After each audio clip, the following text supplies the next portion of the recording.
Okay, we're live. Make sure everything on this end looks good to go. Yep. I love it when my bitrate says that I'm offline despite being online. That's very cool. Thank you.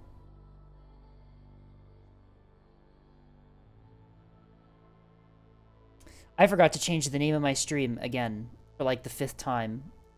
I always do this.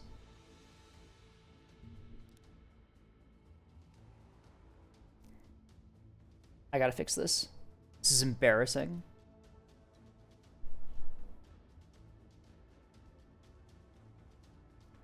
Oh, engineering. I gotta fix this. This is embarrassing. Oh, that's my own live stream. Ignore that. Why can't I go to my freaking schedule? Come on.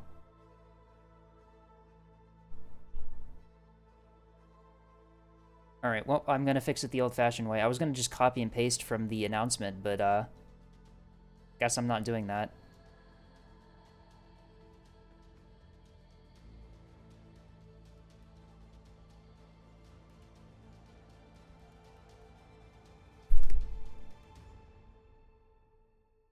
Alright, there you go. Stream title updated. Pretend that it was fine to begin with.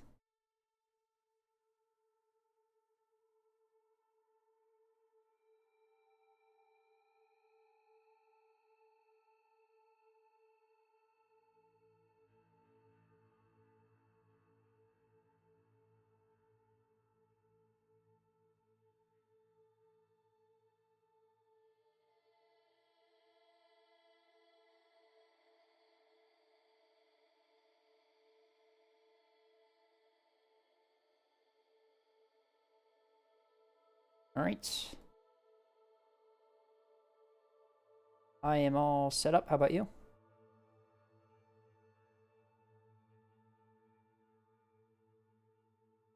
I'm doing all my setup stuff, but I'll be with you shortly, Escape. Give me a moment. Alright. I guess I could do the big reveal now, should I? To 4 whole people?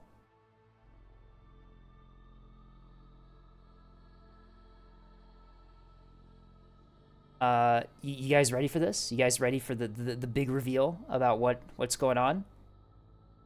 8 are watching now. The reveal? Yeah, the reveal. Ready? 3, 2, 1, boom. There we go. I cannot believe I was talked into doing this. There I am. It's me. I cannot believe we're doing this. Hello, Noik.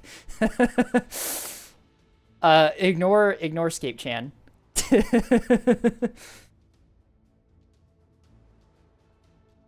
I can't.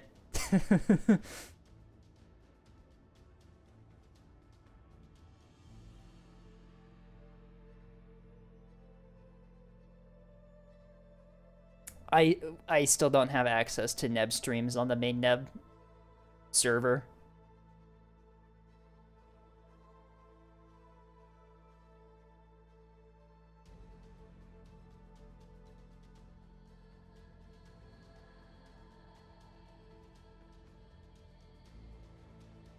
Oh, there's a fan art reveal on Friday? Interesting. I'll have to be there for that.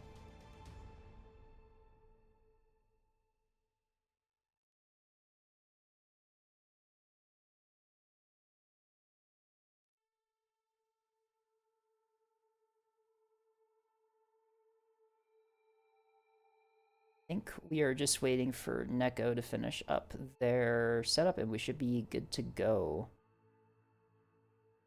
I should probably start downloading the fleets on my server because there's apparently like 30 plus of them to do, which will be fun.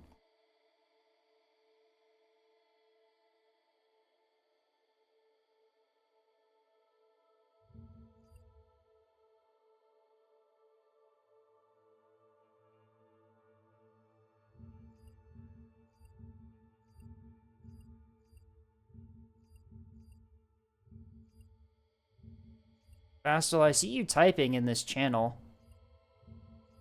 You're gonna make me suffer more?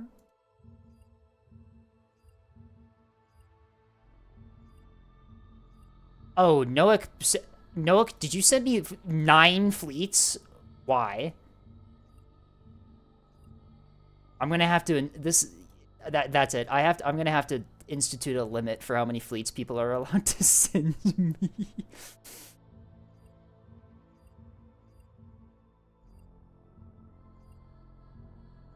You sent me Bittenfeld again? Haven't I already reviewed Bittenfeld?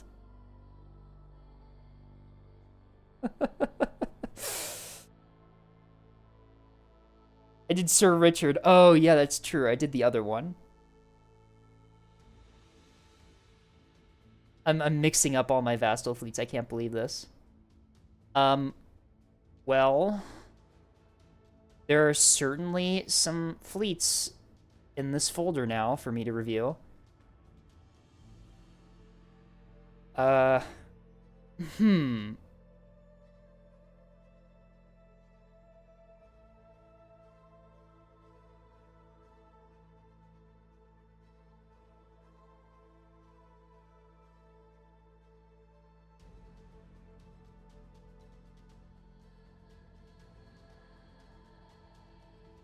Okay, the fleets are now in the folder.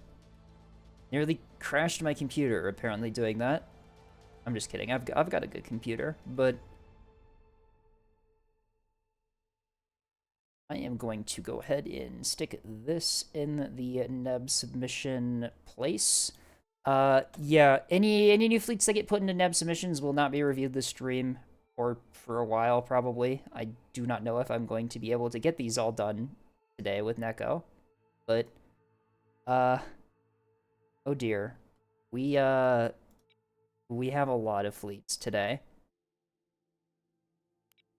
There we are. I'm unmuted on Discord. That explains how you can now hear me. How you doing, Scape? You were muted this whole time. Oh, no. Yep, that was me being a fool. I just sat back down, got all the things I needed. Also, yes, hello everyone. This is Scape Chan now.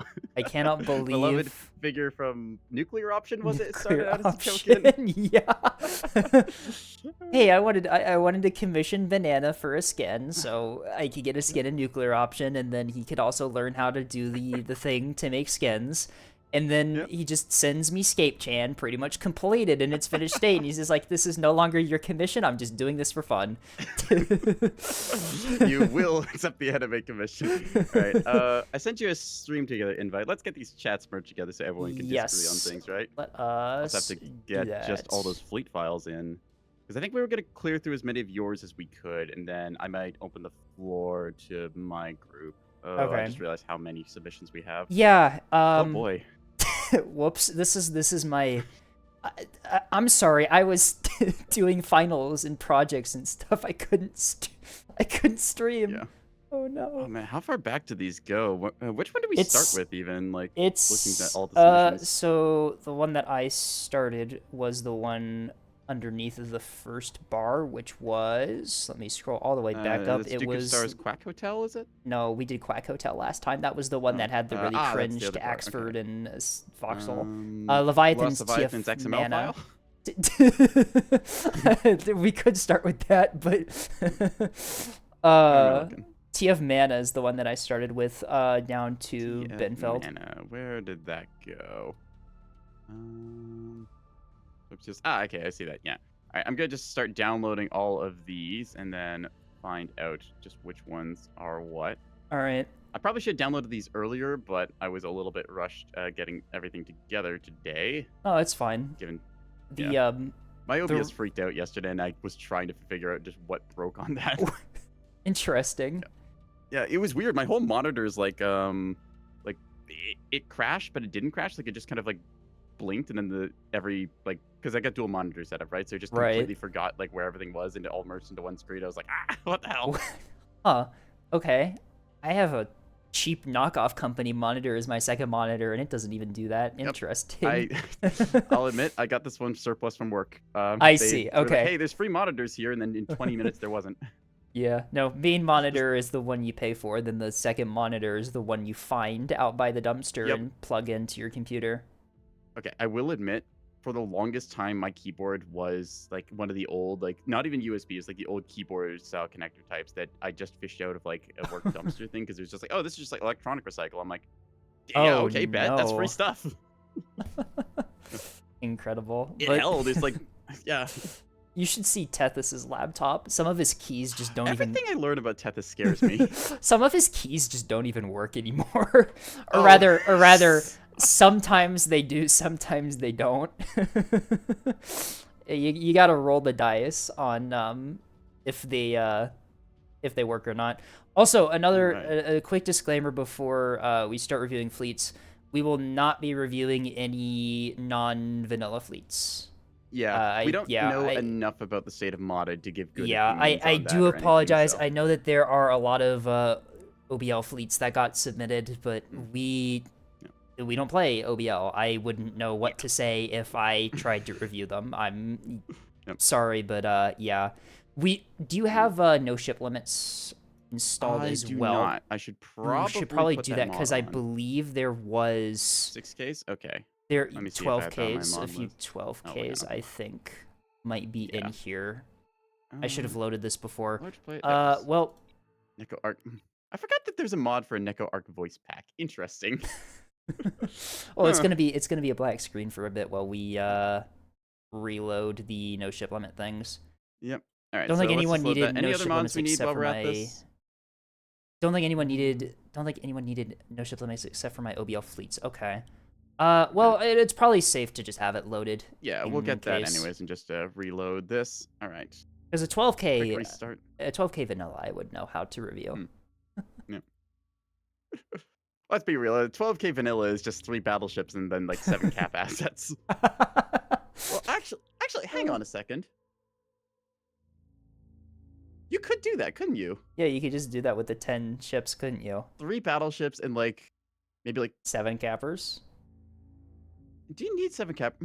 Okay, so 3 battleships, 2 beam destroyers, and like 5 corvettes to fill out budget. Because like you could put a bunch of missiles onto the like the destroyers and stuff, right? They can mount Sure, you VLS 2 and 3. Yeah. 10 voxels. 10 voxels. Yeah, okay, wait, hang on. Actually. Okay, so. Okay, yeah, so you make 2 task force birches, and then you get 2 of them, which is just a dual Vauxhall with like a really expensive backpack. So it's like a 1,500 point Vauxhall. Or maybe like 3 task force birches and a surrender. Oh god, 3 TF birch and a surrender CL is a fleet you could do it at 12K. Oh no. Okay, I mean, can you imagine like the tournament again? Where it's like instead of 6Ks, like, yeah, right, yeah, 1v1, 12K me. It just somebody brings task force birch times 3, and then they spent like all their drafting time on a surrender CL. The even chosener of the gods tournament. 1v1 12K. That might actually be fun. We would see some weird fleets. Yeah. Because there's like the expectation you can micro like 3K worth of assets and stuff. Like Count Fleet will drag you across the map and do a little bit of stuff. Carriers, you got to play a little bit of like the fighter dance and stuff. But in a way, like once you get larger formations, it's also making me think about single player. Like I'm sure you can slow down time in single player, but there's gonna be a lot of stuff to manage. All right, import section. I'm scared. All right, you're just about ready now. I will point something out, as I just got my first redeem for a big sippy. I did come prepared for this stream. Yeah, the vodka, apparently. Yeah, so I got myself a bottle of vodka because I know what kind of creatures are going to be submitted. So I'm going to take a first sip of my vodka grape cranberry drink. Best I can do is water. Water's good. I should drink some of that too, but... Yes, my plan is to get increasingly intoxicated as these fleet wear down my mental fortitude. So yeah, I'll try and be the sane one. We had the idea like at first of like, oh, what if we made a drinking game of like every time that a fleet makes us want to drink, we do, and then we realized we get through like 2 or 3 of these before that we pass out. Yeah, that would like actual risk to health. Yeah, it's like, oh, we are so not good for this. Another big sippy time. All right. All right. Okay. Yeah, the fleets are in here. I'm seeing some fleets OBL are fleets in. already. We're gonna go through yours, and then we might do this again on Friday. I will be available Friday. I will be available Friday if we want to do this again. Continue the pain. Maybe I'll have a drink by then. We'll see. It's 5 o'clock somewhere, anyways. All right, let me scroll up through the list and find out what were we starting out with. Task Force. Do we want to do it in something. order of submissions on? Let's do that. Yeah. Because we could do. Levy was on first with Task Force Mana. Task Force Mana, yes. All right. TF Mana is probably at the very bottom because it starts with a T. It is nope. TF Mana. Okay, it's an Axe Fork with the Sword of Damocles and a Sprinter class. Where is there? It is. Okay, that was impossible to find for some reason. Is this Big Milk clone? No, only HE shaped. Sad. Not exactly. It is a variant of. Oh, what's that one? It's one of the default fleets. Totem. Totem is the Axford, right?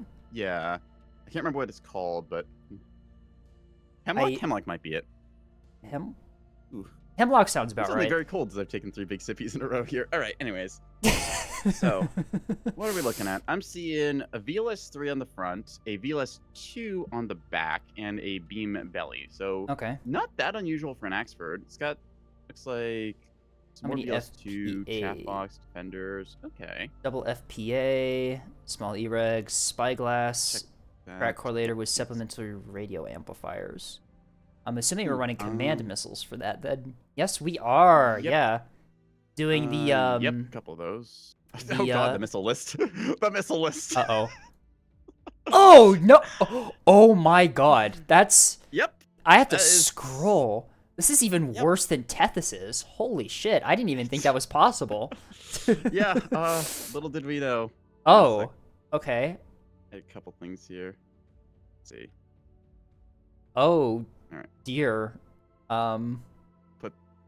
Trying to reposition stuff on my screen so I can kind of see a little bit better as we scroll through all these modules. Okay, so this is certainly a fleet of all time. Interesting. Leviathan, do you take a look at the hardware? Do you play this starters. on Steam Deck, Leviathan? Please. I don't know how. Oh right, Levy plays on Steam Deck. Oh no. I don't know how you. Oh, he does. Oh no. I don't know how you do this. How do you? I'm just looking at the missile count here. Like. Oh my god. There's. So that's 5. It's like 10 different types of missiles. Arming missile, SDMs, and AMMs. Okay, so that's acceptable. But there's like, offensively, I think like 9 or 10 different types of missile on this thing. All right, so we have. All right, so in terms of offensive missiles, we have 3 frights of different variety. I'm assuming for mixed salvo. Yeah. One of them is HEKP. HEKP S2?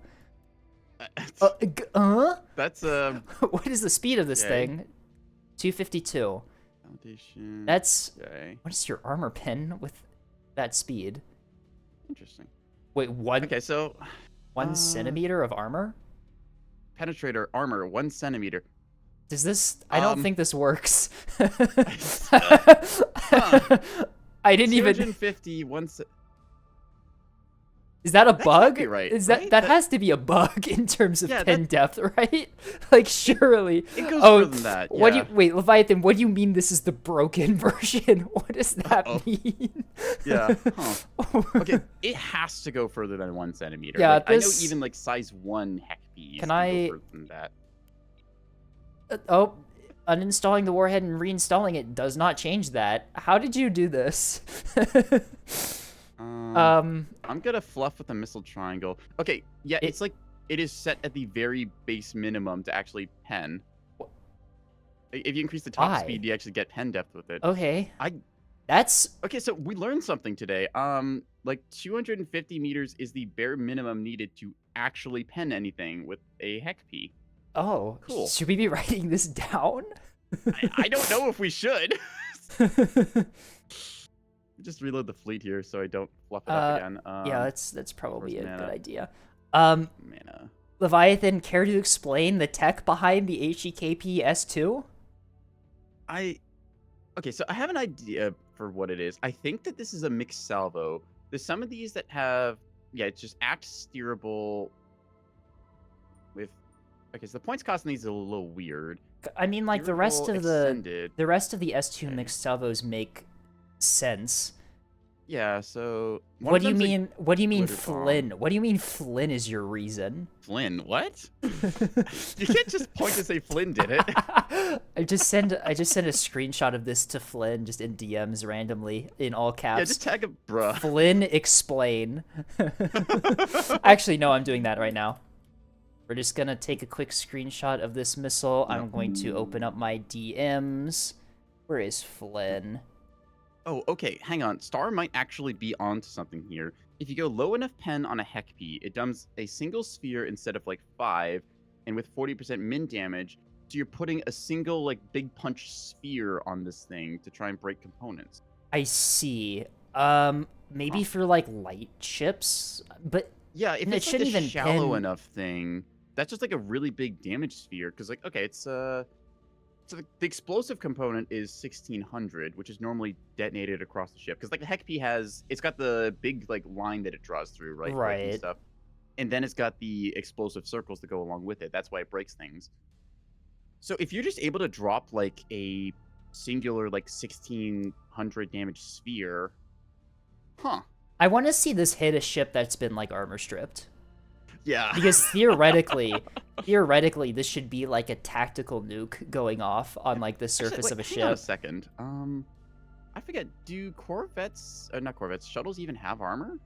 Yeah, they got 5 centimeters. Okay. This can't even. Tugs as well. This can't even pin shuttles. No. That's incredible. It's like, oh no, an incoming Heck-P, we're screwed, sir. You just hear clonk, and the missile is just like embedded itself in the armor plate, and you're like, huh, that's what that's there for.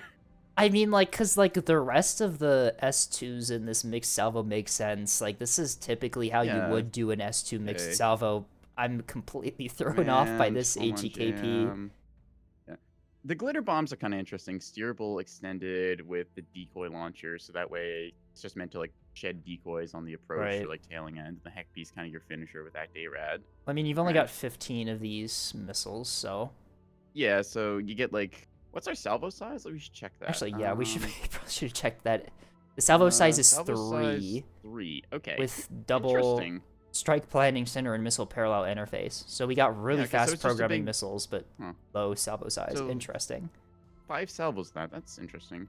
I have received... I'm curious about the singular track correlator with the spyglass. I've received a DM from Leviathan. Okay.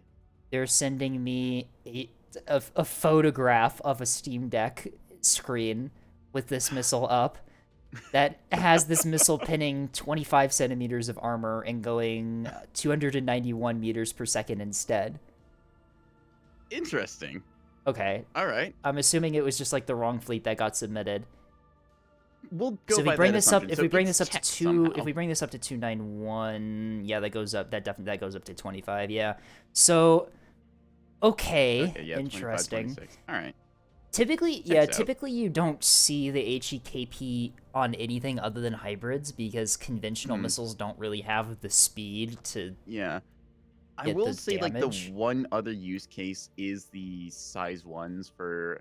There's like a little cap warfare tech that still is used sometimes. You get a size 1 Heck-P at like really fast speeds, and the idea is that you're able to bonk somebody like in a cap war. So like your little naked Corvette just runs up and pokes something so you gray out their CIC or whatever with a lucky hit. Right. But that's like a very specific lucky shot thing, and that's just because they're cheap. It's like I've seen S1 HEKP used before.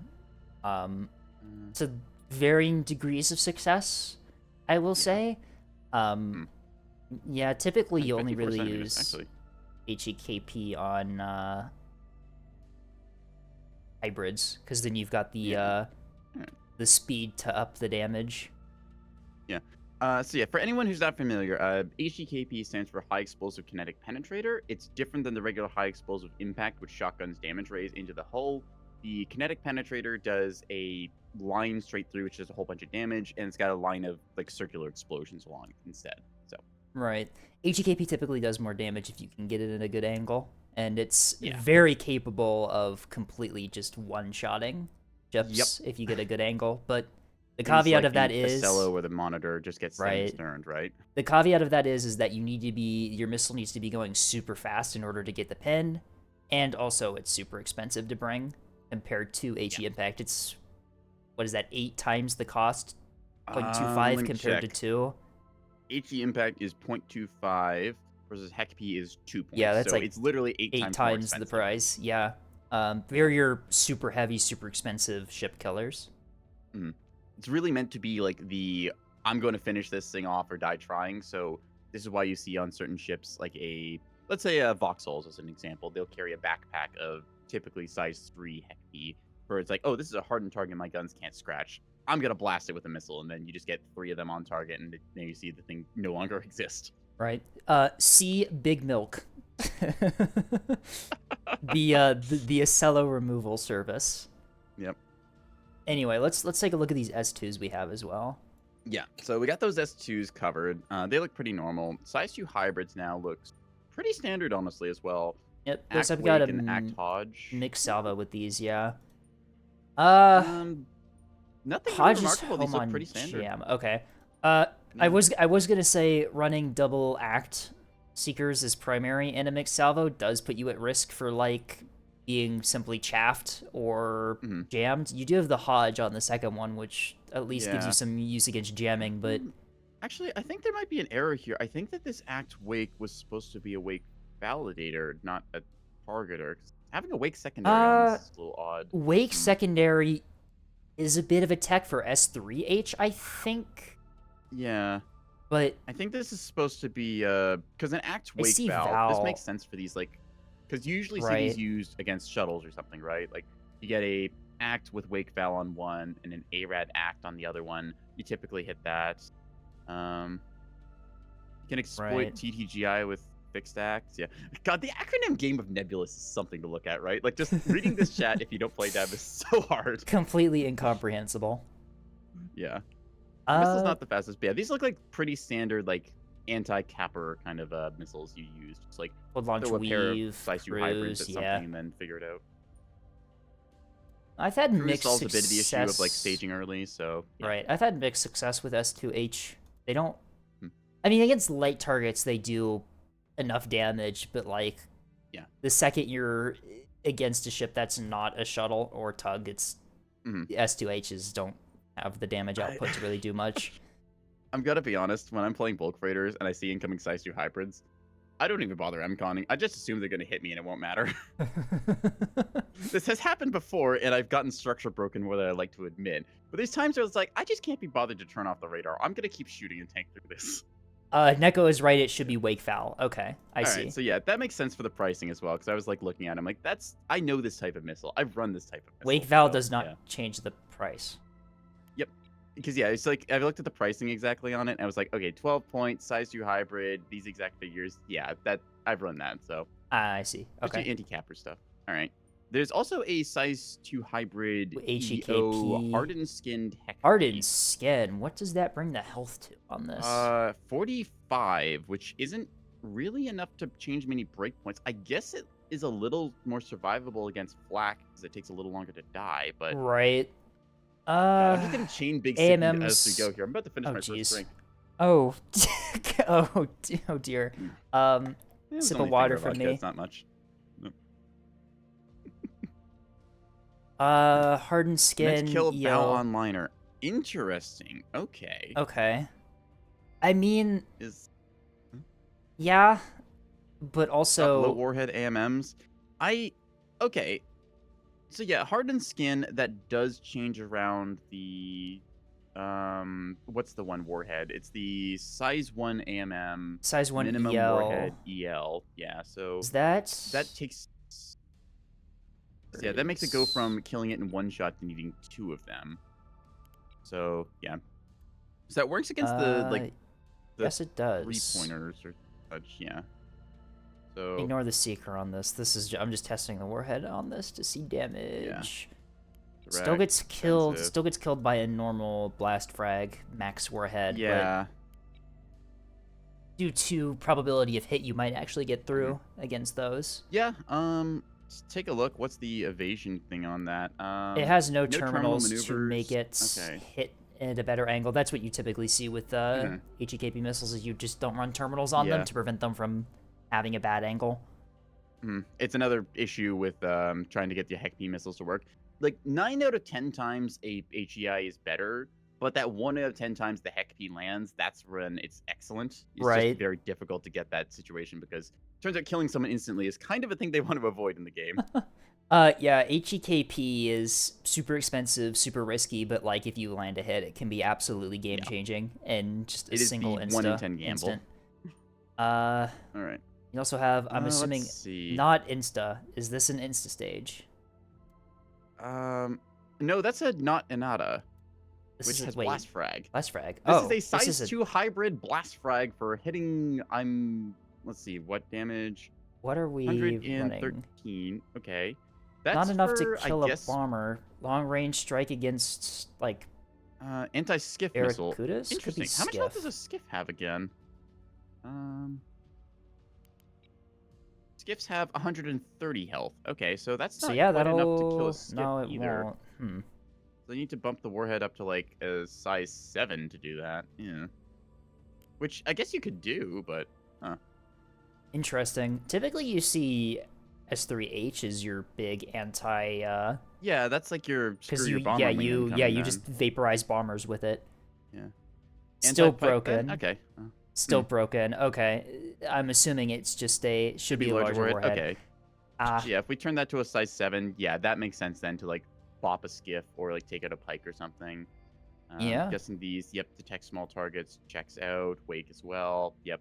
Okay, so that makes sense then for like I want this skiff that's targeting me to go away because it's infuriating getting that pike at like 8 kilometers. It's just blocking you.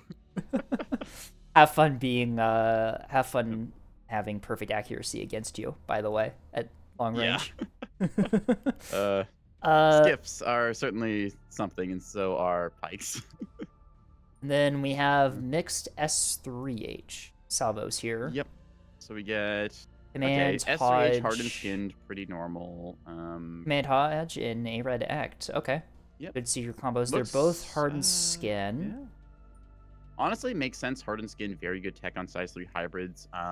Pushes it beyond the one-shot kill range of the common AMM, and the Grazer has to take 2 shots instead of just 1. So that is true. Yeah, you can. I think probably the most common tech on it, actually.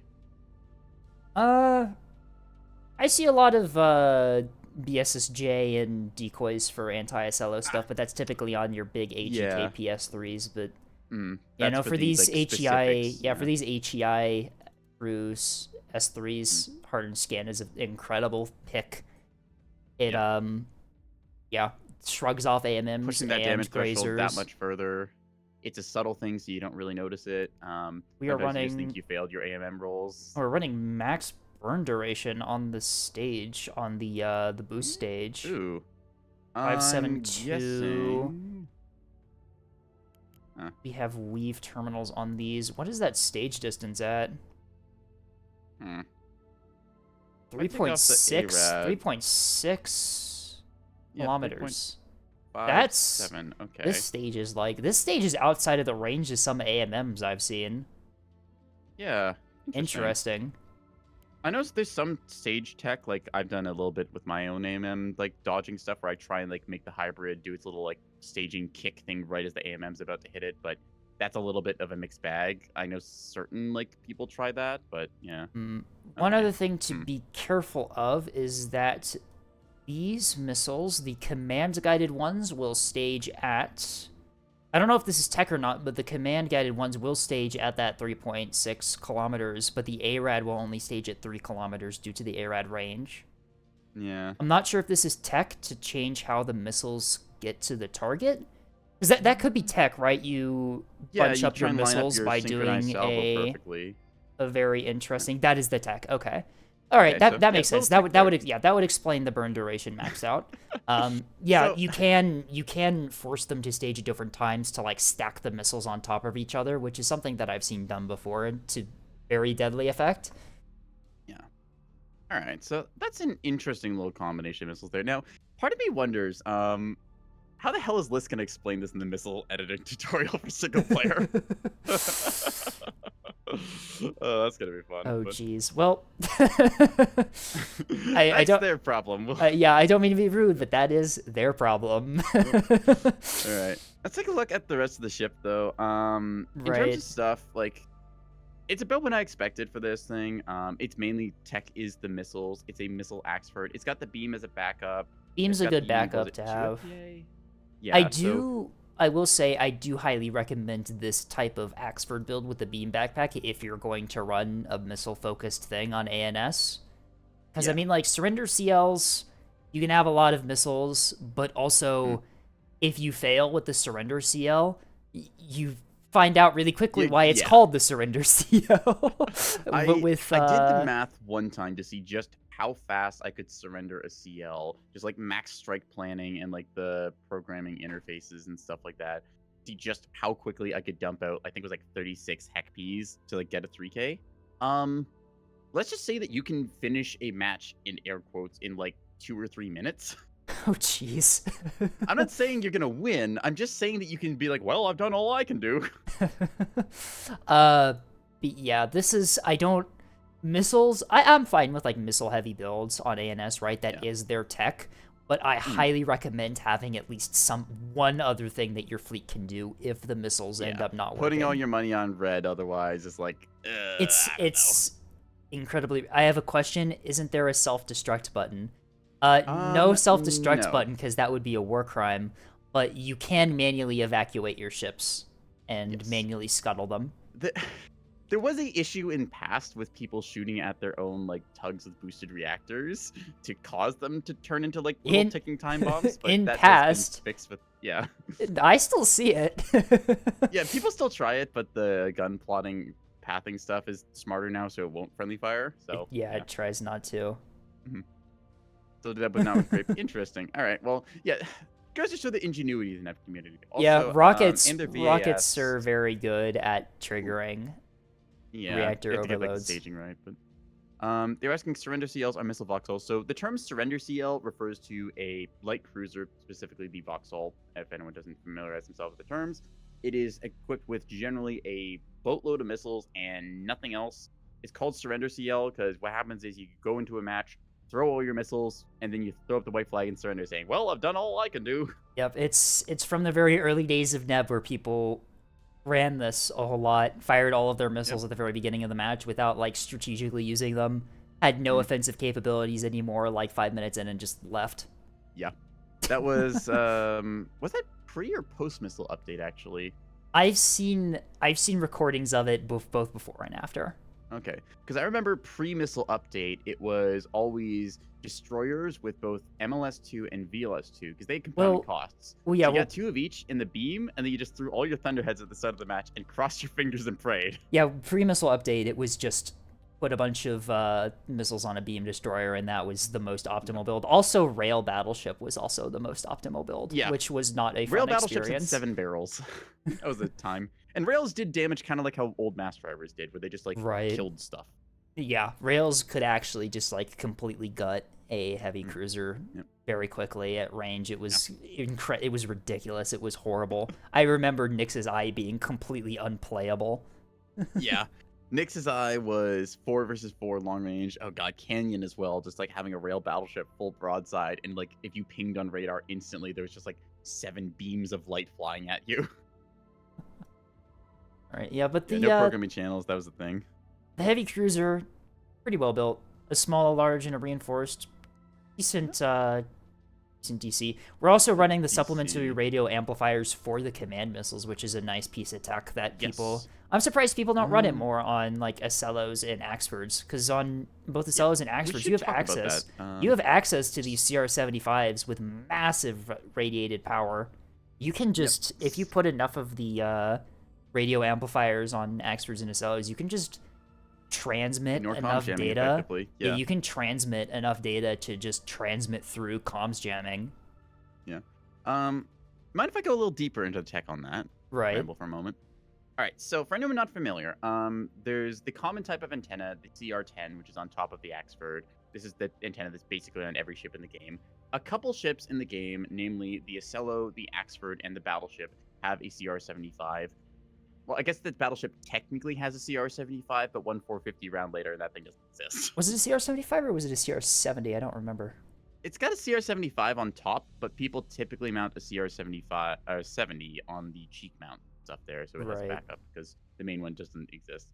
But yeah, so with that, essentially you're trying to beat the jamming strength. So the idea is your radio transmission strength has to be stronger than the enemy comms jamming strength. So it's comparing like two yelling voices. Yeah, Star's got the right idea with like who can yell faster or who can yell louder rather, and then can you do this fast enough for the missile to intercept like with the enemy ship before it gets jammed out. The way the radio amplifier module works, it ups your transmit power. So this means that you yell a little louder than the comms jammer the enemy's using. So you're able to hopefully get it a little bit closer, and ideally close enough that if it does decide to veer off, it's already too late and it'll still hit the ship. Yeah, I'm surprised you don't see it more often just due to how common comms jamming is for missile defense. I think it's just a very slept on, like, forgotten about module because yeah, well, a lot of people who use it are just going like well, basically this build, just the Axford with a bunch of missiles and stuff there. So. You typically only, yeah, I guess you're right. You typically only see it on very specific builds, but in those very specific builds, it's an absolute game changer. Yeah, so it's neat seeing how this works as well. I've seen Torpcellos run this because they have the CR-75, and then they just like punch their torpedoes through. It's like, I've got an interrupt jammer. How did you hit me? It's like, I didn't hear no bell. Yeah. But yeah, overall for the build, like just take a look. It's got a little spotter corvette, which honestly I love just seeing like every time I see somebody just like take a 3,000 point hull, unless it's like a Moorline doing carrier stuff, I always feel like it's good to have just like a little scout or fast asset or something to peek around the corner first, right? So this has a bullseye. And yeah, this will give you really locks. Nice. This will give you locks for those cruise command missiles that you've got. Because we have to keep in mind that command primary seekers, they are dependent on your track quality that you're firing at. Which means that if your track quality is garbage, the missiles will try... You know when you have, like, the track and you got that little small dot dancing around? Jumping around and stuff, right? That little dot is actually where your radar thinks the enemy ship is. And command seekers will go for that little dot that continuously jumps around. And if the ship is small enough or the track is bad enough, your missiles will completely miss the target. Catching up on chat here, one question we had posed was, can we post the link...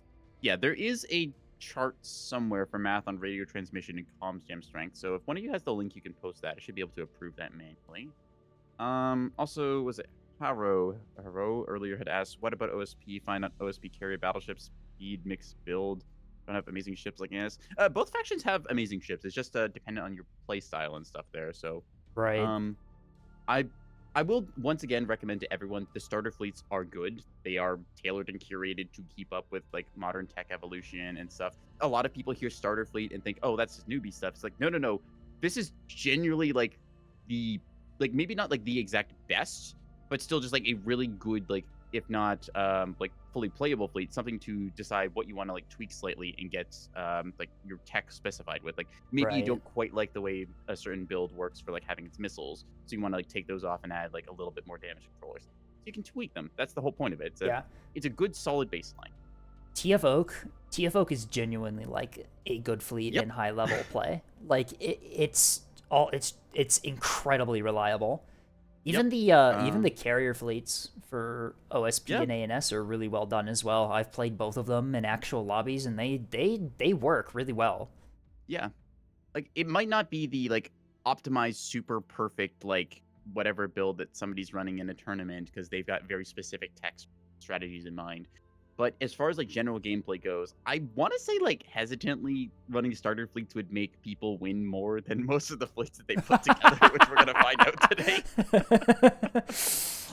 All right, I'm quoting you on that. Yep, that's gonna go to the quote channel. Cobalt Squadron. Yep. But like starting off 2 heavy cruisers. Yep. My recommendation is, if you're new to the game, don't know what you're really doing with your builds, play around with the starter fleets.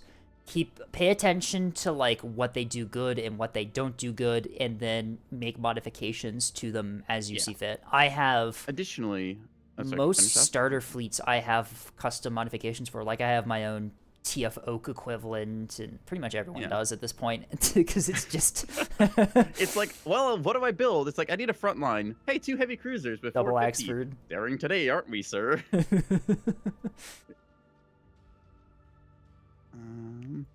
Oh, good news, Gabe. I think that you should be able to post on Neb streams and stuff now. Just got pinged from Lone Wolf saying they've thrown you perms, so Oh. yippee! Let's check. Look at that. I'm officially a content creator. It's crazy. Now, as to what content we make, we probably don't want to mention, but I can even post it in Nebvids too. Wow. sweet. Crazy. You will become Nebulous streamer. Uh-oh. Now, I'm not saying like the Nebulous anime girl pipeline is a thing, but also at the same that's- time, you've seen what's happening on this stream currently. Yeah, I'm just pointing out you debuted Escape Chan now, and you Oh, just got no. content creator perms. I'm not saying these are linked, but Oh no, it's over. how does Escape turn into an anime girl? I It's a don't long know. Story. I don't know. It just kind of happens. All right, let's. All right. see. I think we should probably move on. We've been on this fleet for We like should probably move on. We've been on this for a bit. Yeah. 30 what's our next minutes. submission? Oops, we're gonna be here a while. Uh-oh, it's over. Yep, okay. Pike Illum next, Fleet I think from is Pike Tasty. Illumination from Tasty. Yeah. Okay. Uh-oh. Well, that's a 3K more line, all right. Wow, okay, really? I You think I've don't seen say. This one. Yep. So Okay. this is. Okay, I will point out this is kind of a surprise. This is Tasty using the new container liner hull, as I remember they were a stickler for the old type. Oh, So look at that. we're looking That's... at. So it looks like 3 banks are container launchers, and then there's a container bank hanger, and then 2 small hangers as well. For a Wow, total that of... bottom-mounted hanger. I didn't know it was so far back on this whole module. That's Huh. real. Yeah, That's this is really a- back there. Huh. Yeah. I gotta say, like, for this hull, though, I might be stealing this fleet just for this hull type, because if I want to put, like, T-30s or something on for, like, a funny haha build, like, that's really good fire arcs on these. That is, yeah. Also, yeah, we're running the 2 slanted containers with the 3rd pointing in approximately the same direction, so your containers will be in a tighter formation. This is something you can do with container liner hulls for people who don't know. If you run all of these slanted container bank launchers and you fire your missiles upward relative to the ship, your containers will be in a slightly tighter formation than if you run the side ones or the top and bottom ones. Yep. I know certain people have opinions on re-rolling hulls, but for things like lining up your salvos, it can be worth like rolling the container liner a couple times so you get them all on the same facings or like same directions. Let's check and see if these are hot launched. I think that they might be. Nope, those are cold.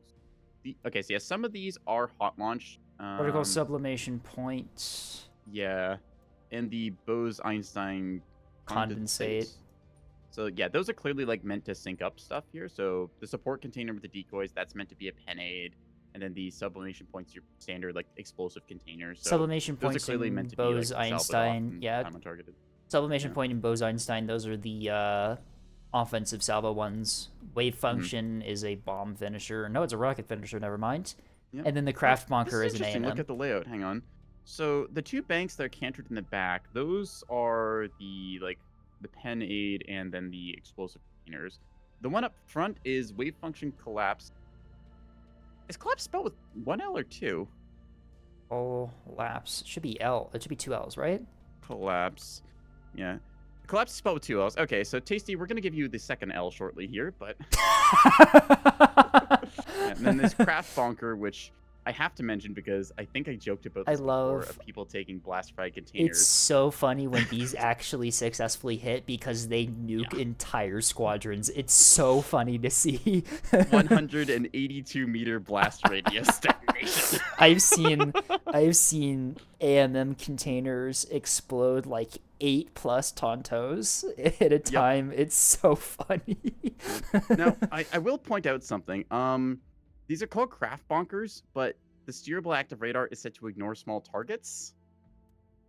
Ooh, yeah. They are set to cruise as well, so I don't know if PD controller overrides that. These are set to offensive, so they're not going to... Doesn't matter. It's on defensive. Sir, I'm looking at the it's craft not. bonker right It's now. on That's offensive. offensive. There's the 3rd L. Oh, right. Yep. What was it? Heimars mentioned it earlier. It was skull fungus mold reacting when I play against this. Craft do not equal smart targets. I'm pretty sure that they Don't count as small targets. I they? thought they did anyways. Maybe? I thought they did in just PD controller overrides Yeah, okay, missiles that were so designed improperly, right?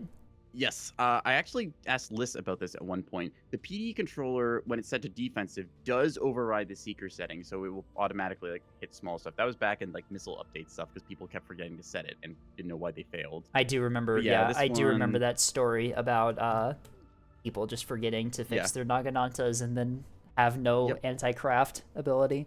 No, for Naganatas, that was if it's set to defensive and fired from a ship, the PD controller does override whether it's set to accept small or not. So that's Right. defensive. On offense, you do have to set it to detect small targets because I believe that craft and missiles are all considered small targets because that's what the PD controller actually looks at. Yeah, this is set to everyone learned This is something set to today. offensive, so they won't manually fire, or they won't auto fire. And if you manually fire it, I think they'll just ignore targets because you're not Yeah. firing them at craft, right? Home on jam and like I guess the wake seeker might go after craft then, but yeah, this is they said this was a fast version of this, so Fast they just need build. to Okay. do a little The update. the general build is here, but there's definitely Yeah. some minor problems that need to be ironed out. Yep. I think I think the Has point of this fleet is to just have pike illuminators for the containers. Then yeah, Yep. 21. We'll talk about that in a sec. Just reading Star's message, had panic moment after carry release, realized the whirlwind Nagis were set to not detect small targets. I remember that conversation, and I had to go through myself, and I actually checked. And was like, hey, we should probably update these things. A lot of us just didn't know that the PD controller on defensive automatically overrode it, and it wasn't until like Liz actually mentioned one post somewhere. It's like, oh, that does do that, huh? Oops. But either way, better safe than sorry. So yeah, want to talk about those pike illuminations because we see that there is Yeah, a couple craft on this thing: the pike illumination and the seers. the Seers are EO So, designators. They yep, still have illums for backup, but I think they're mostly for detecting ships, scouting out their point defense, yeah. seeing how you can actually get through them. So talking theory about this, if we could Taking for a second. advantage, yeah, of those 1-degree cones from the Pike's illuminators. Yeah. Effectively So, immune to chaff. yep. Now, the one thing to consider for this is like the EO Dazzler Ball is a Dazzler. The EO Designator is really good because you basically just lock this onto a ship and it more or less just never breaks. So you can't really be jammed out, which means that your Illuminator pods will stay on target within 6 kilometers. The way this build works, as I understand, is a bunch of the Pike Illuminators, they get together and just point their illumination on target. So you can launch these things with, let's see, there's 5 pads, so you can get out quite a few craft quickly. You just get a bunch of these things, point you at the right target, and they'll be able to highlight designate it. And then you can also check the point of defense with the EO ball to begin with. So 8 kilometers, be like, can I missile this thing? Yes, no, maybe. Yeah, the idea is like you paint your targets using the very good illumination of the pike. And again, the pike is meant to be a scout, kind of painting targets like this. That goes with the semi-active seeker that we see on pretty much all of these. I was really waiting to see how somebody made a combination like container and like container liner and like kind of carrier stuff here because it's a really cool tech concept.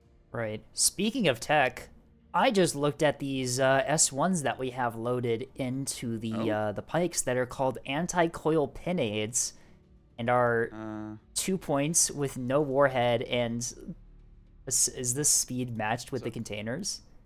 Slightly faster. I see the tech. You fire the S1s at the you fire the S1s in front of your container salvos to soak up coil gun fire. That's so the way that works is currently the way it goes is these ARAD missiles, a craft will see it because their radar emits it and then goes like, oh hey, I think that like this is a problem incoming towards me. It'll get scared and then it'll break off a little bit so your Colotantos can go through. I don't think it's for coil tantos. I think it's for point defense on ships. No, it would still target because like remember ships have the point defense priority, right? They're not going to go after True, the yeah, they'll small craft. They're going to go after prioritize the biggest thing. So yeah, this is meant to be like a hey, I'm going to go for like I'm going to deal with the like say a battleship it's has to like, distract coil tantos, tantos, right? I see. Yeah. Okay, So. that makes sense. Huh. So that's kind of an interesting tech. Like you put those on a couple of your fighter craft, and then just try and have them acting like as a like sort of pen aid. It's cool. Right. I'm assuming we do a couple of the Illuminator ones. We put a couple of the coil pinades and then like an EO designator in the squadron, and there you go. Yeah. You can kind of mix and match. Capkeeper, 20 mil. I guess that's just like throwing these out, I guess, or just check how many you have. Halberds with radar, which kind of makes sense. Yeah, 35 mil shed on this thing, just 8-kilometer-ish radar. Good awareness, honestly. Just the fact you can just bring like the skiffs on OSP as you can is really nice for just scouting around radar a corner picket. or something. I love how this radar that can be put in these small craft is better than the default radar that OSP has on their actual ships. I have a build about that I probably shouldn't talk about yet, but I think I understand what the build is just from that sentence. Yeah, let me just say that I didn't really bring Ithacas or Bulwarks. Why would you when you can just bring them on the tiny little craft? Yeah, and I can fit more rapid cycle cradle that way. Yeah, why put radar on your liners when you can have more ammunition elevators instead? Yep. Not dealing with that build. Uh-oh. Yeah, teammates good at dropping locks you need them most. Yeah, that could be the other thing. Just, I like having, like, because people describe the OSP as the carrier faction, right? To me, I see that more as, like, not so much the carrier faction, but more as, like, the craft faction, where it's more accessible to get a couple of planes. Because, like, for the ANS, you need either, like, one of the heavy hulls, like the Axford or the Battleship with its launch pads, or you need the escort carrier, the Levy. Whereas the OSP, even on something small like a monitor, you can quickly fit like one of these pikes or these radar skiffs, and that's just really nice to have like a little bit of versatility there. So, I also just realized that we're running 2 large DC storages on this thing. yes, that's another tech that I quite enjoy there for that, because I've seen a lot of container liners like this just get hit by a single missile and then get knocked out of the game. Right. Having the Are DC DC storages? like, Wait, DC storages aren't compounding. no, they are not. Oh. You can fit multiple on them. I see. Okay. Yeah, just the fact you get like, I think with this build there's 9 restorers, so it can kind of put itself back together if push comes to shove. Right. Considering Assuming it's a 3K hull. Yeah, I guess that's fair. I didn't know that they were only 45 points in non-compounding. Huh. I should use this tech more often. Yeah. Yep. It's just a little awkward when you try and do things like bulk freighters, because you get the complex, you get the storage, and it's like, well, I guess I want the Citadel mag too, right? So. Right. Huh. Yeah. All right. Yeah, all right. I see the tech here. You illume with the effectively immune to chaff like illuminators. The only downside is that got no illuminators on the Moorline itself. So if the pikes go down, if the enemy carrier has a carrier that's really good at knocking out your craft and you lose enough of them, you may not be able to really... I guess that they do have backup seekers, right? Yeah. They have Arid Val Therm passive. That's not a validator, is it? No, the thermal is just that's a this is actually a tech that I point out to people. Huh. You can have the Wake Seeker and the Therm Seeker do the exact same thing. What I did sometimes to mess with people was I put the Thermal Seeker on there, but not have it be a validator. So they are thinking, oh no, it's a thermal validator. It's like, no, I just put this thing in there because it's funny. And you have to pay attention to whether it's got the brackets like in the square type or if it's got the circular. So just a little funny thing you can do. But interesting. Yeah, you can maybe catch a wake trail with the therm, but you're going to be hard. Yeah, if you lose, you lose your pikes, you're going to be pretty hard pressed to do much of anything. You certainly have enough power with this build for it. You do. The issue is they don't have a radar, so they'll be relying on other teammates to get tracks for them to fire the Illuminator, because you cannot... Yeah, you don't... I mean... Yeah, just looking at this... 15 points to run a lighthouse. You can definitely shave points somewhere to make that work, I feel. That's definitely... I think that's definitely a good idea. I would definitely... That's definitely something I would change, but like if you're good with your pikes, you probably won't run into the situation a whole lot where you actually do lose enough of them to matter, but that is something you got to be careful because pikes are really good. They have that super good advantage with the 1-degree illuminator, but if the enemy has a good carrier player, they suddenly become incredibly vulnerable and you got to be really careful. I think that's a large state of gameplay as well, where it's like seeing like what kind of carrier player does the enemy have. Is it somebody who's on the ball with like a bunch of fighters and stuff? You get the kind of like the dual levy fleet with a lot of coil toes. That's like be really oppressive, so you can't get pikes anywhere. Or is it kind of like free skies? That's like maybe a backpack of Tontos. So you can get a lot of variance there depending on what the enemy comp is. Right. I mean, I guess you do have the flashbangs to at least kind of get coil Tontos off your back if they start rushing you down, Yeah. but I don't think flashbangs alone aren't going to be enough to really keep them alive long term. Yeah. Yeah. But either way, it's a build that's vulnerable to certain things. We know that coil toes counter containers fairly well, but I like the concept of this. The combination of containers and fighter craft is honestly just really cool to see the container liner used this way. I think it's nice to see that instead of going like pure container or pure like craft carrier, you get these kind of mix and match hybrid builds and shows the versatility you get with kind of the building. Right. I want to see a container liner that's built like this, but instead of like pike illuminators to support the containers, you actually have like fighter craft in here to provide like air support for allies. Yeah, that'd be really cool. You'd be like, stretching. Yeah, the issue is that you'd be stretching points at that point to really make it work. So maybe not the most viable tactic, but interesting. All right. Well, I think that's most of this fleet thing covered, right? Yeah, not a whole lot else to talk about. That's two of them covered in an hour. We're doing so good. Do we want to take a little 3-minute intermission here so I can go pour myself another drink and we try and move on through these in a reasonable time frame? Because we might be here for a whole day. Yeah, we need to start getting through these faster, I think. Yeah. But yeah, do your little ad break thing. Yep. I will 3-minute intermission. Everyone get a drink in that. We'll be right back.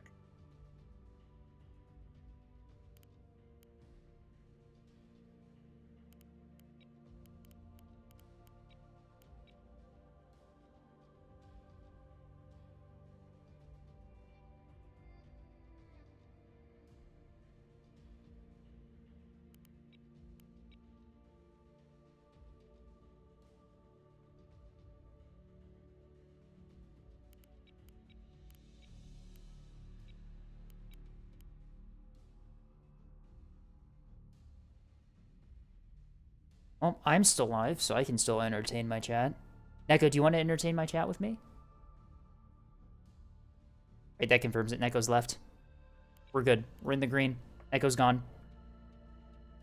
We're doing them in order of when they were submitted in the Discord server. So we're on to Newfman's Task Force Here Comes the Sun.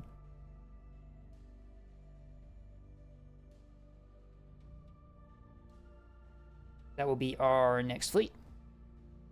The pain is manageable so far.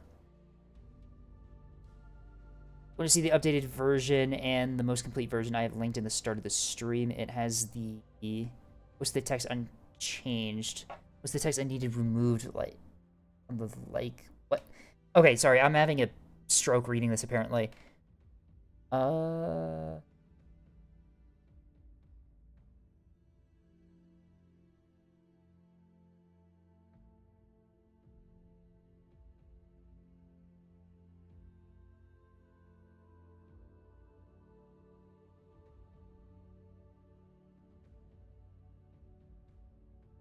Link is where it was originally submitted. Okay, I see. Maybe I'll take a look at that later, but for now, I think we should just get through the fleets that we have, because we've got, oh, boy. Oh, dear. Oh, dear. I should have just skipped finals, done fleet review. I wouldn't have to deal with this. No, that's a joke. That's a joke. That's a joke. That's a joke.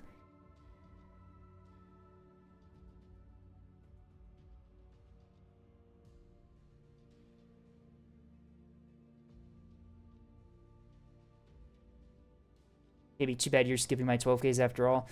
Sorry about that engineering, but yeah, I don't really know how to do OBL, and I would be completely useless in actually reviewing them.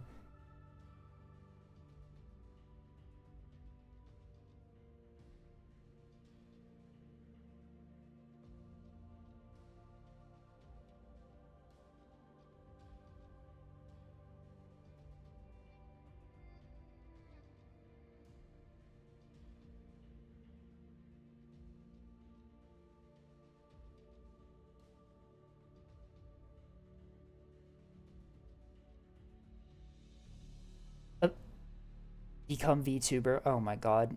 This was apparently what was supposed to happen. Apparently I heard the words "become VTuber" as I Yeah, sat down. I'm being Congratulations. gaslit. I'm being gaslit. Oh, Stars hang on. Hey, we're stars popular enough gaslighting to me. get like a view bot thing. All right, let me just ban that. Get out of here. Spray bottle him. There's a Nice. viewbot? I don't even see it, Yeah, huh? I think Okay. it just showed up on my side. The automod caught it though. Okay, that's All right. probably why it didn't Anyways, show up on my end. yep. Nice. All right. Let's go into the next one. Yeah, get the spray bottles at begun thing. I think it was I think we have TF next. Here Comes the Sun by Ed Newfoundland. I think was the next one up. Let me Yep. go in. Should be one of these TFs in here. We may have to go Here it through is. these a bit Yeah, task faster force. than we've done. Yeah, all right. So we did a like deep dive into some of the funny, cool techs of missile builds. Let's get to these. These are straightforward, I think. We got looks like a. I'm gonna call this an oak mod. Is it an oak mod? Looks like an oak mod. Did I miss it? Where are you? It's above the TFs. It's task force, not. Oh, that would be why. Yeah. Got There me it too, I'll is. be Okay. honest. Yeah, taking a look Oh, at hang it. on. I recognize this fleet. This is the fleet I fought against a little bit yesterday. Oh, there you go then. So So I think this is. Did I? No. This is not the one that I bombed with my carrier. This was the other one that survived. Triple Raider Broadsiders by the looks of it. Oh, is it now? Yes, it I is. was like, this looks like standard 450. What do we got? Yep, that'll do it. That's a dodging build. Look at that. Incredible tech. Are they... They're the same point cost, so I'm assuming they're mostly the same. The point defense is... The point defense is identical on both sides, which is interesting for a broadside. Typically, in order to save points, you see strong side, weak side, right? You have all the point defense on one side, and then on the other side that's shielded from fire, you can put stuff like comms jamming, backup antennas, missile launchers, stuff like that. Noticing a lack of soft kill on these is a bit of an issue. Yeah, I mean, they're intended to broadside and dodge, and like you said, like they've got the 360 omnidirectional like hard kill, but I think that they really benefit from a like comms jammer and a decoy launcher. Right. I would definitely. What I would do with these, I would move the chaff launcher to the other side on the other side mounts where you have the stonewall and defender, and replace the chaff box at the bottom with like another defender or something. Yeah. Put a comms jammer on the other side. Remove like the stonewall or defender on one side. Put a comms jammer there. Maybe on one of them do a comms jammer, and then on the other one you can put like an S2 launcher and put some SDMs in if you want to go that route. Yeah, just the option of like some size 2 launcher. I think the checkbox for oak like similar to this is size 2 launcher and comms jammer. Very good. There's Other a thing bot I'm noticing now. is the radars. These are only on front lines for both of them, so that's gonna be a little bit rough for your detection range. Why are people saying there's a bot in my chat? What's happening? Oh, there was a bot thing that we took care of on my end, anyways. But engineering is saying that there's a bot. I don't even see. I don't see the message. Why can't I not move to that message? What? Huh? Oh, it's in your I'm not chat. seeing it. It's in your chat. Oh, yeah, because I had a viewbot thing that I was like, oh, hey, this is like best viewers spam something. I'm like, okay, yeah, banned. So we dealt with that thing nicely. You see the spray bottles. Are we saying this guy's a bot because his message was weird? Who are we even talking about? I don't even know. I don't even know. You know what? Let's just move on. I look away. Yeah. I look away for 2 seconds. All right. Anyway, back to the broadsiders. With if you're running like triple Raider broadsiders, definitely go into it. Make it strong side, weak side. Put some soft kill on the side that's not exposed to fire. So what are the internals in this thing? We're running. Ooh, double frontline radar. So your radar's not good. Yeah. Your radar is pretty lacking. I brought that up earlier. Typically with the oak combo, like we've seen before, with one of them gets a VLS2, one gets an interrupt.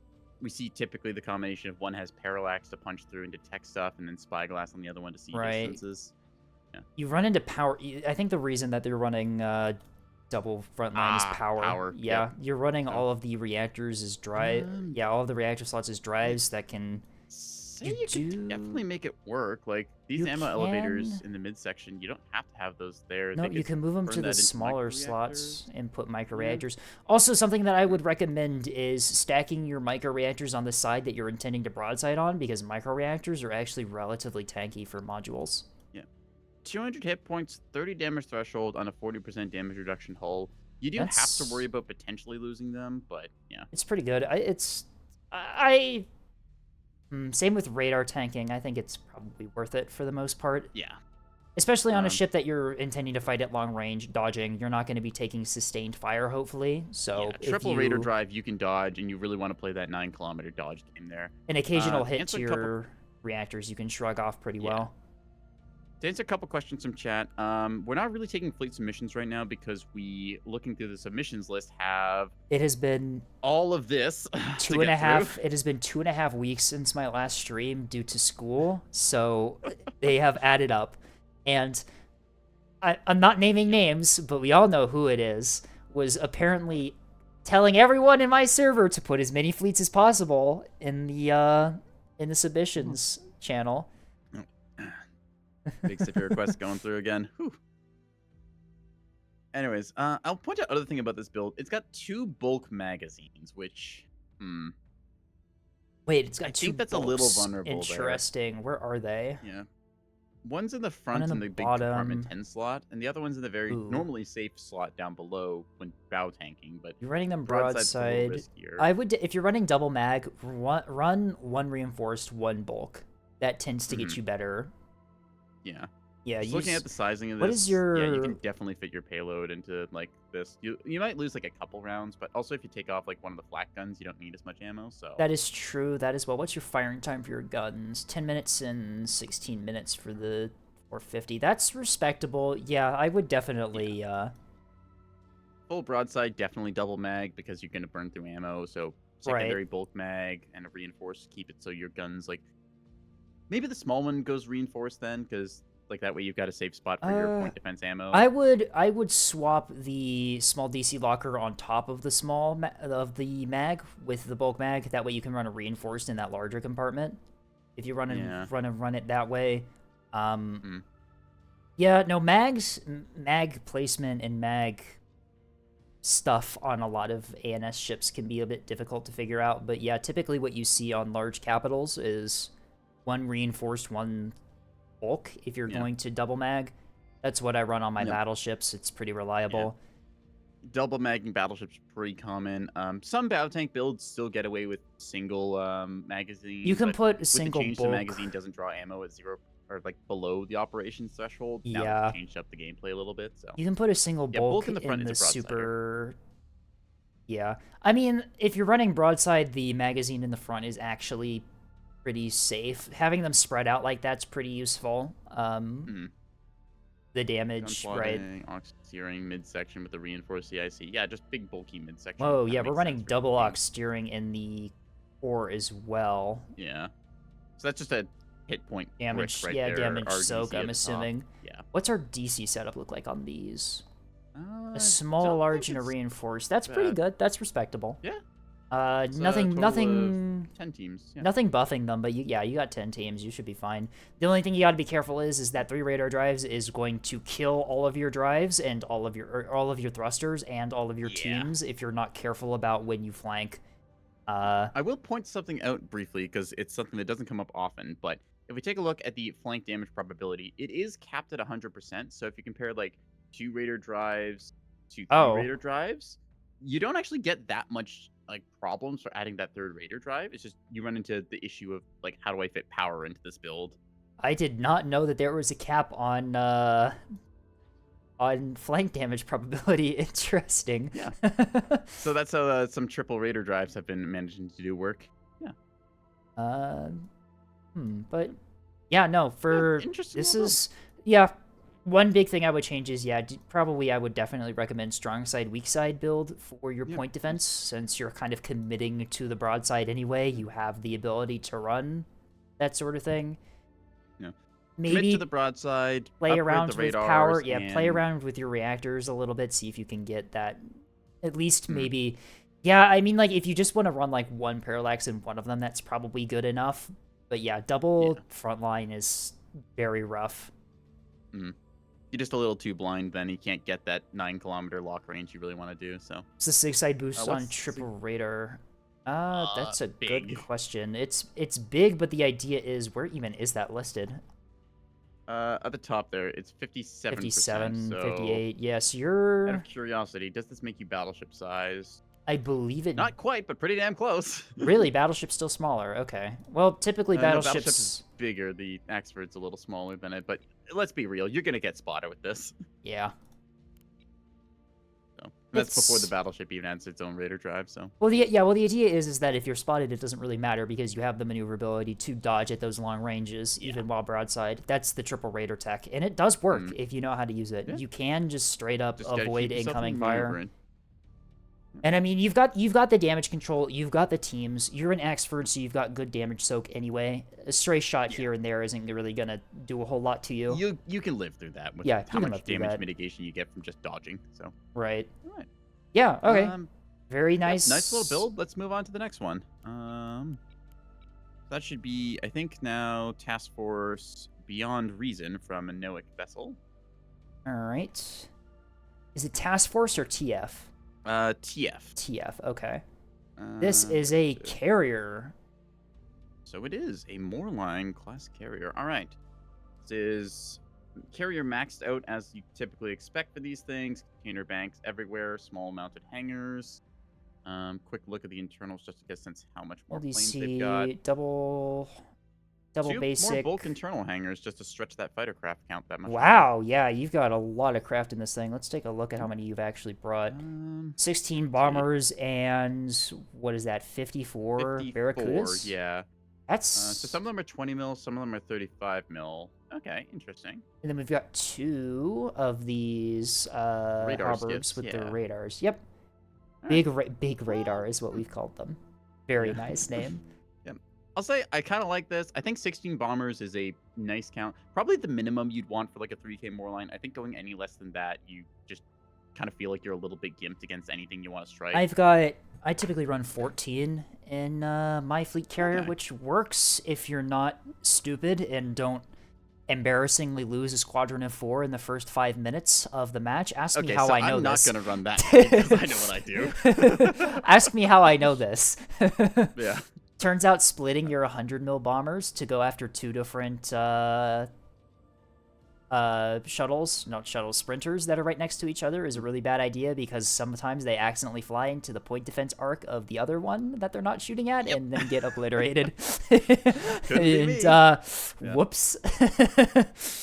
So we're gonna about that though. Yeah, just I will point out like there is a lack of an EO pike in here, which I feel like just if you have like EO pike. Carrier, it's a 20-point investment. I feel like if you can just squeak like 1 fighter craft in there, or maybe 2, that's really nice. By the way, Scape on your stream, Neko's a little quiet. Interesting. Oh, interesting. Let's do the audio balance. Neko, say something. Meow, meow, meow, meow, meow, meow, meow, meow. Oh, wow, you are not moving that soundbar basically at all. Hang on, let me turn you up a bit. I'm glad we waited until now to fix this. Yeah, well, that's our stream style for you. All right, Neko's been cranked up a bit on Discord, I'm assuming. Yippee. Yeah, now if you need to, we can also adjust OBS stuff, but we'll do that when we want to. That is much more in line with how my audio is affecting the bar, so yeah, that should be good enough. Right. We'll figure it out. But yeah, taking a look at these, the bombers, that what you expect. R3s, HE, yeah, pretty normal. STM2s is not typical, but kind of cool to see. All right, 100 mil in STM2. That's a nice little loadout. Yeah. I'm sorry. I was in Discord. We're doing the bombers now. Yes, the bombers. I was looking at just loadouts. It's pretty standard stuff. R3s with the KB22 finisher, HE 100 mil, R3 rockets, KB22 full package. Whoa, HE hang on. rounds with bomb. We're running HE rounds with STM2s. HE with KBU. Interesting. Yeah. 1 KBU to assume fresh. Yeah, I think it's more so if you R3 something, then typically it's going to be crippled, so you can go around for a second pass and get the bomb on it. Having it there doesn't nerf your maneuverability at all. Just handily kind of works out for it. No, the HE bombers, high explosive 100 mil with a KBU 22 on them. Interesting. Maybe for. Hang on. Oh, I guess if I you see. Yeah. cripple, I guess if you cripple like a reins or something, you could just blow it out of the water. Yeah, I mean, if it's there and like you've already 100 milled it and you want to make sure it stays dead pretty well. By the way, yeah, 100 mil bombers are incredibly Yep. potent. They I pushed for gun pods and I'm so glad that they got included. are, I don't see, it's funny because I don't see them used a whole lot, but that's pretty much like the only thing I use on my bombers a lot of the time is just 100 mil for just making the enemy cat player suffer because I can just basically freely remove. I'm sorry. Okay, as a cat player, because I play against as, that. as a cat, I'm sorry. As a cat player, I should be allowed to clown on other people's cat fleets. I understand the tech, and also I've noticed that we're running. Whoa, that's a lot of SDMs on these. We're running the SDMs on the bombers to protect them against fighters. We're running the HE 100 mil, which I've seen this tech before. SDMs. That's 80 of them. Okay, that's a good count. What? 80 SDM2s in this fleet. Okay. That's a good number. I will say, currently it feels like a lot of OSP's air-to-air power is tied up in using Barracudas to launch SDM2s, and I think a lot of people agree to that. So seeing 80 of these trying to deplane a double levy coil tow fleet is kind of making sense. Like that's the thing you want to work against. So getting a bunch of these on the bombers, as long as you get the 100 mils up. I mean, if you got the slots for it, you might as well, right?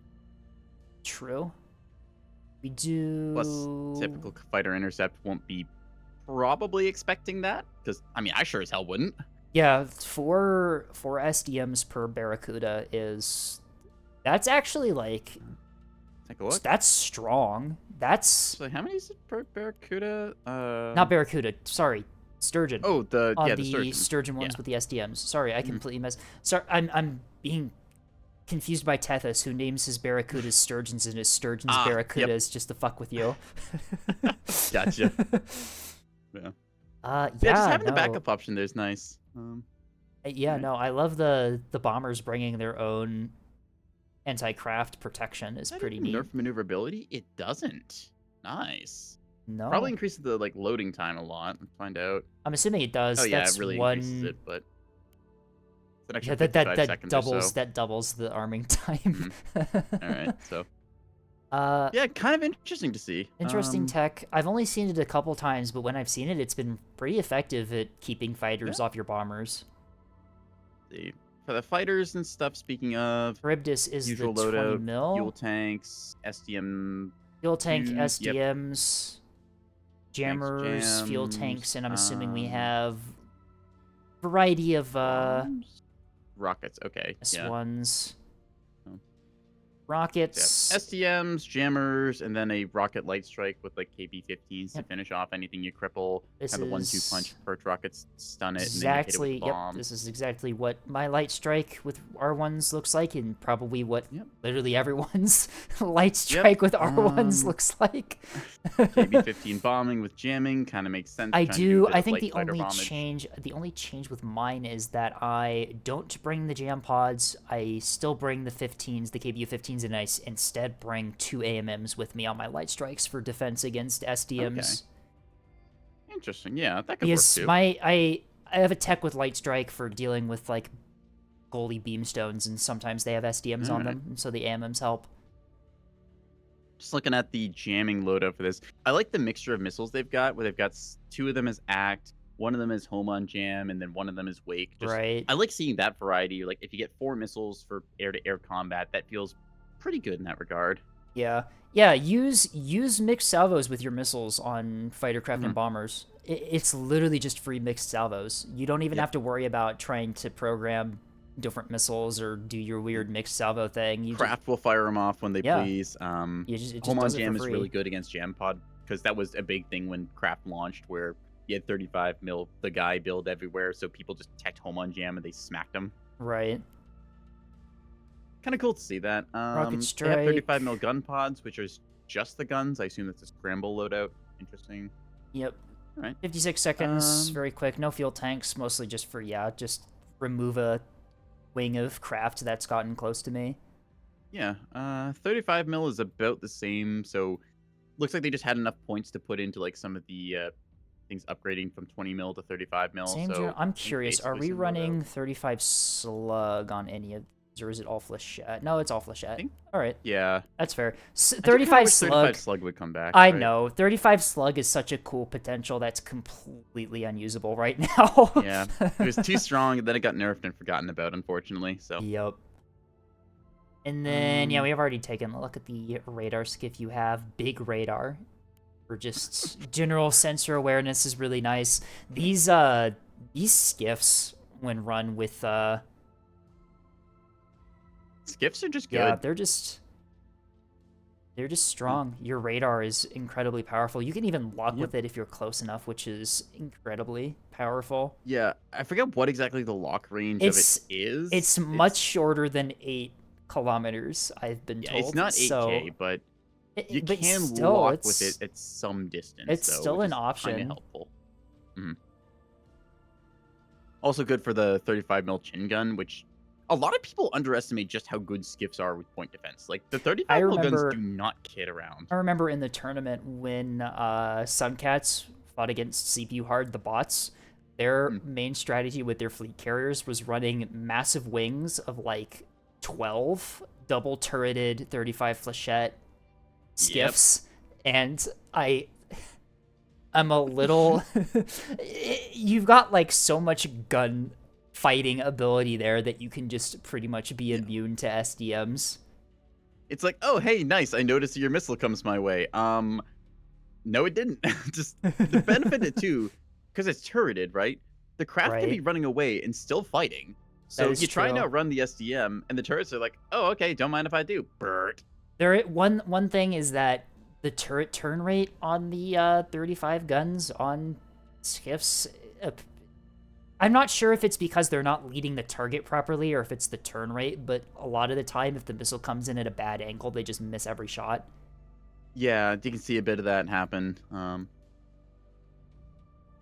Yeah, in terms of overall fleet, I kind of like it. Part of me says the 35 mil nose guns, I wouldn't personally bother with currently, just in the current game. I like the idea of like mixing 20 mil and 35 mil together, but the extra cost of the space frame, right?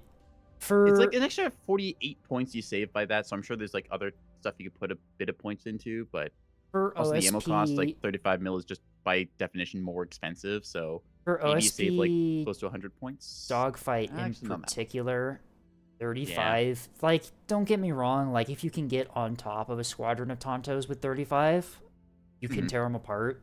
The issue is getting on top of them in the first place due to Coil Tonto's ability to just completely zone you out, which is why typically... Coil Tos on the first strike, SDM2s to go with. It's a little hard to get into that dogfight, but once you do get in, it's really nasty. That being said, even with running this many craft and 35 on some of them, you still have the points for 80 of these SDM2s. Like, this is significant. And you've still got good count. You've still got good anti-capital strike, too. You've still got 48 spearfish on these things with enough bombs to really cripple pretty much anything that ANS will bring if you're getting on target well enough. Like, this is... Taking a look at things here. Let me check. Can you change this to a reinforced mag? No, 4280 is the capacity. Yeah, not quite enough.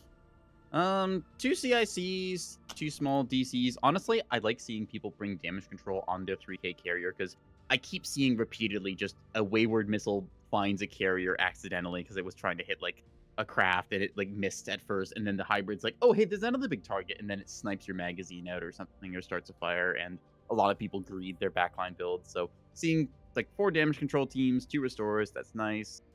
2 deck gear lockers, 3 flight deck traversals. Seems pretty good overall. It's a backline carrier. Kind of makes sense for it. Yeah. Right. Yeah, no, this... Yeah. The only thing that's not really there, you mentioned this, is that, EO Designator pikes are super strong, and you don't really have any of those, but... I don't think that's really... That's not a... Yeah. That's not a deal breaker for me, honestly. Like, you can make it work without them. My personal preference, would be to bring that, but that's my personal preference. If this works and it works for you, do it. Right. Yeah, that's the thing with carrier builds, is that they're... Between, like, different players' carrier builds, they're a lot different from each other than, like, other fleet archetypes tend to be between players. And that's mostly just due to preference, right? Yep. Like, I have Some a people like preference. bomber heavy. Some people like to Right. go a little bit more fighter, kind I of have like a interceptor preference. support. I have a preference to run a lot of 100 mil of various ammo types on my bombers. I have HE, AP, and HEHC because it's super funny. But So you said HEAP, and my mind was like, wait, hang on a second. HE and AP HC. and HEHC. Yeah. Because And if we're gonna be honest, it's, it's 1 point to bring the ammo type. yeah, You might as well.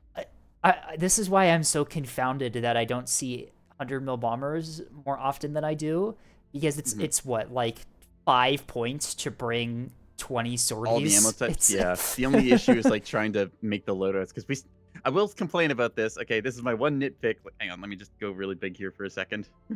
Uh-oh. All right, hang on, Liz. Echo's gone big. If you're listening right now, please let us rearrange the order of our loadouts on the side over here on the right. Oh, because if Please you and do thank them in you. the wrong, if you do them in the wrong order, it looks horrible. Yeah, no. Yep, I've done that before and it bothers me. So pretty please can we get that?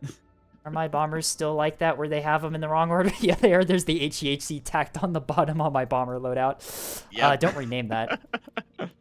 Yeah, that's just like the pretty please like someday thing versus like it's not a major issue, but it's like please. Requested during carrier testing. All right, so we'll make a big thread about it. That'll maybe work, right? eventually. Falcon threads Maybe get eventually. things done. Also, I've noticed that you haven't file edited your paint scheme on this this more line here. Gonna have to dock you people points have for figure out that. how to do that. To do No, the cool it's really easy. Here, let me load up my fleet carrier really quickly. Where are you? I see somebody just showing off their fleet carrier. Okay. Yeah, look 30 at minutes this. is up. Oh, we're on the clock. Okay, right. It looks pretty with the stripes and everything. Anyway, let's move on. Yeah. Pretty good carrier build there. Check the next one on the list here. That was Task Force Beyond Reason. And we have Engineering Tactician with all Tanto Levy got buffed last patch, I believe. Well, that was really easy to find. It's right at the top. Yeah, that'll do it. Here, I wonder what this could possibly be about. I see a double levy. Where did it go? I lost it. I said, okay, there it is. I said it was literally at the top scape. I'm sorry, I had to go delete the one that I just reviewed to just make sure that this folder isn't completely incomprehensible. Just to make sure this is what we think it is. Yep, as it turns out, this is 2 sundials and 68 Tontos. Oh God, is it really that many? Oh my God. Yep, it is. Surely, I bring 58 SDM 200s, and I'm like, surely that'll be enough to deplane a double levy. Wrong. Oh God. You know what's funny? This is not even maxed out. This is they not. Could fit more planes. Okay, you know what? You know what? In all fairness, these are Illum Tontos. They're not coil Tontos. So hold on, would. What? Oh. Yeah, this is engineering's Tonto tech. Indeed. Okay, let's take a look. So which is also a tech that I use occasionally on some of mine. Like I have coil Tontos, and then I also have some of these. Okay, so it's 2 levies worth of semi-active nose. They've got a scramble soft frag. How many soft frag missiles are you carrying? Yeah, the the idea of this is that you could have 1-point AMMs that are incredibly effective against craft, and you just spam them with the Illuminator. Yeah, that's a build, all right. As demonstrated, Taram Illum Tontos beat Coil Tontos in AVA. Oh God. That's turns out that 10 ammo count actually comes into play when you've got like 8 missiles flying at you. Interesting. That's a scary thought. Yep. Actually, this is could this be tech? Because then you also have the good Illuminator cone, because the Illuminator nose is like 5 degrees still. Yeah, so you can still do SAR bomb with them. Yeah. So it is. Okay, I actually like that because like the nose Illuminator, like that requires you to not run like proper. Yeah, and then this is what I run on my double levy fleet. I have a bunch of coil Tontos for anti-craft, and then I have dedicated SAR H Tontos for SAR bombing. All right. And yeah, it's set to self-destruct. Let's take a look. I don't think they were. No, I don't. Target loss. Yeah, resume search. So that is one tech people should be aware of. Sometimes certain people will set their missiles to self-destruct because the craft will then, when the missile loses track, it'll immediately fire another one to just kind of chain stun somebody just by spewing missiles nonstop. Yeah, that is something you can do. I think the tech for but... this one is just to remain painting the target and just make them hit regardless. Yeah. With that being said, though, you've got 68 Tontos spewing out like 500 missiles or something over the course of a game. I really like their Bomber Buster because they're using the 35 mil wing pods with the slug rounds. Oh, because bombers don't really maneuver that much, right? That is true. So they just run them down with that. Is this the use for 35 slug? Have we finally found a use for it? Don't get me wrong. I kind of like the wing gun pods on it because I'm a big fan of like I want more customizability for fightercraft, right? Because currently, like the way to add more like depth to carriers is just spam more stuff, which is a little sad. I want to see like more customization. Yeah, like this, you've gone over this before, which is something I kind of agree with. Yeah, make that free space chat. Yeah, make investing in your craft better than just bringing more cheaper craft. Mm-hmm. So I want to see like the really like built up cool tech stuff. Like you get a really cool seeing like a levy with customized tech. It's like, no, I've got these fightercraft customized my way, and I've got like these additions onto it. Right. So, I did a long ramble about free space at one point with Escape. That was a 5-hour call, wasn't it? You invited me to a call to figure out this whole Fugi thing for for OBS, and then the call lasted 5 hours, changed topics like 10 times. Yep. Gonna make Escape channel a little bigger on my screen. There we go. Yeah, that was an experience of us being like, hey, let's just talk tech. Anyways, you want to talk sci-fi? Incredible. All right. But I do actually like, because I know that SAR bombing, when you could run it in conjunction with coil tontos on like the same craft, was super impressive. I honestly think being able to still run it but sacrificing the coil gun for the illuminator is pretty fine actually in terms of balance, because it's trade-offs, right? Because the big thing, right, is you want something to be powerful, but you want it to be powerful with restrictions. Right. So it's allowed to be that strong, but you can't just like do everything with it. Which is why, again, like you mentioned, the like 5-degree illuminator pod, that was a problem. But the 5-degree illuminator knows that means you don't combine it with the coil tanto stuff, which is partially again why we have the different slots that can be equipped with different things, because mutual exclusivity makes it so you get better builds here because they're allowed to be strong with their stuff. And also illuminators and jammer. Star is right. With you're running the nose illuminators, you cannot flip around and still illuminate, because the nose cones are directional. They only point forward, whereas the pods can point forward and backward, just like the jam pods can. Yep. That said, with a number of like illumination tantos, I don't think it'll be an issue, but I don't think smaller numbers will. Could be a thing there where like if you get forced to evade, then your illuminators maybe go off target. So yeah. I mean, yeah. All right. The cheese call. Yes, it was the cheese call. Just taking a look at this. In terms of buffs, they've got radars, they've got flight deck traversal systems, double deck reinforced gear, CIC and DC. These are actually like pretty expensively built for double levy. Like typically, honestly, yeah, like you're at 24% DR with your integrity strength. Like that's that's a lot better than most double levies are. Most of the time you end up seeing these things that are like super cringed out, like they don't even bother reactor or radar or like maybe one deck gear locker and flight deck, and that's it. Yeah, you're running radar as well as reinforced DC on both of these. Also, you should be able to run a reinforced mag on these, I believe. I believe that you still have the let's check space. We're at 1680. Yep, definitely can. Yeah, you can run that with so much room to spare. Holy crap, yeah. So yeah, I would definitely run reinforced mags on these just because you can, and it's no extra points. But honestly, is it as insane as this looks? I love this fleet, by the way. Yeah, like it's a very specific thing, and if it does get countered, then it's gonna really suck. But for the job it tries to set out to do, which is dump a whole bunch of missiles there. It's an interesting tech choice, to say the least. It's a little bit refreshing not to see coil tontos. Honestly, yeah. And just seeing people push the envelope and try things out feels really nice. I have a feeling, because if the ANS player has a carrier, as an OSP player, you're going to assume that it's coil tontos at this point in the meta, right? Yeah, that's your default right now. What do you... what do you do against this? I'm just saying, like, okay, on one hand, you run like 80 to 100 SDM2s hoping to deplane the Coil Tontos. In exchange, though, they run 500 Saw S1 HE frags. If they try all of your SDM2s get intercepted. If they try to beat you in standoff, like, you just intercept all of their SDMs. The only thing I can think of being a downside is that it is still a 3k backline support fleet.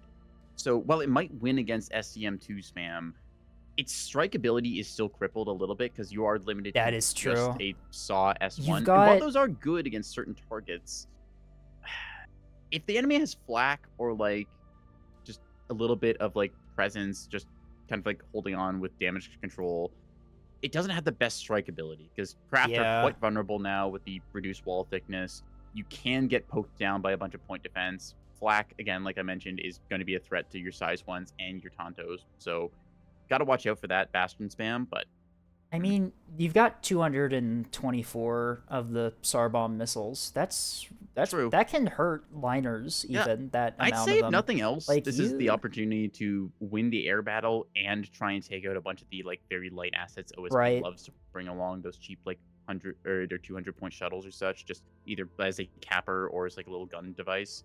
So as a kind of sweeper utility thing, that feels really good. Right. If you can win the air war and suppress the enemy cap fleet, that's 2 NEV fleets suppressed, kind of neutralized right? For the price of one. So your team strength of capital. Then. If your team is good, that should be enough to probably swing the match. Yeah. They're asking about won't this die to current meta CVs? No, because current meta CV is SDM2 spam. Right. And you're able to trade up with the size ones in theory. If you're tasking your ships well enough and you are manually like clicking on the incoming SDMs to fire at them with the illuminators and stuff, you should be able to deal with that. Star just pointed out something. Levy is a very good capper if it has a gun. No late asset wins against it.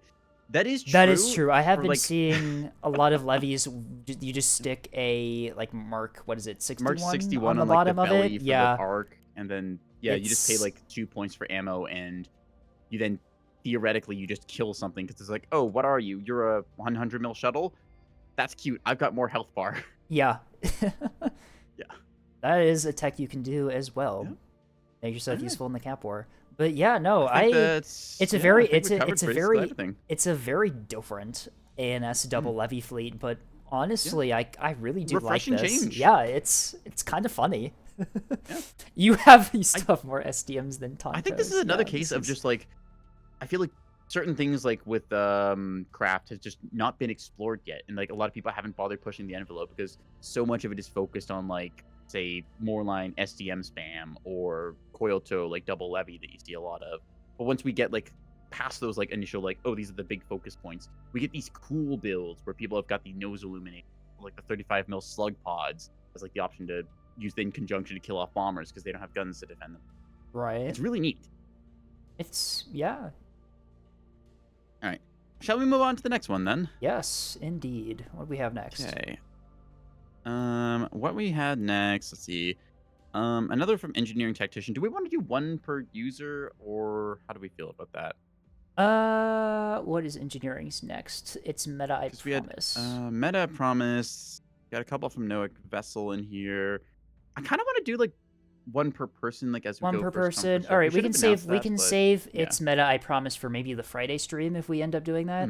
And go to TF Blazing. Let's give other people a spotlight. How about Finn's OSP missile monitors? We do that as well. Yeah. Let's kind of go through this. It's the idea behind this is that, well, we want to review every fleet. We also want to give everyone a little bit of time in the spotlight, so that way we're not just like reviewing like 5 of the same person's fleet in a row, because that turns into just like, oh, hey, can you like backseat my like gameplay choices? So let's see. Where was Finn's OSP missile monitors? All right. Only 2 of them. Interesting. Okay. 2 missile monitors. It looks like it's more of a cap support fleet. Whoa, that is a missile tugboat. Firebird jammer. That's a what? Okay. Is going Sunfish on, and a gun capper. Wake secondary. We have. Huh. Okay. It looks like launch pad. so the with two pikes in the bulk hanger.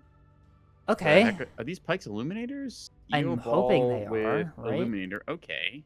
The Great Destroyer spelled very correctly. Well, I mean, okay, spelling has never been a strong suit, right? So Destroyer. Incredible. Destroyer. Must be Yeah. French. Ah, yes. Destroyer. I'm a man holding a cigarette and wearing a beret. You didn't even get my joke. You didn't even get the joke I just did. The must be No. French. Must be French. You've never seen A Christmas Story?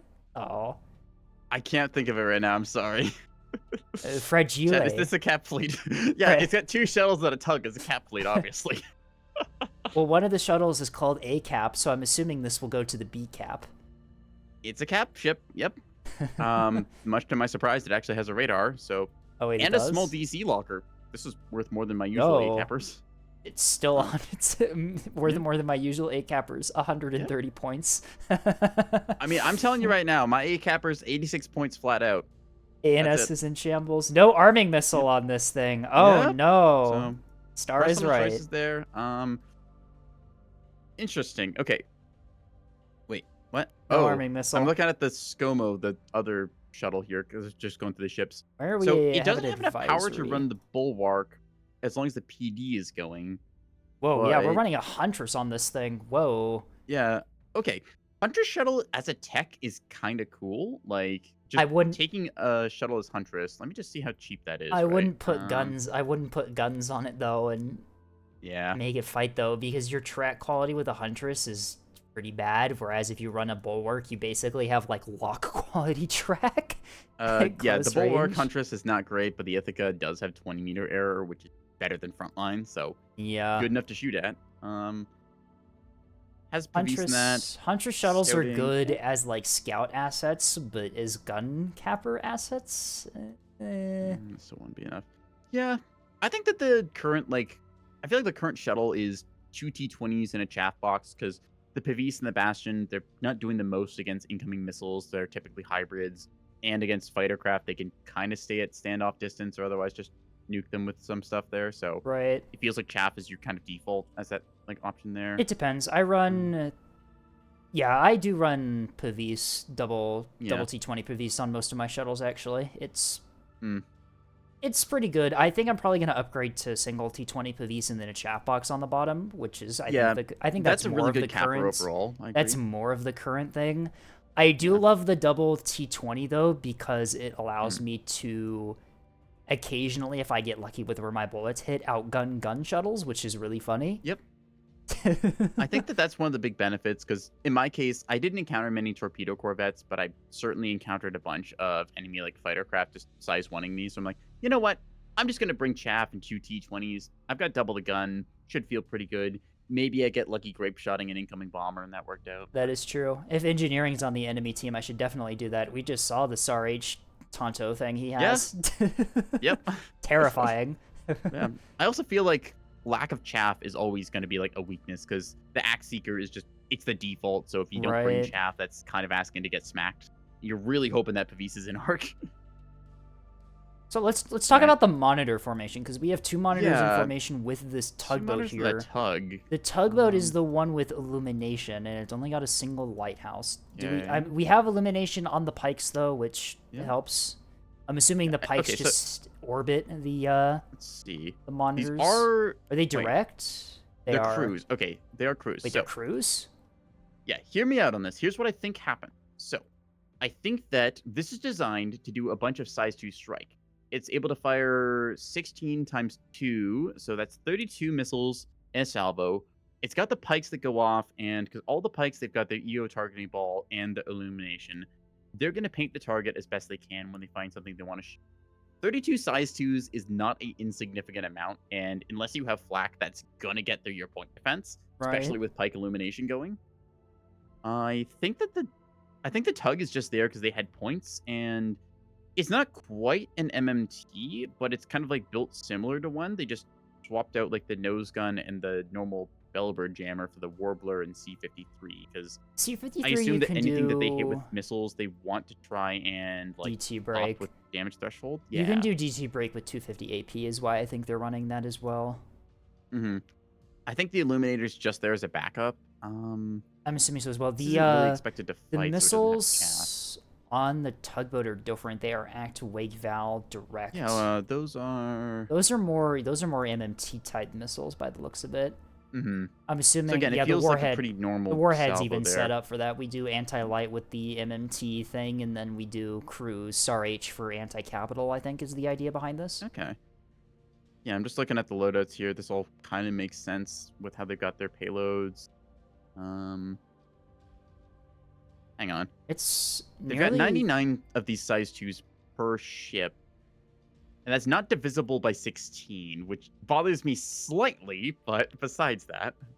Just pretend that it's fine. I'm sure. Yeah, so.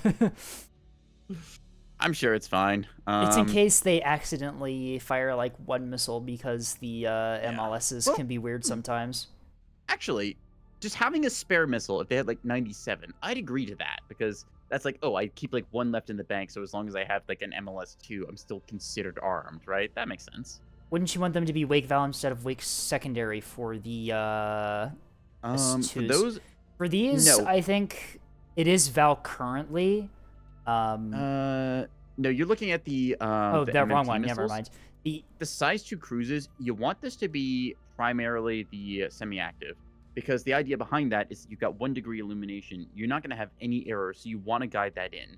For the wake is there only in case it like gets jammed out at the last right. second. That is something you have to worry about with this specific setup, is that jamming will completely pretty much invalidate both of the missiles that this guy has on the fleet. Yeah, so on that note, something you can do is if you split up your firing groups of your MLS launchers, you can do a pseudo mixed salvo. I've done this before in OSP with a missile brick monitor where I got like, it was one launcher fired off glitter bomb decoy launchers. The other one, like there was a pair with ARAD Seeker primary. Another pair had like ACT with Wake Val. So you can make a mixed salvo happen with a missile brick like this.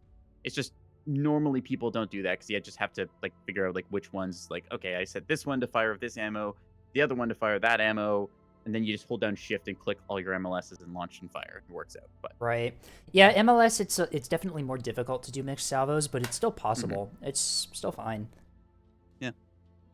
In terms of fleet design, though, honestly, I like seeing these like backline support fleets that also invest like even just a little bit into having a capper or scout asset like this. Just right. It's so nice to see people who like, instead of just being the 3K, okay, carry me and I'll do a big damage dump build, they go for this kind of like, I will help out your cap player. I'll be like a little radar with Bulwark Huntress here. I'll send the A capper out onto the point that we know is going to die. So I'll pay that like 130 point tax to die to a beamstone kind of thing.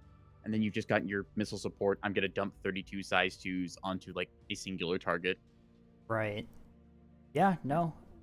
Only 2 monitors, but you've got a good amount of missiles. You can crack Axfords with this, and Solomons too if you get the jump on them. Now, one thing that kind of comes to mind is making me wonder, I think that this is still cheaper to run 2 flatheads with 175 points per, but it makes me wonder, could this fit on a Marauder in 6? That's only 300 points, right? Compared to flathead costing double. 200 missiles, whatever.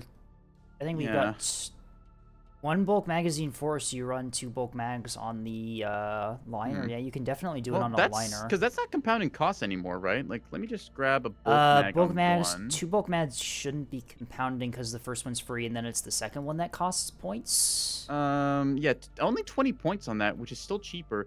Potentially, you could do this missile build, like, oh, okay, you miss a missile launcher, so you go down to like only 7 MLS2s and have a launch pad. But this could potentially be cheaper on a singular Marauder rather than these 2 flatheads, because you're paying 175 times 2 for the hull, rather than the 300 you get for the bulk freighter. So, right. Interesting. A way to save points potentially. You are missing out. You are don't get me wrong, you're faster in a liner too, so maybe late game cap play could work. Yeah. You could also flank Faster around to there. get better angles on ships, but You've also got all those backup gun mounts, right? Like, so you could put the true, Warbler yeah. from the like tug on there. You could definitely fit power. You could get like T20s or something to sweep like in the late game because you've got 2 mags. You're gonna have ammo.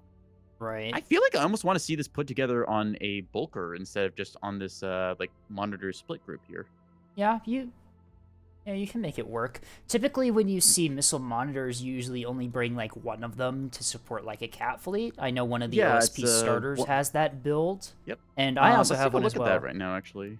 It was. Does the Tantalum, OSP? Yeah. Does it do mixed salvos? The default one? No. Theirs is deliberately kept simple for new players. They've just got the Sunfish missiles, which weren't those missiles called Sunfish? They're the same name.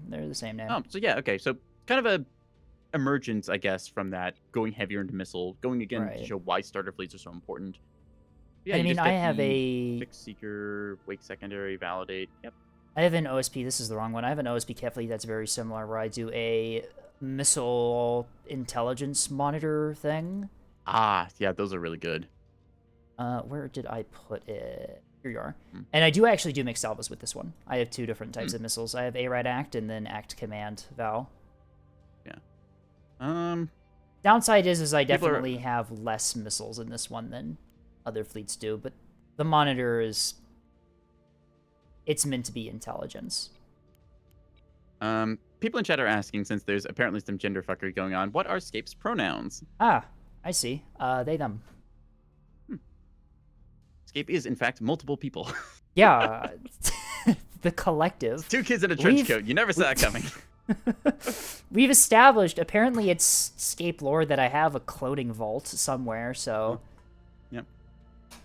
See, in this case, because Scape is 2 people, occasionally Scapegoat is the one who stands on top, and other times we let Scape-chan have a turn on top, so it's just 2 kids doing the whole, like, Vincent Adult Man, I am a full person thing, right? With the trench coat going to the movie theater. I mean, okay. I can create my funny, nonsensical headcanons, thank you. All right. Anyways, shall we move on to another build? Because I think we covered that one pretty well. Totally just TF Birch is next from Leviathan, if we want to... Yep. Try another Leviathan fleet. Star the fleet curator asking, what have you done to my child? What do you mean, what have I done to your totally just, child? oh dear God. I just clicked the preview. What happened? I clicked the preview Totally of it and TF saw Birch? something I'm not happy about. Hang on, where is Totally TF Birch? Where are you? It's below it's like at the very bottom of the fleet list. Oh. Yeah, you see why I said the first time I clicked on it, right? I love how I love how the text has been edited. Did you see that? Heavy cruisers is in Task Force Birch is comprised of 3 heavy cruisers with heavy cannons in electronic warfare. This fleet excels at hunting down lightly and heavily armored line ships and Ocellos. Its weapons can rip through armored monitors, use the big guns to pick fights you can win and prevent fights that you can't. Heavy cruisers can be easily dismantled if attacked from the sides, where their armor is less angled and they're easier to hit. Use the... Incredible. All right, so we have to review. All right, get the spray bottles. We have to review this one. We have to review this one. Yeah, we gotta. All right, so I will take 1 point away from them on account of not running a interrupt module on these, which costs how much actually? Masquerade costs 20 points. So if you're gonna do it, you might as well include the Masquerade to make it look like it's triple Vox, right? But wait, what is your damage control on these? 3 rapids and a small? These things have DC. Go? That's actually a surprise given this 5 teams. Yeah, that's insane.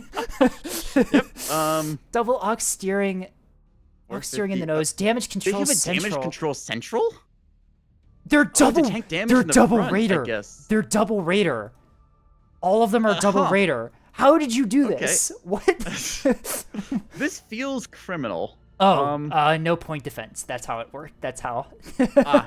There it is. That explains why the Mark 61s are labeled totally defender. Don't worry about it. Totally. Wait. They're the ones on the other ones are labeled totally rebound. Don't worry about it. Okay. Is this thing has breadsticks? You can afford breadsticks with this build? As 8 of them, not a lot, but that's still. Yeah, it's still something. It's a cheap breadstick using a wake and an act combo, but it's still able to kill bombers. Yep. Yeah. Not a lot of ammo. Let's look at the ammo. I guess. Nope, that's wrong. We got 17 minutes of firing time. Yeah, because you got one ammo elevator in these things. Is it only one? Yep, it's one. Oh my god. It is. ANS forgot that they're playing ANS and is going for the burst damage rather than the sustained damage for 450. Apparently so. This Star. Oh, sorry. I was reading Star's thing in chat. It's like, let me see the tunings that. No. This is not good, Star. Don't. Star, this is a triple Axford fleet. Like, the missiles are the least of your concerns. Yeah. Give me just 1 second here. I just need to pull something up a little bit larger. Good old quote here. Anyways, Skip, I'm not sure if you can see my stream, but I'm just putting something up here that I think is kind of accurate and relevant for this. I can look at your stream, but it's going to be really awkward because there's going to be echoes for a split second before I mute the stream. You can just mute it for a second. Yeah, let me just put this picture up. I think this is the best summary of this fleet. You quickly hit mute. Hey, I muted it before. Yep. There's the quote. I think we got a... Yep, congratulations. We got one Fleet Editor Was a Mistake award today. Congratulations. Let me pull out the first one of those. All right. So, okay. Now, I will point something out about this, right?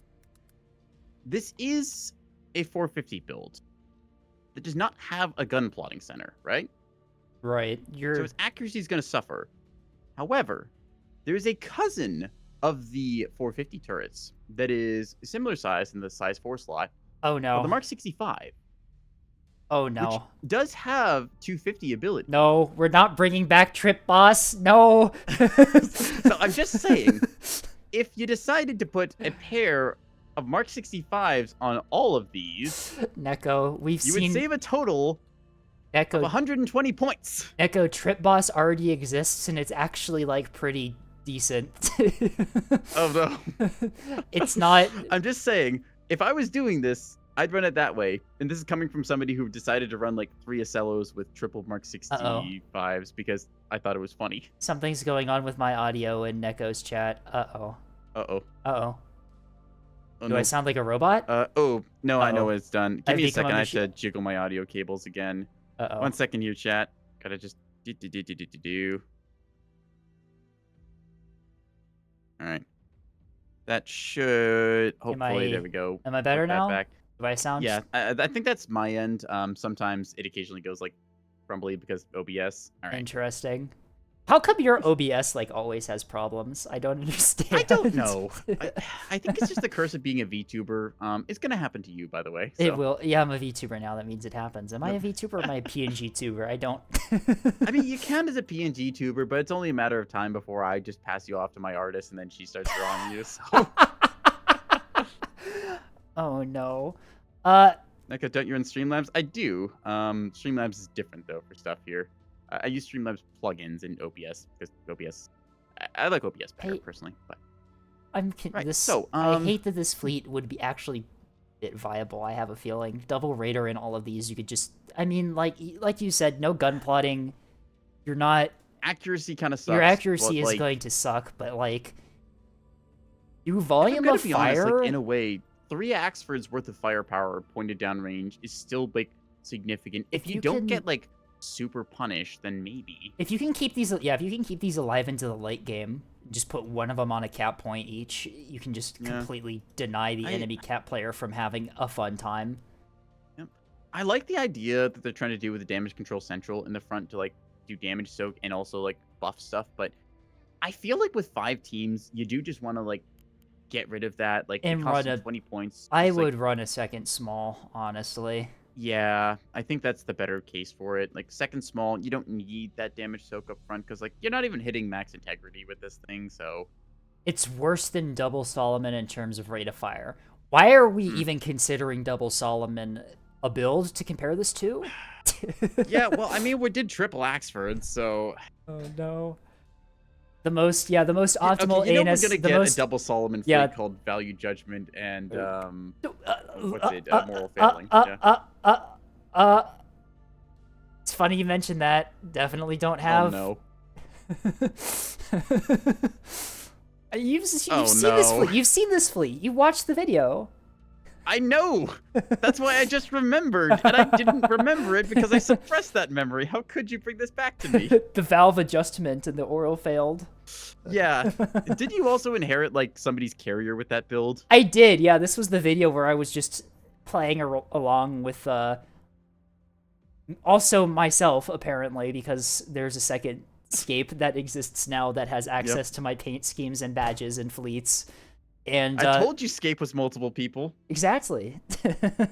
And then I was just randomly handed a. The funny thing is that the carrier fleet I was handed, the craft were named after the craft that I had in my really old ANS carrier fleet, Oh. which means that it was a modification of one of my. It was a modification of my single levy fleet, and so the craft actually made a little bit of sense to me, but.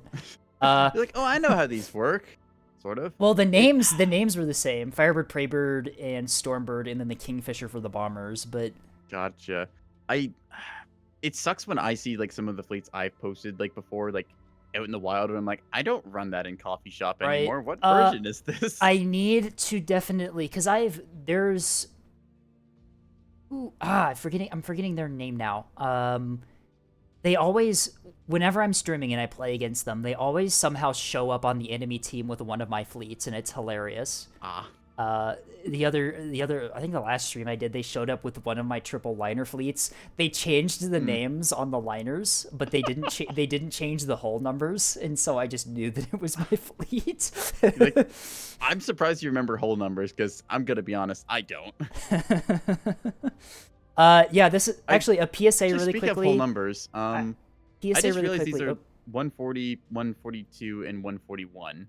Is that how Birch is numbered? Let's find out. Starter fleets, TF Birch. 140, 141, numbered... and 142. Yeah, this is how TF. It's yep. It's the same. It really it's is the same. Birch. It's the same formation as Birch as well. The ships are in the exact same formation. That's incredible. You know what's the problem? If I saw this fleet drop in, I would just think to myself, "Oh, I forgot how large voxels are, or something." Right? Because I would just look at it. It's like, oh, triple formation, kind of a V shape. Yeah, that's Birch. Don't worry about it. Same distance too between the ships as Leviathan. Oh yeah. No. Big Birch, Iron I think no. this is what we meant by buff CLs. I think. Yep. The CLs did get buffed. They went to the gym and became Axfords. People say buff CLs. My guy, you can just play Axfords. Like. Yep. All right. That's another hour, and we have to take a little intermission as I get another drink and stuff. There. Alrighty, so we'll be right back. I think on my side, so I'll catch you then. All right. The wrong folder. Help me. PSA for anyone watching my stream while I'm here. I do have a lot of fleets on the Steam Workshop that I posted a long time ago. Those fleets have not been updated at all. Use them at your own risk. A lot of them are no longer viable, and I may fix that. I don't know. We'll see if I actually get around to updating them. I know that there's some of them that are still kind of viable, but yeah, definitely download at your own risk. I know my battleships have changed quite a bit since I uploaded them. My 450 liners have definitely changed a bit as well due to the price changes from the 450 casemates. But, yeah.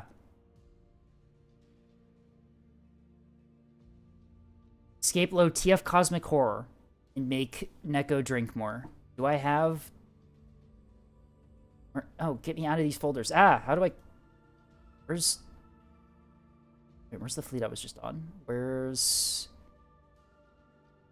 at the very bottom, weren't you? Sorry, I'm trying to delete these fleets as I go on, so I'm not, like, left with this folder of 30 things that I have to deal with. Oh my gosh, there's still so many! Ah! I'm gonna be here forever. Where is TF Cosmic Horde? Do we get a... Haven't I reviewed this one before? Outside Known Bounds and Beyond Comprehension? I feel like I've reviewed this one before. Or at least I've seen it in combat, at least, with these names. These names are super familiar to me for some reason. Don't worry, no, we'll get to this one eventually. Tethys is DMing me. Thank you for this DM, Tethys. Why did you send me this?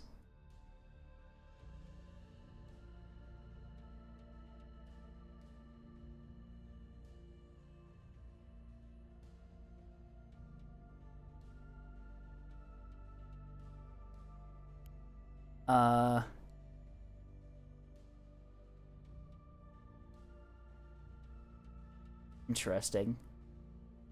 I shouldn't be spoiling myself on these fleets. I should be waiting. Anyway, I'll show you my ANS carrier fleet, which is still prototype, I guess. 16 Coil Tontos, 24 of these Illuminator ones with the star bombing. I'm also running some, they also do have some Act Radar AMMs in here to help with things. This is not a good fleet by any means. I still need to do some experimentation with this and keep testing it, but, yeah, I'm also running a lot of SDMs on these as well to make OSP suffer. But yeah, that's it's a very strange fleet that I still need to deal with. I've got 48 SDMs, which it's not like a whole lot, but it's a sizable amount, I guess.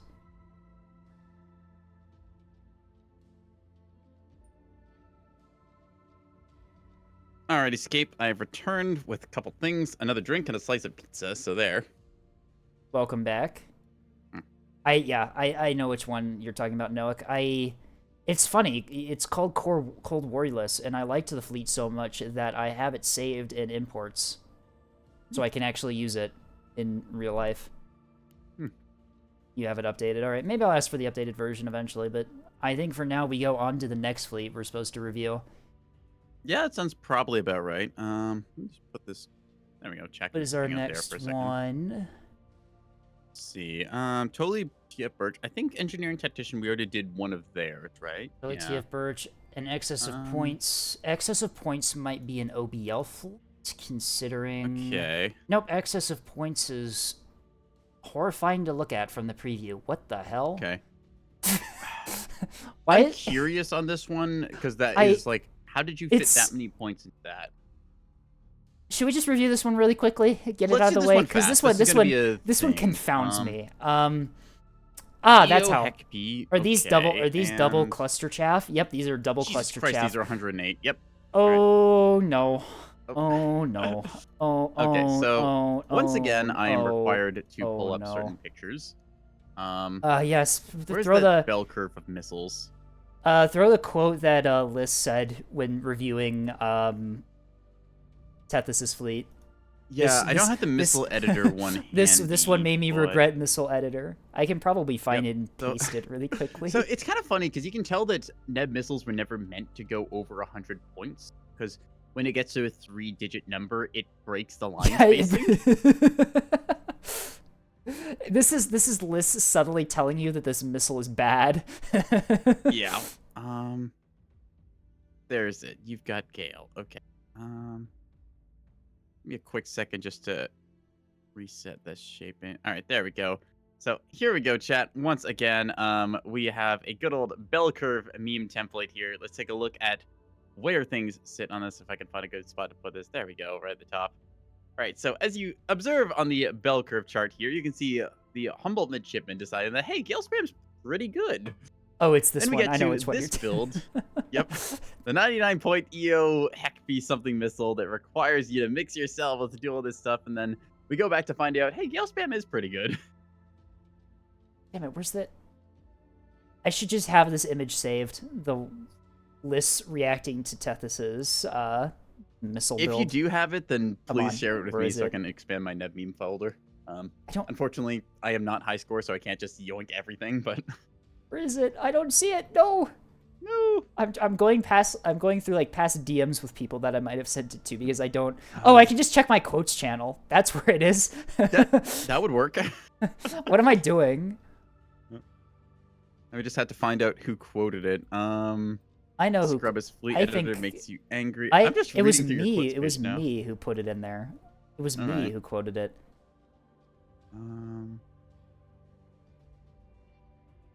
Well, I have the other one, which is List telling me no one cared who I was till I put on the cat ears. I have that one It's too. just like, ugh. It's like I know, but like, hey, come on, List, you don't gotta say it. Ouch. I could have sworn I sent this. Yeah, This to I you at swore you some did point, too. but I don't Huh. know. Well, there it is. There it is for posterity. There, now you have it. Now you even have the Thank Tethys you. quote to go along with it. Literally made me regret making the missile designer. Was it a Tethys build or? It was a Tethys build. I think it was a Tethys build that said like, yeah, this is why I had to include a stroll bar on the missile list.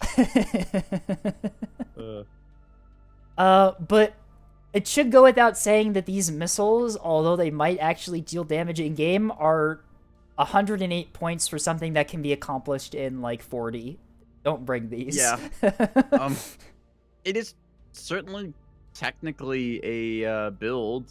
What? How else did you waste points in this thing? I want to know. Is it just? Did you just stuff one of them full of like F or something? No. Some AMMs on the. Was it just? Escort, is it just I the guess. missiles that got used to Um, that? Hang on, let me remove the missiles. the ammo count on this thing? Jesus Christ. That's a lot of ammo for a Corvette on that. Okay. Yeah, it's just the missiles. You remove the missiles and the fleet is now 840 points. Yep. That'll Yeah. That'll do it. Right. Right. So I think they just tried to like buy everything they could. Like they bought. I think they were trying to make the most expensive missile, I believe, is what the idea behind this Yeah, one was. it's just I thought you could they make could've, a like, more pushed it further expensive. by- Yeah, I hang thought on. you could make a more expensive missile, though. Okay, right? so I hate to say this, but like, I think we can make this worse. you can make it 116, 121. Yeah, where was this build? It was, what was it called again?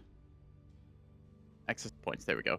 Yeah, so you can make this more expensive by taking your heck peas and cranking the top speed all the way up on like both areas. So that's like 114 there, right? I have you just it at get rid of the 100. damage I think. control a bunch that you don't need. You take it. You don't need the damage control. It's a point where it's like, look, it's a frigate and a Corvette. I don't think you need 8 teams of damage control. How many This teams frigate does has it more have? damage control than some Vauxhalls. Why?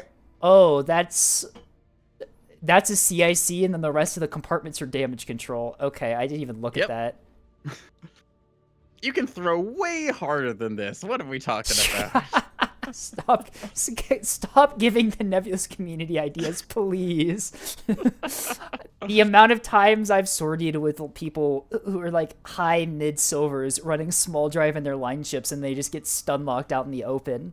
Please.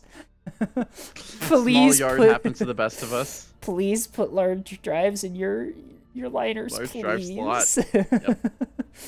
All right, so I've made the missiles faster, which obviously makes them deal more damage because heck P, right?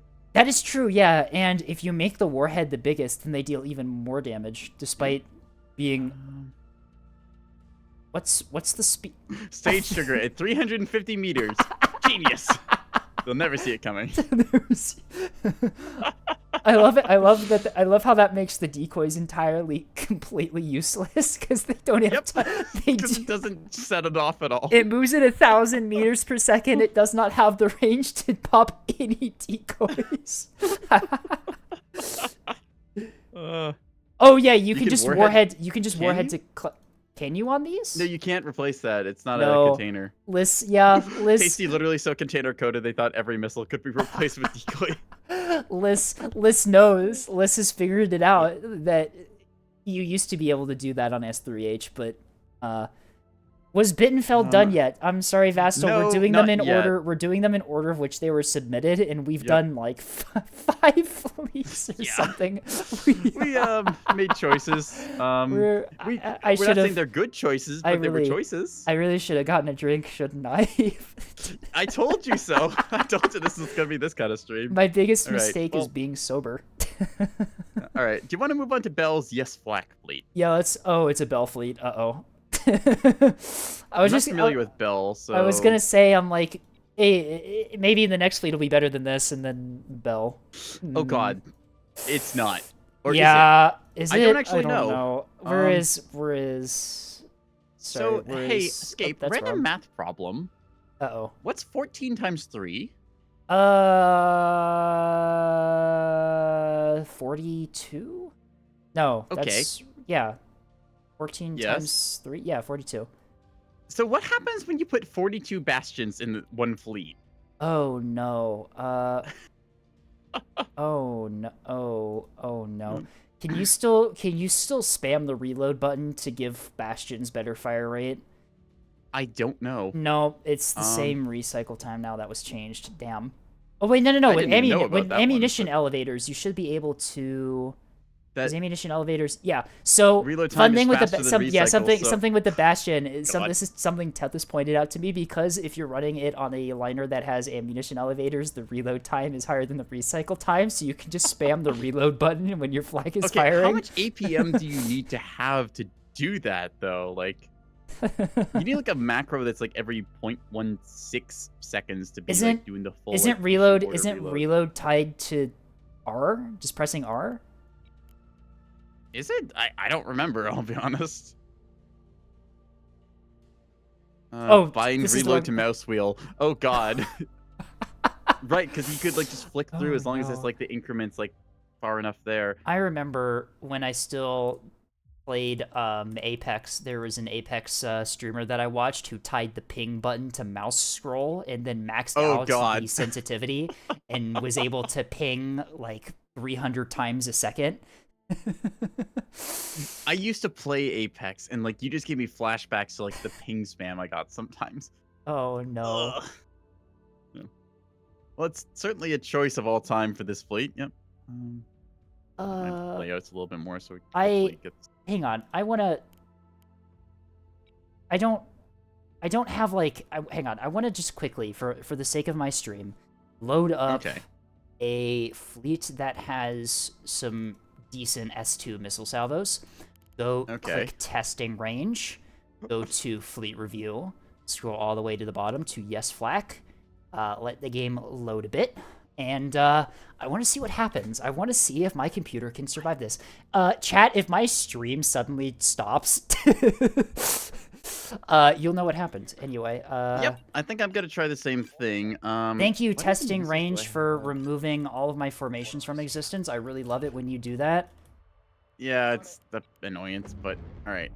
What was it? Yes, Flak, I think it was. So, do you remember a while ago, Scape? I cast one game that was on Nick's eye, and I called it like Game of the Month or where the insane flak count on that one liner just kept it immune from the carrier for forever. Yeah, the Tantos were like trying to kill it, but they just couldn't. I remember that one. That's also the one where HIMARS killed an entire squadron of like 8 bombers with a beam keystones. Single beam destroyers. Like, I don't care. But yeah, so I'm not saying that like that kind of happened, but I think that this might be inspired by that. So I don't know. I don't know if Bell watches you.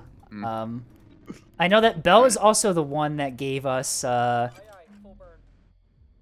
other Task Force Oak variant that I have, which the original name was TF. It was called TF Oak, and then in Japanese said something that I am unable to say on stream. And I'm really glad that didn't show up in Neb and only on the craft file, because I have a feeling that that would have been problematic. Anyway, I maybe shouldn't have done this. Chat has requested something here, which is something to people. So consider the following. Oh God, do I have to do this as well? Give me your best shot if you got it. I'm firing all these missiles, seeing what this does. Yow. Holy shit! I've launched the missiles. Holy fuck. They didn't even get within a kilometer of those liners. Yeah, that'll do it. Oh, no. Yes, Leviathan, I do know what it says in Japanese. Please, you don't have to say it in chat. It says what? Levy, check at the spray bottles. Big sippy request again. All right, here we go. Because the problem is I don't have like an S2 spam fleet. I'm throwing 60 size 2s at once at this thing. I'm not even getting close.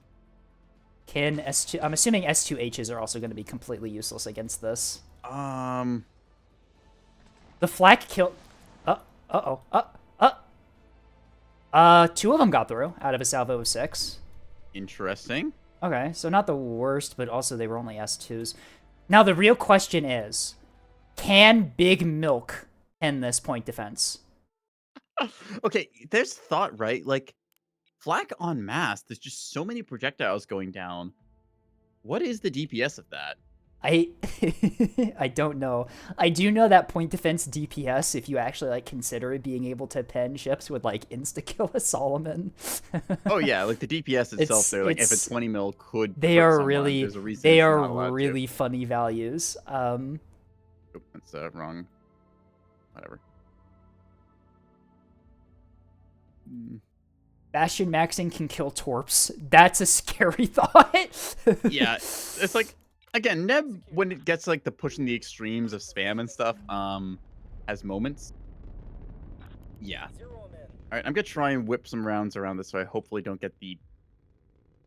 Flak backpack is such a phrase I am not prepared to admit to, but like these have it. It's so weird seeing that many bastions on this thing. I mean, I kind of... Without the backpack guns firing, it's just not getting through at all. I kind of vibe with this sort of fleet where you just bring 3 liners and the enemy is just like, oh, wow, they must be really vulnerable to missiles. And then you just have infinite point defense for some reason. Yeah. You've seen Battlestar Galactica, right? Yeah, this this feels like a BSG. The Jupiter, yeah, deploy the Jupiter class. Okay, so all right. Total salvos, 1 hit. What? I got randomly lucky. All right, let's see if Big Milk can get through this with its anti-Acello S3H munitions. All right, let me know. I'm gonna take a deeper look at the fleet while you're at that. All right. I'm assuming the answer is yes, because these have BSSJs in them and decoys, but... No. Yeah, these got through pretty easily. All right. I'm going to also just make something in the meantime while you're doing that. Yeah, this works. Why did this salvo fire like that? Hang on. Okay, that's... Something went wrong with my missiles in this fleet. Did I build these right? Every missile you're ever being like... I did. Why are you doing this? Why are you staging like that? Okay, that's curious. Anyway, apparently I need to redo the missiles on this fleet because they staged in the wrong order, despite me having them set up to stage in the opposite order. So Throw TG Cosmic Horror. Okay. I don't know that fleet. This is one of our fleet reviews that's coming up. Okay. What is... I'm just making something in the meantime, so give me a quick moment. Cosmic Horror is a double levy. What? What do you want me to throw at these? Oh, it's S2 spam Tontos? Quick second. I don't know if these are going to get through, my friend. Why are they SAR H? Alright, so, oh, to make them go straight. To make them go straight, that's right. I did just, as like an example, kind of put something together on my stream. So technically there's nothing stopping you doing this, but you really shouldn't. You can fit all 19 mounts on a liner with grazers and power it using like 3 jury rigged reactors, a power drive, a boosted, and like 5 civilian reactors on 2 plant controls. Hey, I don't think these Tontos have radar on them. Just a guess. Strike A, and I didn't look at the loadouts. Actually, I didn't look at the loadouts. I need to actually know what I'm mounting on my craft before Strike A is the one with... I see. All right, so you do mixed salvos with them. All right. So you're getting accusations of Armored Core influencing you, Scape. I plead the fifth.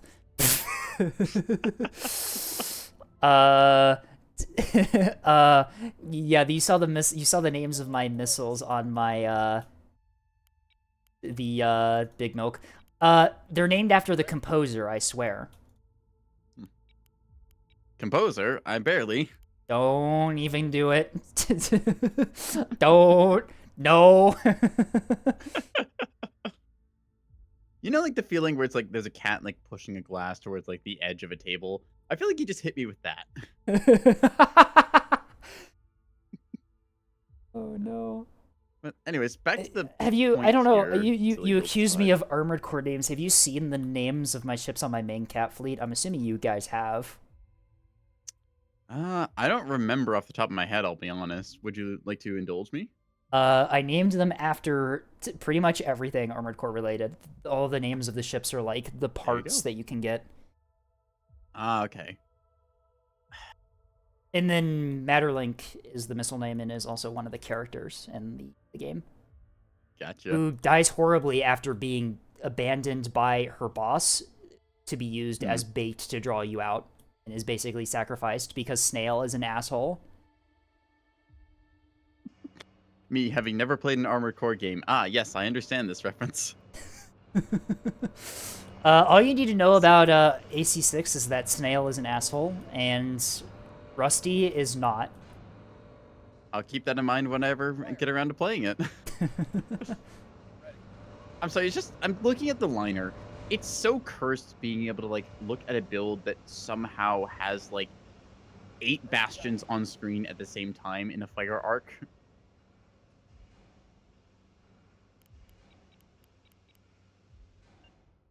Okay. We have things. See. The missiles are called Cosmic Horde. That's where it got the name from. Also, line formation is simply the best formation, FYI, because it spreads your ships out more than the other formations and makes them... Are we moving on to another fleet, I should ask? I am going to strike this flak maxing thing one more time. That was only like... Yeah, that was only 12 S2s. Those are not getting through. They all got evaporated at like the same time. Yep. Once again, going to show that Neb, while it is a very interesting game, when you put too much into like one particular thing, it kind of breaks down. Like when you get the pure flak max builds that nobody runs. This is horrifying to look at from like the preview. Like, what's our damage control on these? Reinforced small, large. So your damage control is absolutely garbage for a liner. It certainly does exist. We will say that much. Bell, okay, Bell, have you ever built a liner before? What are these aux steerings doing in the big compartments? Oh, actually, no. Okay. For the sake of them purely trying to max out on points, the big aux steering for that area doesn't necessarily seem bad. Like, I get what they're trying to do. They're on a shoestring budget. They're trying to just soak HP damage here. I wonder, just by having the biggest hitbox. I wonder where all the money went. I don't know, Chief. How much flak ammo are we? What, 3,000 flak ammo? Escape. Why do I have another Neb meme for this? That's like please help me, my family. About, please right? help me. My line ships are dying. Spend less on flak. No. Yeah. Spending 150 points on flak. How much firing time does that get you? That gets you 52 seconds. Yep. That's every gun firing at once. God. Yeah, just like that's so. There we go. That's so bad. Please help! My ships are dying. Someone help me budget this. I mean, you're immune. You're immune to S2 spam, but like. ANS doesn't really do S2 spam, to be honest. Okay, so you know what's really funny, right? Like we mentioned, like old school, like AVA pre-missile update era, where it's like the destroyers, like they dump all their VLS2s and MLS2s of Thunderhead. So you got like, what was it? Because like you had 2 VLS2s and 2 MLS2s. That was 32. So that was like 40 size 2 dumped at you at the start of a match because that's just what people did, right? Right. So in a way, this build is perfect for countering a meta that existed like 2 or 3 years ago. We've countered a meta that literally cannot exist anymore. You say that, but at the same time, I've seen what people try and do with like size 2 reigns. You know, in all fairness, Task Force Ash is still very missile heavy for some reason. Yeah. Do we? Okay. Would you accept us taking like a slight side turn to review a particular fleet that someone submitted to me that I think we kind of need to see? Uh-oh, can you DM it to me really yes, quickly? I can. Or DM it to me and I'll review it. Give me one quick second while I just grab the fleet file. All right. So, this... I'll apologize in advance for this, but... It's only fair because last time we did this, I sent you Trip Boss and we experienced it. So, more like TF ass, yeah. All right. So, anyways, imports TF Ash sort of air quotey style. Is it in air? Oh, it's just called TF Ash, all right. It should just be called TF Ash. Yeah, I had to reload my editor thing to get it. I think. Imports. All right, let's take a look. Yeah, there it is. So where it's a build. Is... Yeah. Just get that image off screen. There we go. I imported. Where are you? Are you at like the very top? Because this folder is should be top of the TF list. Yeah. I may have to exit out of main menu and exit back in, so it actually. Yeah, loads. You'll have to reload it probably to refresh it. Where? I probably like glanced right over it, and everyone in chat is making fun of it. Oh no! Oh no! Oh no! Oh no! So anyways, I may have had a hand influencing someone to build this, but that's not what a keystone looks like. Yes, but you see, they'll never expect it coming because 2 of them have masquerade modules. Are they Oh, those aren't conch jammers. Those are masquerader. Yep. They masquerade. Yep. God damn it.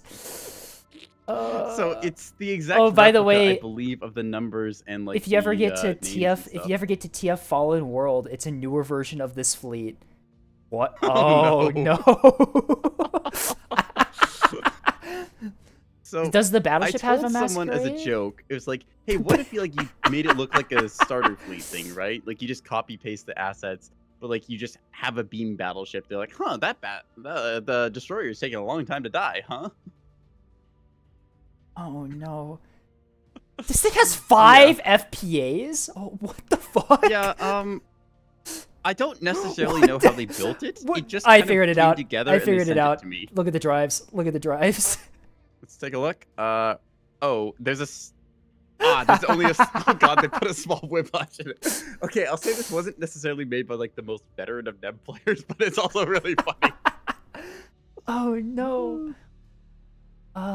So, anyways, we'll just message Not So Lone Wolf and say like, hey, we got the updated version of Task Force Ash. You can add to the starter fleet. Tell List to put this in the game, please. Yeah, just like my updated version of TF Oak. I'll just do that, and then to save them the trouble of banning me, just leave the Neb Discord. You can't fire me, I quit. You can't ban me, I left. Wait, it has a Sarissa on it? It has a Sarissa? What the fuck? Mm-hmm. Oh, no, this...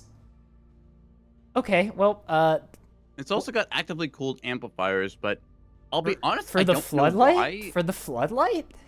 And the interrupt jammer, I guess. Like I said, new running... player had reached out to me and was like, hey, I've got a funny idea. I'm like, yeah, just do this. Figure it out. It'll be funny. And then they won with it. Repeatedly. Yeah, that sounds about right.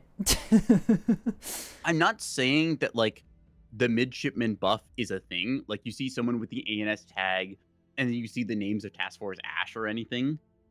But if it was you, would you expect the thing that looks like it's a keystone, and you see 2 other keystones with it, to in fact be the thing that's running all this? Also, chat, ignore what I'm doing. Ignore what I'm doing. I'm not doing anything. Do this with whiplash? Just doing nothing right now. Just Wait. putting that there for safekeeping. We'll say. You're just saving this, aren't you? Maybe. You've given me a really good video idea. Yeah, so I'm not saying that this will work, but I'm just saying it's going to be really funny at least one time until people figure it out. Oh god, these two fleets at the very top. I know what they are.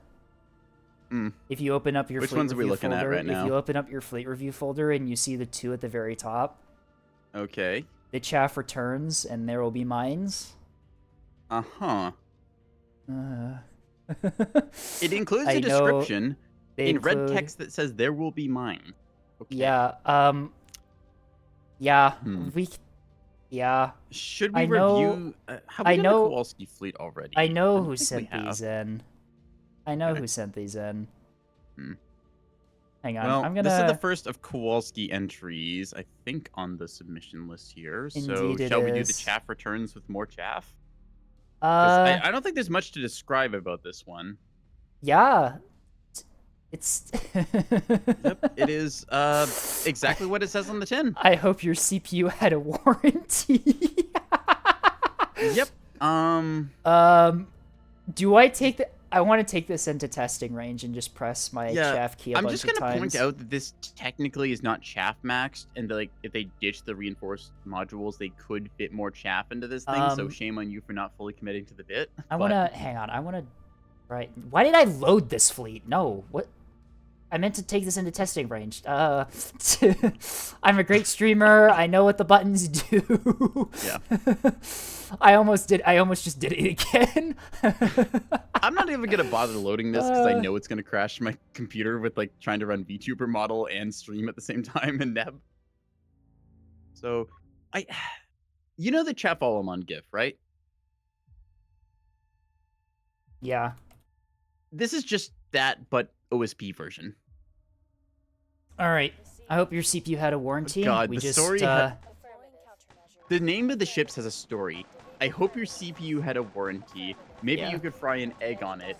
I needed some more. Good thing I found tugs. Can I hang on really quickly? Can I bind decoy to scroll wheel? Normally Control plus Z, right? I have it set to left alt. Is what I set it to. Interesting. Okay. It's easy. The thing is that if I alt tab, I drop chaff because of that, which is fuck. You can't. You can't bind it to fucking scroll wheel. it sucks. All right, awful. So we've got another request for Liz apparently, which is also going to be answered with no. But actually, our first request for the bindable. Do I have it unbound now? No, okay. Can I? This.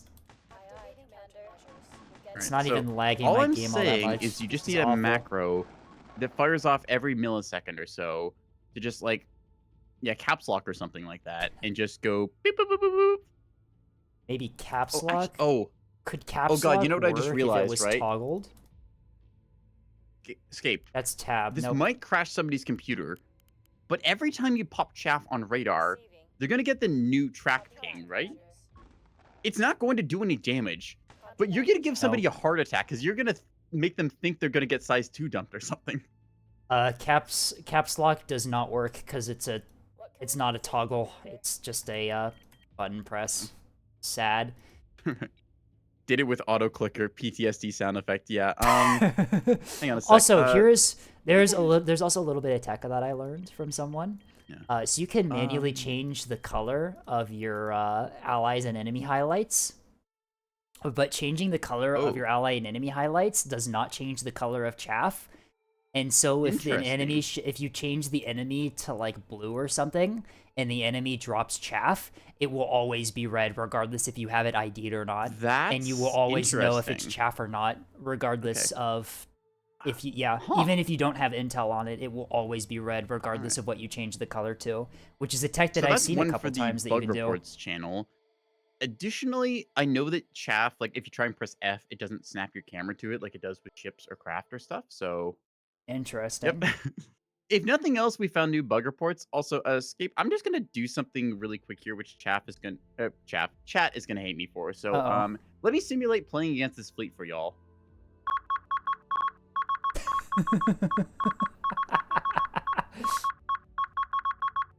By the way, whenever Banana joins a voice call, that's the sound effect that auto plays. Yep, that sounds about right. It's really good. Yeah.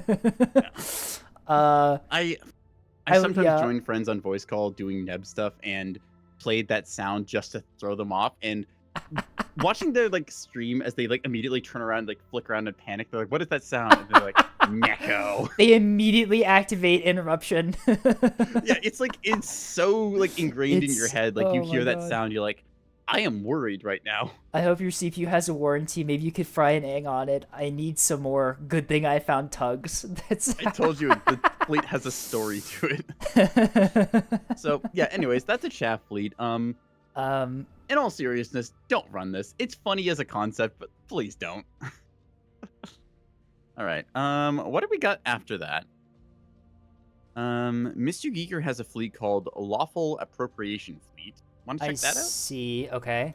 It is actually looking like a legitimate fleet here. Really? I'm seeing Can corvettes is and that a beam I double clicked. destroyer. Is that allowed? Are they allowed to submit legitimate fleets? At this stage, honestly, I don't know, but What was the name of the fleet again? Lawful appropriation, right? looking at engineering tactics, last message of not even that many new contact noises. Triple Swarmicon, 1,000 missiles in 2 minutes. Literally 1,000 missiles in 2 minutes.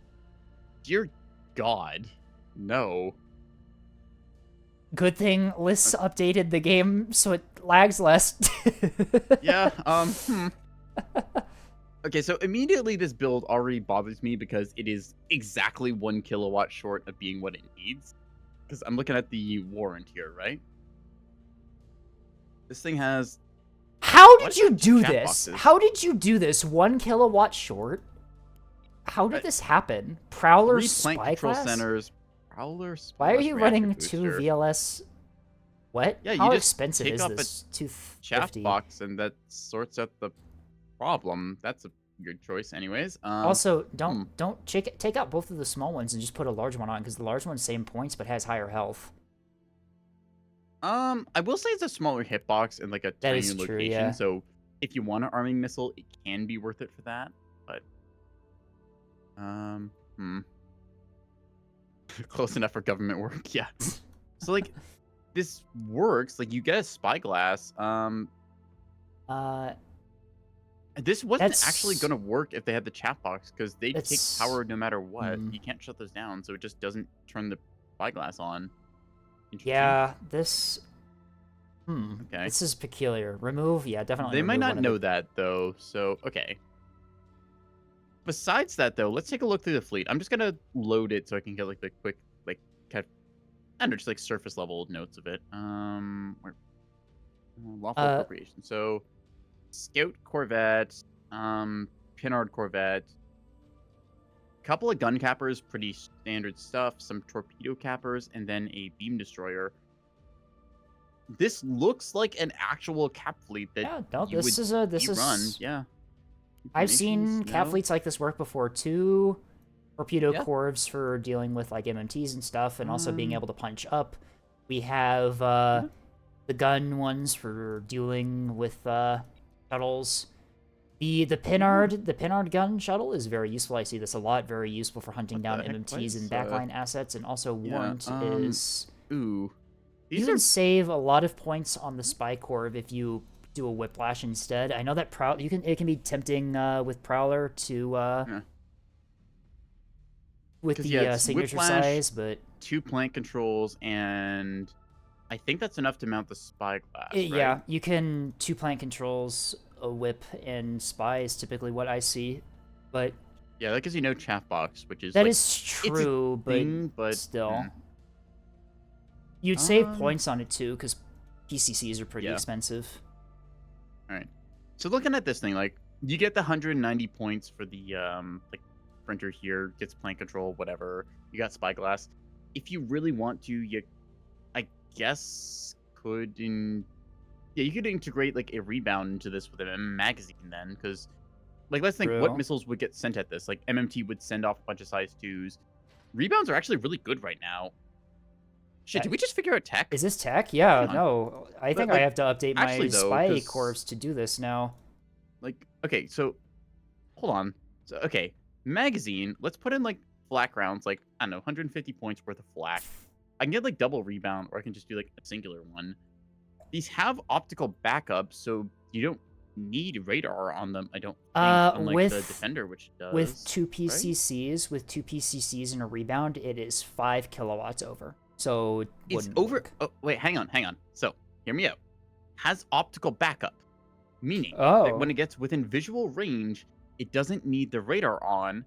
And as I understand, if you just are on the ball and you can shut off the radar, it will shoot down incoming size 2s, right? Like an MMT might, say, salvo 4 missiles against this thing. That is true. It could. Optical backup kind of okay. sucks. Yeah, that is true, though. It does. However, it's flak. So you don't need to be that close or spend points on a reactor booster. How much is a reactor booster? 10 points. 10 points gives you enough power for that. 5% bloom to your detectability, though, is kind of rough.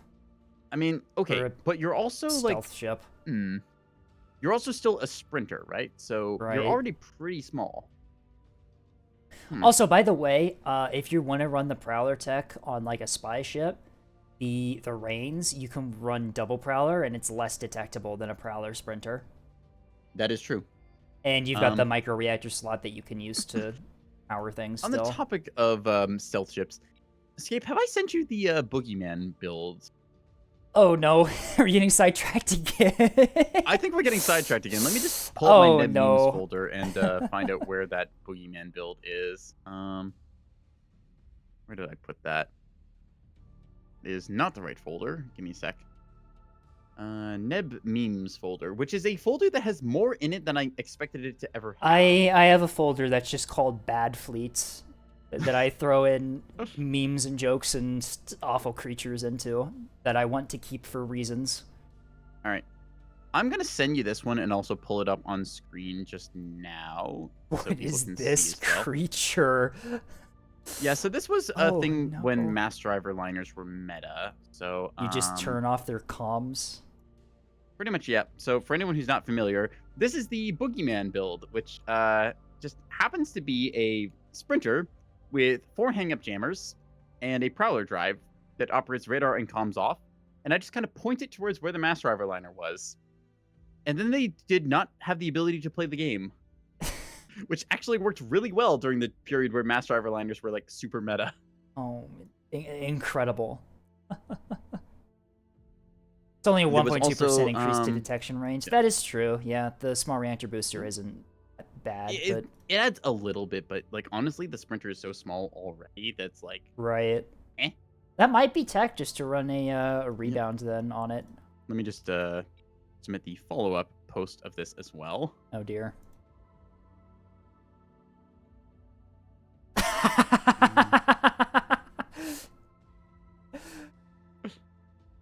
Incredible.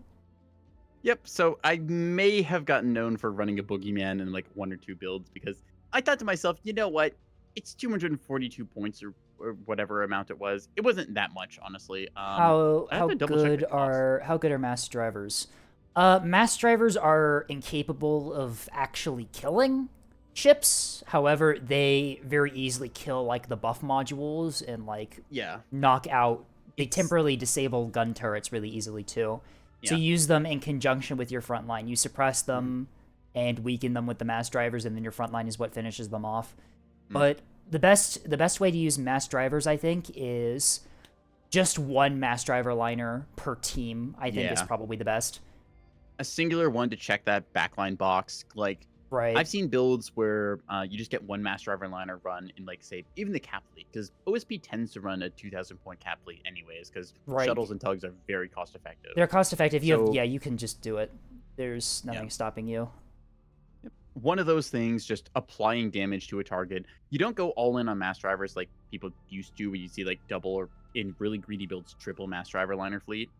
But now you just splice one into your comp. It just kind of sits in the backfield. You get like 3 bolts of 300 millimeter tungsten slug impacts the enemy ship, and then suddenly that thing crippled. Also, yeah, as Star said, split them from the front line at an extreme angle as much as possible. Because if like an Axford or Solomon is bow tanking the mass drivers, they'll take like no damage to them. But if you can get them at an angle compared to your front line, the enemy will be forced to bow tank to either you or your front line, which they die really easily regardless of which one they choose.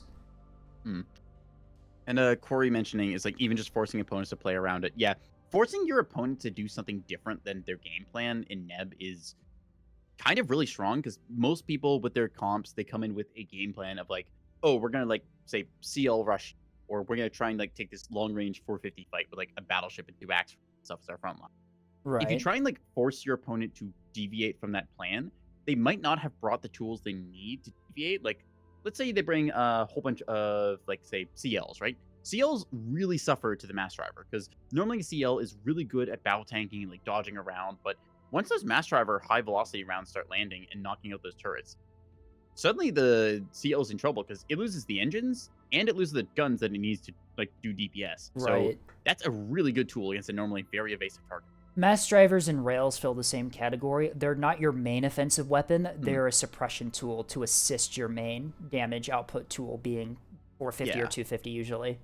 So yeah, it's like how you typically bring the best rail or mass driver play. You typically bring 1/3 to 1/2 of your point cost being either mass drivers or rails, depending on how extreme you want to go, and then the rest is like support assets for your other teammates.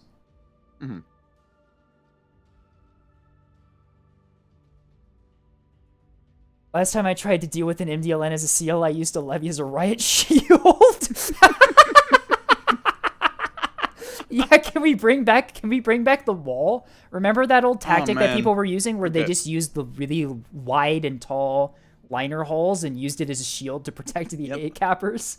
I remember that strat era where it's just like, yeah, you can't beamstone me on Yukon or whatever because there's just this giant like hole in the way. So the shuttle manages to get the A-cap, and that kind of swings the game, but you paid like 350 points for it or something. So like 450 ship press mass driver liner. Yeah, typically one of the most potent builds is combining a mass driver liner with a 450 Acello if you want to do frontline backline combo. Because even just 450 like Acello plus something. Acello plus something is incredibly strong. Yeah. Yeah. Just like half your fleet budget is the Acello. It's an Acello. It's about 1,500 points, kind of similar to a gun Axford, but you just have that versatility as OSP. I've seen people run a build where it's like an Acello plus a journeyman and then like 2 cap shuttles or something.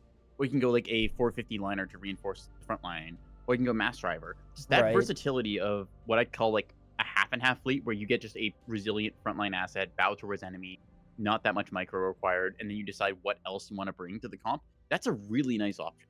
I've started parking cap shuttles behind dead shuttles to shield them from beams. Yeah, it's a very potent tool. Beams, even if the ship is completely dead, everything's in there, beams still can't get through ships. You can't punch through the other side. The only thing you have to worry about is that for like shuttles, the hitbox is really small, so you got to be really careful about your exact position behind them. But yeah, no, it's a tactic that people use, and it's decently effective actually.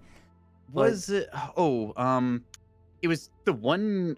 I don't know if you caught the full tournament, but it was the one on where it was a singular tug, just like get down, Mr. President, did like 3,000 points worth of missiles, and Lisk was just like, yeah, that's not how you missile. This is just bad. Stop it, you. Was that in the recent tourney? The all hands on deck? Yeah, that was the recent tourney on Blue Moon. I forget who it was playing, but no, Blue Moon, the really big map, the one with like the disturbingly long range, the one that mass drivers can't reach across. It's so large. There was, the stress tourney, not all hands on deck. And stuff for it. I'm sorry. I'm like, I don't ever remember Blue Moon being a map in the all hands on deck tourney. No, it wasn't in the all hands on deck, but it was in the most recent one. The I forget the exact name of it, but it's the one with the bans, which was really interesting because literally every round, everyone banned like bulk internal hangar and like the hangar pick. Yeah, I remember like, the one. I guess we're not playing Strikecraft. Yeah, the stress tourney I watched in Star. I'm so sorry, Star. I watched the one where you got obliterated by Flynn's Torpecello. And I was talking to Flynn after, and I'm like, wow, that was a really good Torpecello play. And Flynn's just like, oh yeah, we banned defenders. And I'm like,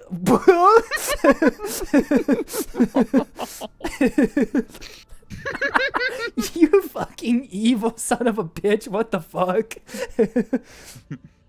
And it was really funny because for that stream, I tuned in right as Star got obliterated by the I think I raided. I think I raided into Star as well because my stream was wrapping up right as it happened. I'm so sorry, Star.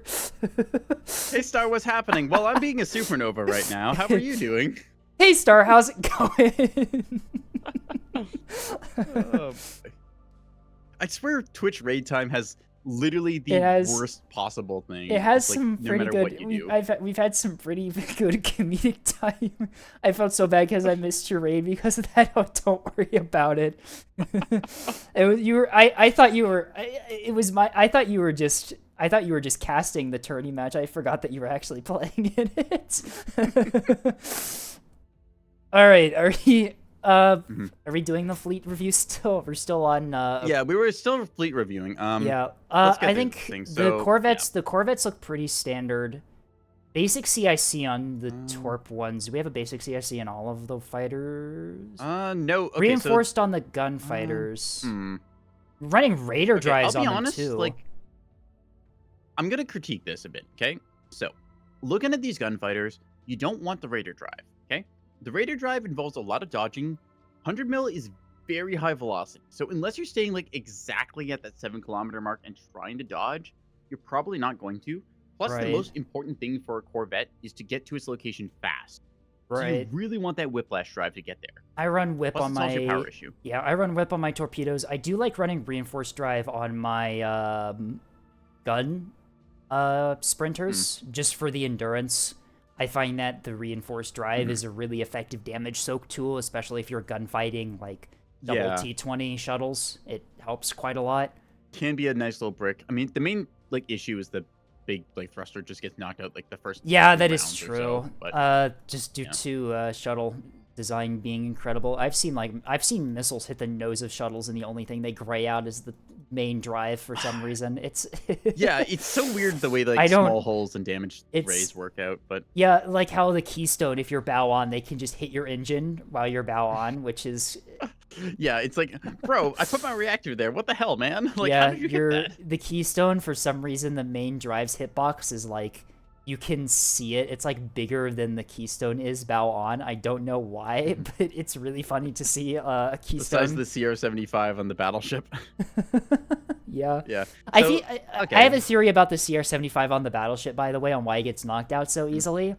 The compartments that people typically put up there are usually like rapid DC and stuff that die really easily. I have a feeling it's just because the compartments up there are so weak and low health. It might be one of the reasons. I'm gonna be honest. I think it is just like this antenna just has a larger than it does. Its hitbox. Its hitbox is also massive. Yeah, that is true. Okay, so I want to tease a little bit about this because it's silly. I did ask like Lost Leviathan or like any of the other artsy people. It's like, hey, can you just draw like CR-75 Chan? Because they did like T-30 like personification because Hallow is a gremlin and just does T-30s on everything. I was like, can you just draw like CR-75 antenna as like anime girl, but she's just always got like a eye patch because she just keeps getting hit by 450. Because think about it, right? It's like it's always on the battleship. It gets knocked out within the first 5 seconds of combat. On the front of the Axford and Acello, because you battle tank most of the time, it gets shot out anyways. So it's just like, damn, this is really just the punching bag of the components of like every fleet. Right. Oh, Sammy also points out another thing about the antenna. It's also pretty far away from other components and compartments, too. That is true. Damage soak probably doesn't really affect it.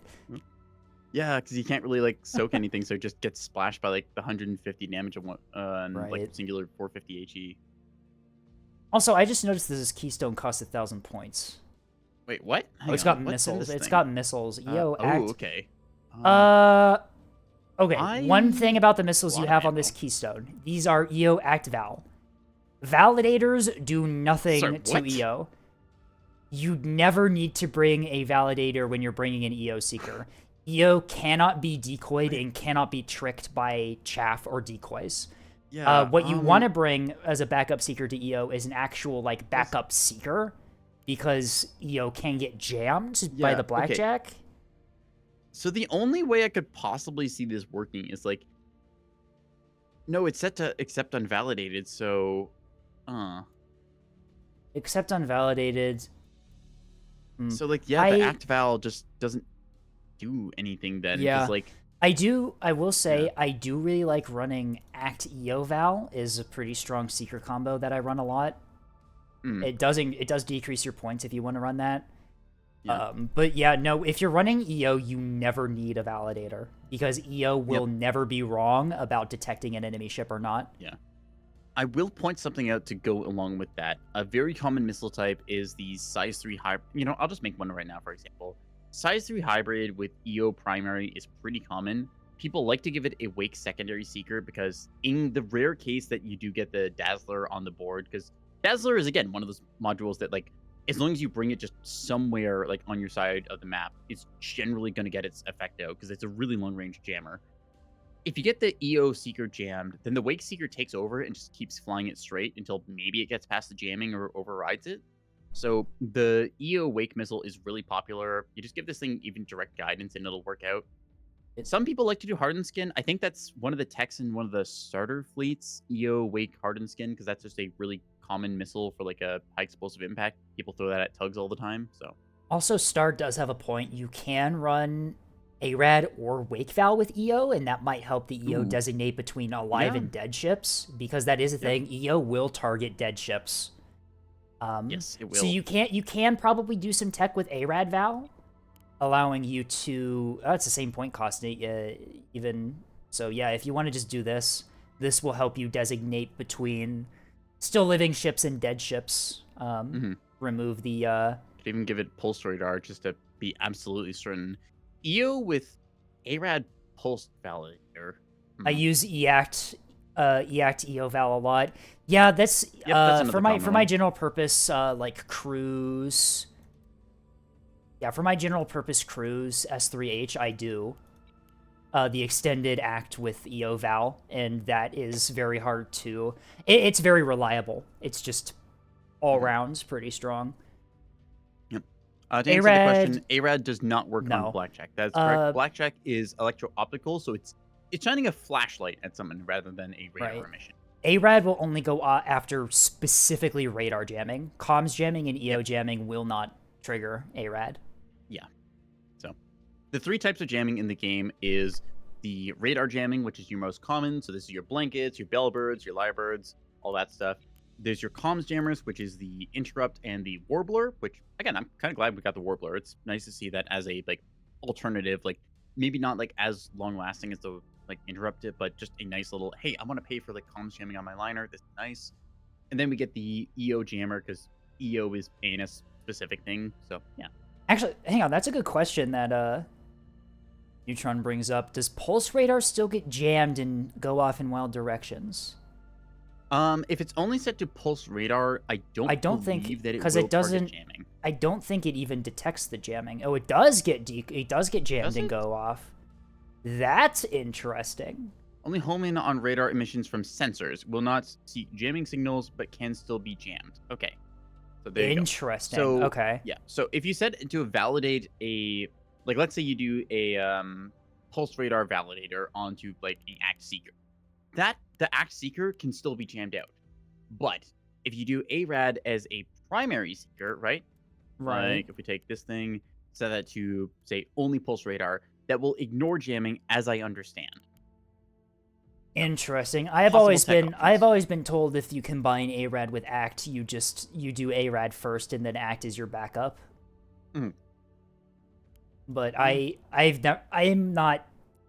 know some things about like crazy missile tech, but I'm not like, that's not like my primary thing that I typically run. So this is kind of out of my field as to what the actual specific interaction is between those. Apparently there's a bug. There could be bugs. There could be other stuff. My understanding is setting it to pulse radar only means that it will, as the description says, not go after jamming signals. So Pulse acts just like Act ARAD Val. Interesting. Okay. So theoretically could still get jammed. This is something that like needs a little bit more testing to verify is it bugged, Right. is it not on that. So yeah. Yeah. Just like crafting carrier stuff, missile tech is also insanely complex with all these hidden little tech details that you can do. Yeah. But back to the missile itself, you're running, like, apart from the Seekers, we're running a Cruise Cork S2 with very small warhead. This warhead, this is not going to do... being forced to go on ad break here in a second, but can we just acknowledge the missile name? Like, Bailiff Wackus Peepee? Yeah, the keystone is called Judge Judy. Like, I guess so. All right, I'm on ad break right now, so I'm going to take a 3-minute intermission to get myself some more food and stuff. I'll be right back, okay, Scape? Alrighty. All right, we'll continue from there.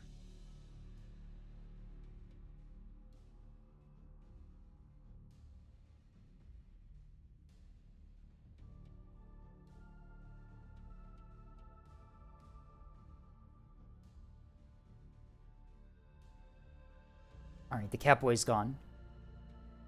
We can do whatever we want. No, I'm not. No, he's not. Ah! Damn it.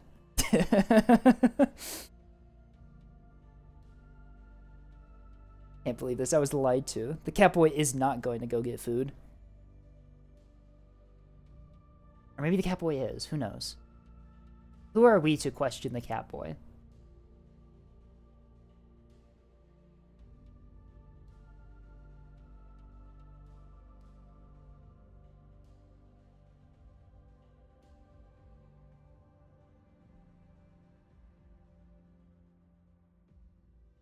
Oh, that is true, Leviathan.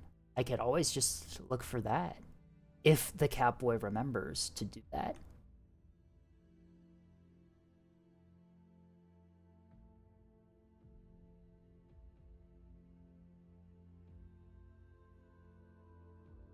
So anyway, how you liking the new fucking Escape Chan thing that I've got? I don't really know how this happened. It just kind of did.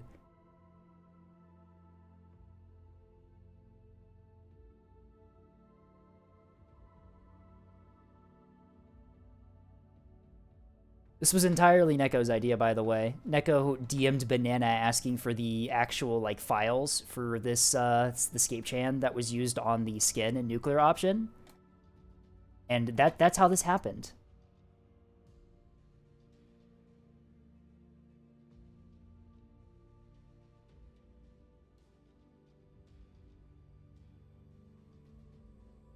It's a pretty good drawing. I mean, the little bit of the sad thing is that it was done with AI, unfortunately. Banana did use AI to generate the image so fast, but eh. Yeah.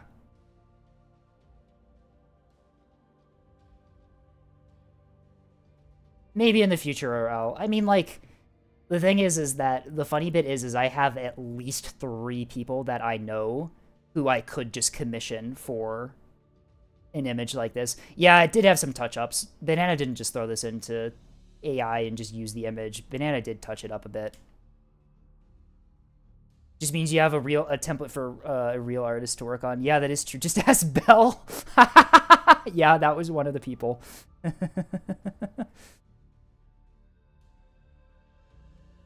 But I also have a few, like, actual people that I know IRL who do commissions like this that I could probably commission if I really wanted to do this.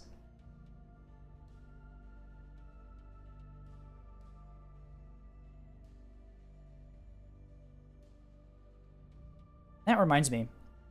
There's a couple OCs from my writing that I want to get commissioned in the future at some point. I need to actually, like, get on that and get people to do that and actually... Maybe I should get, like, a job first so I can actually have the money to commission people. That might actually help. You pay them with exposure. I'm just kidding. I would never do that. That's evil. Yeah, I do a lot of creative writing, Leviathan. I have a lot of original characters that I've made over the years. Some I'm proud of. Some are horrible and awful and need to have their entire, like, backstory completely redone from scratch. And others need to be forgotten of forever and just pretend that they never existed. But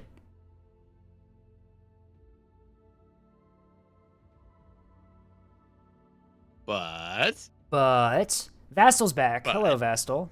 We still haven't gotten to Bittenfeld. I'm sorry. We're still stuck. Right. Well, we're stuck hang on a second. Do we want to just do Bittenfeld while Vastal's here? You know, I think as long as Vastal's here, because this later night in UK, Ireland, wherever it is, right? I think we just hop over to Bittenfeld because Vastal's been very nice and.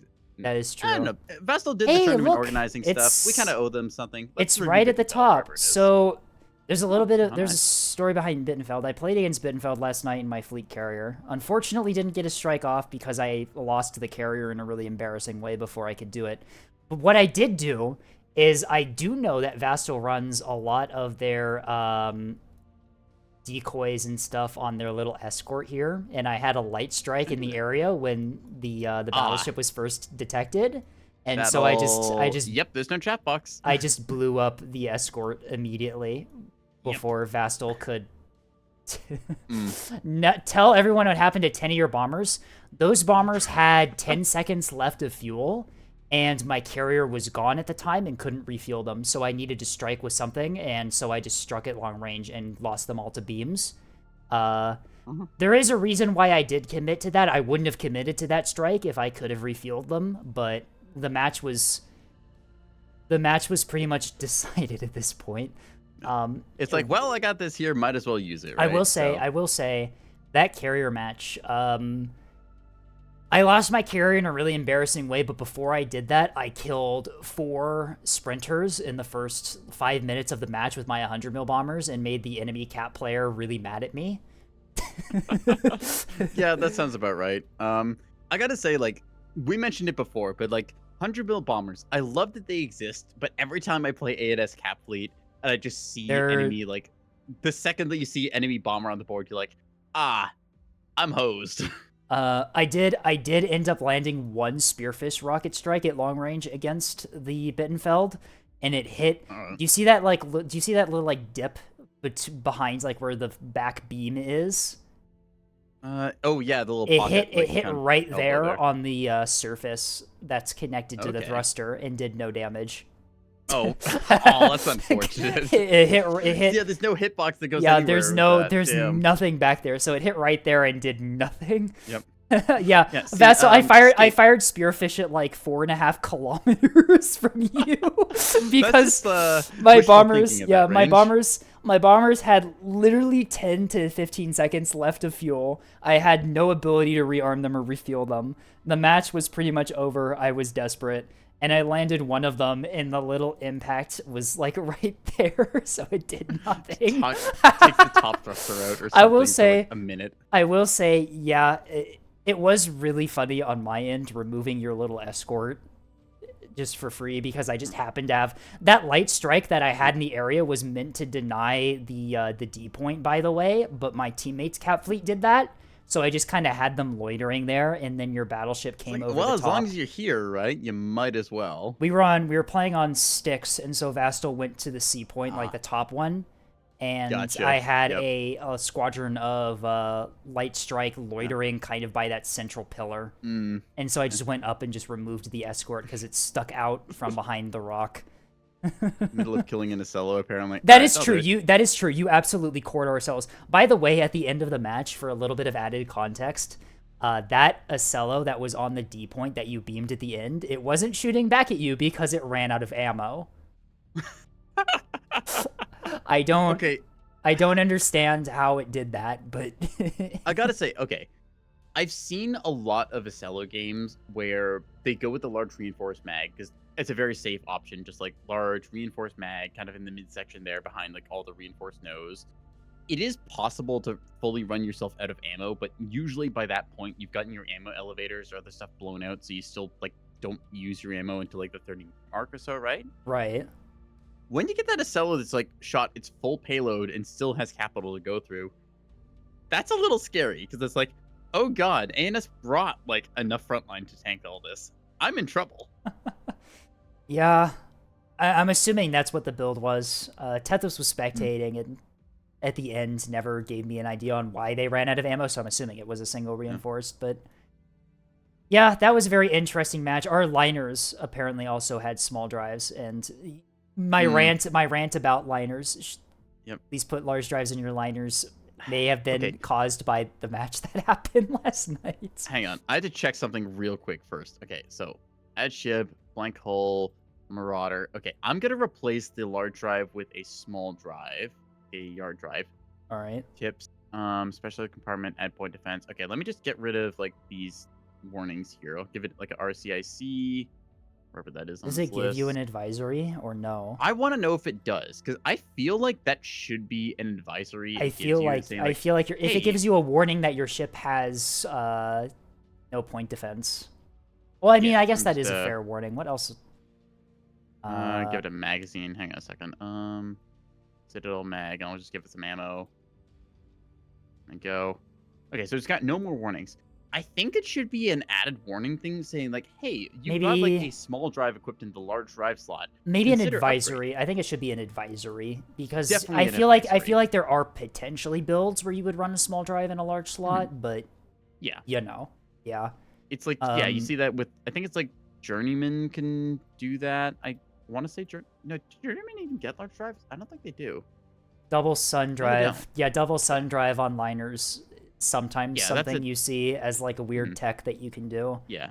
But anyway, so back that's a very to like specific advisory thing saying like, hey, you've got small drive on this. It's like what you see with Vauxhalls. Like sometimes they'll take the small Raider drive or whatever, the big slot. It's like, no, you fools, you need that big drive. Jamin cannot have the big drive, I see.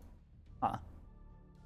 Anyway, back to Bittenfield. Speaking of drives, we were running small whip, big dragonfly, big raider. That's pretty standard for beam battleships. I think I replaced the dragonfly with a second whiplash in my build just to cross the distance. But closing distance. I don't know. I know it just double hasn't. Whip does hurt your turn rate. I know. Right? I know it just has. I know it hasn't just been me. I'm curious if it's happened to you. Roll commands and heading commands have been hilariously broken as of lately. And playing beam battleship, sometimes my battleship just ignores my roll commands. It's really funny and also very aggravating. We're a little bit overpowered here, which shouldn't be a problem. I'm assuming this just means that your point defense isn't firing when your beams are, which shouldn't be a problem. Take off the PD turrets, for example, and see just how much overpowered it is. We're also only running defenders on this thing. Yeah. Okay, also, still a little bit over, but how much over? A bunch of these modules you don't need, so... Right. We're also running double a interrupt's an interesting choice. Okay. Really? Ooh, for anti-torpedo tech, because that'll definitely help you deal with the mast supplementary radio amplifier torpedos, which do exist. They are terrifying. They are scary. One thing I'm going to point out on this is it does not have a backup antenna from what I can see. That is true. It doesn't. And it's also relying on command-guided torpedoes as a secondary weapon. Yeah. That... How many restores do we have? I like the torpedoes, I'll be honest. Like, direct fire, cold launch torps, cold gas. Goddamn, 7 reinforced DC lockers. Goddamn. Okay. That'll do it. Take a look. Yep. DC teams, 20 of them. Let's check buff modules. There's one workshop. There is FPAs, one central. Okay. 2 mountain gyros. Yeah, this is a really well built beam battleship, which shouldn't be a surprise because Vastal made it. And Vastal is really deadly with this thing. So if I'm going to talk about like stuff here, beam battleship is a very specific thing. I often find like cheaper beam battleship is generally better because I like battleship plus like 2 Corvette escorts as a fleet, like a 2.4K battleship. Feels really nice. Like you maybe give it a little extra like bells and whistles here and there. But right. That's what that range for battleship feels good. That's what my beam BB does. One of my escorts is a spy corv, which is incredibly useful considering that your range is very limited. You want to be hiding around rocks, which limits your own radar coverage on the battleship. Having a even just having like the battleship with something that can scout ahead of you, because true. I feel bad saying this, but like one of the like big clips on my channel is Vassal unfortunately like going down the Arroyo Trench and not realizing it was Microsoft Edgelord had a like quad rocket monitor set up like just right there, And so Vassal comes around the corner, just immediately gets rocket like fuel line fire, quadruple crit, which you don't recover from. It's like, oh no, that's rough. It's just like the advantage of just having that like escort corvette along with it, like you mentioned, just being able to scout out that kind of thing, like be nearby, contribute a little extra point defense, because like we said, the battleship cheek arcs, they're not good. So Right. getting that little extra bit there, yeah. Cheek arcs, the cheek arcs, the two ones in the front, Mount 5 and Mount 9, are really good in terms of arc. The four that are on, like, I call these the shoulder mounts more. The four that are hidden behind the armor. Those ones, point defense turrets don't really do a whole lot there, but they are really good for stuff like jamming equipment and missile launchers. Because if you're bow on, backup antenna, if you're bow on, I'm sorry armored, I keep bringing it up, Vostal. It's just like it goes to show like why it's so important to have like the escorts and why people bring this. Like I see a lot of people run like 3,000 point pure beam battleship, and then they are just super blind going into danger stuff there. So right, yeah. But yeah, it goes to show why this build is good, because you've got this like sort of ablative like escort that seduces enemy incoming stuff with the chaff and the active like the conjure active decoys. It's got its own defenders against containers and stuff. So it's a really good tech against that. And I think more people should run escort with their beam battleship instead of going 3K on it. Yeah, I like this this beam battleship build. I've played with it and also against it a couple times, and it's very well done. It's probably one of the best beam battleship builds I've ever seen, and that I'll say it's certainly one of the most consistent. Yeah, no, I've never really seen it do less than like 15k and have good battle impact. Like it always does. Whenever it dies, it has already accomplished its job about that. Yep. Yeah. It's I'd say like my only critique really is just like the side mounts on it where it's got those recessed defenders. Just take a CR70 I and would, like a chaff box on especially that. if you're running, especially if you're running torpedoes. I would definitely do what Neko says. An extra antenna would go to a long way for the torps, and also having chaff on the battleship would be helpful, considering what happened in the match that I played with you, where I just removed your light escort for free. But I mean, you can make the chaff escort work. The defenders on the escort, I'm assuming, are just for defending the escort. Defenders, it just makes sense defenders, since you've got the mounts anyways, so you might as well take them with a good fire offset, arc, 'cause, like that's 360. Yeah, so. Offset defenders don't really work. They need to be actually like on the ship that's defending, that has the missiles going for it, in order to have the accuracy to. Yeah, very specific. Like other cases is like if you have a ship nearby as escort and it's not the one that's being targeted, then yeah, a torpedo has a larger hitbox from the side there, so. With the like way corkscrew works, it really messes with defenders that are like targeting it directly, but offset defenders, they're better odds hitting the corkscrew torpedo. So it depends again what you're getting struck by. Oh, hello, Newfman. We have done some fleets. We're trying to do them in order of when they were submitted. We're doing Bittenfeld now because Vastal just popped in, so we're doing it a bit out of order.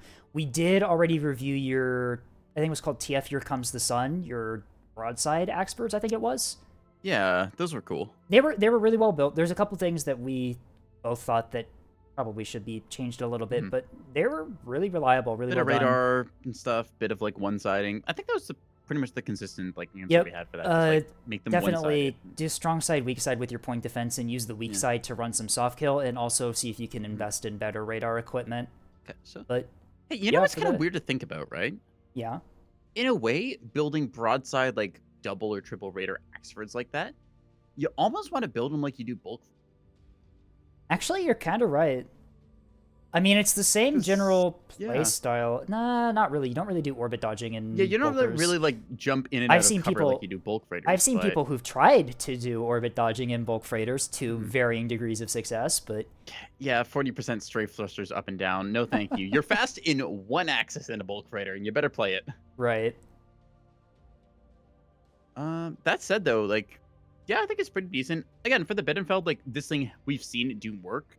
It's like, personal 2 cents. Again, it's just like, replace these, like, defenders that have the bad arcs with just, the antenna and, like, either a chaff launcher or, like, a size 2 active decoy if you feel it's needed. Yeah.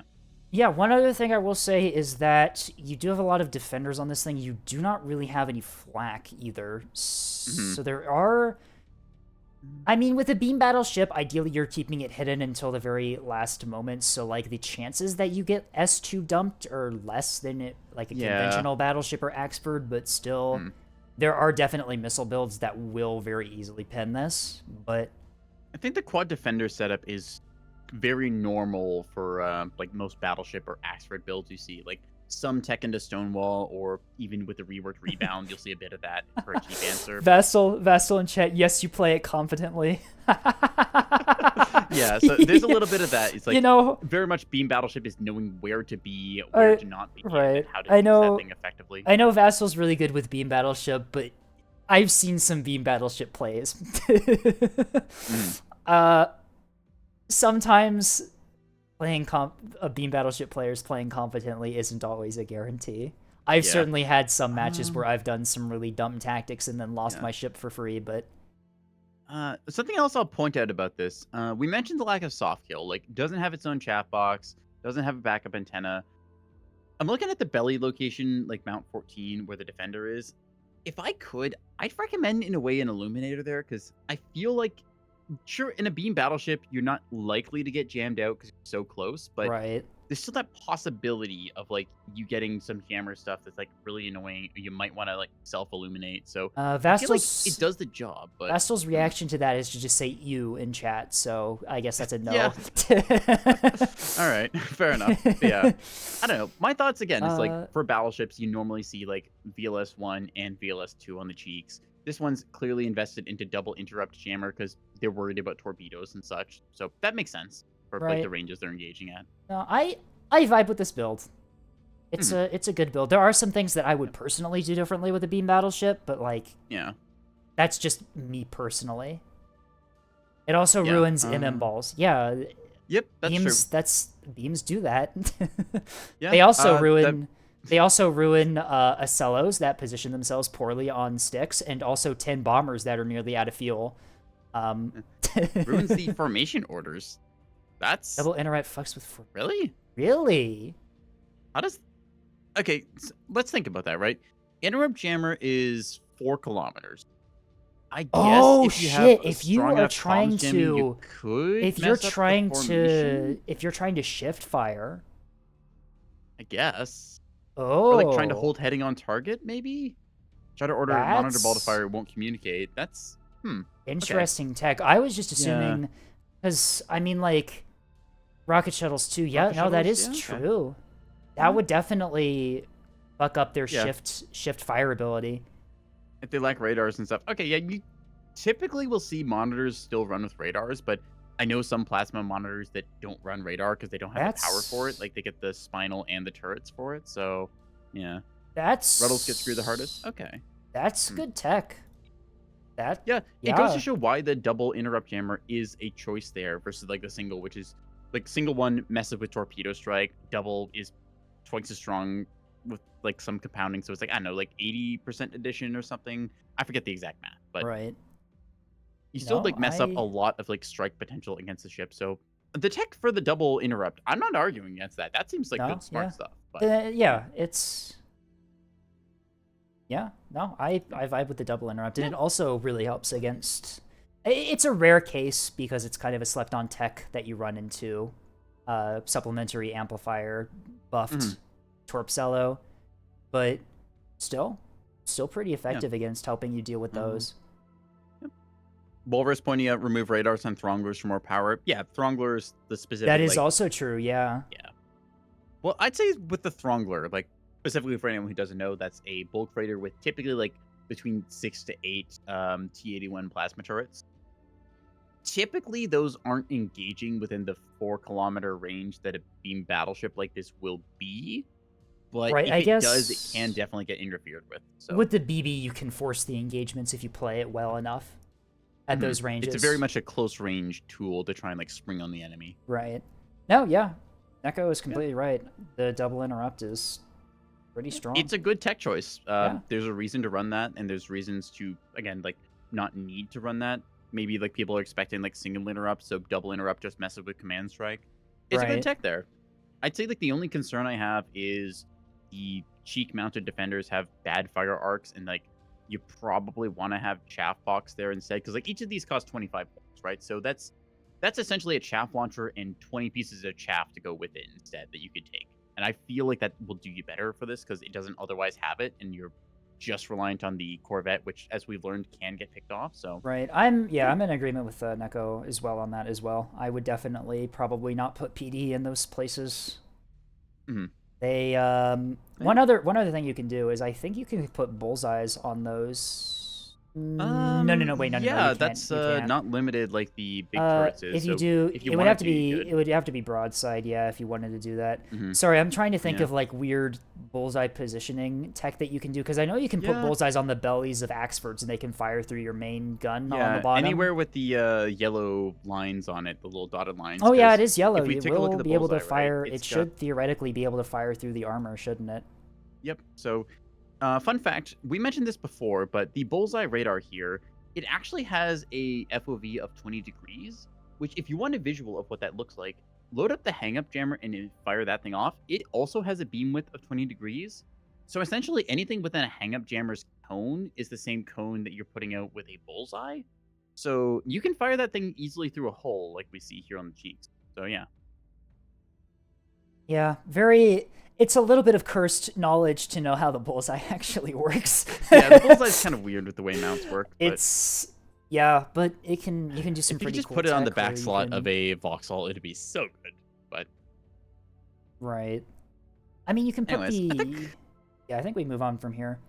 yeah, I think we covered this pretty well. Again, it's like we show this, like we have some like things we say, hey, here's the thing to like think about this. Here's how you might want to like do this tech and stuff. And again, player specific technology is its own thing. Play the builds that you feel the most comfortable with. If you think you need something, pick that thing instead. It's your way to play. It's your game to basically like figure out. So take advice, but don't necessarily like listen to every single thing if you're confident to go a certain way. Yeah.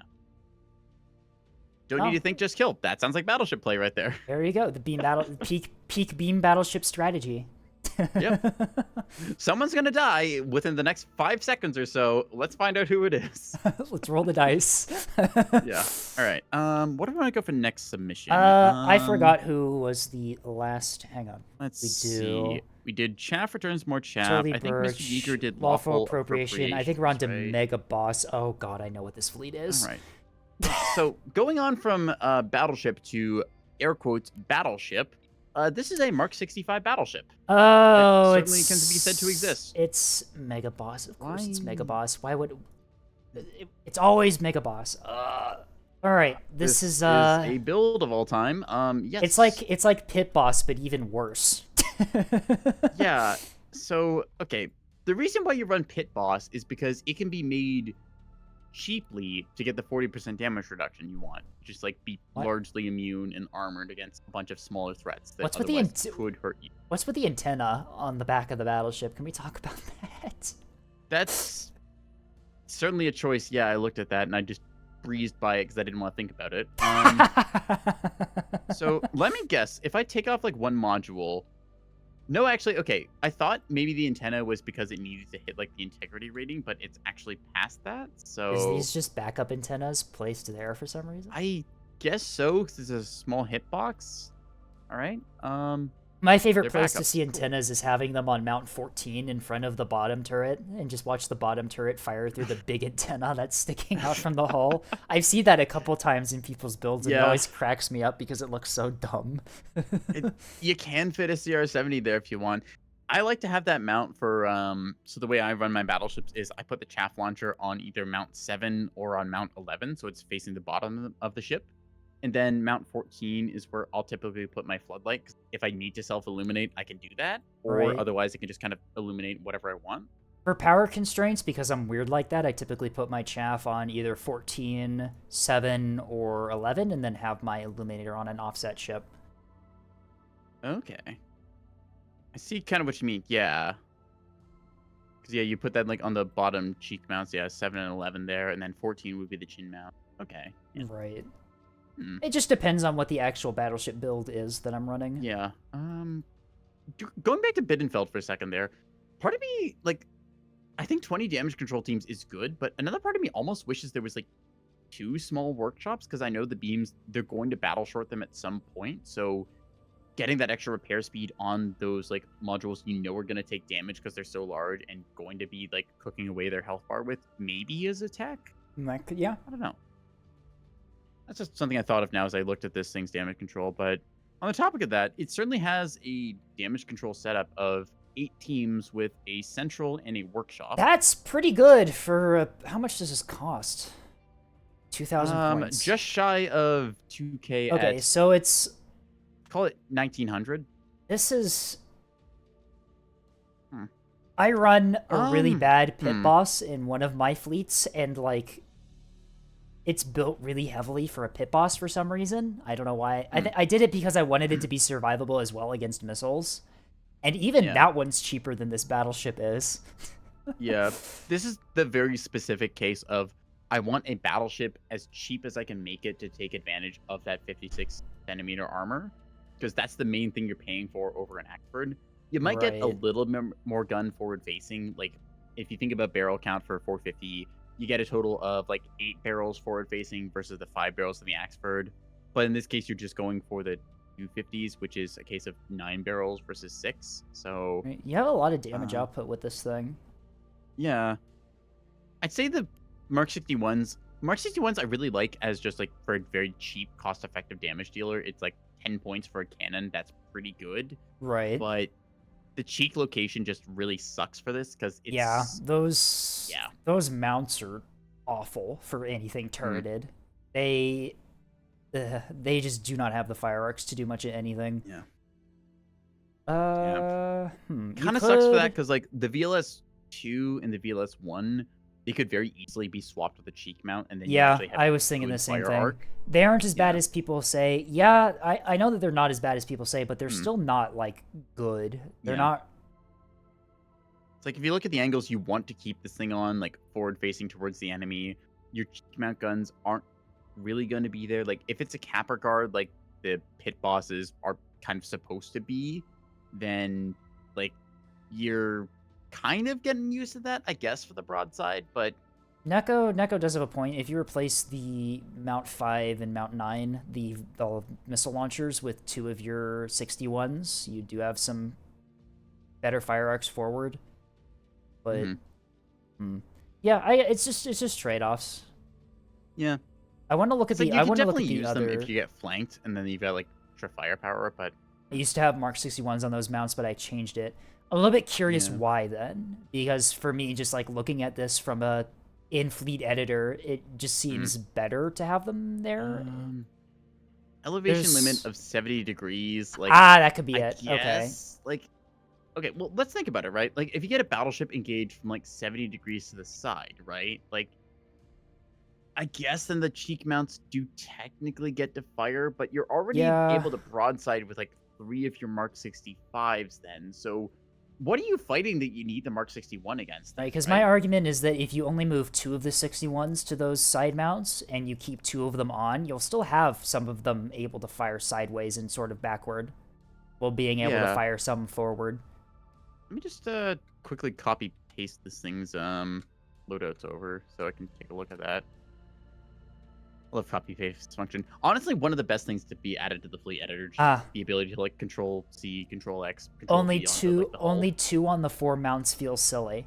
I see. Okay, so it's an aesthetic thing. Okay, I can get that. I do actually vibe with that.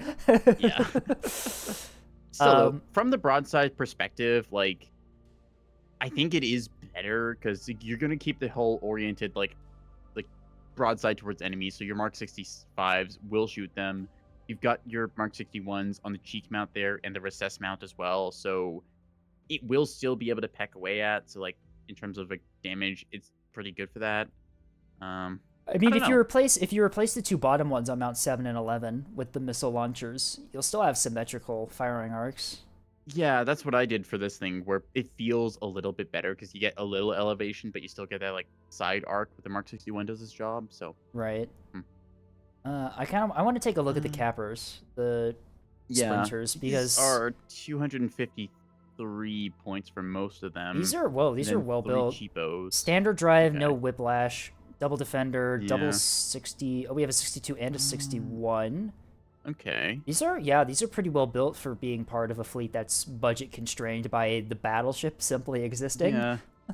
I I would hesitantly call these a like part of a half and half fleet almost, but like the battleship is so expensive, it's really like Right. 2/3 of your budget is just in battleship. So Right. eh. I mean, you've got As far as gun cappers go, it seems you've got decent. three Like of them. RMAG, RCIC, and 3 teams. Yeah, you've I got don't know on that. 3 of them with the guns, and then you have 3. Oh, here's what the points. Wait, you have 3 empty cappers. Yeah. I I'm not against the empty cappers. Like I mentioned before, I'd move that like big chaff box to one of the wings if you're gonna arming missile it, because it's such a smaller hitbox. And if you just consider like where damage like gets soaked in the like front area of the sprinter, it kind of gets popped there. But that is true. But no, I think you still if you can keep these alive, you can if you use the battleship to good effect to deal with Big Chaff has more HP. Yeah, that is true. Yeah, it does have more HP, but again, my point is the size of the hitboxes and locations. Like, if you look at Mount 3 and 4, they are a very small, very separated hitbox, which typically doesn't end up getting splashed versus the front of the Sprinter. Like, you hit the front thrusters there, it'll splash into the chaff box launcher, so kinda has a problem there, but that's just that is true. I've had with cappers. That forward mount on Sprinters goes down pretty much. That's usually the first thing that I lose, other than the main drive thruster. Yeah, it's always like the main thruster goes down to the first shot. The belly mount one, like, it goes very fast. Part of me wishes like to make gun sprinters a little better. Like, you know when you put like a Mark 64 in, how it's a 3x1x5. Right. I know the Sprinter has the belly depth just so it can mount like the VLS 3s and 2s and stuff. I kind of wish the gun, like the Mark 64, just had that like affected depth where it's like it didn't take the whole hitbox, just like a little surface mount, so it was like a little bit harder to hit. For me, the low mount always died in the 4-1 stays alive forever. Interesting. You know, in all fairness, I do try to do against like light guns. I do try to bow tank against like gun shuttles because I do build a very reinforced stack in the nose. That's probably why I lose mine first in the front. But they got a point a bit there about like the way the stack works. Like mount 1, it's going to die because it's a giant hitbox, so you don't put it there. Thruster dies automatically. I feel like mount 3 and 4 are the safest locations because I don't typically end up losing those, but like I see what they mean by mount 2, like damage splitting, getting the extra 50 hit points on it. Mount 3 and 4, if you take a stray missile from an MMT, they go down pretty quickly though. Yeah, so just due really to the depends splash. what you end up getting shot by, right? So right. Yeah, I mean, and we've pointed out like pros and cons to literally every single place you can mount the thing on the Sprinters. I think it's really just down to preference and what you experience in most battles, honestly. Yeah. The VLS 2 in the nose there, just same price, more hit points. That can be useful. Same point. It's like putting it on 3 and 4, just getting the smaller hitbox there, a little bit more evasive. Has its benefits. Yeah, like Leviathan said, put a chaff box on all the mounts.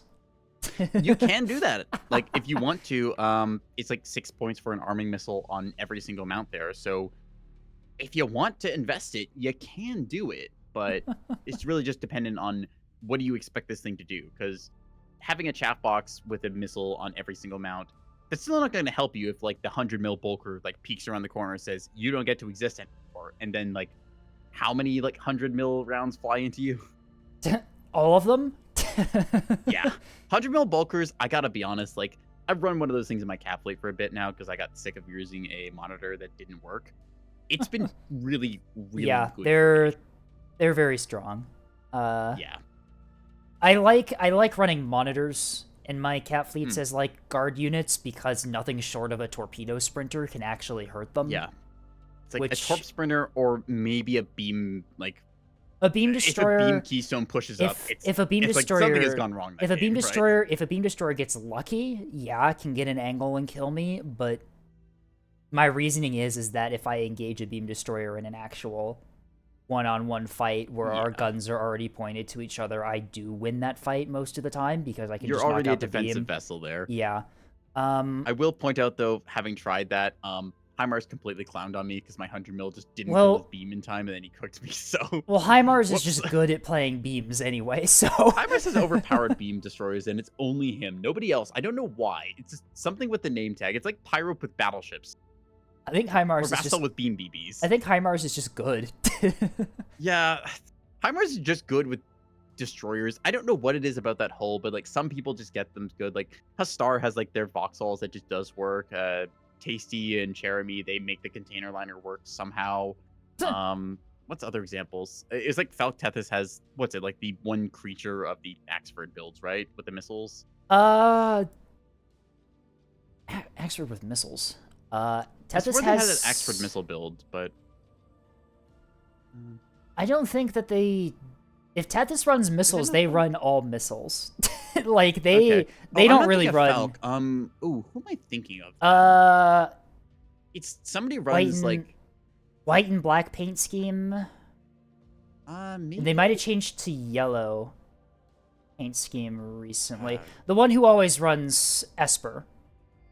Yes, Esper. That's who you're thinking of. Yeah, I know who is it you're runs talking. that build? I know who you're talking about, and they like always Yeah. run it, but I don't remember their actual name in game. Ah, We've had not this Herman. we've had this conversation. No, Hunter? definitely No, not it's not Hunter. Hunter either. We've It's had not this Hunter, conversation. It's not Herman. It's someone else who does this specific build. Like you always see this on Yukon. They're guarding like their natural point with the beam on the belly. They've got the missile Right. support wherever it needs to be.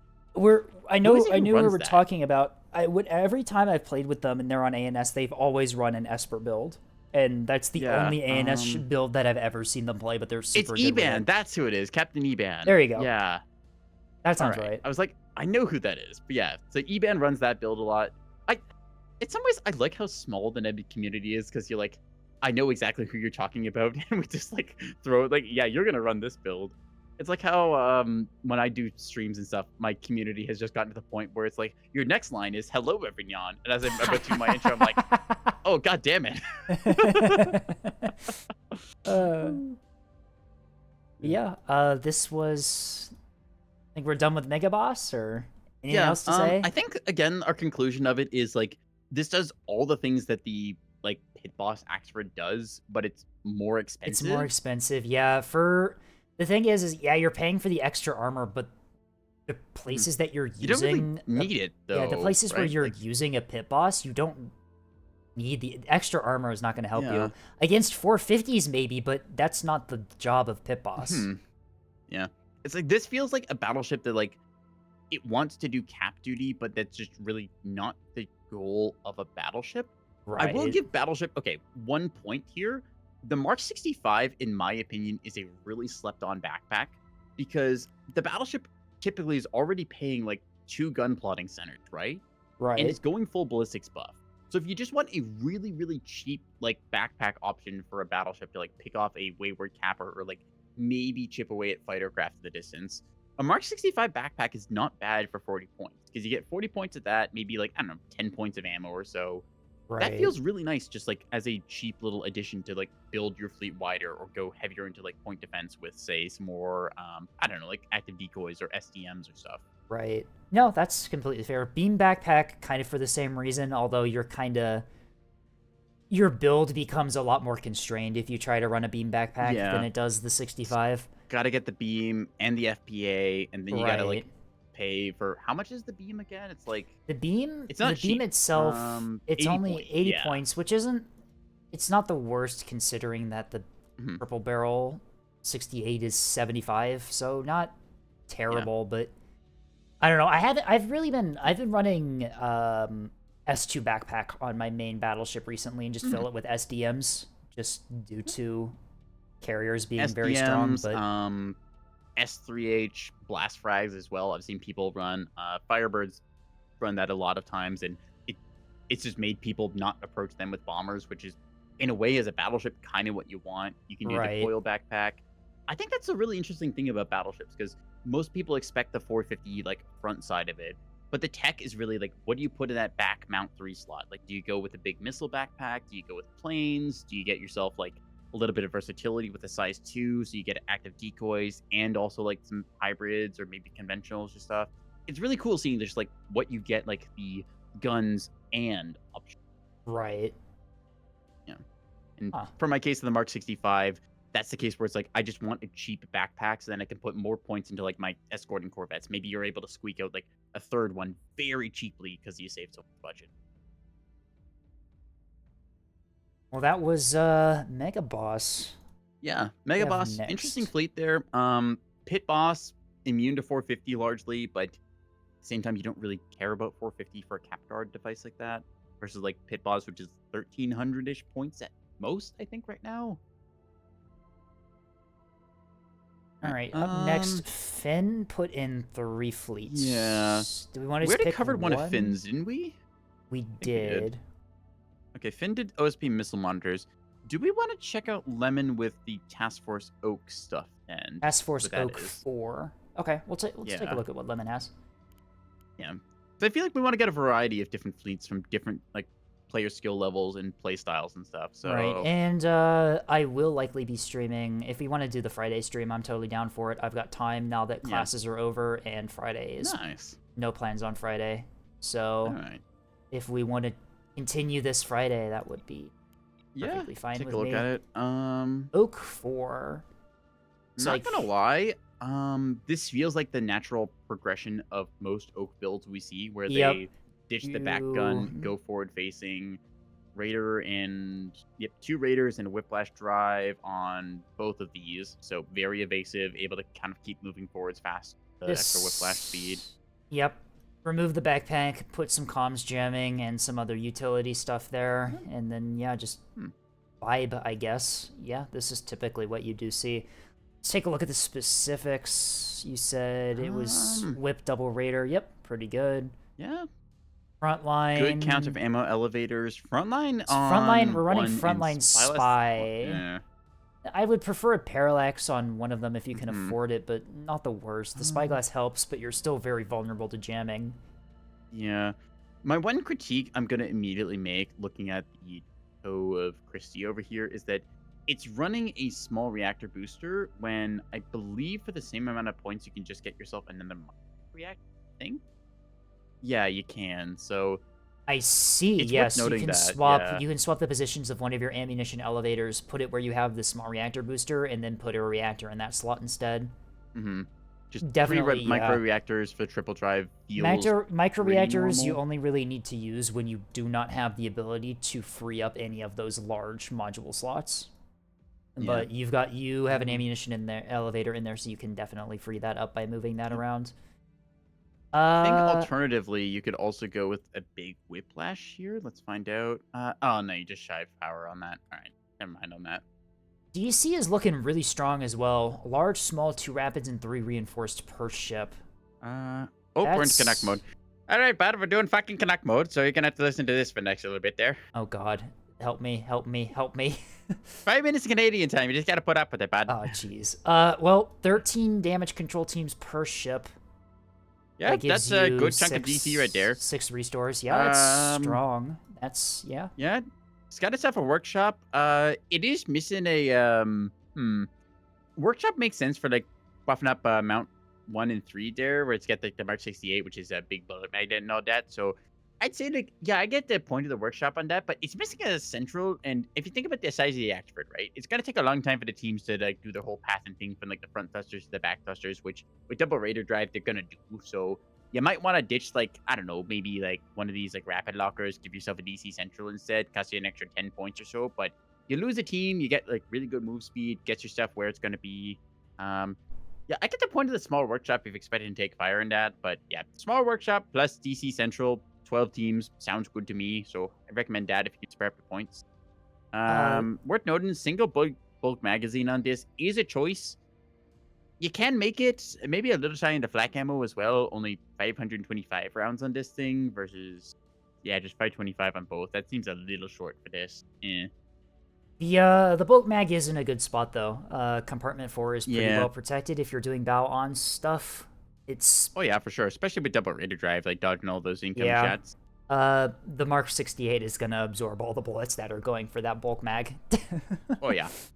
Um, But what else do we have in they put the radar here? in the front, which is the right call here. Spyglass, We 200 do. HP. I think the front line's same as that. So yeah, they can soak a little bit of damage there. There is something I Is want to lacking a parallax say. and illuminators, I think. So Yeah. bit vulnerable to jamming here, I'm gonna say. So gotta watch out for that. One other thing, these defenders on the shoulders on mount 11 and 10, very terrible firing arcs on those mounts. What I typically do with my Yeah. Axfords is I typically put the bullseye and the chaff box on those mounts where their Mhm.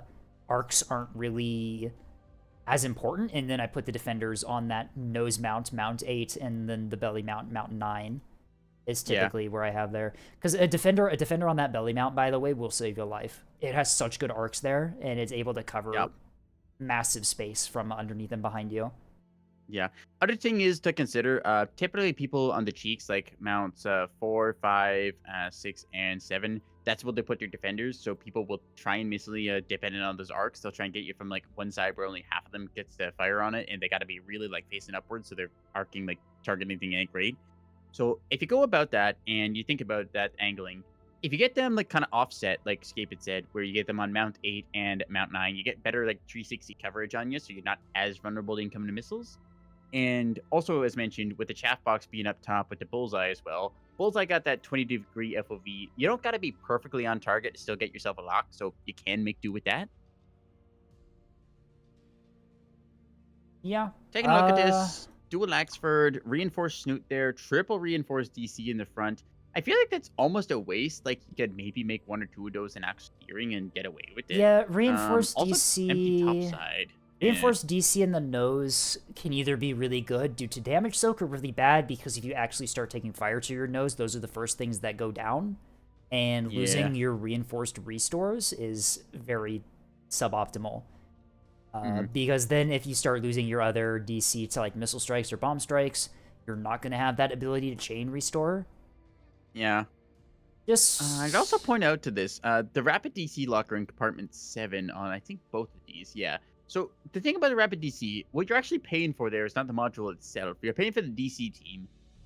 You get 100 point like hit points there, just like ablative whatever's, but really you're paying for that team, so you can put this thing wherever the fuck you want. Like you throw it up top in a compartment 11 or wherever, and that's perfectly fine. that is true. You I'd do say have maybe for that small slot there, you put the workshop in because something a lot of people don't think about for the small workshop. That's a 3x1x3 module. That thing goes anywhere on a ship, so you can put that thing in there wherever you want.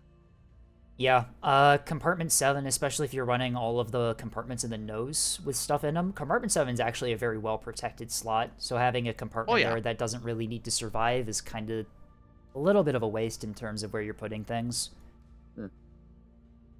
Yeah, so if you have But stuff like the small workshop or even the large DC up in there, it works pretty good. actually, All right, this that's gonna is be the Canuck mode ended okay. off there. So Thank Christ, I can hear myself think again. sorry, you've been subjected to Canadian mode here. The honestly, the small and the large DC being where they are, that core, if you're bow on, is pretty well protected. Hmm. Actually, Get all those 3 compartments in what I front of it, like 8, would 9, and 10. what I Yeah. would do is compartment 6 has a gun plotting center in it. Compartment 6 Mm. being behind the main gun, if your bow on is very well protected, I would probably swap that with the large DC locker, because your large DC is Mhm. probably a bit more important than the gun plotting center. Yeah. Just personally. I don't know. I'm torn on that. So here's my thought, right? I'm thinking compartment 7 or compartment 6. Both of those are fairly recessed. They're smaller. You want the gun plotting center to keep your 450 accurate, right? Because it's one of Right. those things you don't really want to restore into because it's so fragile, you'll end up bleeding it out. So it's better to keep it safe. I feel like compartments 7, 6, and 5, reverse order, because, why not? I feel like that's the best spot for your gun plotting center because it keeps your 450 active at like the effective ranges you want it to be, and it's expected to have a gun plotting center for your 450. True. You could also do that. Yeah. I'd say like where it is Uh, currently, it's fine. The singular bulk mag in its location seems decent, but again, as we mentioned before, for these that's builds, like singular bulk mag is a little bit weak, so you might want it's a secondary mag, especially in modern era. it's risky, but I run double Mm, Axford, and that's where I have my single bulk mag on my builds, and yeah. it's pretty reliable, honestly. Mm. As far as like safest locations goes, that's definitely it. But singular bulk mag does still carry its risks, where it's like 1 or 2 lucky 450 shells, and suddenly you don't have point defense, and that's going to really Right. matter when that critical strike comes towards you. That is also true, yeah. All in all, though, very well put together double Axford fleet. A couple things, yeah, I would personally change. Swapping around those shoulder defenders with the bullseye and chaff box is probably the first thing I would do, because that doesn't really affect your point value at all. And then also, like Neko said, if you can afford a parallax, I would definitely try and see if you can find the points for that. I think a parallax is a mandatory inclusion in this fleet, because looking at it, there's no floodlight, there's no anti-jamming. I see this just getting jammed out by a random bellbird on the other side of the map deciding, oh, you don't get to jam any, like, look at me anymore. So, like, somebody's MMT in a cap war fight just happens to bleed over, and then your front line, because the spyglass doesn't do anything against jamming. The front line, it can burn through, but doesn't typically get through, like, the bellbird's improved jamming power compared to the blanket. So right, so yeah, front line, it multiplies your radiated power by 8 times. The parallax is 12. So that gives you a little bit of an idea on how effective the burns are. It's just about getting that, like, slightly more improved threshold there to, like, really punch through when you need it. Because the parallax is, like, as far as, like, heavy cruisers and stuff goes, like, typically when you see the Ocello or the Axford, you're expecting it to have the parallax on it. It's a tech choice to go with the spyglass, like, quad track correlated, or if you've already got a parallax, like we see these duos. Typically, one is parallax, one of them is the spyglass. So you're kind of expected to have one. Right. Oh, Bell's here in chat. Did you review Yes Flak yet? We did. We did, and it did not get penned by, like, any of our missiles. I think I got one lucky hit on it due to randomness. Big Milk still gets through it really easily, but Big Milk is specifically designed to get through heavy point defense ships, so... But yeah, no, definitely some things I would change, but all in all, a very, very well-built Axford pair. The core concept is definitely there. Oh, that's the other big thing, radiated power. So if we think about the burn-through power multiplier, like, for the front line, we're getting 350 kilowatts multiplied by 8, if I understand my radar math right. Whereas the parallax is getting 410 multiplied by 12, so you're just really bumping a massive, like, number difference out with a parallax compared to the front line. Yeah, honestly, on anything that's like, on like heavy cruisers and battleships, a parallax should probably be standard. Yeah. And then, the battleship, like, you can have exceptions where, like, you get the quad track correlated build for, like, the long range gaming, but that's a sidetrack rather than the norm. Parallax is very much the norm for any heavy capital. I basically say, like, anything with 40% damage reduction, you expect a parallax on, right? Is the Axford 40%? Axford's 40%, Ocello's 40%, Battleship's 40%, so that's your heavy capital rolls. Right. So yeah, no. You typically expect parallax, that as, like, if I'm going to get a radar, that's going to be it. I put a pair even on CLs. Yeah. For some CLs, if you can afford it. CLs, you get to the point where, due to module constraints and power constraints, if you're running double drives, you may not be able to. But yeah, it's like you get a parallax, 3 elevators, 2 microreactors, and I think that's like a Raider and a Whiplash barely gets you enough power to run the parallax. So right. And also with CLs, you're also typically fighting at closer ranges. You typically have jamming support, which can also help against enemy jamming if you pause fire it. So, like, you have other tools, and so running a front line isn't as bad on CLs as it is on Axfords, but... Also depends, like, what allied assets you have, because ideally, as in, like, CL fleet, you're taking advantage of a fight that's already happening, and you just step in and secure that kill. If you've got the maneuverability to get around the battlefield and decide, okay, this Axford pair is fighting against this, like, Ocello pair, I'm going to sweep in and punch them in the side, because they're weaker there, so... I don't run it on 3CL because it's too expensive, but on 2CL, I always run para. Yep, that's the exact same way my builds are. Checks out. Which is pretty, from what I've heard, pretty standard, honestly. Yeah. All right. I think we're ready to move on to the next one, but that is also the hour. We've been doing this for 4 hours now, and it doesn't really feel like it. No, it does not. It's good to be back. Yeah. It's good to be back. Good to be in the seat of it. I'm having a very good time, but that might also because I just keep refilling my drink every time we take the intermission. No. So. Oh no. All right. You want to do your All right, ad tell you what, break? I'm gonna take my 3-minute break here again and get myself another drink, which surely will not go poorly tonight. Yeah, I'll be right back. So, Escape, I'll catch you in 3 minutes or so. Sound good? Works for me. I will hang out All right, here see you then, and buddy. be ready for the next fleet.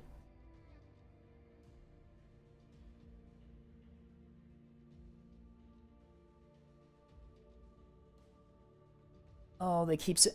Oh my gosh, what? Hang on, 1, 2, 3, 4, 5, 6, 7, 8. There have been 8 new submitted fleets since I started stream. Guys, can you all chill, please? I'm trying to get through these fleets.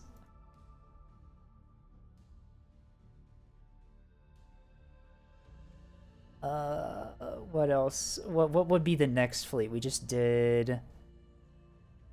That was Oak number 4. Next would be Mackinall's Shelter Police Department fleet. I should probably... Hang on. I should probably clear the ones that we've done here. I'm not going to be reviewing any OBL fleets. Get these out of here. Sorry, engineering. I know that you're very into OBL, but I have no idea what OBL means and cannot review these. TF Here Comes the Sun. We've already done this one. I can get rid of this. Oh my god, there's still so many. Ah! Mind and its meat. Meta, I promise we skipped a little bit to get to different fleets because this one was submitted by engineering, I believe submitted. It's Meta, I please, and we've already done one of theirs. Don't worry, we will be doing this again. We will be doing this again Friday, so we will get to some of the ones that we skipped. I will save these in here for next time. But awful appropriation we did. Missile axe is... I believe this was one of... Who submitted missile axe? This one was one of Finn's fleets. This one is also one of the ones we skipped.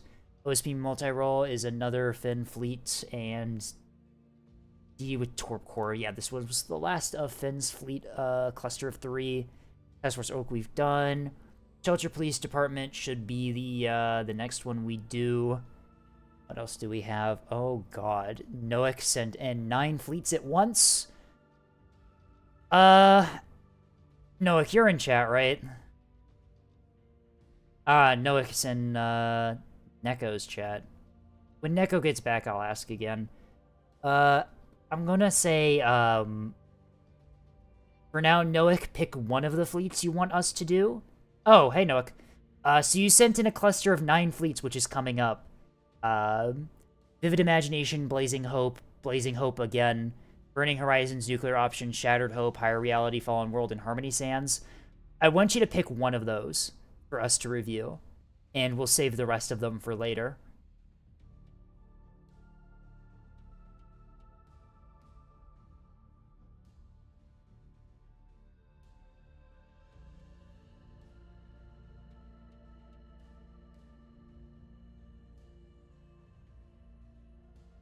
Blazing Hope or Sundered Skies? Okay, let's take a look at what each of those are, and we can come to a decision.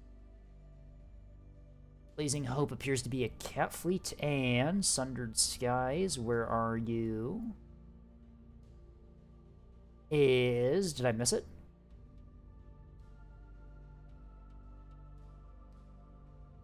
Where are you? Is it Task Force or TF? Did I not? Should be here. Interesting. Okay. I must have just not downloaded this one. Where is... Oh, Sundered Skies is not in the little thing that you gave me. Okay. Maybe I'll just do Blazing Hope then, and then you can save Sundered Skies for sometime later. Alrighty, Escape. I just got back, and I think I've turned everything back on correctly. What are we looking at today? We are on to Shelter Police Department is the next one, sent in by Mackinac. Shelter Police Department, okay. Who told me earlier that unfortunately they will not be here today for the stream, if I'm remembering what they said correctly. Well, but they can watch the VOD. They can watch the VOD. Alright. Well, as the name would imply, I think this is a police build. It Even, would appear by to the way it be, is. given the fact that it's just a bunch of frigates. Yeah. Okay, Is I will give this... them credit though. This is actually kind of interesting because it's a pair of dispersed frigates. So check how these pairings work. Okay, so one of them is just a flat gun frigate, kind of the way you expect. Has parallax, has double ammo elevator, pretty normal stuff, bunch of damage control, a lot of damage control actually. It's got reinforced locker in the front and 2 rapids and two a rapids. reinforced. That's Okay. pretty strong. But honestly, for Yeah. a, like, direct attack Vox... Or not voxel frigate, Mm. you can make use of that. Yeah. I'm a little hesitant about the reinforced DC because like it does have some nice hit points and stuff, but the big problem is still just the frigate itself. It's only got 5% damage reduction, and whether you've got the hit points of the reinforced DC or you've just got the small DC, I feel like either way you're kind of gonna get shot at by 100 mil on these things. So bit of a concern there. True. I honestly like the Besides that, reinforced though, stuff in frigates. I feel like the damage soak is right, still kind of worth it, but yeah. pros and cons, I guess. Um, I like take a look. What else these have the got? formations are pretty neat here. We got 3 dispersed pairs, Yeah. 1 gun, 1 jam. Hmm. We're running... Oh, The wow, jam okay. one. We're running Okay. parallax radar on one of the frigates and then Yeah. a spyglass on the I. other. These are really... Hmm. So I'm just gonna say it right now. I know for a fact Liz's favorite ship in the game is the Reigns, so I know they're gonna love these pairings that they've done. They've got the benefits of the double reactor setup here. Namely, they've got like 7,000 kilowatts to run the spyglass plus like amplify cooling and the like double blanket and hang up combo. They've managed to fit in a defender because I mean it's nice to just have point defense in this, but sometimes they're like each pair does not have half, so that feels like a little bit of a weakness here. Yeah, I mean, Hmm. you can confuse act by using the jammers, and typically MMTs are Mm. probably going to be your main concern in terms of missiles with these types of Yeah. ships, and MMTs typically Yeah, do so command or act command, which you can definitely yeah, soft kill with what you've got on these. I'd say like the 3 missiles you typically gonna see from an MMT is ARAD Act, Act Command Val, and then when you get within that like pinpoint lock range, like let's call it 7 kilometer missile range or so, because that's what I send on mine. You do the like command plus the boosted self-screening jammer just to really punch through that guy who is a defender and will keep shooting you down. So Right. with that said, though, like this seems pretty decent. Like the missiles is going to go towards the soft kill device, so you've got the defender on that. That makes sense pretty well. You've got a spyglass, you've got a parallax together, so it works pretty well for like overall detection and just kind of like putting rounds down range. Because 2 Mark 64s and 2 Mark 62s, like with double ammo elevator, that's not a insignificant amount of No, damage. that's Sure, it's pretty not a good. Vauxhall, but Still it's got enough some rate of to fire. take out like tugboats and Oh yeah, shuttles, which are what you're going to be hunting. I've yeah, played police frigs a couple times. I understand why people play them. They're very reliable and really yeah. versatile. But for like punching up assets on ANS cap fleets, I still prefer torpedo corvettes. Because Mhm. my rationale is that they can punch up a lot more effectively than Mark 64s can. Yeah, I feel like the Mark 64 is a very good tool, but so much of its damage potential and like viability is tied to the Vauxhall toting like 5 of them. So It's a light ship killer.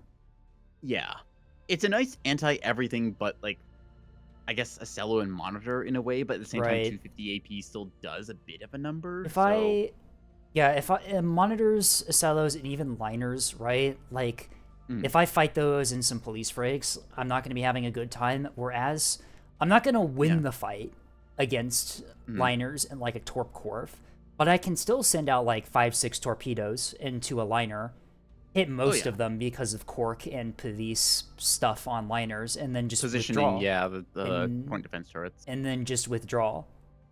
yeah. I see that again as like the more cost-effective way. So while I do like the option of the frigate as like a versatile platform, one of the big drawbacks of it still is the 125% or 125 point hull cost for this thing. So Yeah, for a that pair is of these, you're true. paying 250 points compared to like let's look at the Vauxhall, right?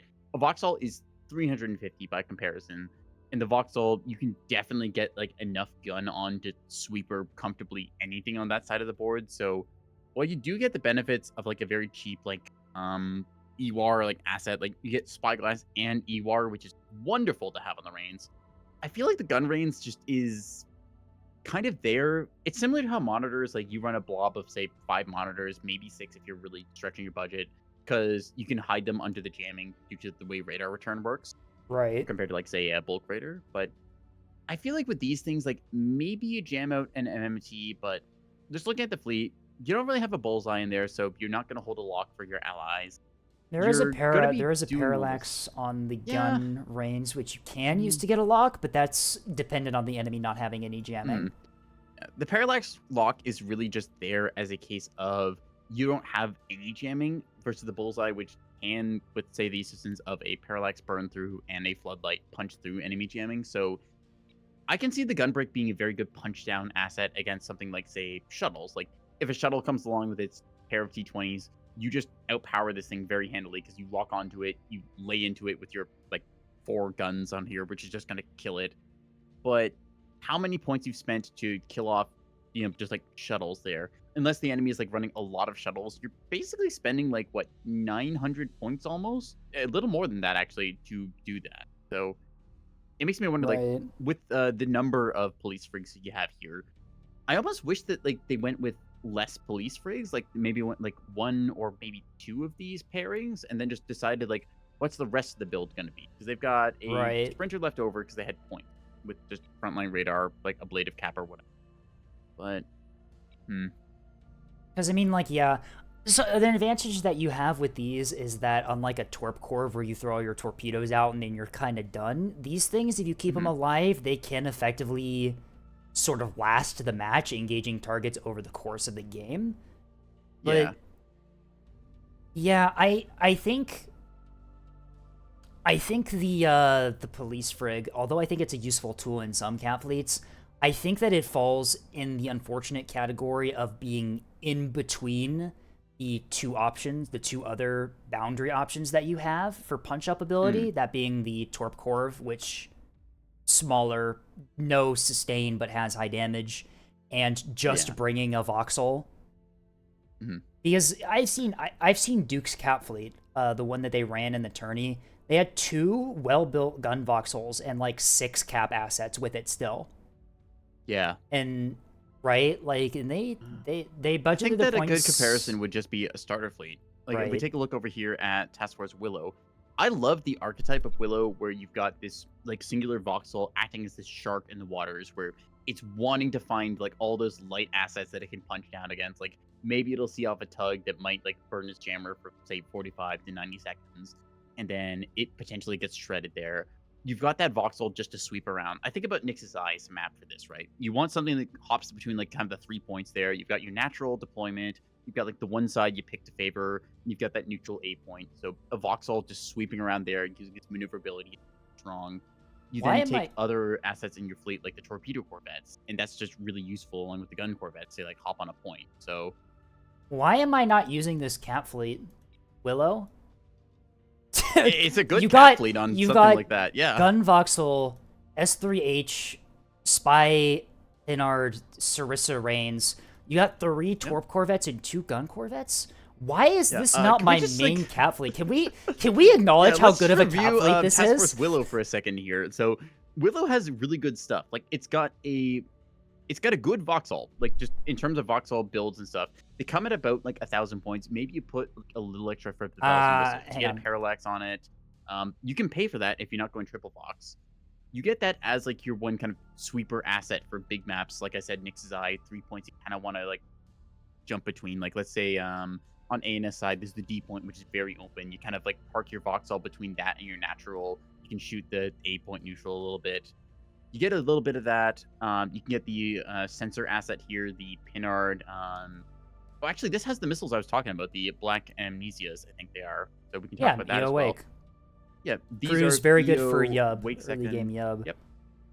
Yeah, this is just the missile that you throw basically at any kind of like shuttle or corvette, not corvette, shuttle or tug that wanders into range.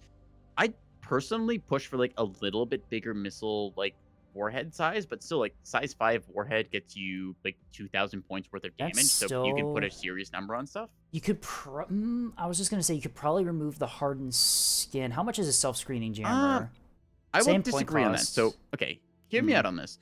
I disagree on the self-screening jammer because the targets you're going to hit, you don't really want a self-screening jammer because the self-screening jammer, that's 10 point, the boosted one. Not the boosted, the regular is bubble 5 one. points. The bubble one Yeah, for the dealing bubble with one is act like, AMMs. yeah, I guess you the can hardened deal with skin... them, but hardened skin does the same thing because it True. tanks an extra hit. So, yeah. Remember when he got Willow to throw all 6 of those at an MMT Willow player? Yeah, again, it's like this is a, hey, I noticed your MMT. I'd like that not to be here anymore kind of warhead. So it's very nice. Just, again, like, this is taking advantage of what I think is one of the biggest strengths of the frigate. Like, maybe I wouldn't build it exactly this way, like, with Pinard and Sarissa and, like, Chaff Launcher. I might take the Sarissa off because I don't feel like it. But just being able to throw, like, a pair of those, like, you're not going to deal with this as an MMT missiles, like, out towards, like, oh no, there's a cap here. I need to deal with a shuttle. Just be gone, shuttle. Same deal with, like, oh, there's a tug over here being a problem. So whether it's a early warning tug or it's one of those, like, multi-mission tugs, just kind of the 400 to 500 point range, like, occupying a space here, making it so your corvettes can't do anything, that feels really good. And then the same idea of, like, you've got some torpedo corvettes here to just act as, like, a equal punch or punch up device. Like, sure, they don't have the hot cold tech because that's not going to be something people run by default, but you get the core concept of torpedo corvette. And then just for, like, the common, like, I want to just put an asset on point that's still reasonably effective. Get the double Mark 61 corvettes with Defender on one arm and then the Chaff Box on the other. This just, to me, feels like it's the core assets of ANS Cap Fleet. Right. The only thing it's missing is Beam Destroyer, and that's because you paid to upgrade a Beam Destroyer to the Vauxhall that you The Vauxhall, yeah. So, the only thing I will say, it's something that Star pointed out, the actual cappers are pretty light on the survivability. Basic CIC Rapid DC is pretty much all that they've got for... So yeah, you're cheaping out on the actual corvettes, which it can be risky. Again, it can be risky. It depends on how, if you play the Vauxhall and Frigate well and destroy the enemy light assets before they have a chance to take advantage of your low defense, like, it works really well. But I also don't like the Mark 61 on the torque cores. That is also true. You're running a chaff box on the nose instead of the Mark 61, which is something that I would never run. You really want that Mark 61 to make sure that you finish up the ship that you torpedo. Just having that finishing blow, it's like you can make slight tweaks. Again, it's a starter fleet. The torpedoes are all one type.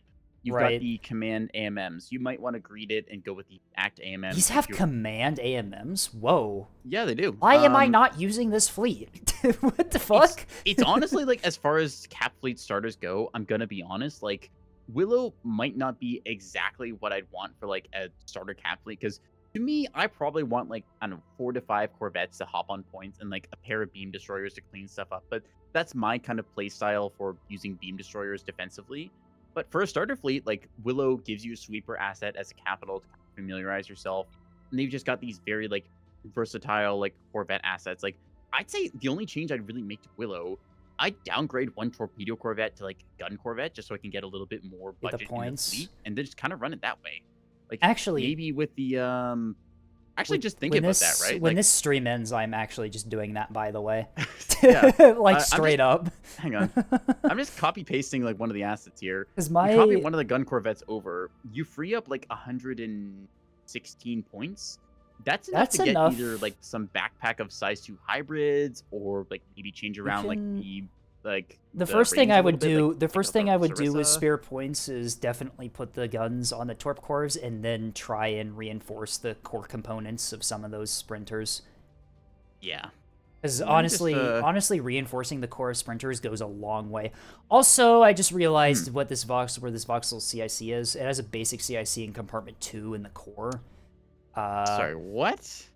Okay. Oh, that's just going to get shot at by 450 nowadays. Yeah, all right. So I take it back. This fleet definitely has some problems that need to be changed, but, like, as a concept, I'm looking at this and I'm like... hang on. No. Okay, so you say the basics a problem. It does have a reinforced CIC in compartment 5, which... Oh, I didn't even notice that. In 450 era is actually, like, somehow still survives. I don't know how it works, but that always lives against 450. It's weird. So. There's always there's a bunch of compartments on ships that just somehow don't get killed, regardless of where they are. It's really weird. Anyway, yeah, we're reviewing a starter fleet. It's probably time to move on. Okay, well, let's be honest though. Like, just checking over the starter fleets and saying like, yeah, these are things we'd want to run, and like you said yourself, you want to take this thing like off stream and like do a little bit of tweaking to it.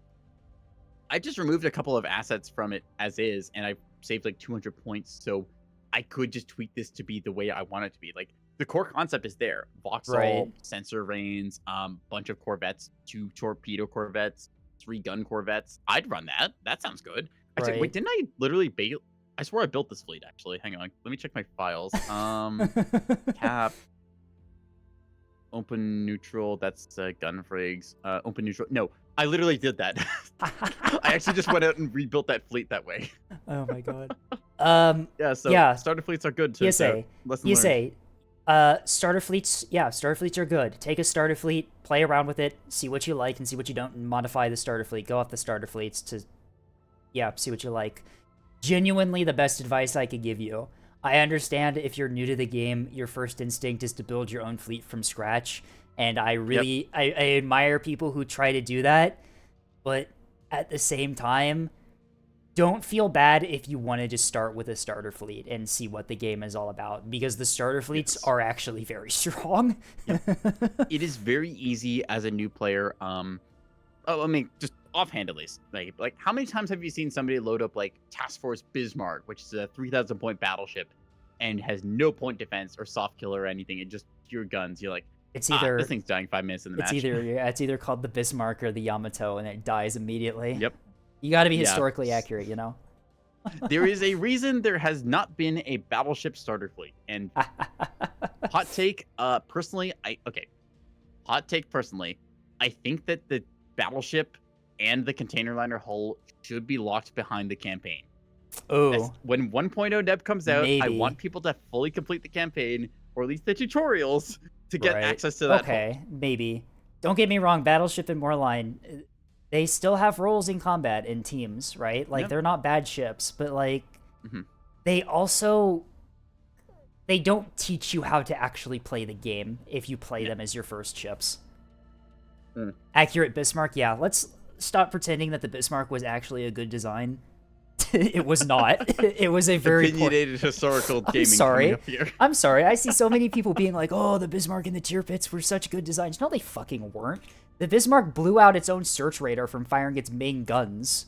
Like, Is there a starting CLN? No, there is not. So specifically on that regard for starter fleets, as long as we're on this topic, starter fleets, if you take a look through them, there's a lot of Axford, because again, the Axford is generally speaking the first ship you play with. You get Task Force Oak. Oak is a good fleet. Same can be said for the starter fleets on OSP side. Cobalt Squadron is a pair of SLOs. SLOs are good ships. You get quite a few builds that they had to deliberately try and move away from, like, being just, an SLO and kind of builds, because it was just a little too simplistic, so. Also, Prince of Wales was also garbage. Yeah, 14-inch guns were certainly a choice. I only know the Prince of Wales as like the one ship that somebody ran in like some of Darg's Call of Duty, where he would, for whatever reason, somehow survive. I used to play World of Warships. I know these ships. Prince of Wales, the British decided to build a battleship that had smaller caliber guns than everyone else was running, and just make the shells more explosive, and it didn't. It also had a quad turret.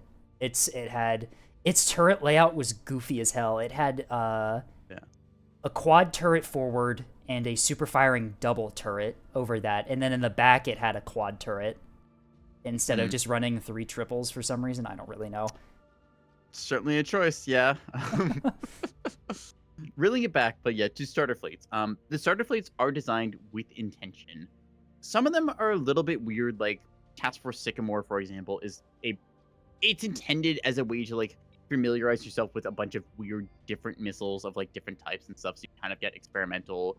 Task Force Maple is meant to be like the carrier, and if I'm gonna be honest, I kind of wish that Task Force Maple was the default carrier style that people would run instead of the dual levy we've been seeing, because one hot take of mine is I feel like I feel like you should never really have more than one carrier in a fleet, just like design concept wise. I thought that you said we weren't gonna do Balcon on stream. I know, but Neko, I just want to get into it for Neko, a please. It's just like I don't know. I really like Task Force Maple.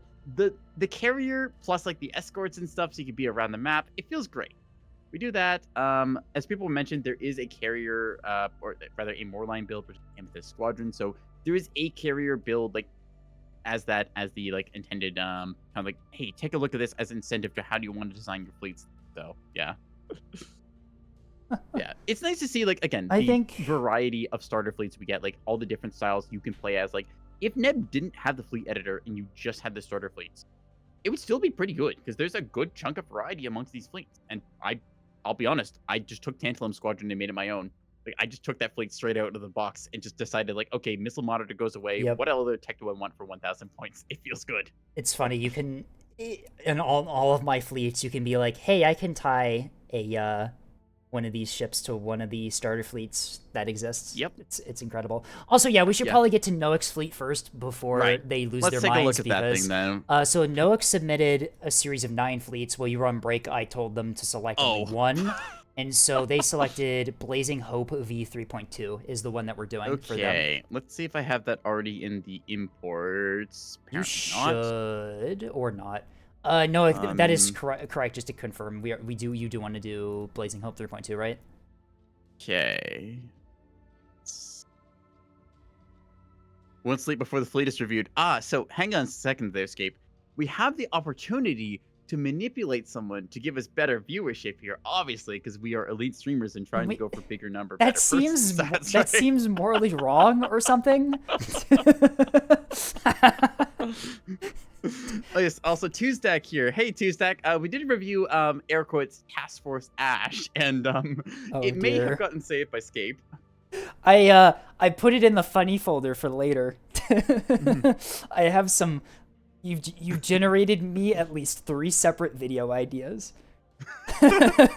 Also, I love as soon as we started talking about IRL ships, we have like 5 people in chat debating how good the ships are. I'm so sorry for doing this. Yep. You mentioned history one time in like a Sabaton song, and immediately everyone comes out the woodwork. I share my hot take on the battleship Bismarck, and then everyone has their own opinion, huh? Well, allow me to voice my opinion towards you and do a chat redeem at the same time. Oh dear. I'm just saying, you streamed at the Catboy, you're gonna get the Catboy calls.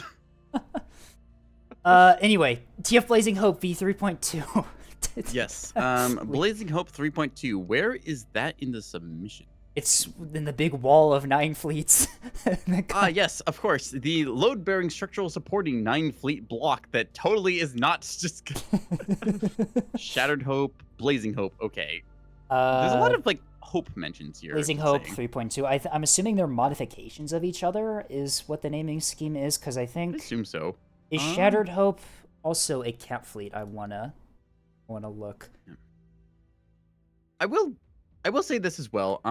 For people who are like just kind of looking through this stuff, never delete your old fleets. Even when you think like it's worth deleting the old things that you've like had outdated, just keep them around, because sometimes it's fun to go back and look at like all the text that you used to run or like the weird stuff of the era, and then be like, oh, that doesn't work anymore. Oh, this is what the game looked like.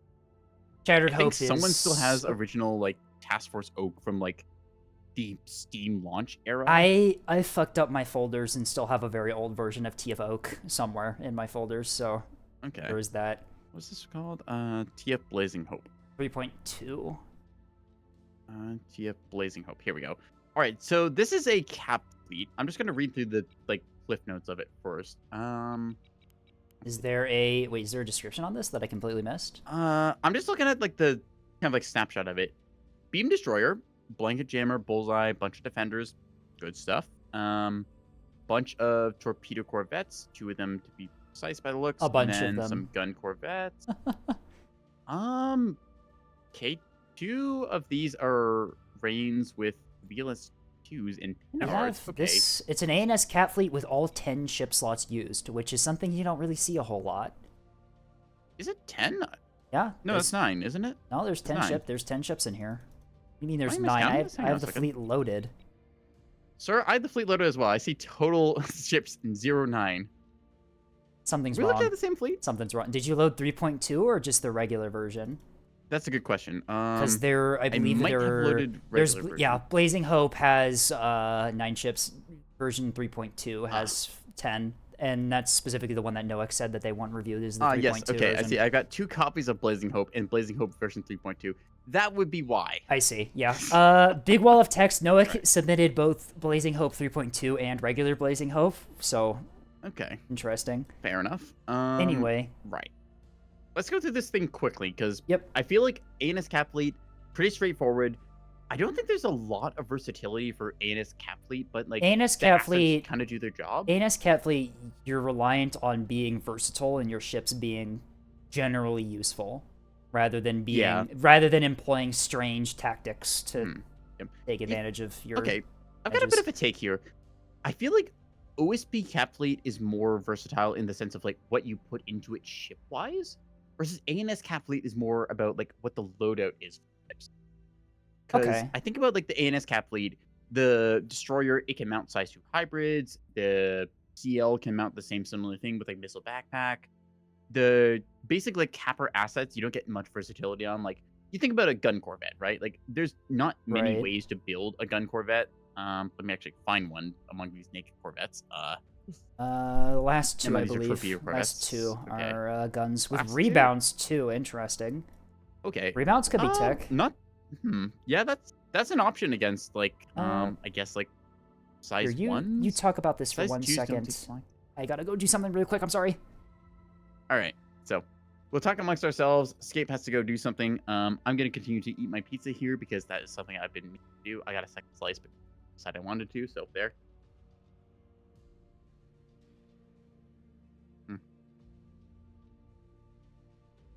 This is your reminder, chat, as with the 4-hour and like 40-minute mark here to get yourself some food and something to drink as well. So keep that in mind. Okay, I'm back. Sorry about that. All right. Anyway, back to Escape. I'm sorry to say it, but you got nothing on the like mysterious arc that Star had with their roommates, where they heard like strange noise and then they disappeared and were apparently raptured or something, or abducted by aliens. What? I just had my roommate knock on my door. Nothing. Oh. Like they just needed to tell me something. It was fine. Okay. But anyways, talking about ANS assets, I'm just gonna take a look at this fleet in the snapshot mode from the imports file. So if we look at this, right, Task Force Blazing Hope, let's think about like how these assets work. You've got a beam destroyer, as people mentioned, for ACAP denial, which is honestly pretty standard. Usually ANS has like 1 or 2 points they want to deny, so if they bring a beam destroyer for each one of those, you think about maps like, say, Yukon or Arroya or Aorta or even Pillars, you're typically going to have a beam destroyer overwatching control point there to zap any shuttle that wanders onto that. Right. That makes sense for the Ray of Blazing Hope. Couple of like aggression and punch up assets like you had mentioned. You got like 2 torpedo corvettes here, so that can do a little bit of work. General purpose like capper assets, you've got a gun corvette or 3 of them. Okay.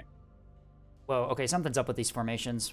What's going on? Yeah, hang on a second. I'm just looking at that now. What is with we the have formation? A squadron of 3. Oh, we have a gun. Oh, we have a gun wing. This makes sense now. Okay. There it is. Okay. Yeah, I get it. So that's actually really cool.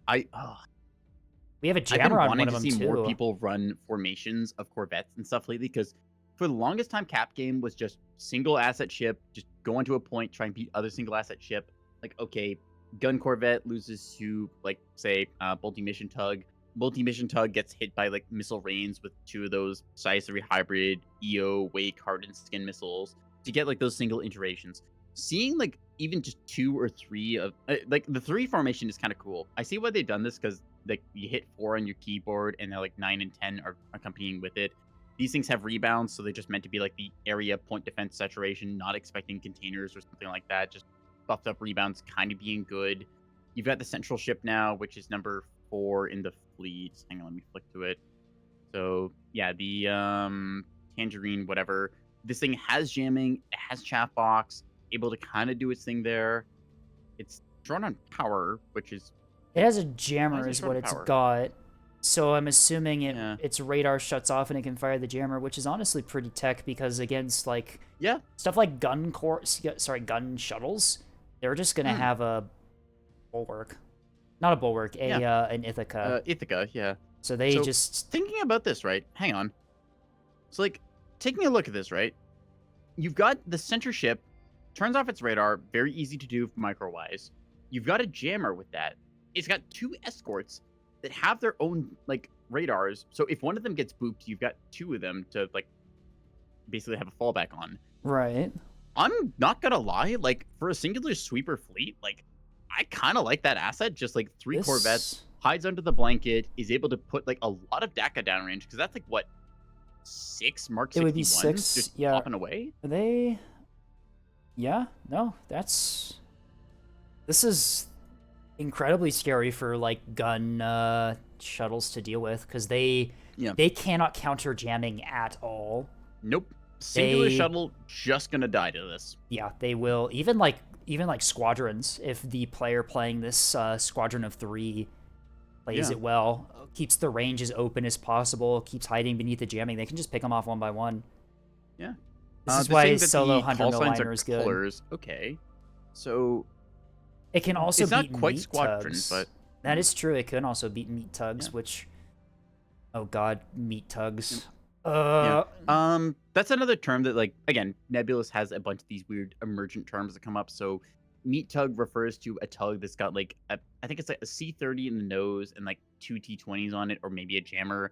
It's just got a bunch of reinforced components in that like kind of slot that it's got like the 4 of them very close together. So it's a lot of ablative HP, and the tug hitbox just basically means like your top compartment slot that usually CIC is largely untouchable. So you just kind of tank through the enemy survivability, like win style. But if you get this much firepower against you, I don't think you win that. Yeah, no, huh. With So yeah, this is with kind of cool. ANS cat fleets, it's a lot more difficult to run groups of ships in a cat fleet just because OSP Your by core default, investment yeah, per hull is higher. OSP by So you default can't will get always that. have more holes than you typically, and so having Yeah. them grouped up in only in one spot is really rough. But I feel like if you actually do it, the benefit you get from it is much higher than the benefit you get on OSP for bunching up your cap assets. Yeah. I think that's kind of the case with ANS. Like just design wise, ANS likes to form these kind of task force, if that makes sense. Like typically you see OSP very versatile assets likes to work with each other, but ANS typically forms like, oh, here's like my 2 like Axfords, they group up with each other. Here's my battleship, and like maybe it's escorts. They kind of act a little bit more independent. But if you get these capper assets, right, that are like, oh, I am like say 2 to 3 like Corvettes here. If you get a Corvette with a bullseye on it, because normally, like with a singular Corvette, there's just no place to mount the bullseye. You want like Right. either the gun and the missile mount, or like 2 guns, and then you have like one wing is going to be chaff, one wing is going to be point defense. If you get 2 of them, you can actually afford to like give up a little bit there. You can mix and match. Like say one of them has a jammer, one of them has like maybe a bullseye, one has the chaff box, and the other the defender. You just are like more versatile with the mounting stuff there compared to like say OSP, where like you can see the shuttle tug combos that works really well because the tug just has that 5 mount benefit, so it gets all those little things at once. It's Right. really nice to see like ANS taking this kind of tech where you're seeing these formations like we got here. Like I almost feel like a triple Corvette is overkill almost, because like 2 Corvettes with this setup, like with the jammer and the guns, that's gonna handily like win most fights I think you're up against. I kind of want to do that. Build a couple of double Corvette squadrons and just Yeah. clown on meat tugs, honestly, because you can just hide behind the Mhm. jamming. The rely on guns, so the enemy bringing a Pavise is not really gonna matter. Because that's another one of the Nope. big things with meat tugs is that they do have a Pavise on them, which does make them Yeah. hard to kill with torpedoes, which is typically what Mhm. a lot of people use to deal with monitors like that. Yeah. But Just having that interesting. second body as well for like, I want to just have 2 ships that are able to like, okay, you shoot at one of them, the other one's untouched during this entire time, so I Right. just keep pecking away at you. you don't get a lucky hit to like say the radar panels or the radar itself. Just it would cripple you gun wise. So For yeah. my Annis cat fleets are pretty basic, all things considered. Like my main one is a beamstone, 3 torp corps, and 3 gun corps. Like Yeah. it's not. I like it. I like my pretty basic Annis cat fleets just because of how versatile they Mm, are. They adapt to pretty much whatever enemy cat fleet yeah. is being used. But I really need to build some more advanced tech, I guess you could say, Annis cat fleets that employ stuff like this. I think this is really cool, just showing off how like bringing an additional hull in the case where it's like instead of like paying the premium to like upgrade one hull further, you decide, all right, it is actually worth it to split this into 2 different hulls. I get double the gun count. I get the additional mounting options of like say having the jammer, having the point defense and chaff, and potentially bullseye if you want to work it in there. It's just really cool. Right. Annis cat fleets are just really underpowered right now. I think that's like dependent. Yeah. I sort of agree with it. Annis cat fleets have a lot of challenges to overcome Yeah. compared to OSP ones. I think that the case is more example's not the right word. It's more specifically like the ANS cap fleet is a little less versatile because for the OSP, building into each asset is a little bit cheaper. Like the shuttle is like 50 points, the tug is 75. So you can get a lot more versatility there. But at the same time with ANS, when you actually invest into your assets, I think you get better like peak value than you get with OSP. Which is why the idea of like running these Corvette like capper pairs seems so versatile here. Anyway, we have a request from Noak to look at the torpedoes or the missile loadouts let's on take the a look at those torpedoes Corvettes. then. Oh, Bell, talking briefly, I want to address this before we go on. Talking about like 39% win rate on DLO, I will also point out selection bias for a lot of this stuff, where it's like you can say like, yes, okay, this specific build in like this ranked server or like specific criteria has XYZ win rate, but you have to look at also the broader spectrum of Nebulous. What are people doing in general? How do things work there? I will agree, playing Capless on both sides, that yeah, it feels like with ANS, I'm a little bit less like versatile than say OSP. Like I can just splice in like a shuttle or a tug wherever. But with ANS, I feel like when I invest into my ships, I get a lot more out of them. So, difference in style there. Anyways, missiles.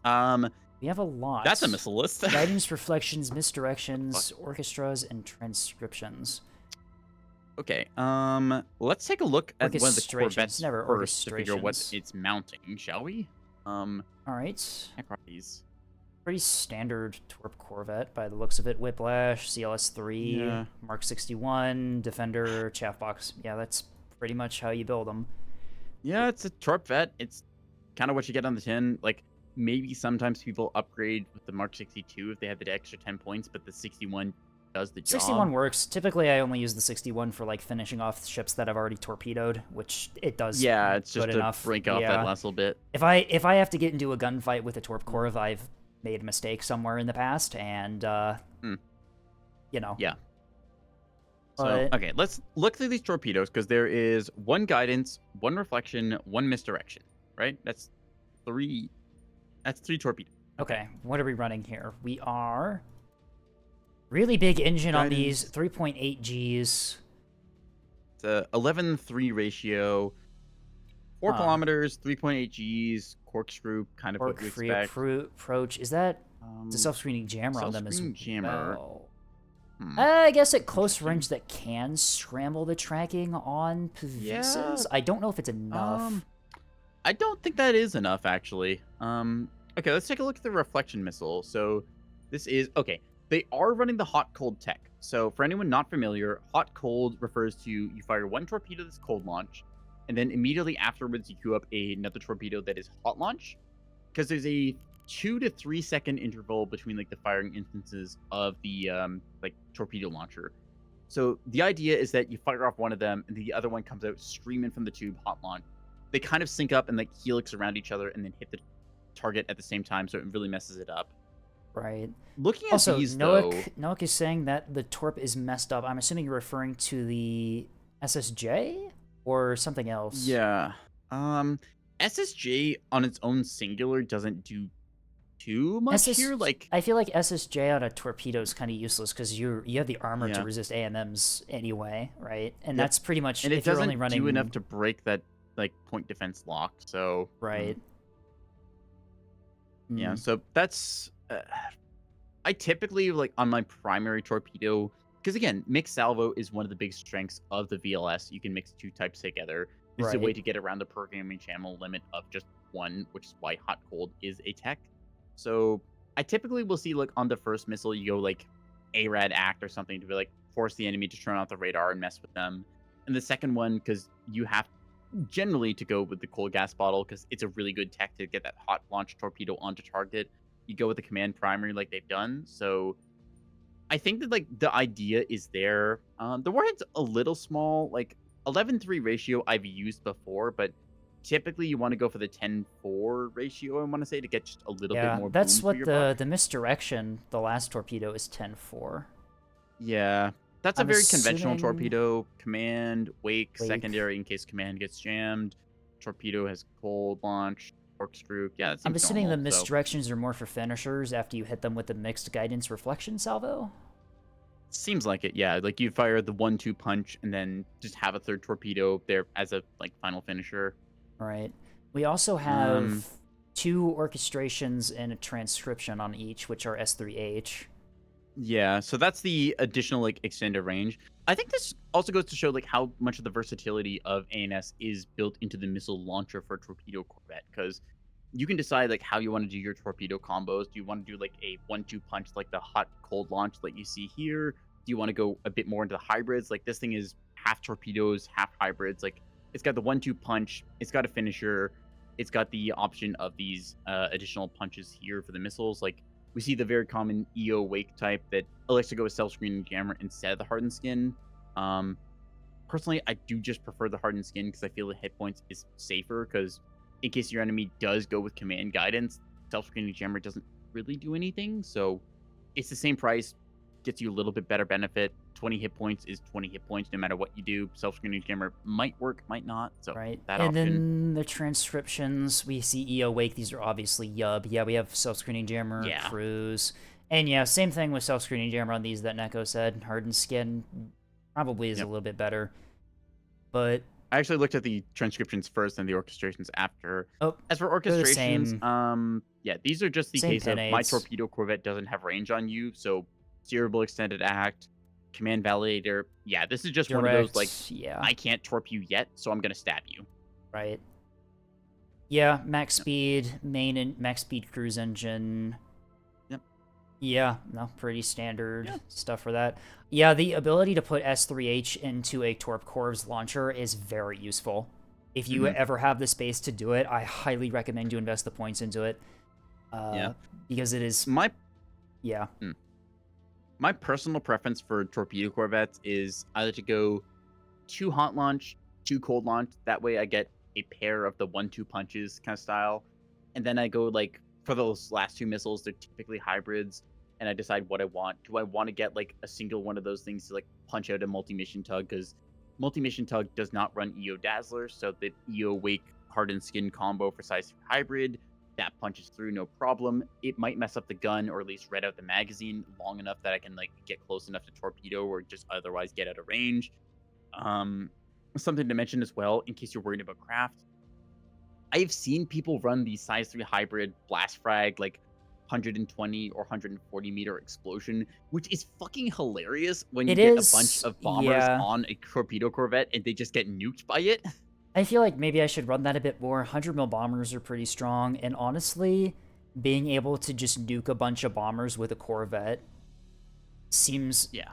very strong because it makes bombers are not cheap to come by, No, right?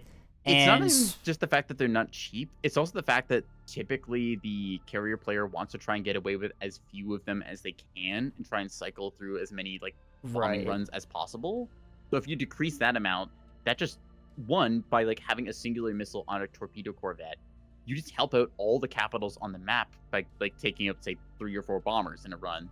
Because you need like I think it's like 8 bombers is the consistent amount to like punch R3s through point defense screens on like say dual you axe bird or can. battleship, right? I've made do with 6 before when I've been strained on how many bombers I have out and available ready to launch, but yeah, 8 is typically what you want to go for if you actually want to kill it. Additionally, that's like 2 cycles of a more lined deck pads, so it's most commonly going to be like, okay, 4 is like you send out 4 bombers, they maybe get through. 8 is the 2 cycles you're guaranteed to punch like what's 16 R3 2-point defense because that's just so much health going through. Right. Enough is going to get through to at least cripple the ship. Yeah. Interesting, though. 8-ball does make a good point. If you're going to shoot one size 2 hybrids, you better tank Grazer because, yeah, there's the other option of just like there was a random Grazer on, say, like a bulk raider or something along those lines. And like if you're firing off the missile, you might as well do the benefit of tanking both an AMM and a Grazer. And additionally, if the enemy pays a premium and goes command AMM, self-screening jammer doesn't do anything versus hit points you know is going to matter because maybe the enemy flak maxes and you just barely push past it. So hit points is always the safe option for the thing there. But then again, like self-screening jammer, you get 4 of those things together. Ain't nothing going to target that thing, like just flat out. Right. Huh. I want to take a look at the rest of the fleet because we've gone over the torpedo cores, we've gone over the little gun cluster. 2 of these are cringe cappers. I want to look at these frigates here. Yeah. Spy, adaptive, Pinard, BLS-2 with 2 HE frags. Okay, so AMM S2H. Yeah, why are they so expensive? I guess Pinard and then the missile bank adds on. It's 2 points per missile. What are these? They are HE frag. I'm assuming anti. Oh, these are max warhead. These will be like anti-pike, anti-skiff potentially. Yep. Okay, let me check the skiff hit points. I think it's 130, right? Yeah. Okay, so that is definitely anti-skiff. This is anti-skiff. It's ARAD Val. It's ARAD Val. Right? It's ARAD Val. It's definitely anti-skiff. These are for just obliterating skiffs that get in your way. I will point out one last thing here. Like, you can do ARAD Val as like your anti-skiff missile. However, like, one thing to note is that both skiffs and sundials cannot turn off their radars. So if you want to, you can set a ARAD primary with like pulse seeker only, and you can get similar benefit, which I think is technically cheaper than I think it's and ARAD Val. I think it's Act ARAD Val just so if they have to fire this at like a bomber or Barracuda, they can also do that to good effect. Yeah, okay. Because if it's just kill them, because it's like it's just short of kill that, like 135 for the. I think it's 135 for the bombers, anyways. So yeah. I do not have. I'm not on an OSP fleet. I cannot check. Yeah. It's. I swear it is like 135. I think that's like one of the specific thresholds. It was MathBlob or Vren mentioned way back when I did their interviews, but. Interesting. Okay. Yeah. But yeah, no. Very good anti. ARAD primary won't work here because ARAD will stage at 2 kilometers and the missile won't have the sprint range. Okay. That is also true. Yeah, we are. True. Yep. Right. Hybrids. Gotcha. Yeah. ARAD does not. I was thinking of specifically size 2s that I've tried running that on because I'm gonna be honest, it's infuriating as OSP when you have a multi-mission tug and you see that sundial at like 10 to 11 kilometers and you're like, oh, I can't quite hit you yet, but I'm gonna someday. I know the exact feeling. I'm not gonna lie. I just took a breadstick, gave it like ARAD act, and then just sent it off there. And I kind of hoped that would work because you think about MMTs, right? Right. They get 10 missiles. You get 4 salvos of one type, 4 salvos of the other. I had 2 missiles left over, so I just thought, what if I did like a ARAD act, tech small targets, blast frag, anti like heavy craft breadstick style, and put it to like 10 or 11 kilometers, and it's kind of worked sometimes. So sometimes it's enough. Those are 75 to 100 point assets that you can just kill. It's even the case where it's just like, I got nothing else to throw this thing at, so might as well. Right.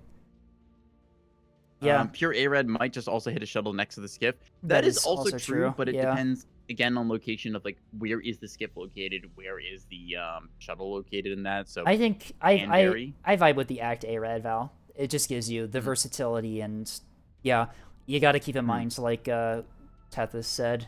ARAD does not measure distance. It only measures direction. Yeah. So as soon as it detects something, it's going to stage. Yeah. Again, like, as the case with every Act Primary Seeker, you are vulnerable to potentially getting jammed, but I think all things considered, it's pretty safe to just run this as the idea of, like, if you're aim running through your skiff in particular. If you're running this against skiffs, the likelihood that this thing is going to encounter jamming is probably low enough that it's not really worth considering. But yeah, and then the last two ships in the list here are just the ships that are in formation with the yeah, jam that's just core. like 9 and 10, which is Tangerine Squad. So yeah, let's think about this like as a cap fleet. You've got a beamstone as your primary that's going to be denying like a certain point. You've got 2 torpedo corvettes, which are largely independent. These go off on their own. They're competent enough with their torpedoes to generally punch out like a T-20 capper against you, like little gun shuttle thing, or at least mess up a multi-mission tug long enough with those EO missiles. So you win that. You've got a gun formation to act as sweeper. You've got 2 ablative like cappers and then 2 sensor assets. Toolbox wise, this just makes sense for ANS cap fleet. You've got all the tools you need to win a match in this. Yeah. Yeah. No. I'd say like. I would say actually one thing I would do for this is instead of running like 2 ablative cappers, because in the era of craft, I felt like ablative cappers just don't get their value as much anymore. Whereas like, oh, the enemy didn't go for this point, or it's like if you're playing against competent players who know how to screen a point, you're not going to get that cap. I almost feel like just take off like one of the ablative cappers, right? And see if you can maybe like squeak into this build somehow like another pair of them. Because I think the biggest thing is not so much the triple like Corvette we see here, but just getting 2 Corvettes so you get like a total of 8 mounts there. So you get like the jammer, maybe the bullseye if you wanted to like provide lock. Because that's just another really strong thing. Like lock vets is like somebody who's like seen rail fleets use them. Lock vets are insane. Just having the 9-kilometer like little tiny asset that happens to poke you. We've seen this before, like the strength of the EO Pike because it's like 20 points. But having a Corvette lock onto a ship nearby and then all of your other assets at like 11 kilometers start laying 450 into it. That's really powerful. Right. So if you're able to get that, like let's think about cheek mounts, right? Like let's assume everything's Mark 61 for just simplicity. You get chaff box defender for just point defense stuff. That's your default. Then you include in that combo blanket and bullseye. You're kind of cooking there. Like you got a lot of stuff going for you with that combo there. You can lock, you can jam, you can just run this Corvette pair like kind of around the map. It's more than a match for any shuttle that you encounter. If you need to, you can split off one of them to maybe stand on the cap and still have a secondary asset to overwatch it with. So that feels really powerful, just like Corvette pairs in ANS cap fleet right now. Right. No, I completely vibe with that. Yeah. 8 Ball pointing out Lockvet with Panhard hunting carries. Yeah, another thing there, like if you've got 3 gun turrets, you could sacrifice one to run a Panhard if you like are thinking you need that. So there's a lot of versatility there just in terms of the assets that come up by adding a second ship to that combo. Once you've checked the box of like basic gun capper, like 2 guns, defender, Pavis, I say Pavis, defender and chaff box there. Turns out doubling your mounts is pretty strong. Yeah, versatility. Once you've got the checkbox, like you only need 1 chaff box in a pair of Corvettes. So, what do you do next? All right. Anything else to say about this? I like it. It's a good showcase of ANS cap assets, if nothing else. Yeah. Everything just kind of works together. Like, yeah, like maybe you could replace these spyglass like reins nowadays with something like say the sundial, which a lot of people are saying, oh, you just run sundials in place, they're like 75 to 100 points or whatever. It's like, okay, but this is a cap fleet, we might not have the carrier player. I don't know, there's a lot of like cool tech on display here and I like it. So I'd say maybe like ditch one of like these like radar ranges because I don't think you need 2 of them. I like the beam destroyers. I like the like cappers. I feel like a capper pair is just the way to run this fleet. Yeah, seems like there's a bunch of cool stuff. I want to get on to the next one, but we are at the 5-hour mark. You cool with me just taking a little break here as we run and do our like intermission thing? Yeah. Go ahead and run an ad break. I can probably do a bathroom break here, refill my water, and let me get back. The next fleet is interesting because it is a black bat fleet. They sent in a carrier. All right, we can take a look at that. So yeah, 3-minute break chats. We'll be right back. Meow meow.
All right, I have returned.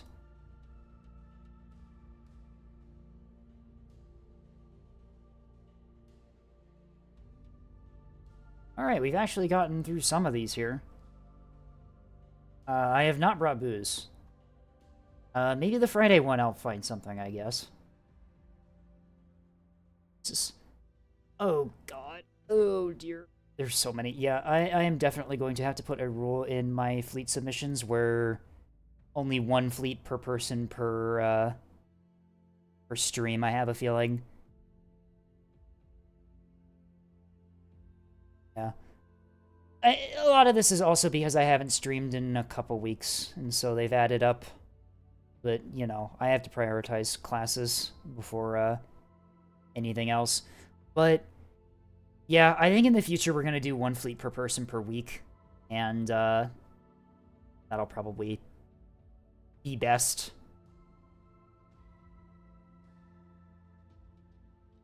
But, hopefully... Alrighty, Scape. I just got back. I heard one person per fleet per week, and I think we're talking about fleet reviews. Yeah, probably best. I'm going to say I'm not going to like delete all the fleets that we're not going to get to, because we can do some of them Friday as well. We can start back up where we left off, and also I can stream on my own and get through the rest, which shouldn't be a problem. I tend to go faster when it's just me, but that's probably to be expected. Oh yeah, Waiter's still shading me as I'm fixing audio stuff here. Hang on a second. It's all right. Yeah, they are correct, and like I do triple the time we take here, but it's also very interesting to me to discuss like the concepts of like what is somebody trying to do with the fleet and the hypotheticals of what can you accomplish with this. So that's why we're kind of picking and choosing through these. Well, I mean, it's also two of us trying to put our own opinions in, which of course at the very minimum is just it's gonna double the time we spend per fleet because each of us has things to say. But yeah, I'm not gonna delete any of these fleets. We'll get to some of them Friday probably, and then I can stream on my own and probably get through the rest. But I think from now on it's gonna be one fleet per person per week, just to prevent this. I also think that just concept wise, like if we do fleet reviews on like a weekly basis, you basically have somebody pick deciding like what is the fleet I want to have reviewed by peers, what is the thing that I'm actively working on developing tech wise, composition wise, experimenting with, trying to like push the envelope there, right? And you want to get feedback on versus like, oh, this is my refit of Task Force Oak with like slightly different point defense or whatever. It's like we've seen that before. What's the new thing that you want to really like choose as your showcase? Right. Yeah, up next on the list is Black Bat. HOV refit 1.1-1 fleet, which is near the top. It is let me see if I can find that in the submissions folder. Oh, I assumed it was a carrier because Black Bat submitted a more line and is generally known as being good with carriers, but it is a container liner instead with some hangars. Okay. Do we think, before we look at this, do we think this is going to be a Pike, like, saw illumination build? Or do we want to bank on this being a, like, just, I'm going to bring along, like, radar awareness because skiffs are really good? Actually, that's interesting. I have my answer I think about it, right? That, like, but both of those things, like, if you're a support backline build, you can bring the small mounted hanger. I've seen mass driver liners equipped with, like, 5 of the surface mount hangars just to bring along like a couple of EO pikes or like skiffs and stuff, because it's just so useful having those assets like multiplying the effectiveness of every single other fleet on the board, right? True. What are we thinking, chats? Place your bets and stuff. Do we want to do a poll? You'll have to do. I'm gonna run a poll. Give me a second. I'll just do this as like a minute. Let's see. Do we think see around Firebird on the pads? What are you streaming tomorrow, by the way? Or Mechabellum or something else? I'm not doing Mechabellum. I might do Mechabellum on Friday or Nebulous on Friday. I hadn't quite decided yet, so we'll see what we end up getting roped into in that. Age of Wonders 4. Interesting. All right, yeah. Well, if you want to do Nebulous on Friday, I'll be down if we want to keep doing this. We can even do some matches together if you want to shake things up a bit, because I know that we've mostly done fleet reviews when we've done co-streams, but I'm gonna totally spell this right. All right, I got 3 options here. We got EO pikes, illuminators, barracudas, and I should include skiffs as option 4. All right. So this is going to run for 1 minute. Cast your votes. Also, 8-Ball, thanks for the follow and all that. But yeah, I think we'll do more like fleet review, maybe a bit of gameplay, because one of the things I kind of want to do with you is we had a stream where we just like for the first hour or so, we designed a fleet, and then once we finish that, we just kind of take it out into the shop. We take it out of the shop, we put it into the wilds, see who wants to show up into like a stream game and just kind of play in that. Do we want to do that Friday? I know my community decently well. Like, yeah, like we'll see if we end up doing that Friday or if we want to do fleet reviews. We'll play it by ear depending on how we're feeling. Because I would totally be down to do that. Just yeah. I have 2 review. I say reviews, but it's more requests. I've got a request for a buff CL fleet, which is going to be 2 to 3 Vauxhalls. I'm not sure which yet. And a War Crime :3 fleet, which is something to do with a CLN and probably mines. So oh jeez. Yeah. And I was thinking I was gonna make a serious fleet. All right. Yep. All right. Voting has closed after a minute. We suspect this is going to be illuminators. All right. Shall we open HOV Retrofit 1.1-1? Sure. Find out. Right. It is a bunch of, I see saw containers. Do we see a illuminator mount on these things? There's no mount on the carrier. Nope. I'm assuming. Check those pikes, shall we? Illumination pikes. Yep. And 20 mil nose gun. No EO ball. Why do we have an ASF loadout for these pikes with only 20 mil and fuel tanks? Okay, if I'm gonna be honest, because you've got the pike, and maybe this is like, okay, so I do the same thing with my pikes, right? I just load up a bunch of standardized loadouts. It's like, oh, if I want to, like, I can take jammers or illuminators. Just like, as long as I've got the option, I might as well tech it, right? So if you want to just have like fuel tank and 20 mil, because say your carrier gets bopped in like the early game or something, you just happen to have these things like out and about, you scramble them at the last second. That's not the worst idea. True. Lastly, they've got ones that have a singular saw size 1. I am armed and dangerous. Reasons. Yeah. I'm guessing arming missiles on a craft. Like why would you put arming missiles on a craft that does absolutely nothing? Yep. It doesn't even allow you to bring illumination pods for the Saw Seeker. So is this like points filling? You only have 3 of these and couldn't find the points to put. Just do a meme. Just put 3 chaff in a magazine or something. Be silly. All right, let's take a look at the missile build here, because this is we saw Tasty do this before with this, like the container launchers, like 3 of them, and then the craft launcher like on the bottom right. Whoa. So this is the full like buyout. I'm gonna get 4 container bank launchers. A bunch of these are act with wake and wake val. A bunch of these are semi-active, still maintaining the act and wake val. And then, actually, let's look at missile designer. How many types do we have? I've noticed something right out the bat. The KBU-22 submunition containers have the same maneuverability and speed as the regular Ichi impact containers, which is implying that these are in mixed salvos. The CMR-4 has slightly different. No, that's just distance, isn't it? Yeah, that one's... They're all the same speed and very close maneuverability. Okay. Interesting. Now, another thing to consider, right? If we're doing time on target, most people will do hot launch, so they don't have any interference from like the cold launch style. So, looking at these, the R type are hot launch, E type is hot launch. Both types are. I think all these are hot launch. Yeah. They're all hot launch. Yeah. This is clearly a time on target style build.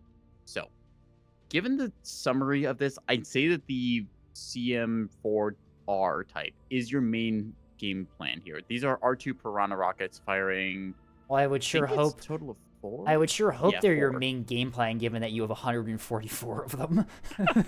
You raise a good point there, Scape. So yeah, looking at this is kind of the rocket container liner of old, which was actually kind of overpowered because it just kind of ignored jamming for whatever reasons due to rocket container quirkiness at the time. Yeah. It's really cursed seeing like 2 of these like wake seekers, but I know that one of them is validators, so that's interesting. Yeah, you can do the double wake. It does work. It keeps it straight on target in case you get jammed, so that is a benefit to run with this. Right. Hang on a sec. Sorry, just adjusting myself in my chair. Okay. I feel like with every missile build, you almost need like a little notepad for like saying, "Hey, how does your salvo size look?" Right? Because it looks like it's salvo size on this looks like it's a 1 to 2 to 4 ratio of salvo size 8. Okay. Which would strike planning center and a data linker bay for how much programming speed? 87. Okay. Okay. Star's calling it a ZGB11 edit. Okay. Not familiar with that build. Do you know Neither. That nope. I have no idea what that means. Average missile build players. All right. That's completely incomprehensible to me, but yep. All right. So let's just take a look at this from what we know, ignoring like the pike illuminators, because we know that we know what those are gonna do. Zirkel Gurgle Burbleseen von Trogheim und Krin. Star, I'm gonna pay you $5 to never say that sentence again. What? Tethys knows about this too. That's the same sentence. What is going on? What the fuck is going on? Get out of here. Stop it. Banned. Okay, Banned. so... All right, so Oh, no. from what we can tell, right, it is clearly mainly based around rocket containment. It's a hunter. It's a hunter creation. Actually, that explains a lot. You two don't know about Zergle. Northrop Grubby is supposed to? Tethys, right? Yes, that's Tethys. Okay, Tethys, I need you to understand this. Both me and Scape have allegedly touched grass at some point in our lives. We don't know every single Neb build. Oh my god. ZGB was huge in early days of Carrier Update. I was when playing. Everyone had no idea what they were doing. I was playing in early days of Carrier Update. How do I not? Huh? I remember hearing somebody meme about the name for it. I just never saw it in person because everyone was running either like the Guy 35s or like Pike Spam launch week. Do you just fire the bomb containers in conjunction with the CM-4s and the regular blast impact ones? Okay. Impact? Hang on, let me just do some quick math here. Okay, so I'm assuming you run like... The bomb container is pretty self-explanatory, right? Like, that is meant to be, this is my finishing blow. I'm going to smack somebody with this, right? So, the E-type, that's got decoys on it. This is meant to be a pen-age style. The E2 is just the, like, conventional added, like, boom container. So, I'm guessing per salvo, you're going to send, like, 2 of the E-types, maybe 4 of the, like, E2s, and, like, finish it off with, like, BX2 or something like that.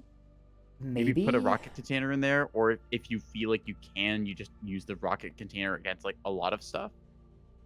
I guess it's salvo size 8, but none of the missile numbers make sense for that salvo size, really. Yeah, 6 would make much more sense, but it's salvo size 8 that throws me off for it. Yeah, I don't know if that's bombs, rockets, and damage boxes to let you DT break and get big damage.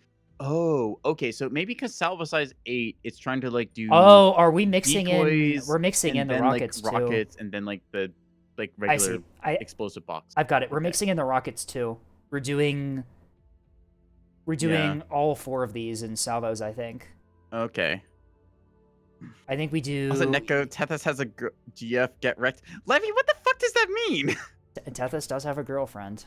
That is true. Well, good for them, I guess. Like, congratulations and all that. But it's like, what? Are they insulting you for not? Okay, so there's this running bit on my channel for whatever reason, calling me bitchless or maidenless. I'm not even sure what it is anymore. It's just like I think everyone just wants to dunk on the guy who wears cat ears on the internet. But I think what happens here is I think that.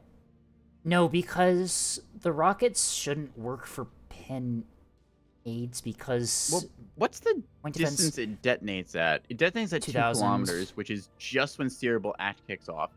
I think what it does is it tries to use to its advantage the fact that like containers are size 4 and rockets are size 1 or 2, depending like... That is true. I think they're size 2s. I wonder if this would work with the bombs too. You mix in with the regular containers and the bombs get through more easily because of the point defense prioritizing the containers. The problem is that with the bomb containers nowadays is that if the enemy ship has flak, the bomb containers completely do not work. Because the flak should have big enough blast radius to damage the bombs regardless of if they're prioritizing the containers. Yeah.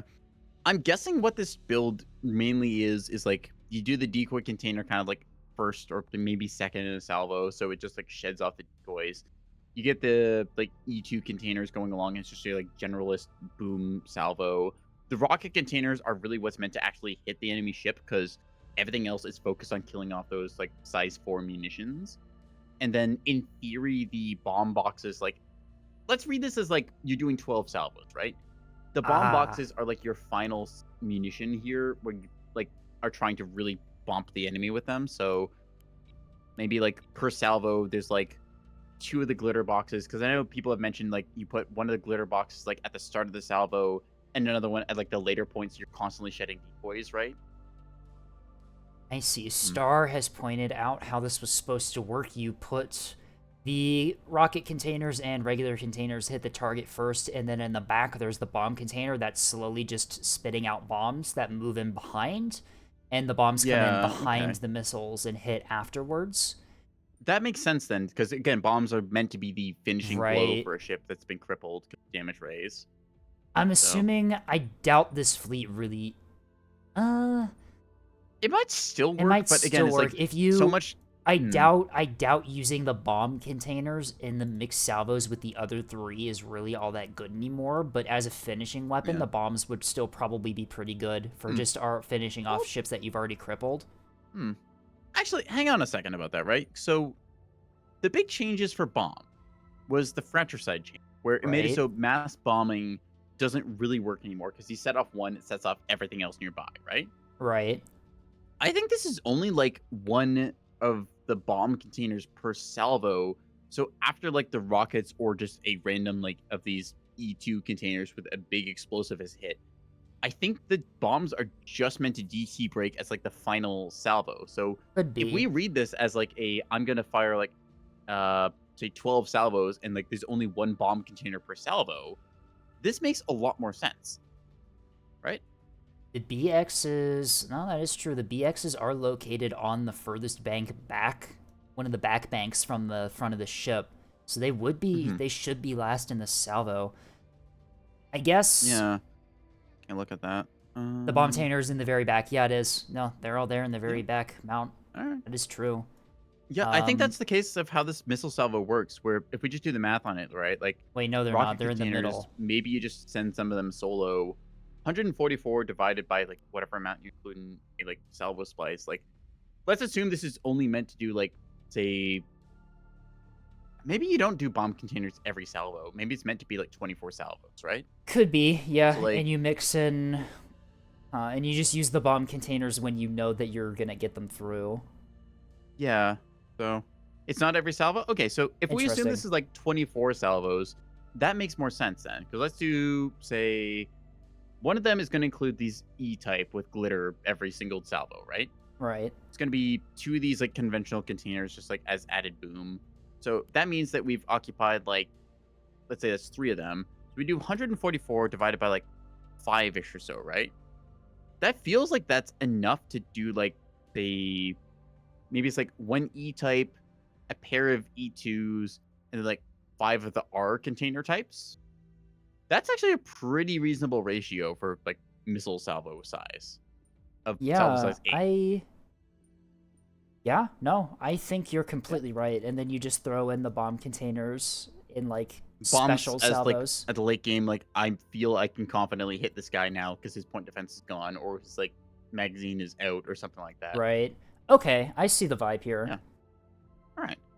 That's kind of cool because like most Interesting. of the damage is the R2 submunition where they're trying to get like the 2 kilometer like pop before like you get into point defense range where your main containers and glitter and stuff are going to be the focus.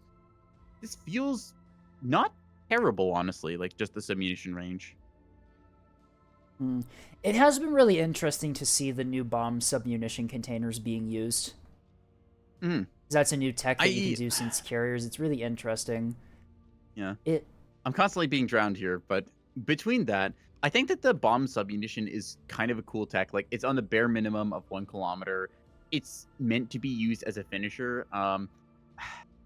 Slight anecdote I had to share. I played one game on Dargs during like tester, it was like a balanced afternoon or like PTB. I forget what it was, but I got super hell bombed. But it was really nice to see like lists say, "Oh wow, bombs actually being used for intended case," where like crippled ship gets like finally damage threshold broken. I was like, "Great, that feels awesome."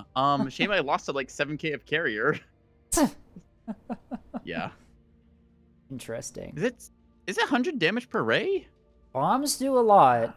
Yeah, I think it's like throw a small bombs is like magazine in here. 75 or something, but big bombs are like 100, so they just break anything they touch. Where are you? KBU-22 is... Yes, it really doesn't say. Blast angle 100. Yeah, it doesn't say. doesn't say in vanilla, but I think the show hidden stats mod shows it. I Another one of those like see. statistics that should be shown in like the Yeah, like because net game basis. But damage rays are a massive part of Neb that never really gets talked about except for in communities and circles that really know what is going on, which is a little sad, but it's like people look at the mass driver and think, oh, this does like so much damage. Why don't I just use this? It's like it does 15 damage rays. Never break anything. Yeah. Yeah, so that's again like one of those things like come 1.0, it should be mentioned, but until then we kind of get by because it's early access game, it's in development. There's certain like things you accept just are not there. Right. All right. Anything else to say about this one, or are we moving on? I don't have too much more to say. Like we covered the pikes. The pikes are again the way you'd expect like container liner pikes to be run. Some of these are semi-active containers. They're like launch pads on top and bottom. Canter launchers here with hot launch, so everything syncs up nicely. You park this thing on the side of a rock. It spits out missiles the entire game. I don't really think there's much more to add. It just kind of does what it says on the tin. Yeah. All right. Up next is Scrubbus Fleet. Uh-oh. What are we looking at? Catastrophic. ANS Meat at the very top is what Scrubbus sent in. Oh dear. ANS Meat. I see. Okay. So, in a weird way, not actually what I expected from a fleet called ANS Meat. I think these are ANS off-brand meat tugs is what these frigates are supposed to be. Okay. So let's just take a scroll through this before we get into it, right? What I see immediately is 2 beam destroyers. All right. Honestly, pretty normal looking beam destroyers. Got VLS-3 as their tech. Some people run 2, some people run 3. VLS, not beam destroyers. Although I know some people run 3 beam destroyers, and that's really annoying to play against because you just cannot push any lane. They've got their gun tug, or I say gun tug, like gun tug equivalent of these Reigns. They've got like how many? 3 of them. They've got a bunch of these rebound toting corvettes with no rebounds. No chaff is a rough one. Rebounds I've been seeing a lot on these sprinters recently, just due to rebound changes. Against MMTs, rebounds are pretty strong because it just destroys the size 2s incoming. It does, yeah. Nothing. They're less. I think they're also less affected by the self-screening jammers that typically get thrown on MMT missiles. But interesting. Shall we take a look at this fleet? So 2 destroyers. Let's see. Are they duplicates of each other? 1 point difference. So effectively, I'm assuming it's a chaff. Yeah, one of them has 7, one of them has 8 chaff. That's the difference. Okay, so that's duplicates. Immediately noticing torpedo complement on these. Yeah, VLS instead of a CLS for torpedoes, which is interesting. I'm assuming those have to be cold, right, in order to actually work. Yeah, just cold launch torpedo. I guess this is in case you get flanked. Act command. Act oh, actually, yeah, no. That would actually be a good thing to use if you get flanked on a beam keystone. Act command valve. A bit unusual to see, I'll point out, because these are like 6.6 kilometer torpedoes with no terminals whatsoever. Oh, whoa. Questionable.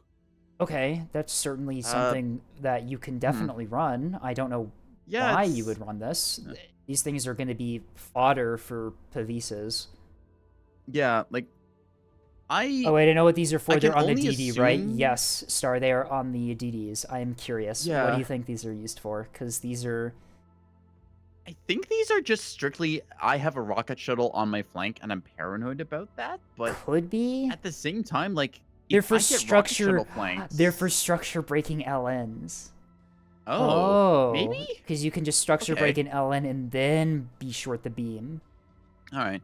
Okay. Part of me is still worried, like, without any terminal, like, even weave, these will get Pavised even with the, like, questionable arc on LNs, but, because, yeah, okay, so, I think, let's think about I this, would, right? Structure breaking LNs before firing your beam is useful, but if I'm running torps in a destroyer like this, I would definitely use them more to protect my flank in case I get flanked. Yeah. It's an 8-point investment per missile.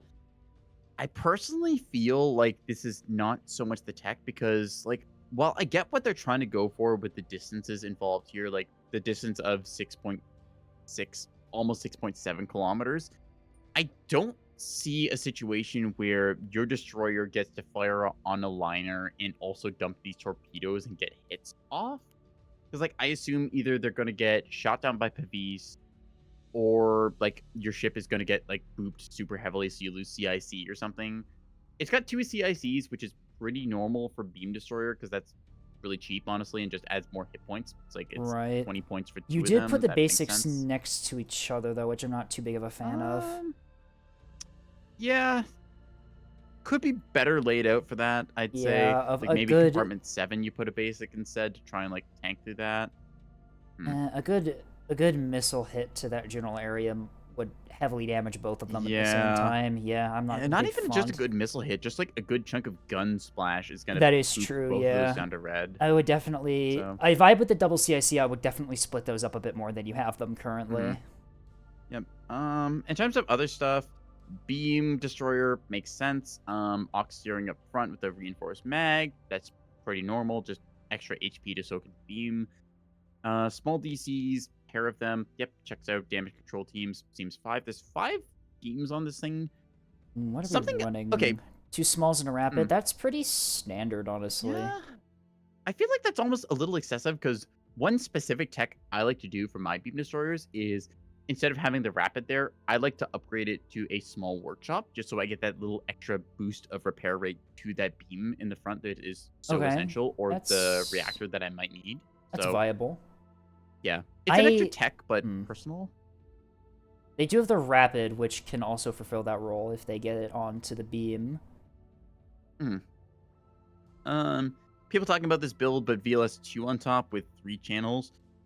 I don't even think you need 3 channels because one thing to note, right, is the significant difference of like the difference between 1 and 2 channels. With 1 channel, you can do like the hot cold launch tech we see on Corvettes, but with 2 channels, you can definitely put a VLS2 on this thing and get either your choice of SDMs to pick off some fighter craft. You could go with size 2 hybrids to like put like an ARAD act and an act wake around a corner. I use that tech a lot of my like destroyers just because it's nice to have those missiles to like throw around corners outside of the beam range. I feel like the torpedoes is like it's there for like when a like flank attack, like let's say you get 2 rocket shuttles, because I use that tech a lot to counter destroyers. One Right. rocket shuttle is just double rocket. Another one is like rocket plus jammer, so that way you mask your approach.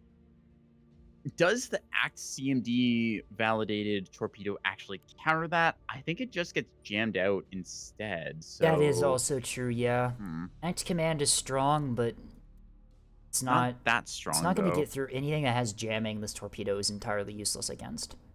Yeah. And also, I yeah, feel like like the torp idea is good, but just not the way it's right, executed in a like way. yeah, I'm with you on that. And also, like Star said, not having cork on this thing is Yeah. real rough. It's like But Cork definitely makes it so you clown on like most anything. Like Pavis will still sometimes get you on shuttles because they're so small you end up targeting the Pavis itself without intending to. But on right, a liner, they're so large, like with the 3 different aim points you typically get, like the front, after, midsection, it kind of boop them there. So right, yeah, no, hmm. 8 Ball's pointing out it's like It's HEI on your beam zones helps you take down the cellos by yourself. It's like that is true, but at the same time, it's like how often do you get a beam onto an Acello in a way? yeah. Because I like I mean, think about like that situation. It's like, for liners, having tools to guarantee you win against liners, I feel like is more of an important thing because a lot of OSP cap yeah, fleets do end up running liners in their fleets. mhm. Uh, Definitely in the case of the but 2K OSP liner, or I say 2K cap fleet, 1K like 100 mil or 250 liner. That's pretty common. I Beam but up reactors, also then PD can't stop size 2s. That's a point, but like your beam is very much a you coin flip don't, with yeah, liners because you end up like stuck. Just where does your beam end up hitting? Like, don't get me wrong, a liner once it gets structure broken and a beam gets on it, that thing is dead in like 5 seconds flat because right. the damage instantly migrates. But With until you get that like damage break, it's just so much of it gets eaten by the structure hitbox because you get a bad latch onto it. It just starts melting away. Their 100 mil secondaries or primaries even just chews up your beam zone. So kind of suffer for that. Right.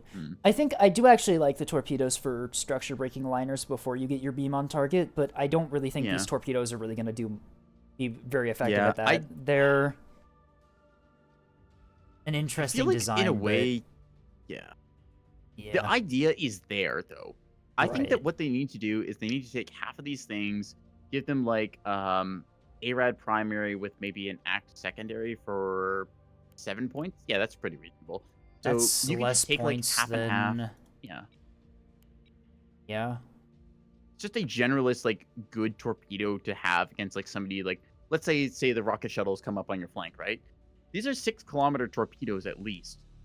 Assuming the enemy doesn't bring like a Pavis in that like rocket shuttle duo flank, which is again a really strong like tool to dislodge a beamstone, you kind of just win against that because you pop away at their thing that's jamming you, and then you just lash the beam onto the other one and kill it. So you can you can also get nearly 5-kilometer torpedoes for 2.93 Gs.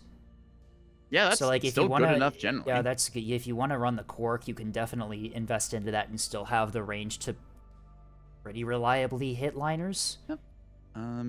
Aerodac dies to chaff. That is true, but it also forces enemy to turn off radar. And like we said before, with 2 programming channels, you can just premix your salvo of like Aerodact and Act CMD. So it's like, okay, buddy, you want to jam me? Sure, find out. One thing is that investing into work is going to take up the cost 13, 14 points if you want to do the... So, I mean, like, you're sacrificing points. I think the main benefit of the missile that Scrubbus has is that it's cheap. Yeah, it's just a cheap way of applying damage, assuming the enemy doesn't counter it, so that's a benefit, but I feel like it's, in a way, it's kind of like, you know how like Neb players are always trying to find like what is the cheapest way you can do something? Right. I feel like this is going a little too close to the sun with that. Where it's like they're trying to get it as cheap as possible, but just pushing a little too far. Yeah, I'm with you on that one. It seems like this missile has been cheaped out to a point where it's not really going to be too effective at what you want it to be able to do. I'm gonna feel bad asking this, but what was the name of the fleet again? So you needed to load it, right? Yeah, it's ANS Meat. It's right at the top. Meat. Okay. I was trying to remember what it was as I opened up my fleet selection screen. I was like, oh, right. We have like 30 fleets here to look at. All right, but I mean, the destroyers, I would definitely change the CIC location. The torpedoes are very interesting, and I would maybe try and mess that. But take a look at these frigates, which have me confounded, because I think what this is supposed to be is meat tugs, but for ANS. Yeah, so what I'm looking at here, basic CIC, reinforced mag, 2 rapids, frontline, ammo elevators, Mark 6Qs. Okay. Can I just ask something, 260? Right? Let me think about something right here. So I'm seeing ammo elevator. That's 20 points. Right. Is it not just worth taking like a 3rd Mark 62 for the same cost? Hang on, actually, let's test that. Yeah, what is our... We can just check by ammunition load endurance. That's 13 minutes and 7 seconds with the ammunition elevator. You remove that. With the extra 9 minutes 46 seconds without. That's significantly higher fire rate for the same price. I mean, like, if you got the points for it, why buff module when another gun? Scrubbus, come on, man. You have mounts available. Scrubbus, you have mounts available. You don't need to be buffing your weapons yet. Yep. Mounts first, then your buff modules. That's you pay incredible. For the mounts. You use it. That's a little funny, actually. So immediately, we're already figuring out like ways to make better. What do we even call these? Like beef frigates. We have the meat tugs and the beef frigates. Oh dear. Like, I'm just thinking about this. Like, if you put this bow on towards the enemy, there's a bunch of like a blade of health just from the thrusters in the front of the ship here. And then like you get the radar panels and everything else in the midsection that splashes. Meat block of spam. Oh, these are incredible names. Yep. The good old Hem Cubes Reigns frigate. I don't even know anymore. What is the... Because I'm curious. These still go 33 meters per second. What is... If I discard changes, load up an OSP fleet really quickly, I want to know the speed of a meat tug, because I know that the reason we don't really use frigates a whole lot in Cap War is their speed is kind of lacking. Yeah. Speed is not bad on the frigate, because like 30, the main yeah, benefit if of you're the frigate doing... is the power and versatility you get for it. Like, you can do it as a missile brick, you can do it as the sensor brick. Like, just being able to bring 2 reactors is something the tug does not get. Right. But in exchange, the tug gets its 5 mounts of versatility there, so bit of yeah, like kind of trade-off. You're 6 meters per second slower than a meat tug, by the way. Okay. If you run the And that is reinforced with drive the on reinforced both. drive. Yeah. Yeah. I'm assuming the meat tugs want to run reinforced drive. That's typically what I've seen them run just for the tank. Yeah, makes sense because like reinforced drive is very popular, especially on those lighter ships where Tugboats, like tugs, for example, yeah. it doesn't die to HEI anymore, which is a really big thing. You put the reinforced drive in the really big slot where the reactor normally is, because that hitbox on tugboats is really awful to deal with, because you just it absorbs so much damage for free. Its hitbox is massive. With the way the restore system is like one size fits all, it's like, okay, do I have to restore my drive and like reactor, or do I just get my reactor redded out? Or I guess drive in this case, right? In the reactor slot. So I mean, I understand what Scrubbus is trying to do here. Scrubbus is trying to bring meat tugs to ANS. I think it's kind of interesting because, let's be real, both factions are asymmetric. Right. They have their own strengths. Every time I've seen people try and run gun reigns, I always feel like they're not fully realizing the strength of their stuff. Right. Because if we look at the size of the modules, right? These like mounts on the reigns, they're really deep. So they're really encouraging you to try and invest into like those VLS-3s or the VLS-2 or just any other thing that has hybrid missile as your strength. So we talked about the EO Wake size hybrid with hardened, right? Yeah. I see that as kind of like the ANS answer to stuff that is like in the light category, because let's be real, most AMMs aren't going to break that. Like maybe you get a blast frag, like super big warhead that does, but most things aren't going to hit it. So I see that as ANS's option. Versus OSP has to go a little more conventional with its gun-based stuff. Like we get the meat tug, the C30 Pavis combo, or if you want to pay for it, you pay for the extra T20s, like I've seen. So you just get full Daka. But there's a lot of people that are saying that like meat tugs are uncounterable for ANS cat fleets, and I'm like, no, they aren't. You have S3H. Yeah, it's like have you tried just like putting in a like decently priced missile? Because I swear one of the biggest issues is meat tugs are cheap. Their missile defense is poor. Bully them for having poor soft kill. Bring insanely cheap S3H and just obliterate them. Because I mean, like another thing that people complain about is that the DT on the tugboats can be a little bit rough just due to how their compartments are positioned, but you just hit them with the S3H and then gun them down, because they're not going to be built up enough with their damage control to become combat effective again after you cripple them with S3H. Yeah. Like, sure, I'm just looking at size 3 hybrids right now as is, and it's like you don't really need much complicated there, because if I'm taking a look at like even just a very basic size 3 hybrid here, I can pay 25 points for an EO Wake hardened skin size 3 hybrid. It's got a size 8 warhead, which does just shy of like 350 damage. Right. Like, that's going to hurt a tug no matter what you do. Throw 2 of those at a tugboat, and it's no longer a threat in terms of heck, even combat just one of those things getting through, even that's going to be a lot of damage. It's... I think the issue is, I mentioned that the hitbox of the big module slot on tugboats is really big, and if you put a reinforced thing there, you're not going to have the DT to break that, and it's going to absorb a lot of your damage, which is why I think meat tugs are so durable. But at the same time, it's like, meat tugs, they're a threat against...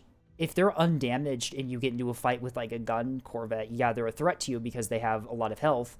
But if you get into a fight with one in a gun corv and it's already been damaged by S3H, you're going to win that fight. It doesn't matter if they survive in the missiles, right?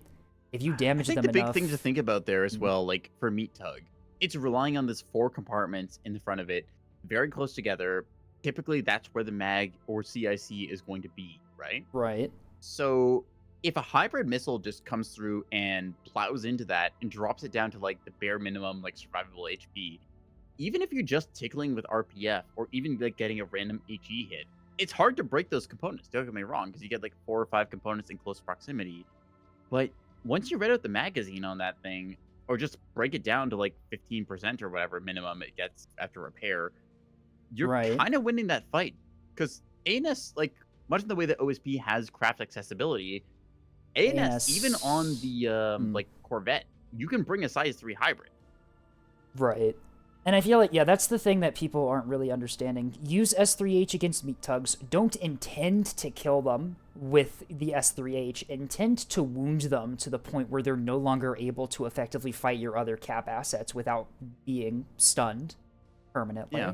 Like, this is the whole reason why for ANS cap fleet, your destroyers, like, you can bring missiles. This is what, missiles. this we is see what on these destroyers alone. I get a little bit. I get a little bit mad when people say that, like, oh, OSP can bring meat tugs now. Their cap fleets are completely uncounterable. Like, no, they're not. You're just not understanding your tools. Yeah. If I could steal a phrase from another creator, I quite like Hearthstone for their StarCraft series. There's a phrase that they have for one series called "Is it imba?" meaning imbalance, or "Do I suck?" Every time I see someone complain about something in Neb, I always ask myself, is this thing actually imbalanced? Or have we just not discovered like the tech counter to it, or like the reason why this thing isn't as good? We saw for a while people running like super basic like naked liners, like there was like 450 liners in a fleet or something. And then somebody just brought like a size 2 spam fleet and then they died. It was like, oh yeah, right. This is why you don't do that. Huh, neat. Yeah, I don't know. The meat tug's main strength is that they're cheap and you can bring a bunch of them, but you can bring a bunch of missiles on ANS. Like, yeah, it's like, oh no, the meat tug, it costs 220 points. It's overpowered. It's like, cool. A pair of these size 3 hybrids cost 50 points. Yeah, 50 points of missiles. Get this in your, yeah. It's like, okay, instead of like running VLS 2 on your destroyers, you run VLS 3. Like, I designed the missile just now. Like, let me just give it cruise as an example. Like, okay. Cruise takes this thing up to 27 points. Does it have any terminals, weave?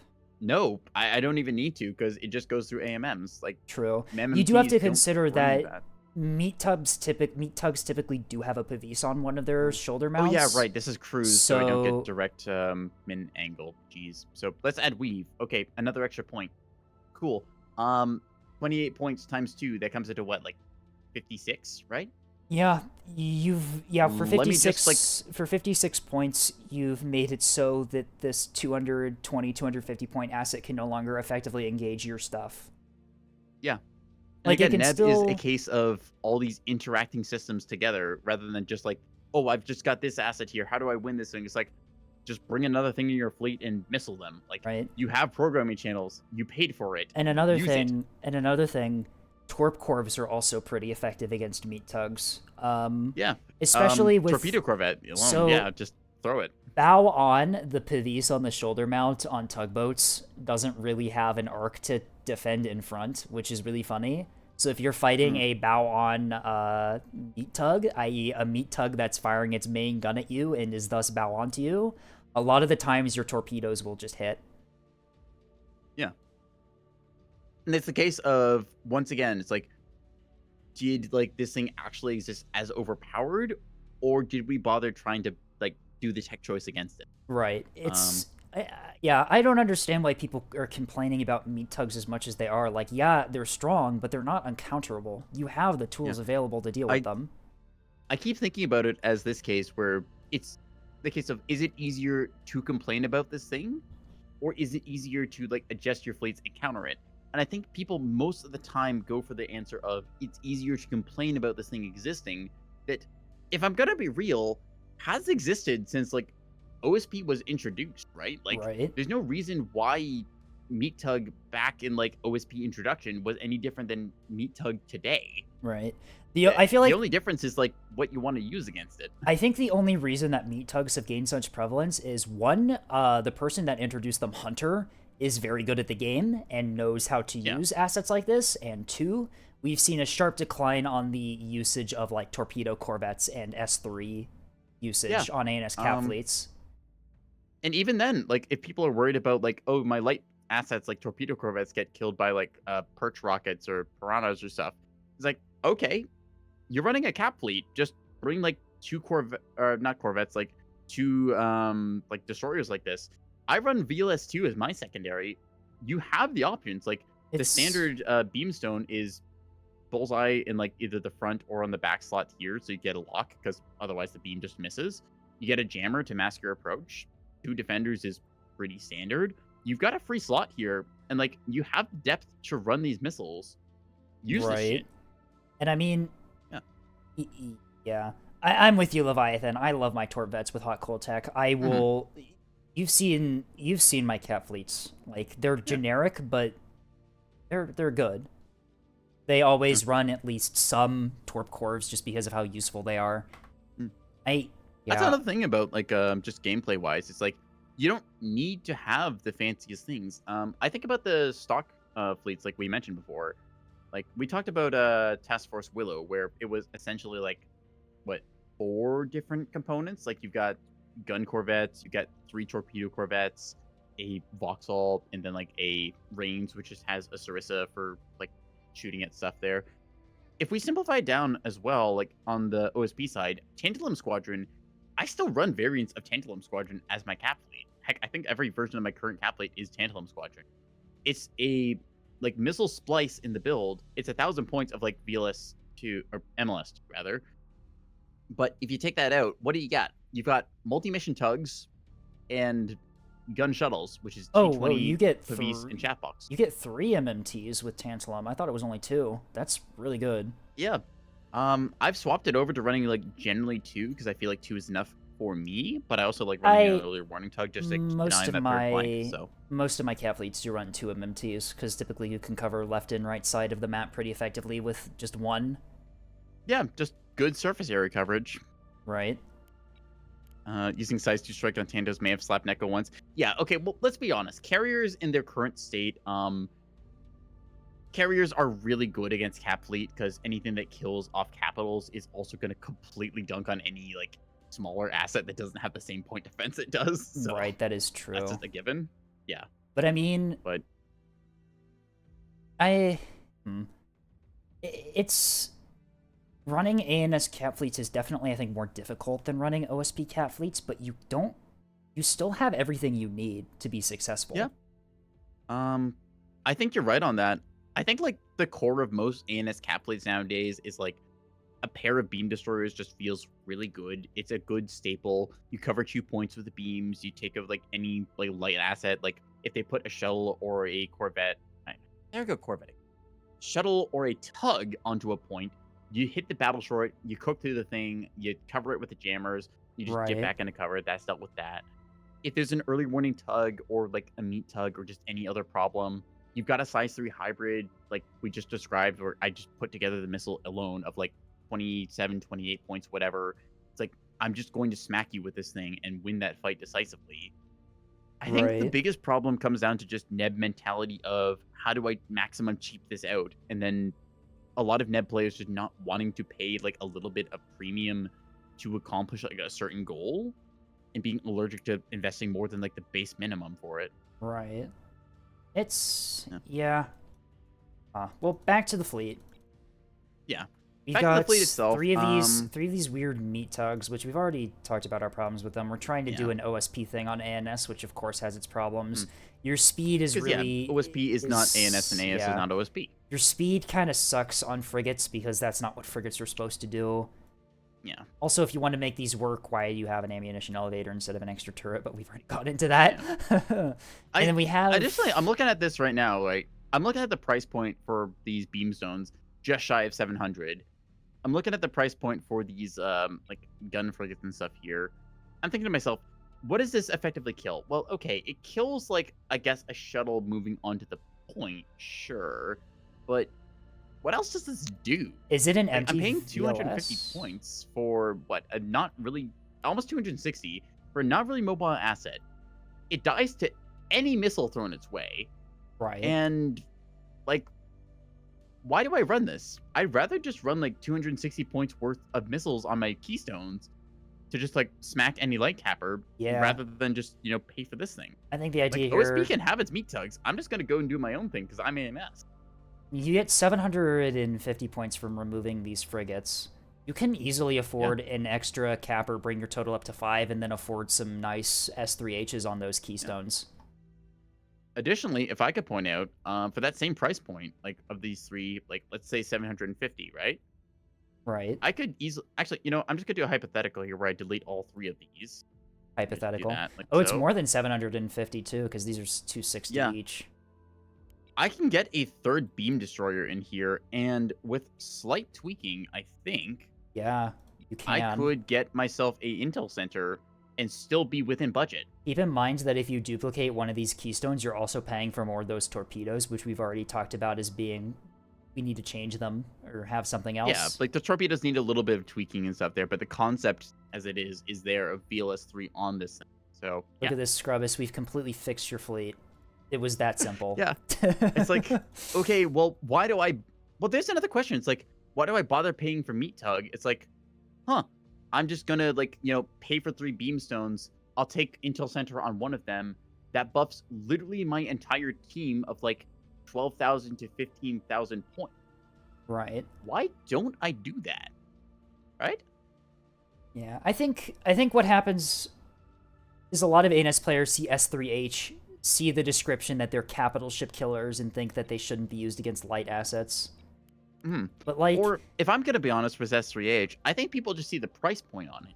Right. I feel like there's always this allergic nature to Ineb where you try and cheapen everything as much as possible. But when the answer is just pay a little bit more, like, for the hardened skin or, like, the EO Wake secondary thing like that, right? Like, we called that, what was it, 27 points, I think it was? 28 points. It was 28 if you want to run, like, pretty Gucci for what its purpose is build. Yeah. Like, you pay the price for it because, again, you're AMS. Your stuff is a little bit more bougie, a little bit more luxury. And even with this fleet that I'm looking at right now, like, let's just go through it as it is. I'm seeing there is a bunch of, what's it, like 1, 2, 3, 4 gun corvettes. Right. If I'm going to be honest, like, I might be able to cheapen these by going Mark 61s instead of 62s. You could. I do like my Mark 62s on my gun. Yeah, sprinters. They've got their purpose. I'd say probably, like, ditch a rebound because these aren't formations, right? Like, you had a chaff box on these things. Chaff box rebound might actually in some ways be it right now because containers aren't the biggest threat, so maybe rebound tech against MMT? Rebounds could work.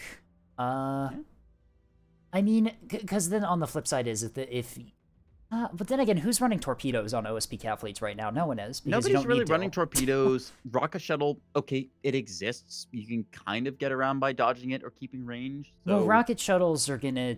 They fire enough rockets, they're gonna hit you regardless of what point defense you have on a sprinter. Yeah, right. Defender will chip through like 1 rocket launcher, but Yeah, I actually want to build a cat fleet that uses rebounds on the sprinters and see what happens, because that honestly could be pretty good. Containers aren't the biggest threat yet until I get into the lobby thing. It's a terrible. Yep.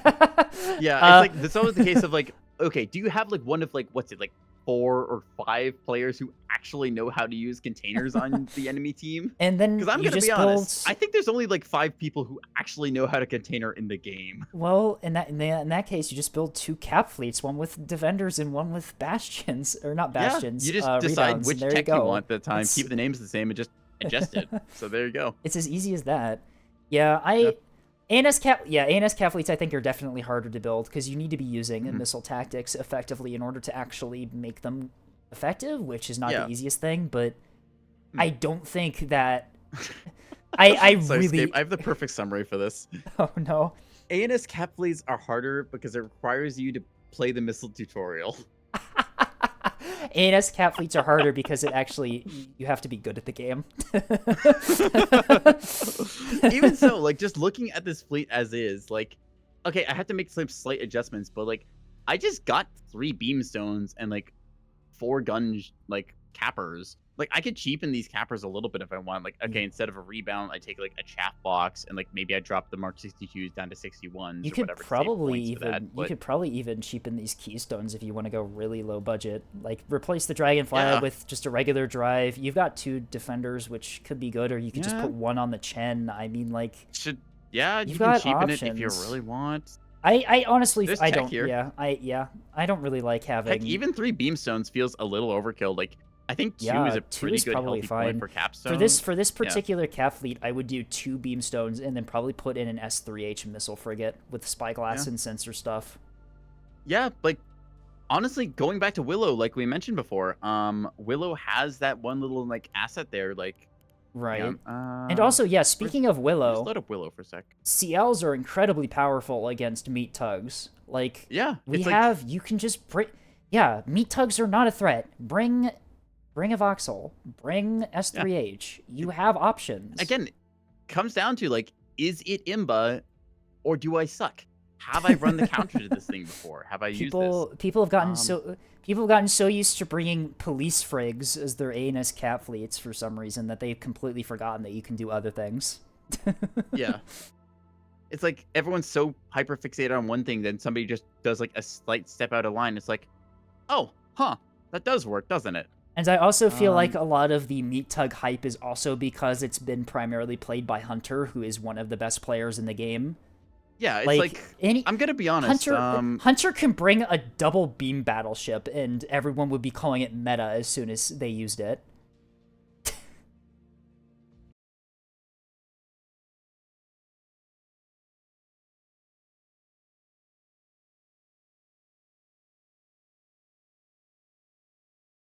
Made there. Like, it's something that should be like, okay, you take feedback from somebody who's that dedicated, but if you have somebody like Hunter or Pyro, who also scares me because, oh my god, Pyro builds, why do they work? Why do they work? You just get these like extreme edge case players who are able to do whatever with whatever builds they want because they know why these things work and how to use them. Your average player running a meat tug is just gonna get shot by 450. Right. Like, I don't know why the police frig has become such a thing. Torp vets work just as well offensively and are faster. I'm in the same boat you are. I've run police frigate in a couple of my matches. They don't really do a whole lot, if I'm being honest. Yeah. Like, I mean, yeah, you can pick apart some occasional shuttles, but like that's the extent of your effectiveness. I think part of it is really just the player guiding it being good at the game. That could also be it, yeah. Yeah, it's like I know exactly what situation I want this asset to be used.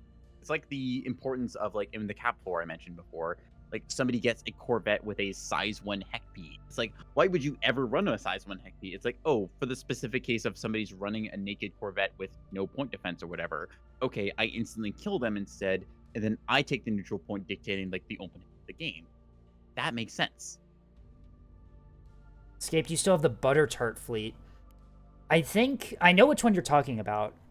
No. I don't know if I still have it saved. Normally I delete the fleets after I do a review just to prevent me from accidentally reviewing the same fleet twice, but I know which one you're talking about. Yep. So also I'd like to point this out, Escape. So I literally just took Task Force Willow.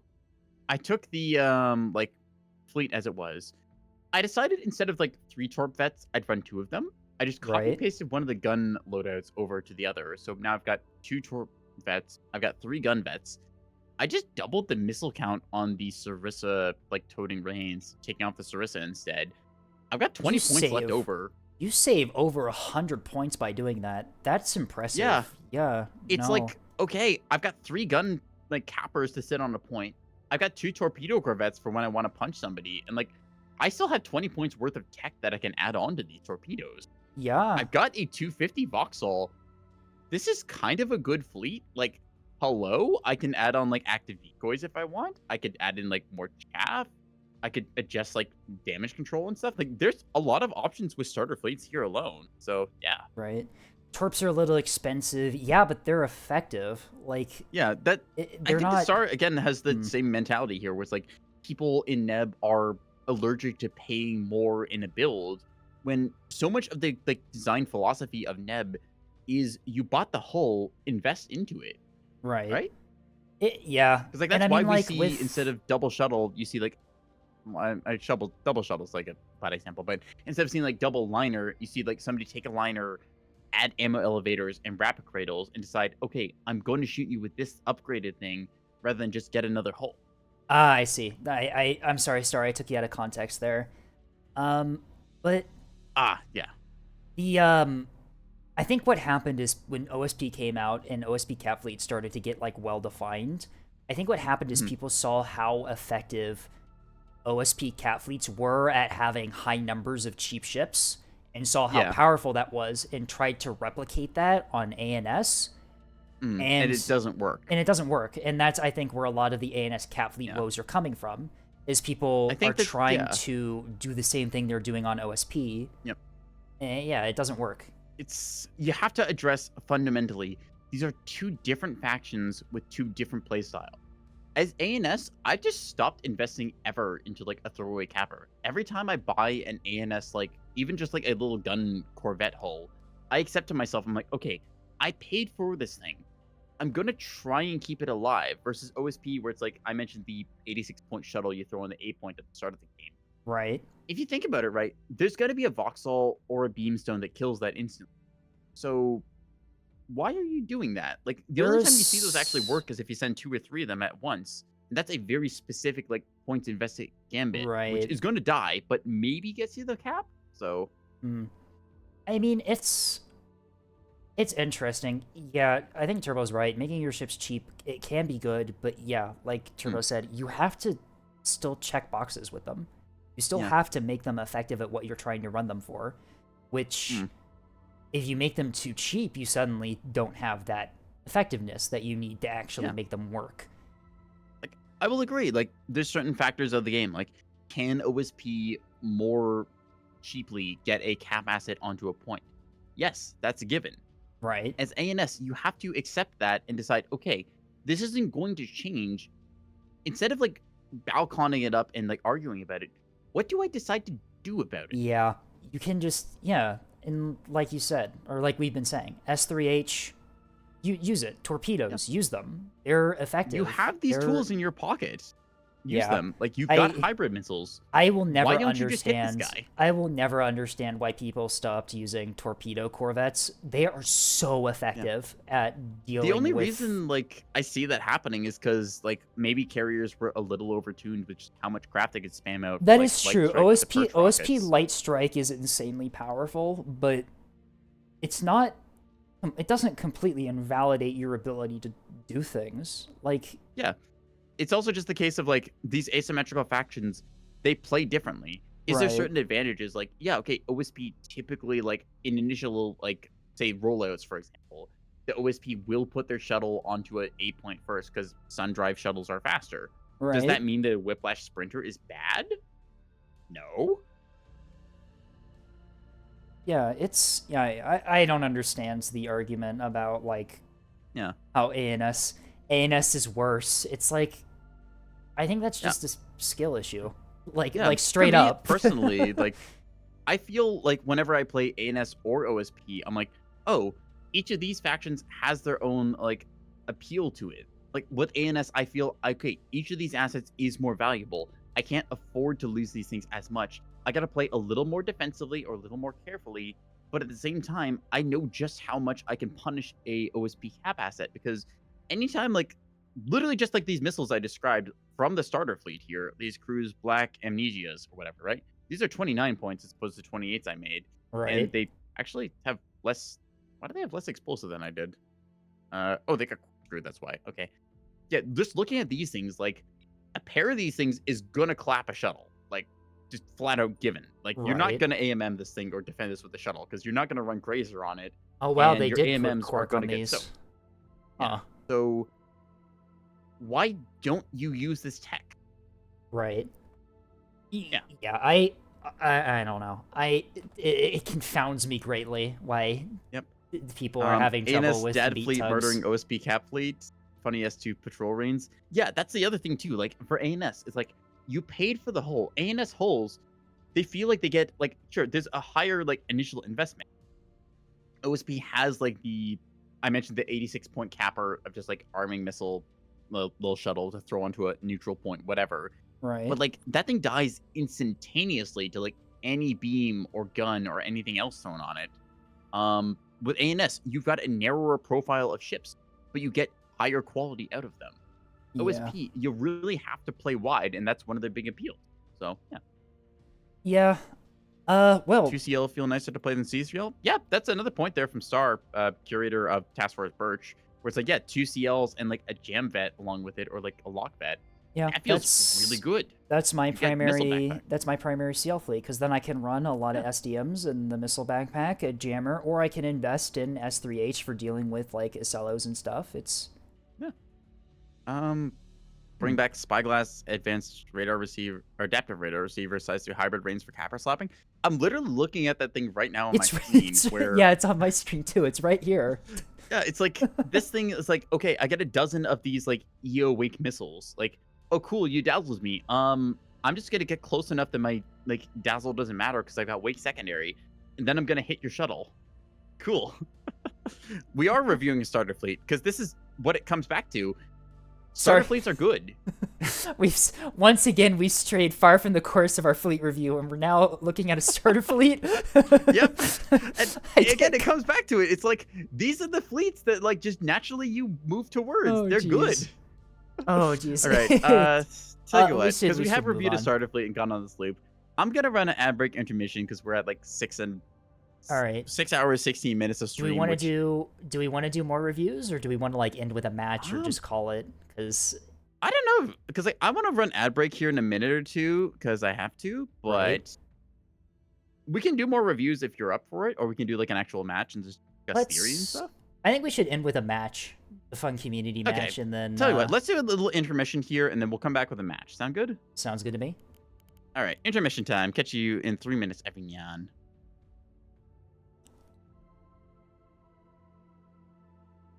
Don't worry, Leviathan. We'll get to it later. We'll get to the. Don't worry. We'll get to the rest of these fleets. I think Friday we were planning on maybe doing some stuff, and don't worry, I'll be streaming on my own as well.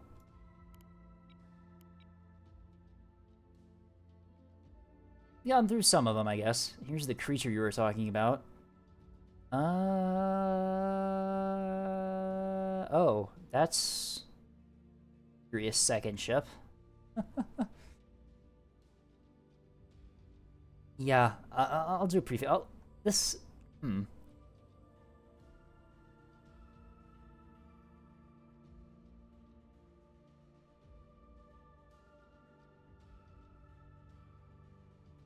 Anyway, well, yeah, we've gone through definitely some of them, but unfortunately for me, you put in like 3 billion fleets in my Discord while I was gone. So now I have to deal with this. It's fine. It's fine. With classes over, I should have some free time. We can do some streaming. Maybe I'll even... That's an idea. How would you guys feel about a stream tomorrow where I do fleet review? Actually, no, because if we're going to do fleet review with Neko on Friday, I don't want to do a lot of fleets that they're not part of. That makes sense, because that would mess up the order we're doing it in. Too much? Yeah, I'm kind of with you on that. Maybe... Because Saturday, Sunday is when I'm moving out of my college living situation and moving back home. So Saturday, Sunday, I'm unlikely to be able to stream. Maybe Sunday I could do a late stream, but that's dependent on what actually happens. But, like, once we get into, like Monday, Tuesday... It should be pretty free. Don't really have any plans for them yet. So I could, we could do Monday, Tuesday. We could finish up the rest of the fleets then. If we don't get through all of them on Friday. And like Neko and I were talking about, we may not do fleet review on Friday. We may do fleet building on Friday. Just depends on what happens. And like Neko said, Neko doesn't have to do Neb on Friday. That is up to them. Don't wear yourself out. Yeah, I'm aware. I don't want to wear myself out, but I also want to get back into the swing of things and get these fleets reviewed because of how long I've kind of been unable to stream due to classes. Speaking of, the classes, finals, and projects have been going pretty well, which is good. This semester was very peculiar, where the classes themselves, conceptually, in terms of what I was learning, felt really easy, but there was just a lot of work associated with them. Especially in these past few weeks. By the way, I wrote 5 reports in the span of a week, by the way. That's what my last week has been like. I was not having a good time. My finals are due in a week. It sucks. Oh, are you doing final projects? Final paper. I see. All right, Escape. I just came back and I heard you talking about finals and stuff. Yeah, How you doing? I'm explaining to everyone why I wasn't able to stream. Yep. If you need someone to write 5 reports in a week, I'm the person to call, apparently. All right, so I'll be asking you as my second opinion for my upcoming Balcon essay, obviously. Oh yeah, that's right. We're still doing this. It's dealing with front-loaded damage and all of that stuff, which is actually in some semi-serious manner something that has repeatedly been an issue with Neb. But... That is, yeah, mostly coil tontos. I'm assuming you're talking about. Yeah, yeah, we had this conversation. This was part of the 5-hour conversation we had. So, to spoil a little bit for everyone else, me and Scape just like one night kind of like, hey, you want to like talk about how Fugi works? Like if you're watching Scape stream, you'll see like how my little Fugi avatar in the corner is like doing his little emote things right now. And also mine now, apparently. Yeah. Actually, I'm just gonna change mine over to something like false funny. So here you go. You get to have PopCat mode. Oh jeez. Yeah. So with that, it started off as that, and then it got us talking on. It was sci-fi, free space. What else did we discuss? Sci-fi mostly. I think we did Expanse a bit. Talked about how absurd the missile defense is in the Expanse, but also how cool it looks. Yeah, it's like I know that CWIS isn't that like effective as the Expanse puts it, but come on, it looks cool. Close-in weapon systems are meant to intercept the 1 or 2 missiles that get through the soft kill. The soft kill and stuff, yeah. Want to talk about cheese? Oh right, we did the cheese. Oh yeah, that one. I will fully admit that the cheese thing that was unfortunate. That unfortunately was photoshopped, but yeah, we asked that afterwards. It was like, hey, what if we did this thing as like a reference to another meme? It's like, it was photoshopped. It was photoshopped from the call duration. The call duration was real. Neko just took a screenshot of the call duration and used that as part of the meme. But hang on, I'm scrolling back up to what we were talking about. Yeah. I sent you a bunch of stuff from Free Space, I remember, because we were talking sci-fi. We talked about Apex a bit, then we went to general sci-fi shows. Oh, you sent me the are you drawing, son? No meme, because I mentioned that I was doing creative writing, and I'm like, yep, it's like, I know how that goes. Yeah, I've got like 4 guides still technically in the works for like stuff, but then like Carriers came out and it changed everything. So see, in order to be a creative writer, you can't actually do any creative writing. Yeah. Creative writers. Then we went into Free Space, talking about how cool aliens and sci-fi are, especially when they're unexplained. Yeah, like proper alien rather than like, oh, this is like aliens representing like, XYZ thing of humans. Then we were talking about and then we went to like the group chats we had of like events that we do together. I was talking about the group I have with Banana that we do fun things with. Oh god, I just scrolled through. I was looking at some of the other memes, like the I'm just gonna say it, the race meme. Not like racism or anything like that, but just like for a certain like racing event thing happened recently. Oh, that thing. I was looking at the brightly colored candy in that one quote that you. Oh yeah, that one. What a quote! For anyone wondering, what a quote! VTuber and like streamer DMs is literally just like the most batshit insane, like nonsensical things that we ever discuss. I sent you. And it's like, hey, you want to go do this game this day? These I wasn't gonna say it because I don't know if you want. It's an incredible quote out of context, but out of context the quote is absolutely insane. uh, Scape, I I'm was not sure there for. Is it the candy one? The candy or... one. The candy one. Oh yeah, the candy one. Absolutely. I don't need that right now, but that's a bit for later. Absolutely unhinged quote out of context. And to make things funny, I will not say what it was, and we will just gaslight everyone in our chat. Yep. Anyway, yeah, I was there. I was yeah. there for the DTSC movie night. DTSC Star out here being like, Neko DM me once with an image of Neb name gem calling you Birch mommy. Can verify this yet? Because you curated a test for Birch. I'm sorry, Star, but it lined up for that. Oh, jeez. Yeah, it was what the name gem spit out. Yeah, DMs between friends are unhinged for anyone out of the loop. It's incredible. Yep.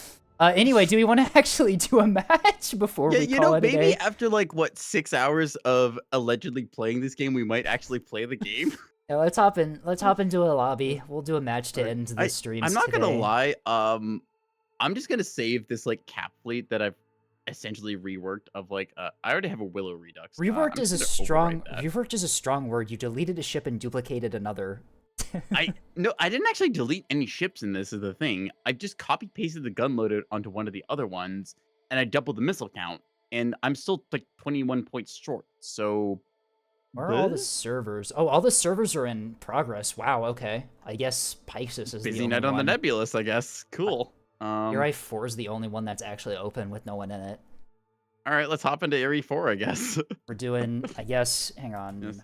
Do we want to do Canyon? I'm assuming no. We can change out of Canyon if we want to. So. We can do vote map. We can do Nyx. I think we probably between.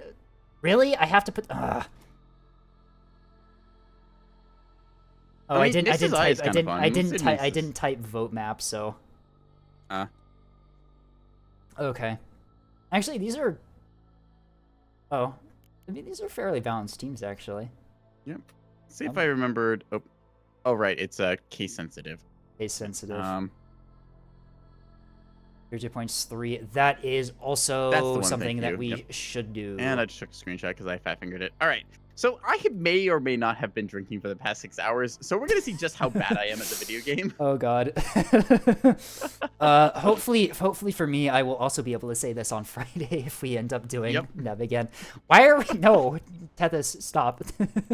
No, get out of here. All right. For anyone in our streams, I will say please no stream sniping. Yep. General consensus is like, if you're in the game, please like mute stream. Like, we appreciate your viewership and stuff, but like actually mute the tab rather than the stream itself, because Twitch is funky with how it considers viewership, and obviously like bigger number, better person, and all that. And that's because obviously both of us are going for maximum viewership number, grinding and stuff, right? I'm just here to have fun. Yeah, I am too, and I'm just enjoying myself. Oh no, I took my hat off. Hang on. Uh-oh. There we go. All right, I'm gonna slide myself back to my normal place and put my stream setup somewhat back to how I normally have it. The thing is, what do I want to review for so long? What do I want to run? I have to, because when we almost wants to run OSP because I had such a scuffed build for it, but we're on ANS. We're on ANS. We'll do ANS. The teams are pretty defined if we want to. Yeah. Actually, hang on. Like OSP, you guys said I wanted to rework Willow. Like, oh, I'm not gonna lie. Like, you want to just bring it? Let me just do a quick change up of these. Like, I'm just gonna cheapen some of these things. Modify some things. I'll get the rest to of myself only? What the fuck? set up. Wait, what? It's a craft only. Excuse me? Wait, which missiles in Willow? Apparently the size ones were set to craft only. Why? Not sure about that. And you have 8 of them per ship. Yeah, that ain't it, Chief. Let's just 8 of these things. Design. Yeah, they are set to craft only. They're not. That's okay. Sure. Curious. Go ahead and add a arming missile because obligatory things. Arming missile. There you go. Get ourselves some ammo for this gun. This one does. Am I totally building a fleet in the middle of like the lobby? Yes, I am. Am I gonna take criticism? Absolutely fucking not. We're still missing a player for OSP anyway, so. Oh, that's perfectly fine then. I kind of. Army missile. I don't want to bring... Oh? I know that this is probably not the play. I kind of want to bring this. Just for... What is for this, out of this, curiosity? I'm not looking at things right now.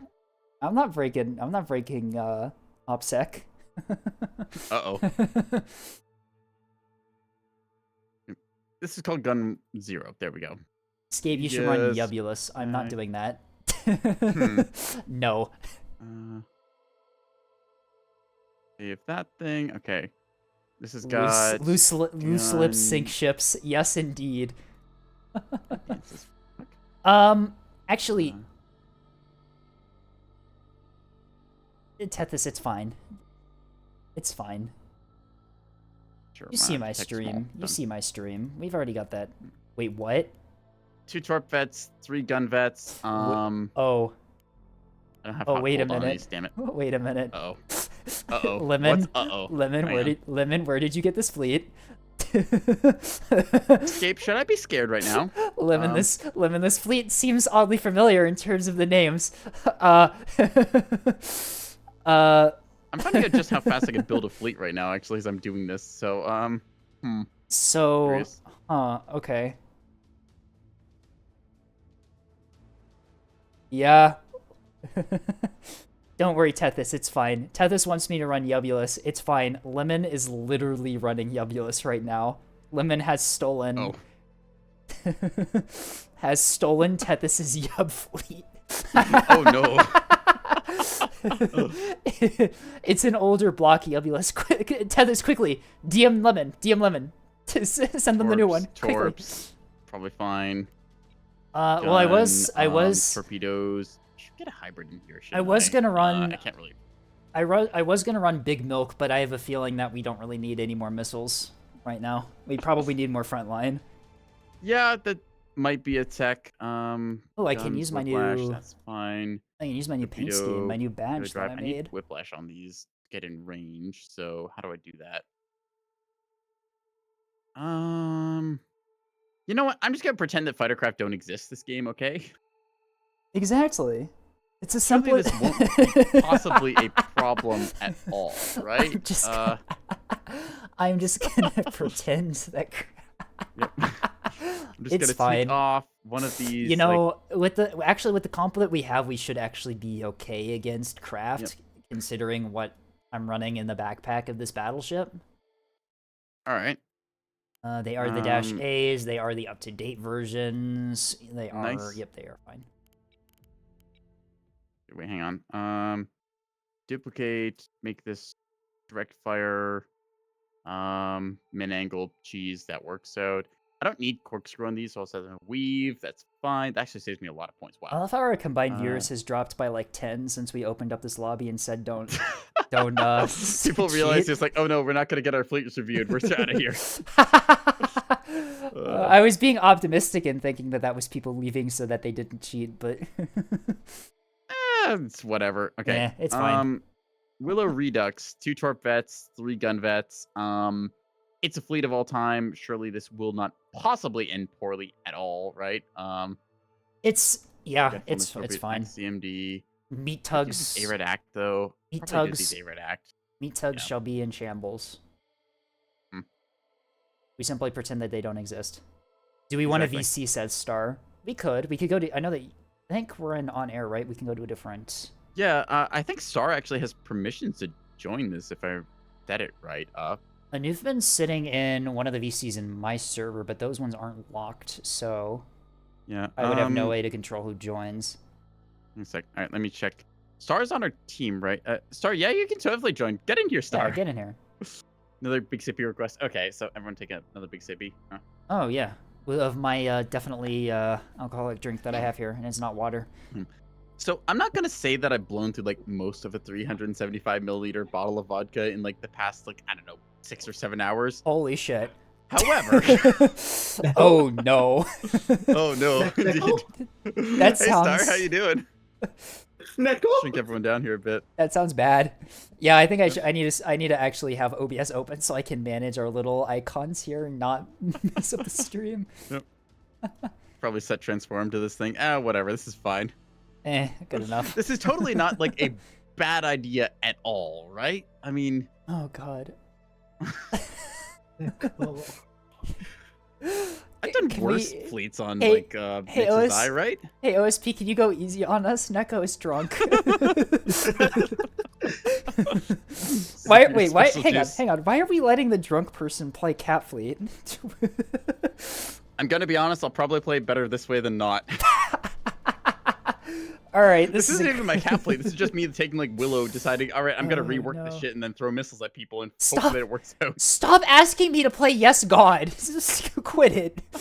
I don't even have Yes God. Yep. This Nebulous match brought to you by Smirnoff. No, it's not Smirnoff. Okay, I will be opinionated about this. I've tried Smirnoff, like, once. It tastes sticky. That's the only way I've got to describe it. It's like, it's really sweet vodka that's, like, not good.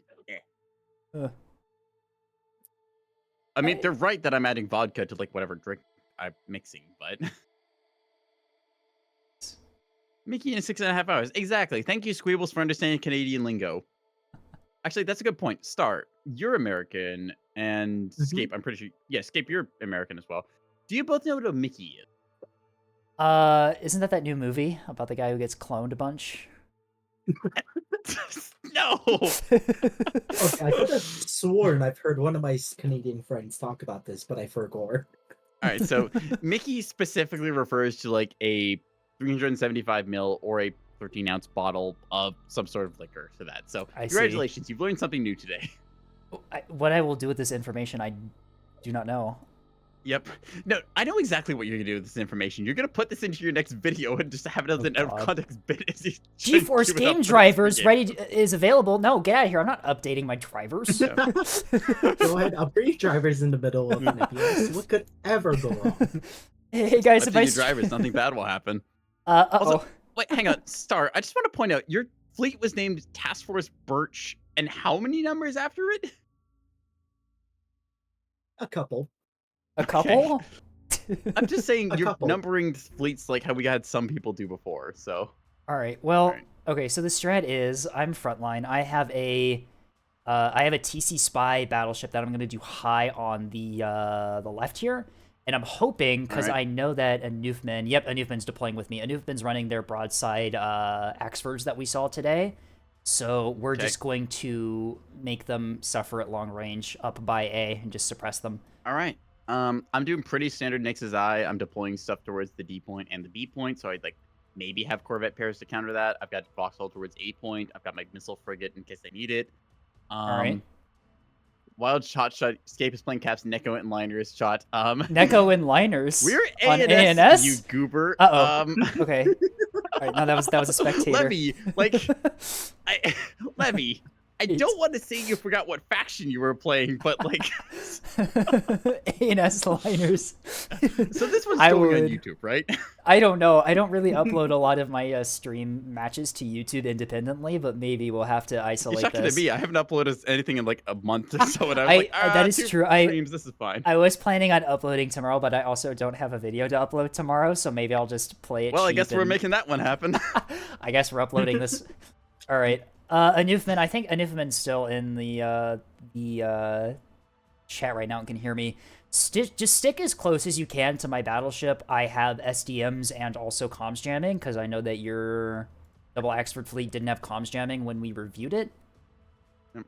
Hey, you never know. Maybe in the time since they reviewed it and they decided, hey, I'm going to add comms jamming and like it does now. Okay. Ability. It does now. Okay. There you go.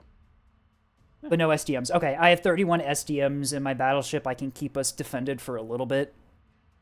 Cross your fingers. Craft don't actually exist. This is the pro that literally every cat player makes at the start of a game. Just stay in the open next to me. Don't let Craft have an area to sneak up on you, and we should be pretty okay. Also, I don't know who the curator for Willow is, but I'm just going to apologize in advance. I'm sorry for what I've done to your fleet. Don't apologize. They set the AMMs to Craft only. You know what? You've got a point. Unforgivable. Yep, unforgivable. Never gonna let them have anything to get away with ever. All right, well... Anyways, I like my new paint scheme with my new badge that I made. Ooh, it's crazy.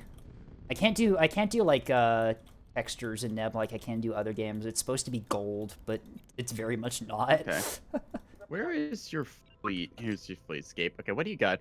Okay, you've got the 3-point star thing along with the black and gold. Okay. So besides being a very large bumblebee,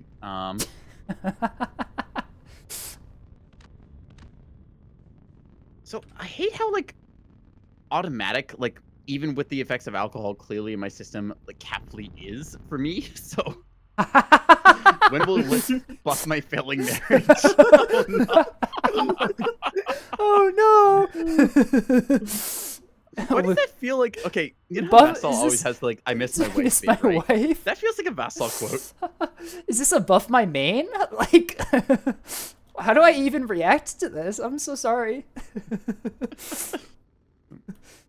Okay, missiles. You there?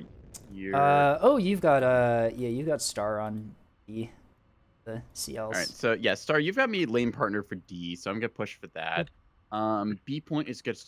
I'm gonna keep strategic reserves back here, by which I mean I'm gonna forget about these for 20 minutes and hope that something actually happens useful with them. So Cap Fleet moment. yeah, okay. Let's be real. Half of Cap Fleet like preserving their assets to late game is literally just forgetting about them. Yeah, set them in a safe spot and forget about them. Oh, I feel a bit called out. You know what I'm talking about, right? Where it's just like, oh yeah, I got this strategic reserve to hop on this point. Totally did not forget about that thing for like 5 hours. Wait, I still have a gun shuttle underneath this cap point. Whoops. Yeah, it's like, oh, that was carefully kept there. Also, Guys. Scape, as long as we're doing just rollets now, I need you to direct your attention. I just tagged you in my server for something that it was Hallow posted. Okay. Oh yeah, there's a ping. I don't want to say that we've been compared to like Lucky Star or anything, but Uh-oh. oh indeed. Uh-oh. Truly a dead match of all time. Defeats enemies through sheer aura. Thank you? Yep. What? Oh Okay, no, it's He is- yeah. prey eyes and hunter eyes. Oh no. Yep. Oh no, this Contact D side 2378. I'll take All care right, of what it. do we got? Okay, you got that. Nice. assuming the light asset. If it's a meat, it's Let me it's know a if you're spotted. cap war lost. Yep. Engage combat. I see thrusters or something on it. What the? Got fuck? R1s That's- or R2's dodged. It's a yeah, it's Okay, rockets. cool. Dice Breacher. dodging already. Yeep. I was Okay, wondering, so it's it's like, rudder. what? That's weird. I see Echo. like missile launch from it. I wonder what that could be. Neko is so drunk at the helm that he's automatically dodging. Look at this. I hate how much of Nebulous is autopilot for me. Like, legitimately, like I can tell I am impaired at this moment, but at the same time, I'm like, yeah, I just do this. By the way, it's fine. forecraft low D side. I'm assuming those are 100 mil bombers based on the speed and formation. Yeah, given the timing and rollouts and stuff, it's like I expect like 100 mil bomber and also like EO pike to go along with it. So I'm You just good. are- Counter Uh, reserve Shoot looks at like them. MMT. You are Yeah, spacecraft. yep. Calling it now. You're undetected, right, which this is Capley good. You doesn't can have- get MMT or not MMT. What's it called? Forecraft B as well. I'm assuming more 100 mil Yeah, bombers. looks Torp like 1 it. I have to and pull back. yeah. Keep them I'm safe. shooting They at don't them they for what don't it's worth. But they don't have you spotted, which means that you should be able to withdraw. If you can get them at Yeah. close, yeah, just try and get behind that rock. If you can get them at close range, you can chew them up with defenders. Yeah, if they come around the Uh, corner, I'm gonna win. Unfortunately, I don't have a size 3 hybrid Oh, do you need blast frag, RPF which on is those? a tech I mentioned. So, oops. Yep. 2390. You need that RPF? 2, 3. Okay, I'm gonna be honest. If you just want to shoot that, like, oh, those are barracudas. What the fuck? Oh, okay. Not They what I have was 35 mil. expecting. I can see the They're green. S2. Oh shit, they're S2 strike barracudas. We have tempests. These are. Okay. Do we have any idea on what seekers these have? Not a clue. I'm Is this gonna be at honest, command Chief. or something? They hit gun One of two, them's dead, okay. so that's worth it. All All right. Well, the good I'm news looking is. at them size 2s. They already launched. I think that was 35 a. I think that was a. gun, I think that was a okay. decoy at A. By the way. Yeah. Hey, Star, both Star and Scape. Do you remember any fleet we reviewed with like a fighter called Azamunga? No. As a As a manga? manga, no. I'm going to Alright, well, make. I'm gonna have to. It could be. If those aren't bombers, then that means that it could be a escort carrier. Could an escort carrier get 8 Barracudas up this early? I don't It feels a know. little bit fast. I think it's with a the I think it's a spread. Moorline we're dealing with. Yeah, I'm betting Moorline. Okay, we still don't have any Trek on their front line. They sent a decoy to A, Yeah. but I don't think. I mean, I got decap either way. I've got 2 gun wings set up right now. Sorry, you already see that track. Yeah, you're shredding it. No worries. Okay, so Which one? the one that you're shooting at right now on D side. I'm gonna be honest. That was definitely a decoy at I'm A. not Those shooting at anything. missiles What? detected nothing. Oh, that's actually my gunshots going off. That's Never you. mind. I That's did you. not realize that I had my RPF still on that. So, Neko, you have is that thing dead? Do we want to call it? I mean, it's got to be dead, right? It's stunned. It hasn't life Hmm. potted, so I'm gonna resume fire with HE. Do we have any? Keep an eye. It was killed more than a minute ago, so Keep it's an eye not dead yet. on. Keep an eye. might have Neko. been Keep an RPF. Keep an eye on word cadence. 1170 is flanking above D, and it's getting rather close. I'm not entirely sure what So it is. I don't know what It's it a is cap or either, asset. and I'm just gonna I put a believe missile in it because MMT. I'm lazy. And I don't I really believe it's care. MMT. MMT Beyond Conventional should be able to deal with that then. Yeah. Like I said, again, There we go. MMT, it exists. I'm just gonna shoot it with a missile and see if that works. Okay, Then go from there. we're holding the top relatively well here. Track 4664 is likely real. They're Not trying to ACAP me. sure. I had totally not planned for this at all. Yes, surely not. Light them up, boys. All right, yep. Deal with the. Yep, that track is a real track at A. I'm going to support with 450 HE for whatever that's worth. Yep. But RPF should clean this thing's house in like 2 seconds. all right, they 'cause, do have something. I mean, come on, like Vauxhall, 3 AIM elevators. They are sending 250 2 ships. RPF, They are sending that's 2 gone. ships to the A point as well. So be careful. It looks like 4664 is also pushing. Is this a real ship? Keep that an eye. might be. Torp 1 and Gun 0 are out in the open, and that squadron is still Yes, in the they area. are. So I see that squad yeah. over there. Firing RPF and then pulling back. Thank you for the call-outs, by the way. Like, it really helps as a cap player, just like having somebody else as your awareness. Well, like, I can't I- understate that enough. I'm microing 1 unit, that being the battleship 2 and its hits, escort. 1170. Yep. 2 hits, 1170. 70. Do you just want to sweeper that with your Vauxhalls or what? Because like, Acknowledged. I've got capper assets I'm close nearby. enough, I can I just can do kill it. it. They're probably going to So take... I'm not gonna kill off the A capper because they've got a pair of them, which is unfortunate. But watch Beyond Conventional. You have 450 fire incoming from a 450 liner behind the A point. copy, dodging. Woo! That is a little bit of fire there. I see what you mean by the gun smoke. Let me just signal where that thing is. That because range, it's at decided that it wanted to be- at that range, it would have to be Oh, thank you. Perfect. one of those was a decoy. I eyeballed Damn. that really well. You Yeah, did. okay, so A marker is basically that. I'm just gonna dodge all these incoming shots because I can. but Okay. Whatever. At that range, you should be able to dodge pretty effectively. Hmm.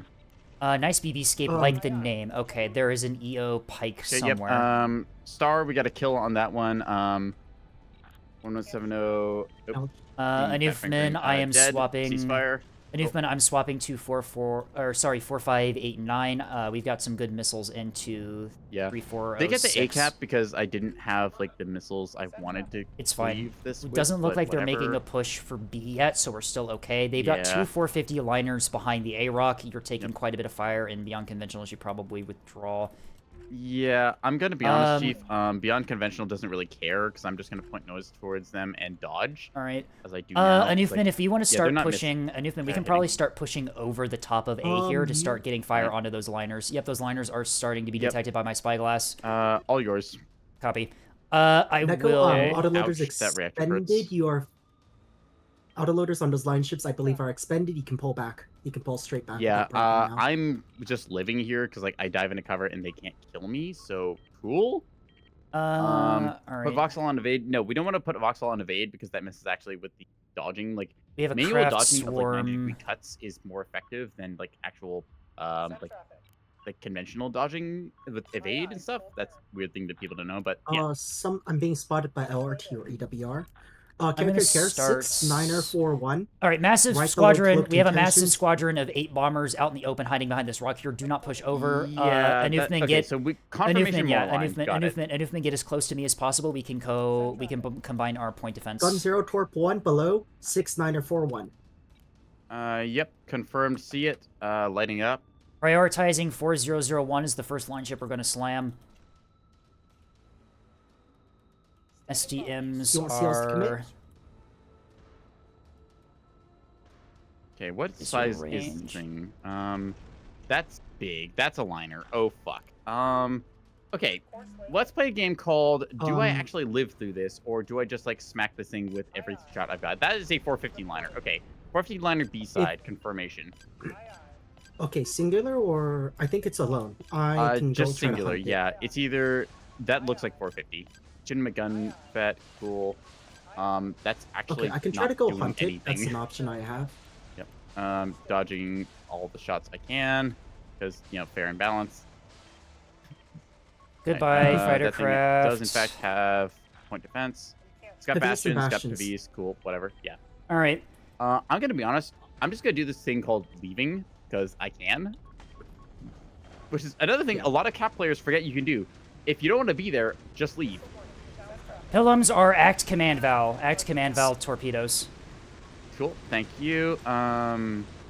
Yeah, confirmation on those torps. You just cleave through all Good hard that. kill. Nice job. Yep. I 450 also blob, up high removed. I wins also that removed game. most of their bombers as well. Yep.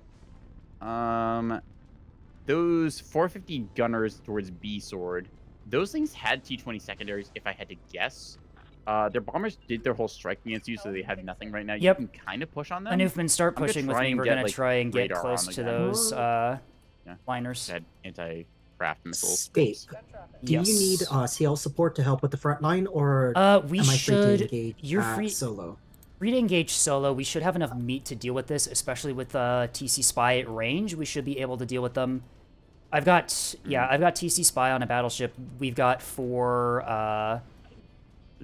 we got 2 broadside experts as well. So yeah, we should be good. Care, Sea Dagger, maybe 2 ships, not 1. Okay. I Yeah, saw I 2 only saw 2 one of them, locations firing so PD. I'm gonna treat it as one of them until I see 2. But I hear what you're saying. I'm just pulling back on that flank because honestly, we're not winning B point anytime soon because we don't have any pressure for it. So I'm just gonna pull back and keep radar up. Mhm. If they want to shoot me, like they're welcome to. I have like AMMs, so they're gonna hit them. I think, anyways. Do I have AMMs? Tempest missiles are also act command. Good to know. Acknowledged. Wish I had jamming. Right. Damn. Okay, that actually got a hit on me.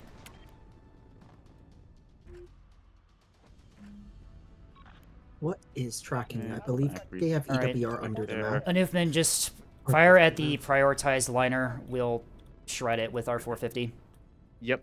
Yeah, track 4001. Gun Zero. Call that out in the Torp, chat so we can click on it easy.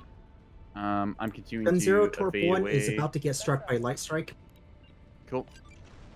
We lack a carrier, which kind of sucks because typically carrier versus carrier is like they expect a warfare, to game state, but anything.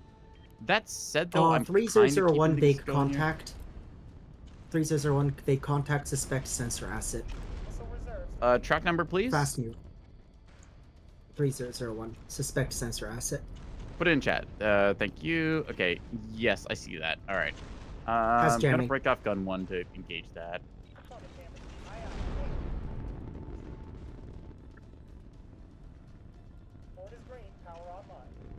Alright, 4 and 7 group together. I hate how automatic Neb is to me, even after like all this time. It's like some part of me feels like I should be impaired. I should not be able to like do this, but it's just like, oh yeah, just click these assets and then do this thing with it. It's like, huh, that's concerning. Fighters eating RPF. Okay, let's just cease fire and hold I mean, on it's that.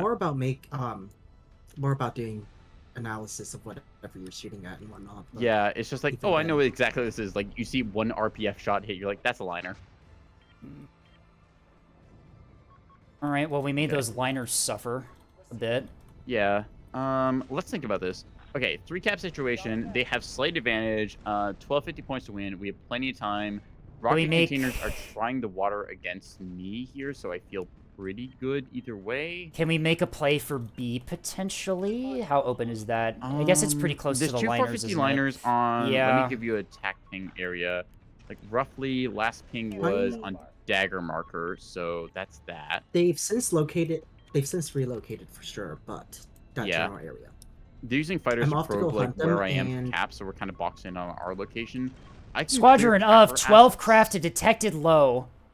Heading towards the Copy. CLs. Watch out. I see it. Thank you. Where was that monitor? 12 craft and 8 craft. I believe that's an escorted strike. Looks like I'm seeing some bombers pop up now. Yeah. Escape. I saw something on your flank there that was like monitor shaped. I didn't quite get a location of. I should have pinged it. There it is. Ping. This is why ping tool is important, kids, because we mark our locations and then we missile them. Copy that. That is a flathead. Yep. So the monitors. What if that flathead just ate a whole bunch of size 3 hybrids? Like hypothetically speaking. You could do that. The liners have decided to back off. They don't want to engage us right now. They're hiding behind the rock, which is, I mean, the smart play. Yeah, copy that. Spyglass staying in position. Fightercraft build up down below. That's a lot of bombers. I think they're going for you, escape. Yeah, I see it. I'm gonna pause fire RPF at them. Yeah, good call. I'm gonna try and get my torpedo corvettes into position so I can like maybe provide you offset lock in case you need to MCON. Damn, those are super good at fucking defeating breadsticks, huh? That is, I'm detecting. Yeah, I should have brought my strudels, but that. Whatever. Just not gonna pause fire, let it rip, see what happens. I still should have enough. I'm gonna also provide offset shot into. I still should have enough SDMs to defend myself against another strike, so I'm not too terribly worried. The strikes have also been using missiles out on us, by the way. Front line. 4 missiles, no ID yet. Do I have any more AMMs? Of course I don't. Damn it.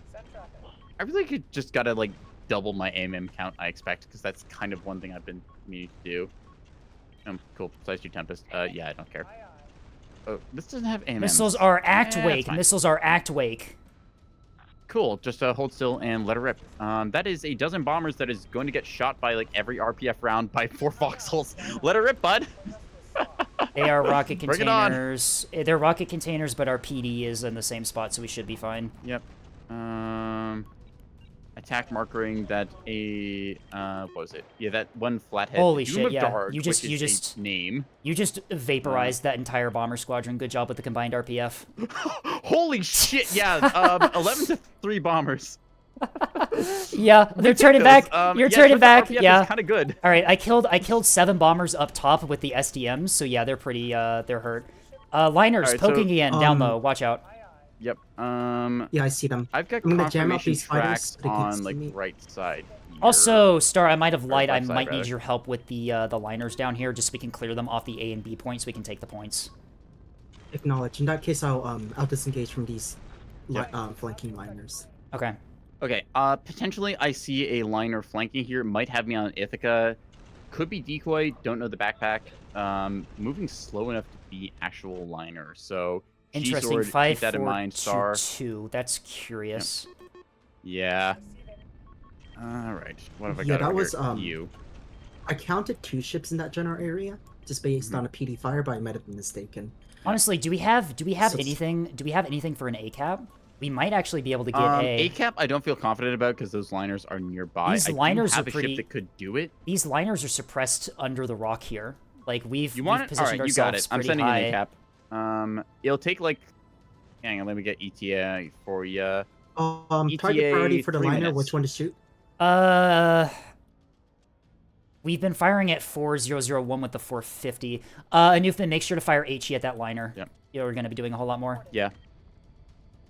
Is that TF Birch? It is a version of TF Birch. Prioritize 1062. I would prioritize 1062 if you can, because that's currently the one that's chewing up a Newfman. We get it off him as best as possible. Would probably be best. Or missiles, rather. What is Let's find out what the fuck this thing is. Hit him. Okay, I've got decap secured. Star, you're free to move on the flank. Beyond conventional, my CL is just acting as sweeper right now, picking off fighters wherever it can. Going full blueberry today. Okay, I'm just gonna say it, like, us running, like, starter fleets might actually improve our win rate, like, significantly, so... Oh, definitely. Yeah. Okay, like I mentioned, the one Corvette is going for A point because you've got me the opening there. I'm getting sweeper duty as best I can. Something approaching the C point, which I'm going to shred here as best I can. We got the liners. The liners, yeah, the liners, they'll have to push into us to actually get any points, or at least the A point, so we should be okay. Die. They're taking D. Yeah, don't worry about it. I got torpedoes already on target. Copy that. I'd say rockets. Nope of these. Yep. Yeah, you should be Two able to... corvettes, rocket shuttle with pinpoint. Yeah, that ain't nothing. I got this. Lost track of the liners, but the liners know that we're still here. A should still be good to go. Yep. C Missile point support being fleet from Lemon is secured. starting to engage. We got that good. Torps out in the water. Splat and splat. Thank you. You're already Get the fuck engaging off the my D sea point. You're dead. capper as well. Nice. Okay. Yep. Okay. By the way, Right Star, around be that. careful. The liners have completely withdrawn from our arc of fire. You're going to be alone in fighting them if you take the engagement now. I know. Based as fuck? Okay. He's like, I know, I'll win. I could win this fight. Careful, Well, if I you're take the engagement, careful, I you're probably gonna won't. careful, you're gonna be on your own. Did I ask? It's an even fight then. Finally. Okay, confirmation liners on the flank here. 5422 I'm just LN, waiting for them to or- shoot at me so I can dodge. Hang on a sec. What? I think Neko, that's an LN. Just what the hell did you just type in chat? Yeah. Okay. So I typed my stuff like one. You know how I do like the thing like a little bit letters to like the left of it or right of it, right? Yeah. So that's a bit of an issue. Oh God, that's 450. Oh, pain. Confirmed kill. I'm trying Confirmed to see kill. if these liners won't decide to engage me. I actually kind of alright. want these liners to try to engage me. We're taking It'd A. be I'm gonna very nice start. if I'm they gonna did. start moving my battleship back a little bit there we to go. help with Copy. the liners at sea. Yeah. A. If you just want to double back because they are like super isolated and I potentially have a torpedo run set up on them. Okay, perfect. we Works take for those? me. The we shouldn't have to worry about the liners at A for right now. If they want to retake A, they have to push back into the arc of fire of me Okay. and a Hang on. Newfoundland. I've got a really I'm gonna brutal try to- idea. Okay. Star. Do you want to double back on like 2747 like right now and just kill that thing? Because like if the enemy is like fully committed to Unable. like trying to hide back here, Star you is just go on them. committed. Unable, Star is I'm engaged. committed to I'm the engaged. engagement with the liners. Okay. Yeah. Yeah, so if you wanna- 4001 is pretty heavily damaged. It's the one that we've been I firing can at the disengage most. and try that, but it's Yeah. I can try to Point is getting disengage, pressured but it's- super hard right now. I am losing my 250 Vauxhall like badly. Yeah, and this is they're fucked. retaking D as well. Fuck. Shit, that rock by C is gonna make it so that I have to abandon A to defend C. Damn, that's Okay. Yeah. Can you just escape and who's your wing partner there? You've got Newfoundland is that, with me up Newfoundland? here. Yeah. Do you guys just want to kill like 5422 or 450? That is a liner clear in the open, no fucking cover right now. It's Kill going that to thing. get behind cover before I get in range is the unfortunate bit, and C is in the cover. What's your range of, on it, bracketing wise? I'm already opening up, but it's Close. it's not going to. Yeah, I see what you Yeah. mean. Okay. C is. I'm not going to be able to deny C Yeah. with my battleship. Okay, You so should I've got have. an idea. What if I just hit it with torpedoes? Honestly, that's probably our best bet right now. Hit it with Yep, I'm going torps, for and it. then maybe we can finish it off with the CL. How's your CL looking? Yeah. CL is Not all that royally great. fucked right now. I'm Okay. gonna be honest. I got hit by two 450 liners, I think. They took Or at D least as well. One of them with good effect on target. It's a mine layer tugboat. Okay. Ah. It's a mine layer tug. Be That's be not advised that there could be mines. Copy. And you just want to put HE on that. So I lost D point, but that's fine because I'm just about to. You should be able to recap build it. this A thing is off in a ours. Second. Hmm. Mine layer tug. Yeah, oh, you Star don't have a Star magazine. That's cool. 17 is Whatever. out. Ooh. That's why. They're building up Okay. fighters under the map again. Star, I think you're about to get struck there because you're coming up on the flank there. So Yeah, Star, you probably need to get behind cover. Getting behind cover is probably the worst thing I can do right now. yeah. Okay. Star, just pull back. Honestly, like you've got your fight there. You've already done a lot. Be advised, Neko. Be advised. That liner has a rocket backpack on it at sea. Oh, okay. I know who that is. Then that's Edges, right? No, it's not. Doesn't look What like the their paint fuck? scheme.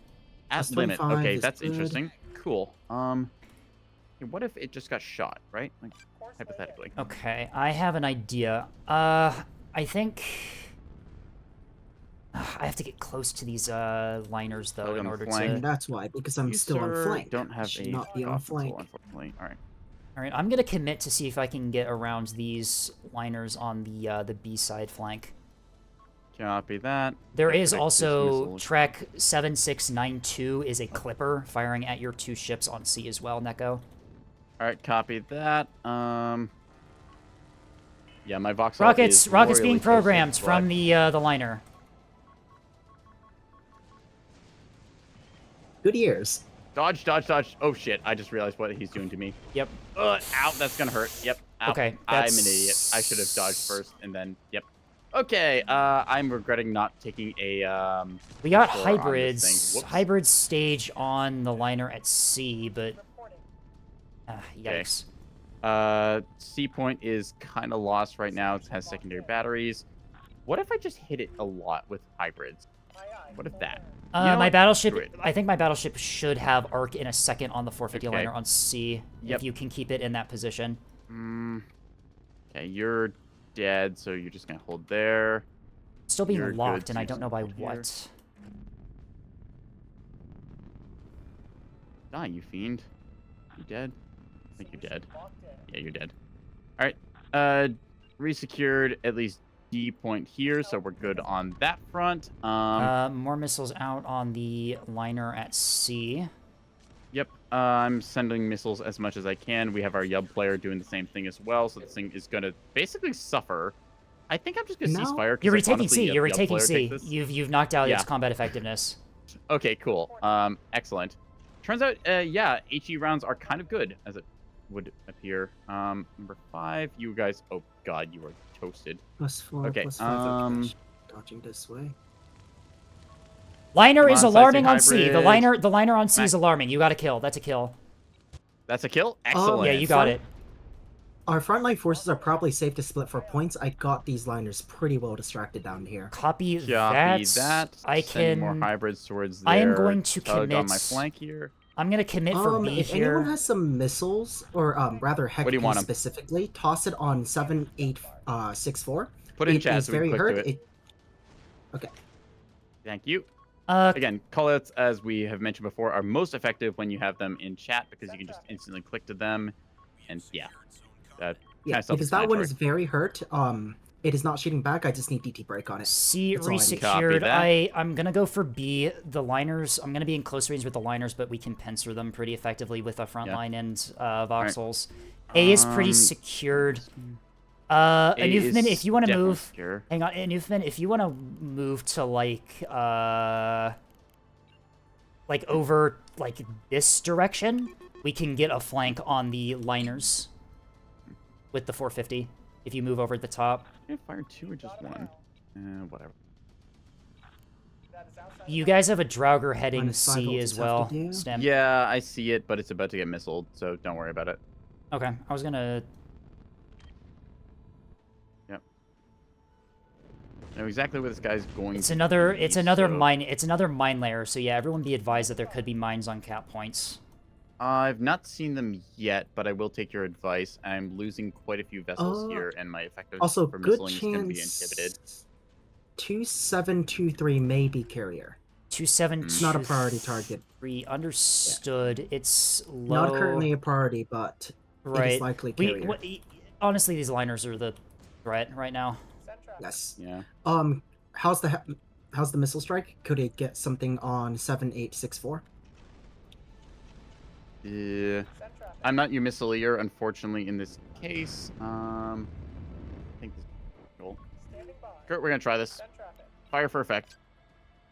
Did we get a actual effective strike Women off or is not? empty. That's suboptimal. Acknowledged. You're I'll just not have to combat DT break them effective. to Odway. I have nothing combat effective on C point, so C that's is being unfortunate. capped. Yeah, your missile strike missed. I'm trying Yeah. to hit him with 450 at range, but it's not going to be doing a whole lot. Yep, I'm gonna try and missileer him if I can. Just fire everything on direct target. EO, if I click on the track, I think discriminates for that, so hopefully it won't get Yes. snagged into like the Marauder or the other shuttle there. So let's see if that works. I'm being lazy with my missiles here and just kind of hoping. Honestly, I'm doing the ANS approach of just like, yeah, put a missile on it, it'll probably work. Also, can someone explain to me what the fuck has been locking me this entire match? I'm so confounded by the fact that I've been like perma locked. I'm burn throughing and I've got a spy. Nothing's. Nothing's being Like, spotted. okay, I'm wait. so confused. So you have like actual lock on you? Yeah, I have a target lock on me. Oh, that's. I'm so. I is know there's a weird. You bug should that see makes that. it show up constantly. Oh, know am I? there's Is a it? bug that Is makes it keep bugged? showing up. Because now I can't even know if I'm like detected or not. Right? Yeah. Huh. Nice. Advanced radar C skip? point. I don't C think they point. have that range. C point denied. Thank you. CLs will be combat ineffective in 2 minutes. Alright. That's an oddly Missiles away, specific kill number, on but I target. should be rounding the corner here to help you. Yeah, I can finish all off there. 4001. Okay, I know let's that go it's here. already pretty heavily damaged, but Alright. That'd be helpful, thank you. did that cluster bomb I'm just... What the fuck happened with that cluster bomb? Unproven. Cluster bombs do what right. cluster bombs do. Let's not ask It went. anything about It that, shall we? split in Wait. 2 different directions and just completely went on It- the it went- opposite sides of your ship. What? Huh? What? Non-chat. Okay, just don't ask. Non-chat. Oh, okay. Yeah, I don't know what the fuck just happened there, but whatever. Actual restore the living mag, assets please. are in combat. Cool. All right. Now, what idiot put the mag in the center? ceasefire. Oh, right, me, I did. Okay, so I'd like to point out we are technically winning now because like we've killed off the enemy's push towards C point. We secured that flank. Enemy has a carrier. We've killed a couple of their bomber craft for sure, so they're limited on effectiveness. Pretty sure they're ineffective on strike.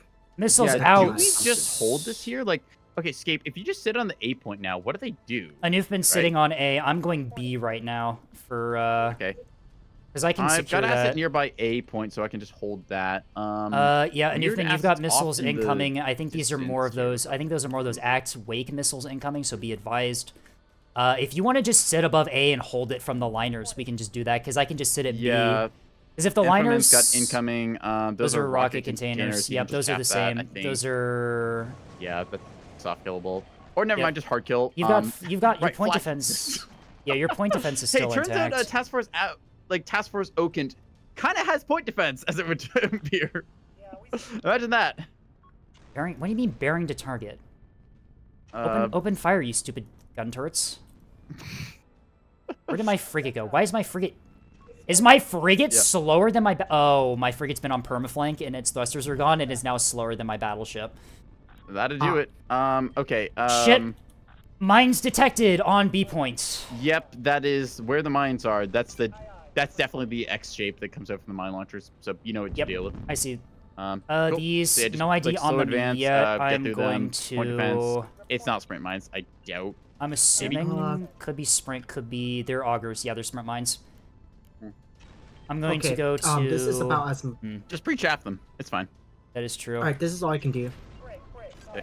Those liners will be free to move in about a minute. Star, honestly, like, Shit. just time effectiveness you bought, like, 450 is Oh, yeah, on no, that was target, my they're not entire thing. recovering. That was my Battleship entire has goal. a flank. Hell? Yeah.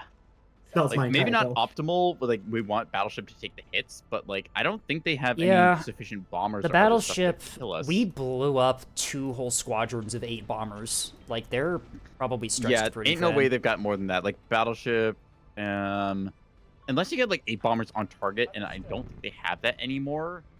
Right, I don't think they have what they need to get through me.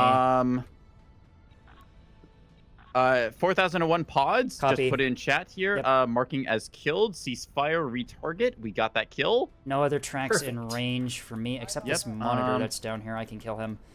Alright, I'm trying to... Okay, I give you do- an actual LN here. Marked prio target. I just marked it, but it disappeared. So let me give you a prio marker. Trying to marker this thing somewhere. Please don't knock out the gun. Why are you- My gun Yep. got knocked out. Okay. Escape somewhere around like Michael marker is that 450 LN. You can see the gunshots. It's Yeah, I can see it. He's still he's hiding 27. behind the rock. He's doing a good job of only letting 11 one of already us saw it. engage him at a time. Yeah. Okay, let me just put like my 7, spyglass 2, like in 3, a heading weird delta. position. Flathead, everybody's warming, not a problem. Yeah, you set evade and whatever. I have 2 assets sitting on C point that like aren't combat effective, but they're like alive. Got 'em. Quickly, so that's fine. 1062, Neko, I can have you- Trek of firing. Neko, can you divert gun 2 to Delta Point? Or intercept 2723? Intercept Delta point. Copy confirmation heard. Moving on Delta. Hello, you. You're in liner, gun range. Or, not liner, likely, what's it called? CVLN. It's something, all right, likely and it's carrier. about to eat shot. So let's find out what happens. Alright. No, I do not want to run an ad break right now, Twitch. Thank you very much. 1062 is okay. the other one that was heavily damaged, right? That's a plasma liner. What the hell? What? That's a plasma What? backpack? What the fuck? What? It's It does that have a whole backpack. game? Where's that what been the all game? hell? That's new. Interesting. I mean, okay, like... Wait, hang on. We're playing against Hallow. Okay, you know what? Honestly, that kind of checks out. Considering we've got Hallow, Lots Leviathan, and Microsoft Edgelord on the same team, I expect some weird shit, so... Okay, now which- that switch target. Which Okay, liner? since they Which switched liner? targets, Do you want I'm to gonna start shooting? prioritize 1062 or 5013? That should be locked plasma. That's the one that has plasma, so if you want to cook that thing, go for it. Oh, well, I don't. They don't have anything to take advantage of the plasma. They have no 100 mil, so It's just 450. yeah. Yeah. Yeah, we'll Line ship? just What? finish That's an off. actual line ship? Okay, cool. No, HE that's that thing. that's the carrier. That's the carrier. That's why I said It qualifies line ship. Yeah. So 2723 carrier. I think that's the call out, right? Yep. All right. Yeah. Hit All that thing. right, target lock should It's be got a bomber on trying to land on it, and it's 1062 suffering. So 1062 should be locked momentarily once my frigate decides that it can actually roll. Oh wait, no, never mind. Oh It's god, behind I the just rock. realized I have a problem on my flank. Uh-oh. What do you mean a problem on your flank? Yeah, that's a liner that I do not have the missile capability to deal with. Shit, Oh god, that it's thing is split 100 mil. for it's split for Yep, set flank ahead. Pray. Out. Out.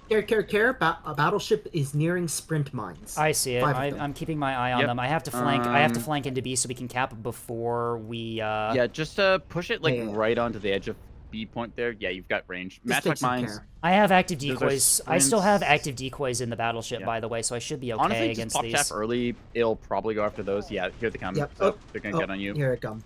And Yeah, I've you're got. good. Defender. They're piecemeal. You're good. Defender. Okay, Yep. yeah, we're good. Chad, Why are we Fender, firing a Potatoes. Why are we firing an SDM at these? Why are we firing? The SDM intercepted it. What the fuck? Wait, it's stuck, it's stuck. What the hell just happened? What the fuck was? Take those. You know what? It's probably fine. Maybe. Oh shit! That one Oh, actually that one fucking actually hit hit. me. Okay. Whoops, maybe not. What actually Anyways, got that's lost? good setup, Okay. good point. Whatever. I didn't lose it. I'm pretty much undamaged, by the way, so I'm fine. Yeah, I'm just gonna set myself to flank speed onto their points and forget about it. Stop. 3906, fast mover. Yep. So I'm gonna be honest. I got nothing against this 100 mil. I'm basically toasted here. The torpedoes. liners Yeah, the whatever, liners at why E are not? probably suppressed enough. I see our missile player is trying to get a cheeky little back cap. Yeah, they might actually make it because there's a skiff on them, but nothing else. Okay. Honestly, respect to our have- missile player for playing back cap, like Yeah. actually based maneuver. Okay, we have just stay as live as long as possible on the D point. We will. I think this is a win. Yeah. I'm not gonna Oh lie, shit! The Chief, like, mines, I think we the got other this. mines went for We my got frigate. this. I forgot that there were mines there. No, no. Chief, you It's fine, we got this.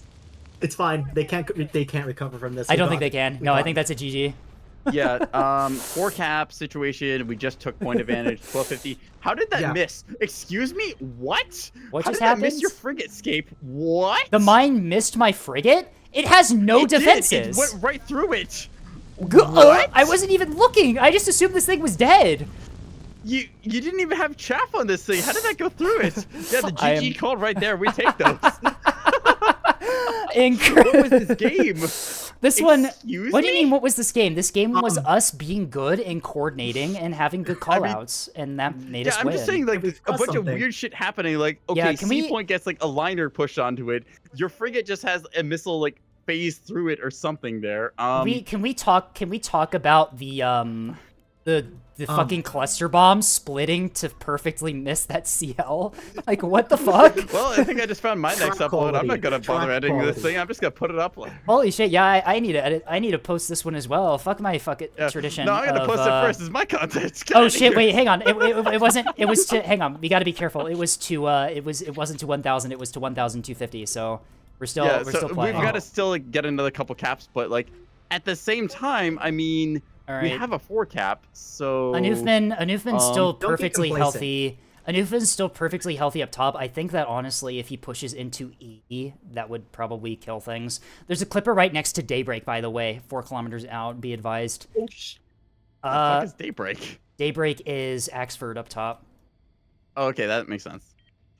Yeah, They're gonna get the certainly D. a flipper of all They time. will get the. They will I get the can actually D. fight that. So Actually, Anufman, if you wanna. Actually, no. We should just be able to take E point with the Missileers, right? The CLs can run support.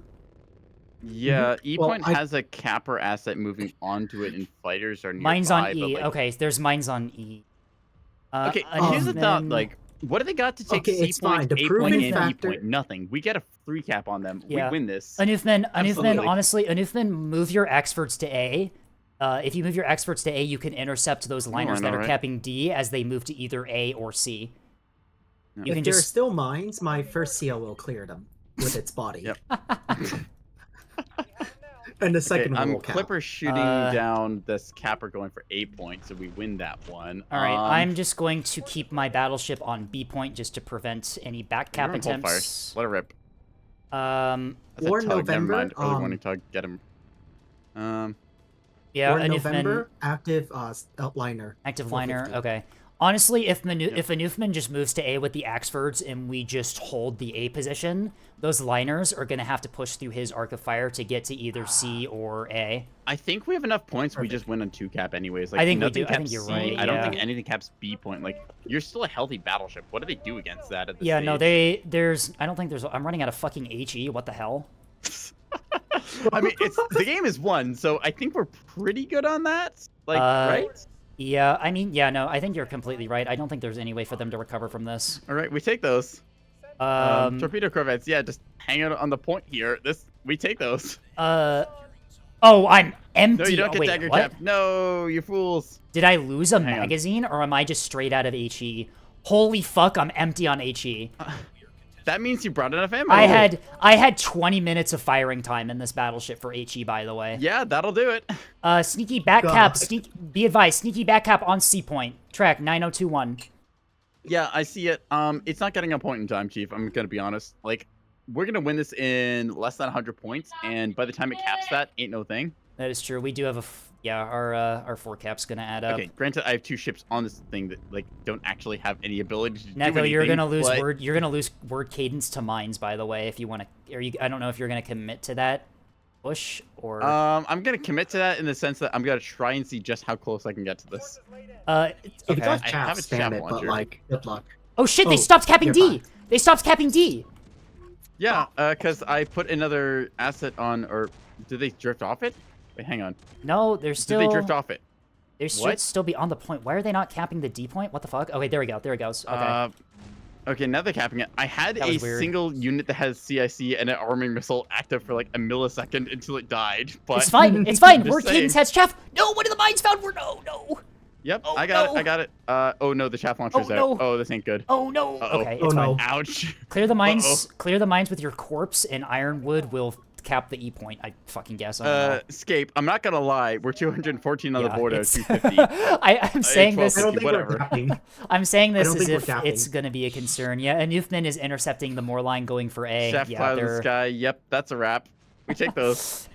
Yeah. Streamer buff advantage. We take those. Come here, you little Moorline. I think this is a nerf voice comms moment. Legitimately, it's like teamwork OP. Please nerf. Teamwork OP. I love people sleep on SDMs for anti-bombers. I obliterated an escorted squadron of bombers at the very beginning just for Like, free because they came SDM's out in the half as open. effective as you might want for like breadsticks, but like at If you the have- same time, I They mean, no, it it's caps it. they. So The thing is that for most formations you run bombers in, SDMs have enough blast range to hurt multiple of them. yeah, so you get like 2 hits. So at least. you can just. I mean, same with Red Six, but just STM's Okay, also so work against fighters, that was a too. game. That was indeed a game. It was Brightball that Miss brought Lear the did flank liner. Stuff. My CL certainly existed. Your what CL else was we got? able to deny some points pretty effectively. Yeah, okay, I'm gonna be honest, like CL, I love it for the like neutral deny. I have to run size 2 backpack. It does not kill neutral cappers fast enough with just 250. They Yeah. zombie somehow on the point, so it's annoying, but That is true. Yeah. Good damage from our Task missile Force spam. Birch. Ballista, Yeah. Onager, and Trebuchet. Tethys, your liners once again broke the 2k damage threshold even when not used by you. these goddamn fucking frigates. The carrier player, yep, like we called, 20 bombers there. We depleted a bunch of them. Like, was it? We said it was like 16 to 20 bombers typically seen. We destroyed like 16 bombers in like the first 10 minutes. The one single fight where like me and Star crossfired. It's like, oh yeah, by the way, 4 skills just exist with RPF. I had 30 plus SDMs in my battleship and was just able to completely obliterate that squadron that came for me, and then you just RPF them to death. That crossfire on the bombers, brutal. That was fucking peak. You just tore them apart. It's like, hey, nice bombers, buddy. What if you like invasion in like one axis just happened to not work in the other one? Bet. Right. Oh, I was manually targeting that. Yeah, you were like, you had the freedom to just like, oh, I'm gonna point towards enemy and like do stuff, and that's the best part when you have voxels. It's like, oh, cool, I get to do whatever I want. Front lines engaged. I'm augmenting them. I can do whatever. I just play Capfleet this game. Like, I did dog shit on Caps. I'm not gonna lie. Like, my CL did nothing. My torpedo corvettes, like, maybe I hit with something or other. Like, I guess I got a torpedo hit on like a tug, but yeah, those. I'm not gonna lie, Scape. Like, you just kind of wrecked house with the 450, and then that was yeah. Well, it's at long. Well, the thing is that we combined the orbit dodge long range broadside Axfords with the quad TC spy battleship. Like, we're just gonna win that match against the 450. Yeah, you just take that 450 fight every day of the week. Yeah, we just suppressed them at A. They couldn't push out, or they would have just gotten torn apart by our mass 450. And Hal is saying in chat, probably overcommitted on killing 3CL, but like 450 LNs versus BB and 2 Axfords is just not winnable. It's like, yeah, you just take that like 9-kilometer plus range fight with that advantage, and it's like, cool. And then once we suppressed them enough that you were able to take the A-cap Neko, they just couldn't push out. Yeah. They were just screwed. And again, that's like the best part of like being a cap player. I'm like, oh yeah, I'll just put an asset on this point while you open up an opportunity. Right, cool. yeah. 200 point like gun asset onto A point. Don't mind if I do. And you doubted me when I said the A point was open. When I initially called it. A point open? I'm like, I don't know. Do they have a... Never mind. They don't. Let's go. They had to retreat under the rock just to not die to us. Like, we could just... Yeah. Hallow with the... Okay, Hallow's liners did live pretty long. Who's their cap even? Like, Leviathan... Like half cap and Leviathan? Like, wait, Leviathan, what the hell is this? Is this a... CLN... Like, okay. This is a CLN half cap? Oh, I've seen this run before, and like it's kind of good, but it's also like really scary when it works. So I see. Okay. Well, yeah. Your answer. Okay, I'm gonna be honest. Like you said earlier, does Wake Val not work anymore? So someone said that when their rocket containers staged on my battleship's chaff.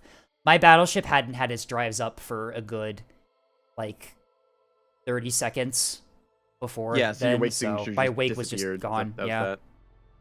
All right. Anyways, I gotta run ad break intermission now. If we want to do another one, do we want to do another one? Do we want to do one more? I'm down to do one more and then. I'm down to do one more. Okay, I'm gonna run ad break intermission. Then we get into another one. So let's ready up and then like queue up for that. Do I want to do OSP this time? Do we want to swap teams? That would be fun. Yeah, let's swap teams to OSP. All right. Ready up.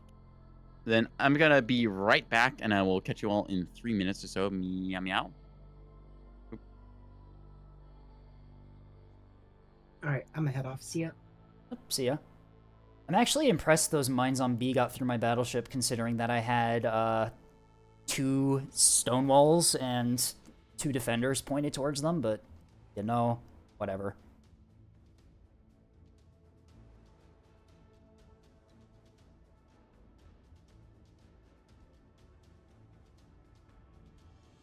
All it did was temporarily knock out a gun plotting center. Like, that's fine.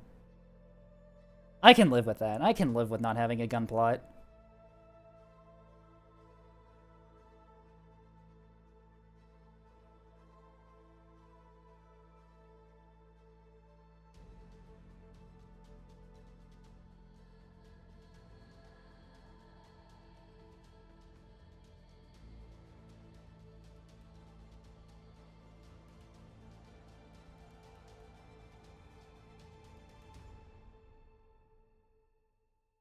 This is interesting. Well, lobby's filled and I'm still in spectator. Maybe I can get... Would you guys like to see a casted match? Maybe I can get Neko in here to co-cast with me.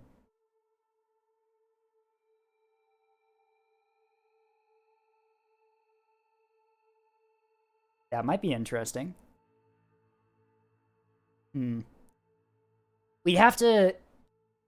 we might have to wait for the lobby to fill back up again, because that would be 2 open spots if Neko comes down to spectator. I'll run it by Neko. See what they think.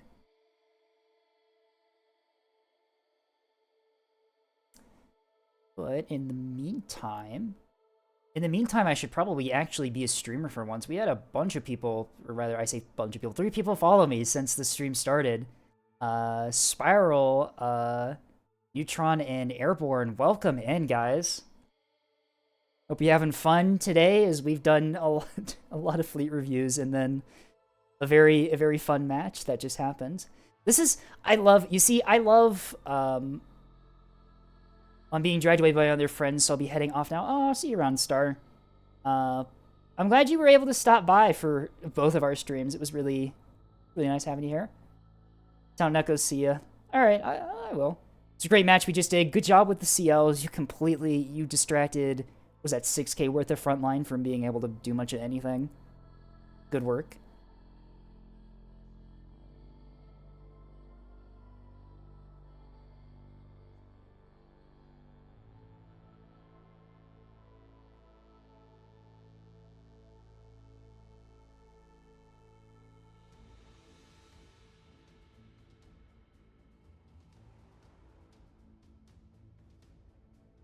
It's gonna somehow accidentally turn into 12 hours.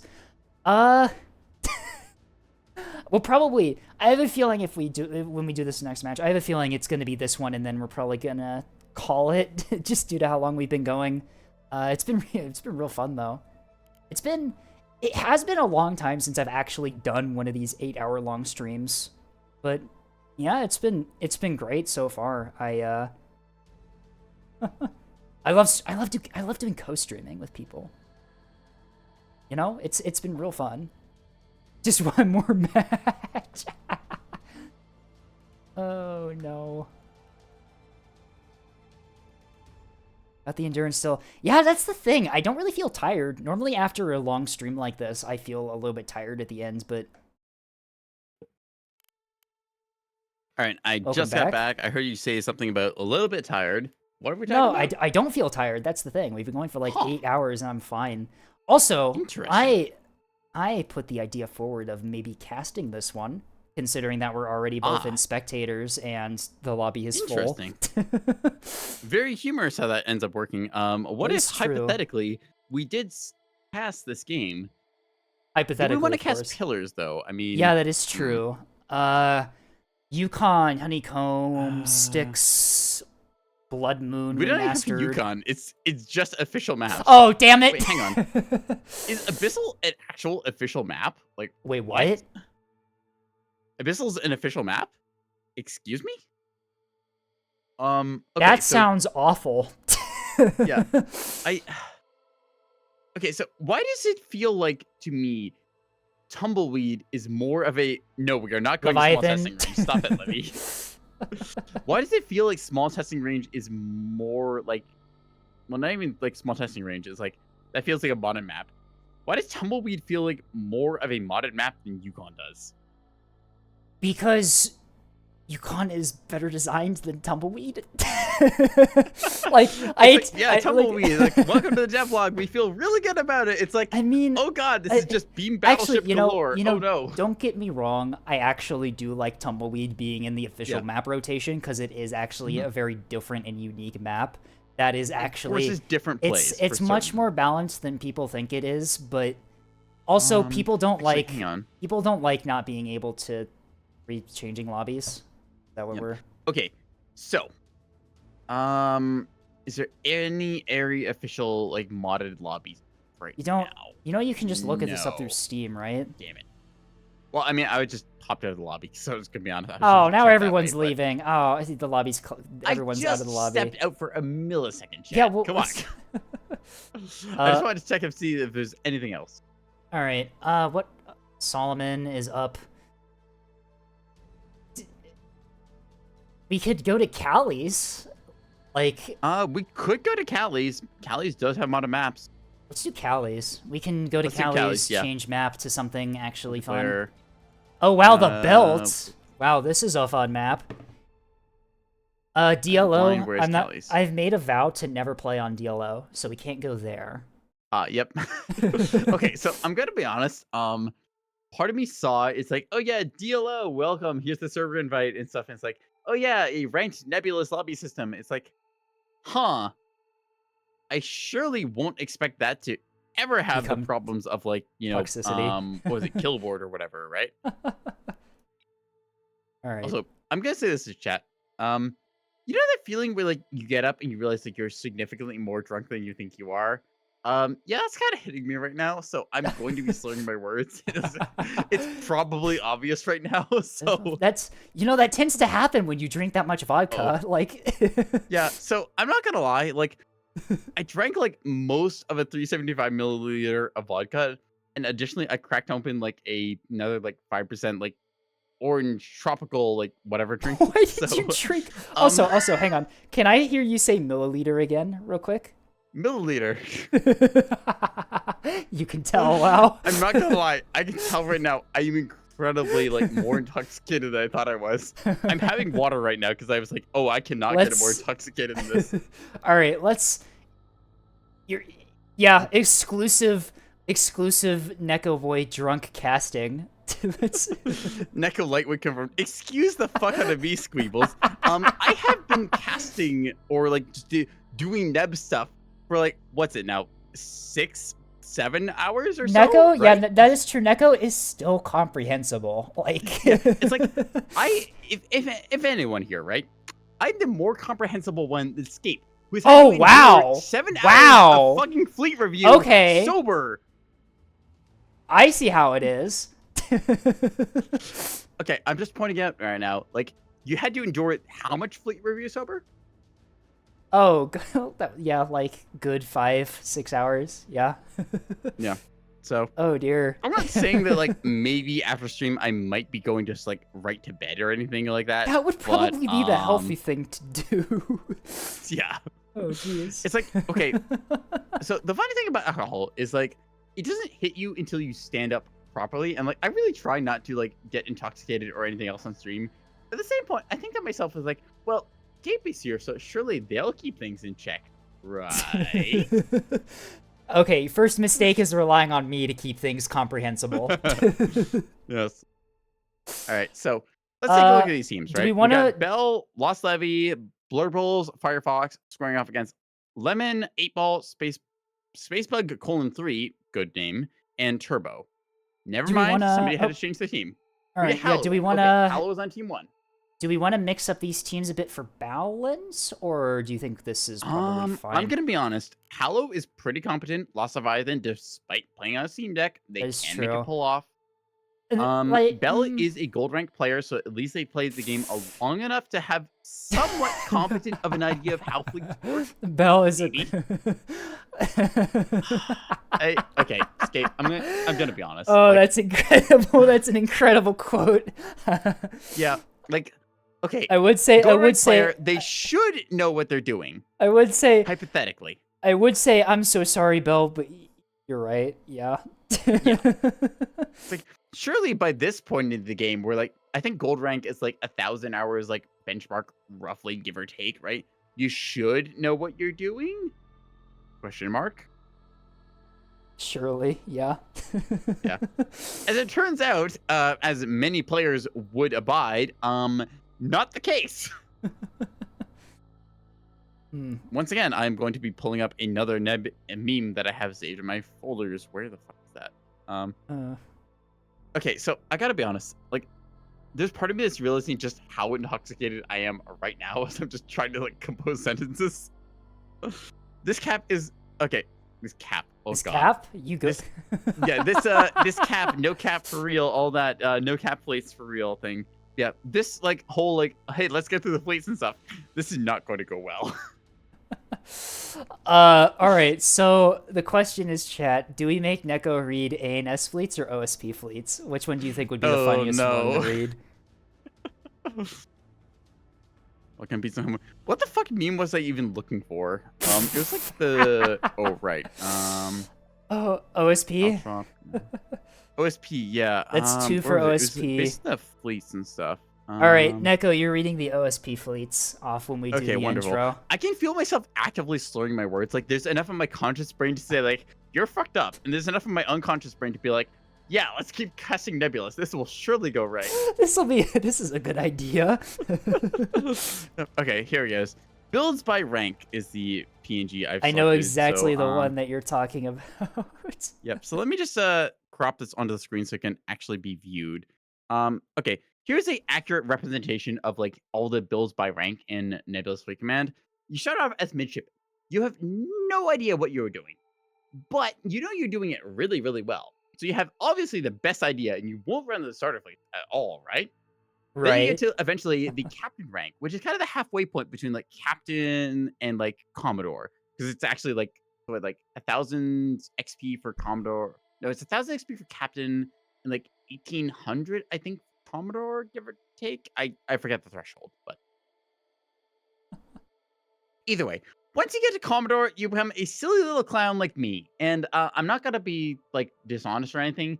I'm closer to like Vice Admiral than I am Commodore, so my builds are starting to get more and more clownish. Like, I'm at the point where I'm taking off the T-30 from my like 100 mil liner on my like cap fleets just to put a fucking like landing pad on that. I'm like, yeah, a pike obviously is the option here. Yes, it will make the list of like items on my ship like, I don't know, a dozen things long. Don't worry about it.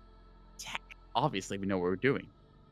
OSP is the good guy, so Neko should read them. I don't know what that's implying, and I don't know if I like that. Yep.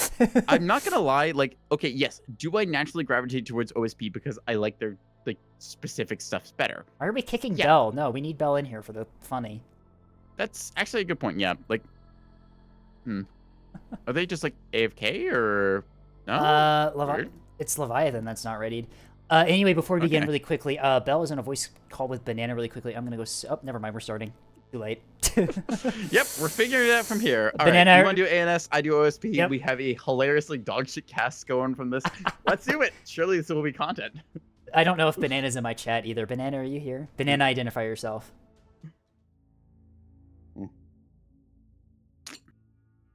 8-hour Nebulous stream. What could possibly go wrong? 8-hour Nebulous stream and the Catboy is drunk. I have to deal with this. Look, I'm just pointing this out, Scape. You said you were going to be available for this time period. I decided, oh, cool. I'll take advantage of that. Right. Anyways, hello, everyone. Welcome to Yukon. We are doing a 4 versus 4, 3,000 points per player fleet game right now. I'm incredibly intoxicated, and Scape is the one who is currently the most sober right now. You can notice by Scape Chan being on the screen. Help me, please. All right.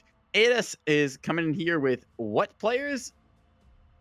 Oh, yeah, shit. Blue Girls, Fuck. I think I'm drunk. Blurbles. Lost Leviathan, Halo, and Bell. Fuck. This is obviously a good sign for how this cast is going to go. OSP comes in with 8-Ball, Spacebug, :3, Turbo, less something, and Lemon. So they're going to be deploying the usual Yukon style, a little bit towards the D point, and then kind of going on across the generalists like A, C, and E side here. Meanwhile, ANS, what are they doing on this sidescape?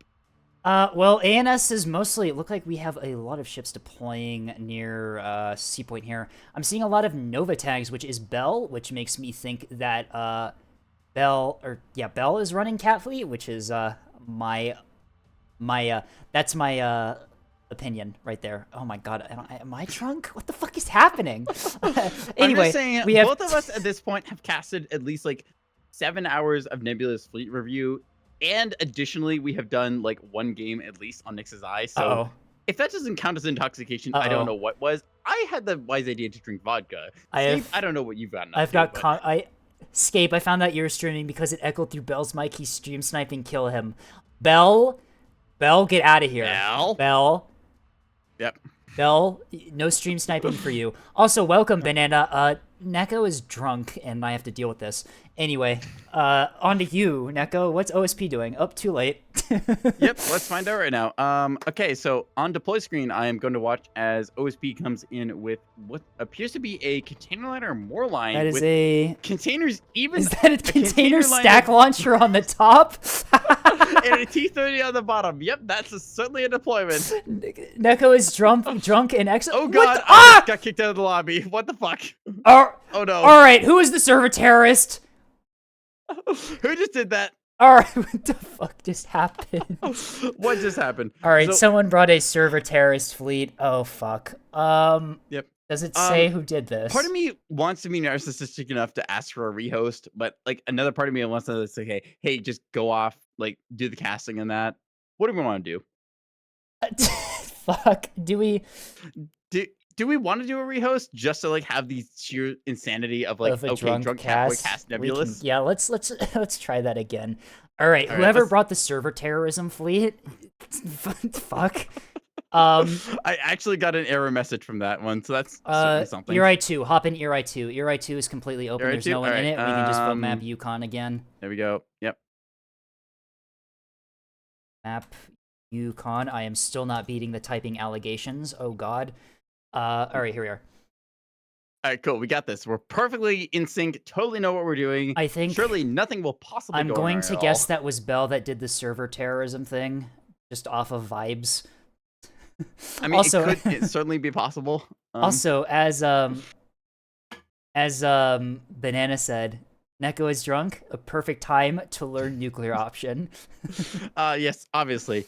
Okay, I'm not gonna lie. You mentioned nuclear option to me before. The fact that you have one, a anime skin in that, and two, Banana just casually reached out to me and was like, "Hey, so what is your anime model like?" Banana DM'd me. Banana DM'd me. Why. Banana was talking to me. He's just like, why is Neko's model so tall?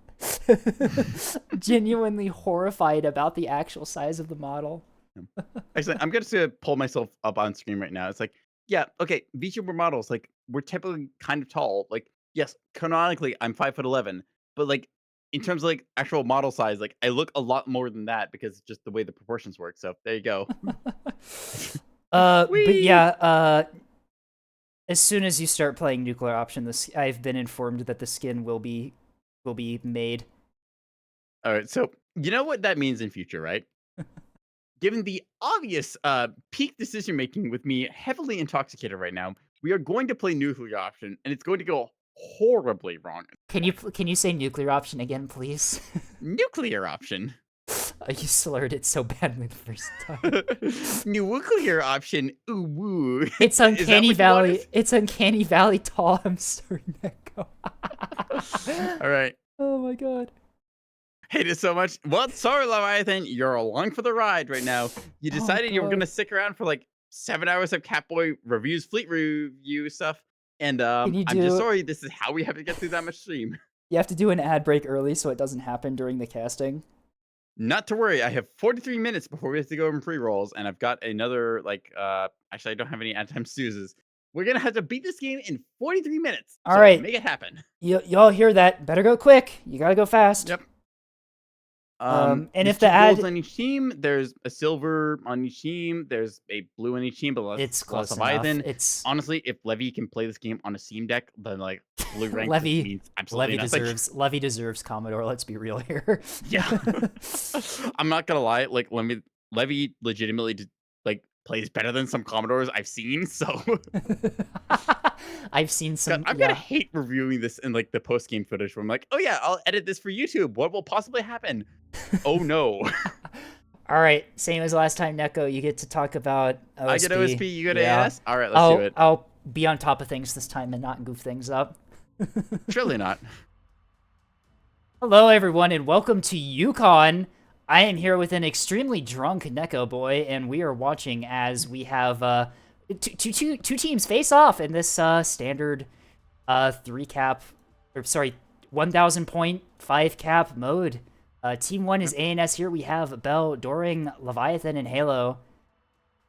Meanwhile, on the OSP side, from your allegedly incredibly drunk Catboy, totally not at all. We've got Lemon, 8-Ball, Turbo, and Spacebug squaring off in the OSP Orange Trunks here. We're on Yukon here, so we're going to see what happens this time around as both players attempted to, well, I say both players, both teams attempted to execute on this, and then suddenly, like, server bug happened, so I got disconnected. But you know what? That didn't happen at all, so we get to cast this thing for real. God, you can tell he's drunk. I may or may not have been slightly intoxicated from, was it The fleet 7 hours reviews? of fleet review? Let's watch what we have on the deploy screen, shall we?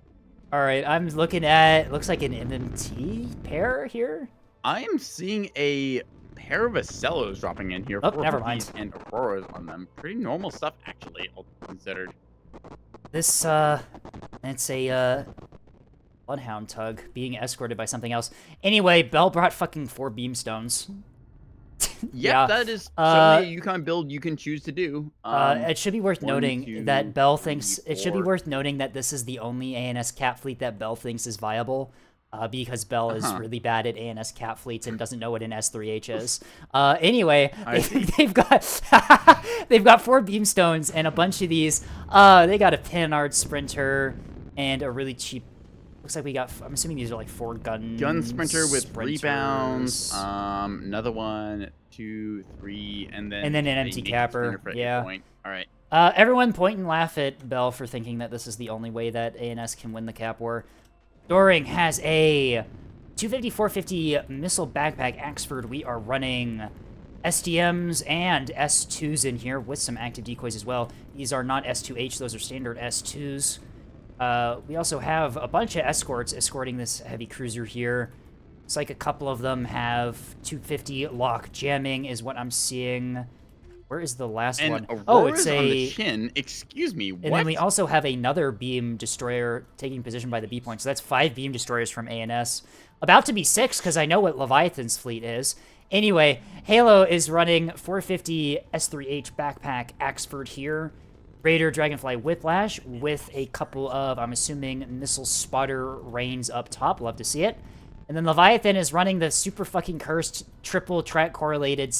That's right, you heard me right. Triple track correlated spyglass battleship, and also a random beam destroyer that just so happens to be there as well. All right. Well, that is certainly an ANS comp you can elect to bring. Okay, so, I'm sorry. I just got flashbanged by. Are these S2s AMMs? No, these are S2 AMMs. S2 AMMs. S2 AMMs from Doring taking out a bunch of containers there by the looks of it. Okay, we're not even like 60 seconds in, and it's just been like, okay, this is a game. So, anyways, as we mentioned on container side here, Turbo is coming in with a 3K container liner. They got themselves just containers galore here. T-30s. Am I incredibly drunk and slurring my words? Yes, absolutely. Don't question it at all. But container liner decides to do some additional poking out there. Spacebug is coming in with, it looks like a pair of 450 C. Bell. Here. Bell. One of them kind of missing stuff. Rails on that one. Okay. Oh, never mind. No that container clonked clonked and did no damage. I was just about to watch Bell lose one of their beamstones in a really embarrassing way.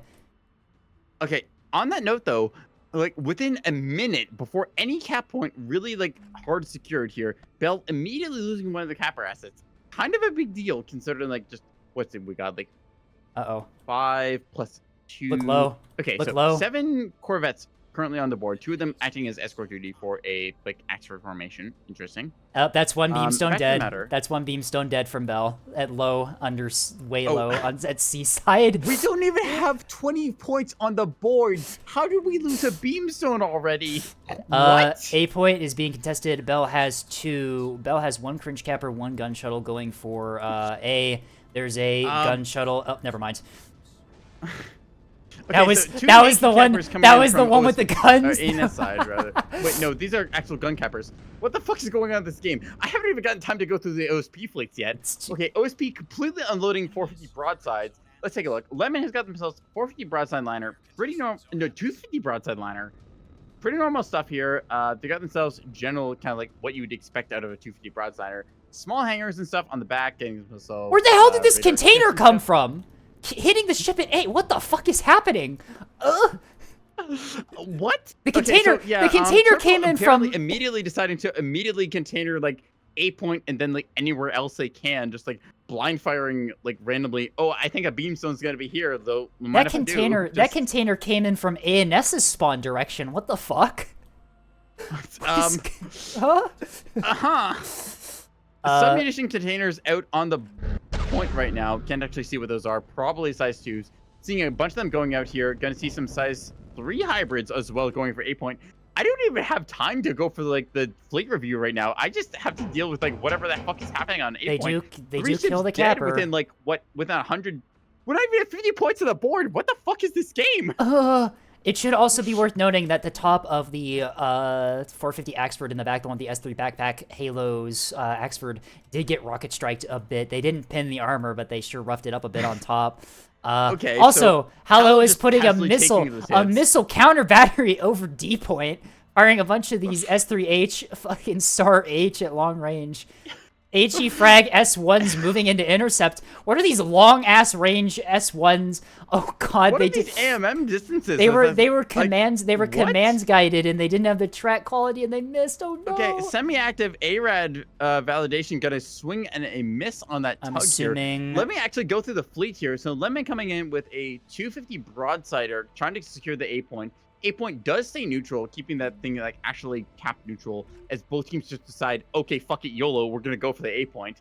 250 secures that. We get ourselves a looks like pretty normal MMT from Lemon, coming out with 1, 2. Wait, hang on, 2 of them grouped together. Weird thing. A meat tug, I believe, is the definition of this thing on E point. I'm seeing another one of these things over towards D side. Probably capped the point and then stepped off here. No, wait, never mind. Hang on a second. What the fuck put mines on this thing? Okay, somehow zoom in on a life pod.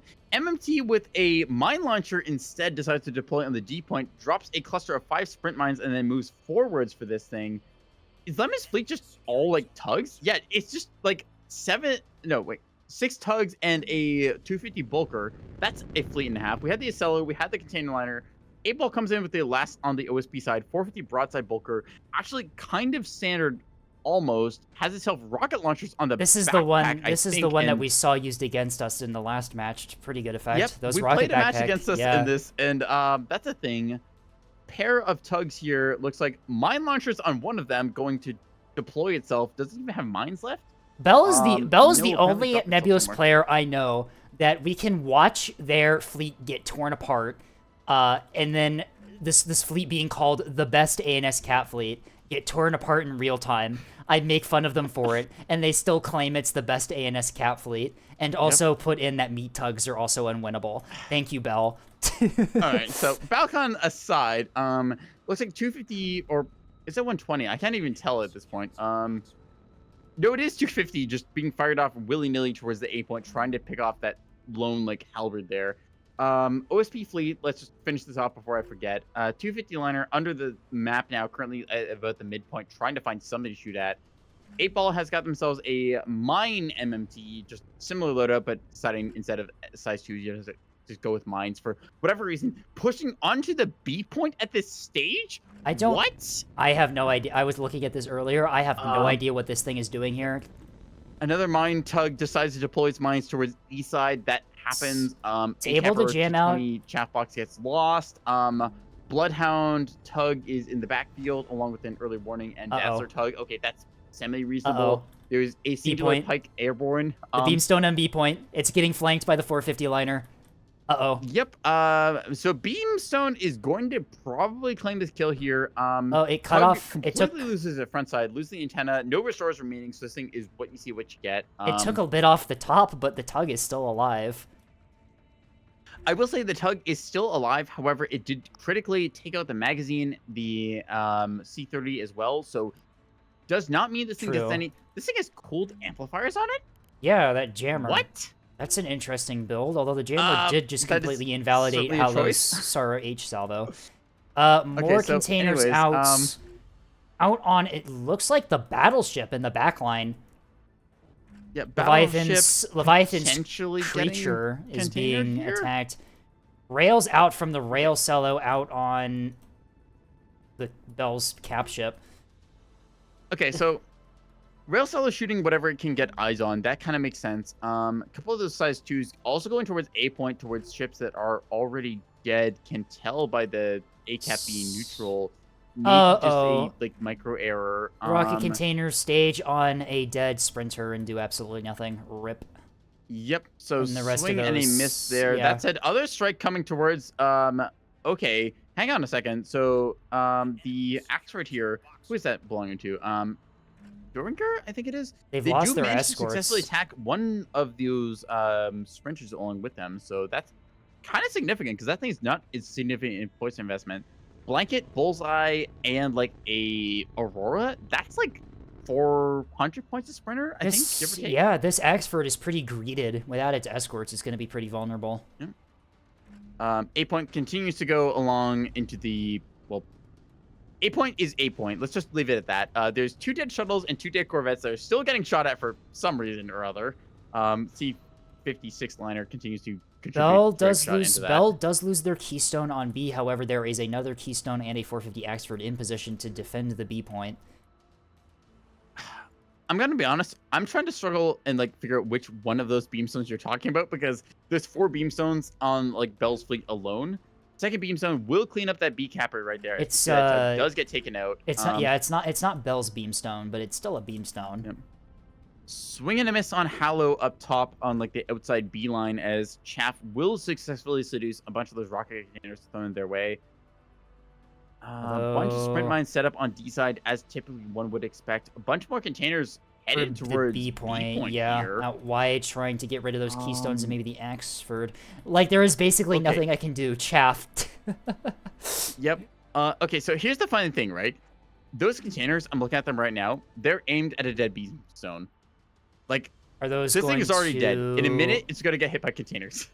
Oh yeah, those are gonna seek onto that thing. Rip.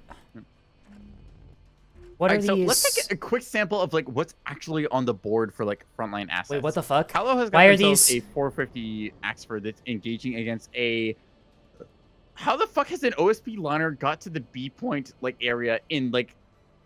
It's not even 250 points on the board. Also, I'm taking a look. The first quarter of this game. What? Also, I'm taking a look at these containers and I'm seeing Act Hodge. Okay. Actually, I can explain this one. I know that there is tech behind it, but yes, there is tech.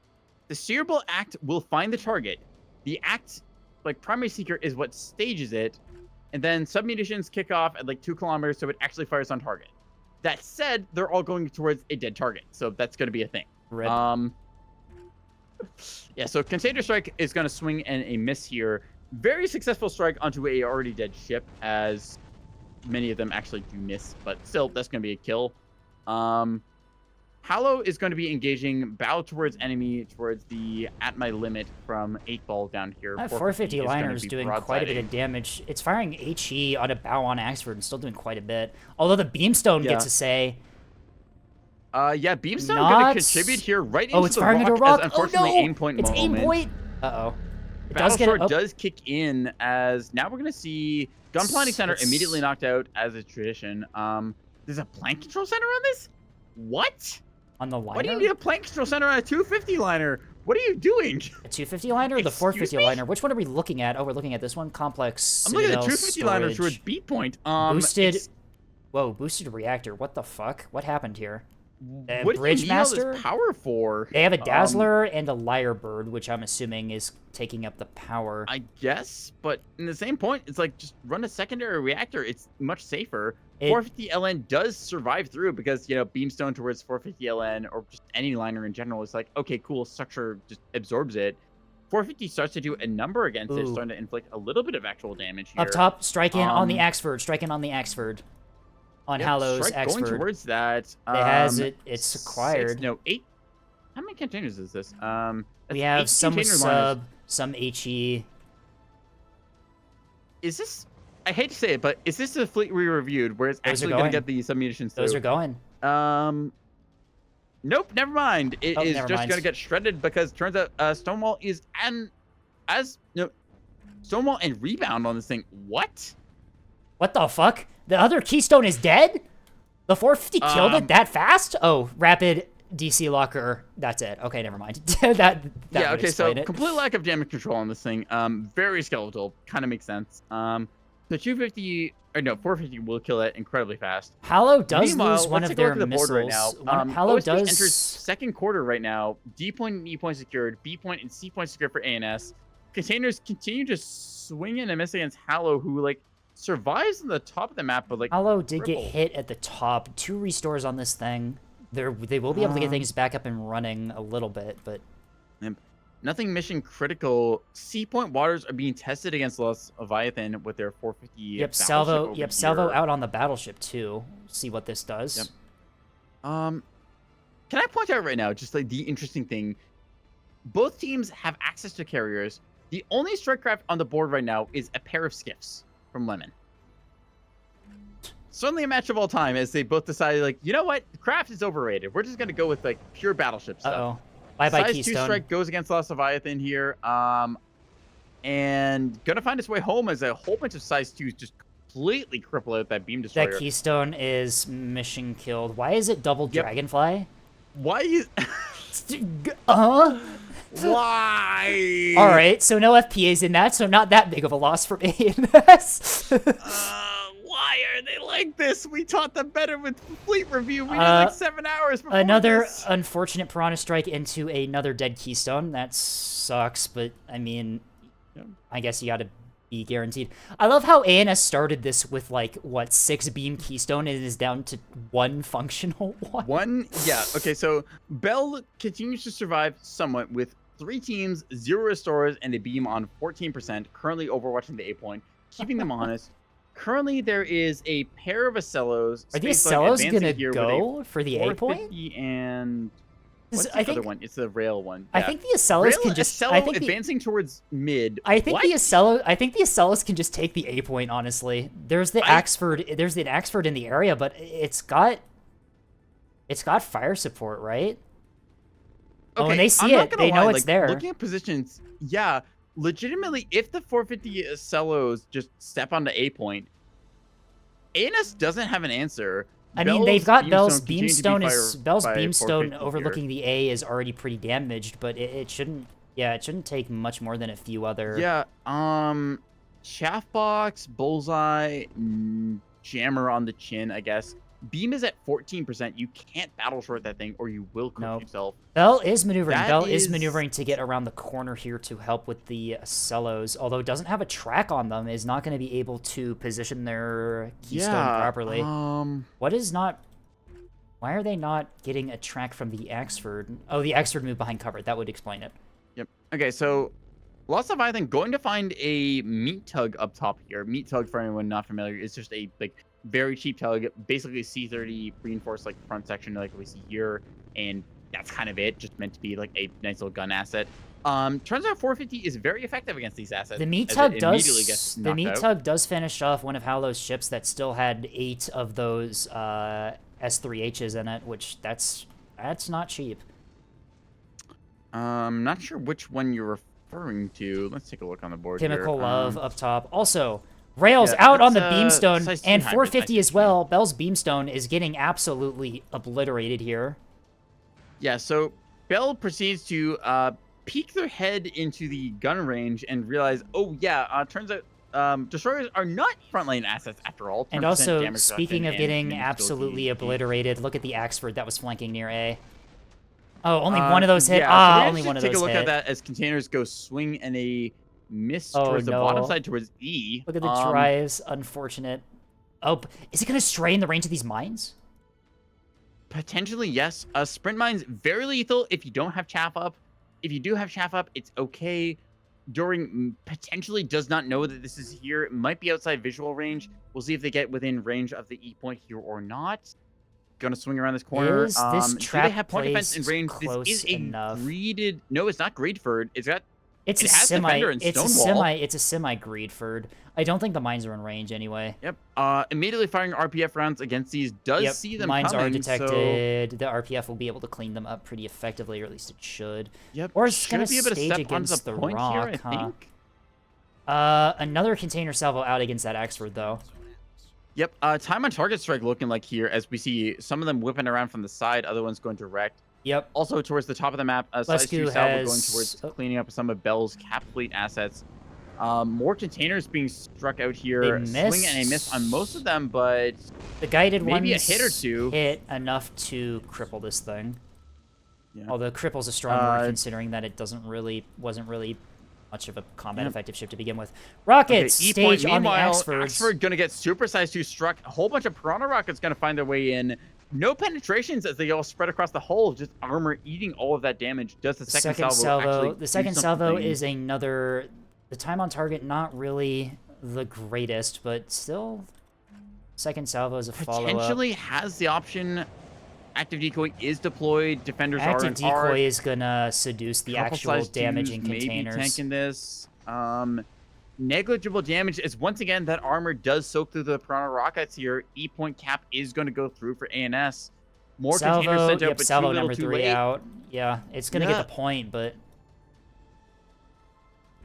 okay. Meanwhile, A point Spacebug does successfully cap A point with their Acello here. He's able to cap through that. Kind of just occupies mid of the map because there's like there was 5 beam destroyers and like that's a really hard push, but like now what happens for ANS? There's a singular beam destroyer. Its beam is pretty cooked. It has no secondary armaments. What do you do with this thing? It has no radar, has no jammer. What do you even commit on that thing with? The battleship is still a threat for OSP here, holding down the C point pretty effectively. E point is also going to be a problem because if this Axford keeps soft killing these salvos, there's not really going to be a whole lot that OSP has to really get downhill down here and deal with this Axford. Not even soft kill on that front. Yeah, that was entirely hard kill. There, it tanked multiple hits, and like honestly, the Axford is fine. A couple thrusters knocked out, maybe a little damage across the drives, negligible at most. Still slings you can tank through. The essentials are like, honestly, yeah, there's nothing damaged on this Axford. This thing is perfectly healthy to take E point and push on from there. Oh. Right ball maybe committing for the B point, trying to get some shots out on this 450 Axford that's here, but the 450 Axford sees the liner coming and puts fire back. Yeah. Taking a look at the liner over here. I'm going to be honest, 450 liner, very good. Burst fire from the broadside. That said, missing the gun planting center, missing the pinpoint radar, going to be a very big factor in this engagement. Very isolated, does not have any other assets really nearby. Maybe Spaceball commits a lock onto target, but does not currently have the lock going. So, Hallow, I think, pretty favored in this. Bow towards enemy. The Axford is going to be at a point advantage. It's going to take this liner handily. Hallow is 100%. Immediate rack gear knockout. Yeah. Ooh, that's important. Yeah, not enough power left on this thing. Steady DPS going to go off here. A couple of missile backpack rockets going to go off here. Structure break is at at my limit. Just going to immediately get hit. Torpedoes out for good measure. Command wake validated, or just wake val secondaries on this thing. Wake val secondaries. No jamming on target. This is going to be painful as this all is structure broken. Let's watch that damage control board. Yeah, good night, sweet prince. That thing is all but completely gone. B point is no longer really viable for OSP. Also, Bill saying ANS does in fact suffer. Sir, you're just bad at the game, like unironically. Yes. Skill at this issue. point in this casting game, we're gonna just I Let's feel just it's appropriate to throw like a skill issue at certain players, you know, just like affectionately. A skill issue every once in a while is fine. How many active decoys does this Axford still have? Only one. Oh, it's only got one active decoy. Where's that even on the VLS2 Stonewall? On the VLS2, it's taking rail fire from the Acellos. Oh, it's broadside onto the Acellos at A, but it has detected. It has detected the CLN and has opened fire. That is worth noting. Okay, so CLN over here, as I finally figure out which Axford you're talking about.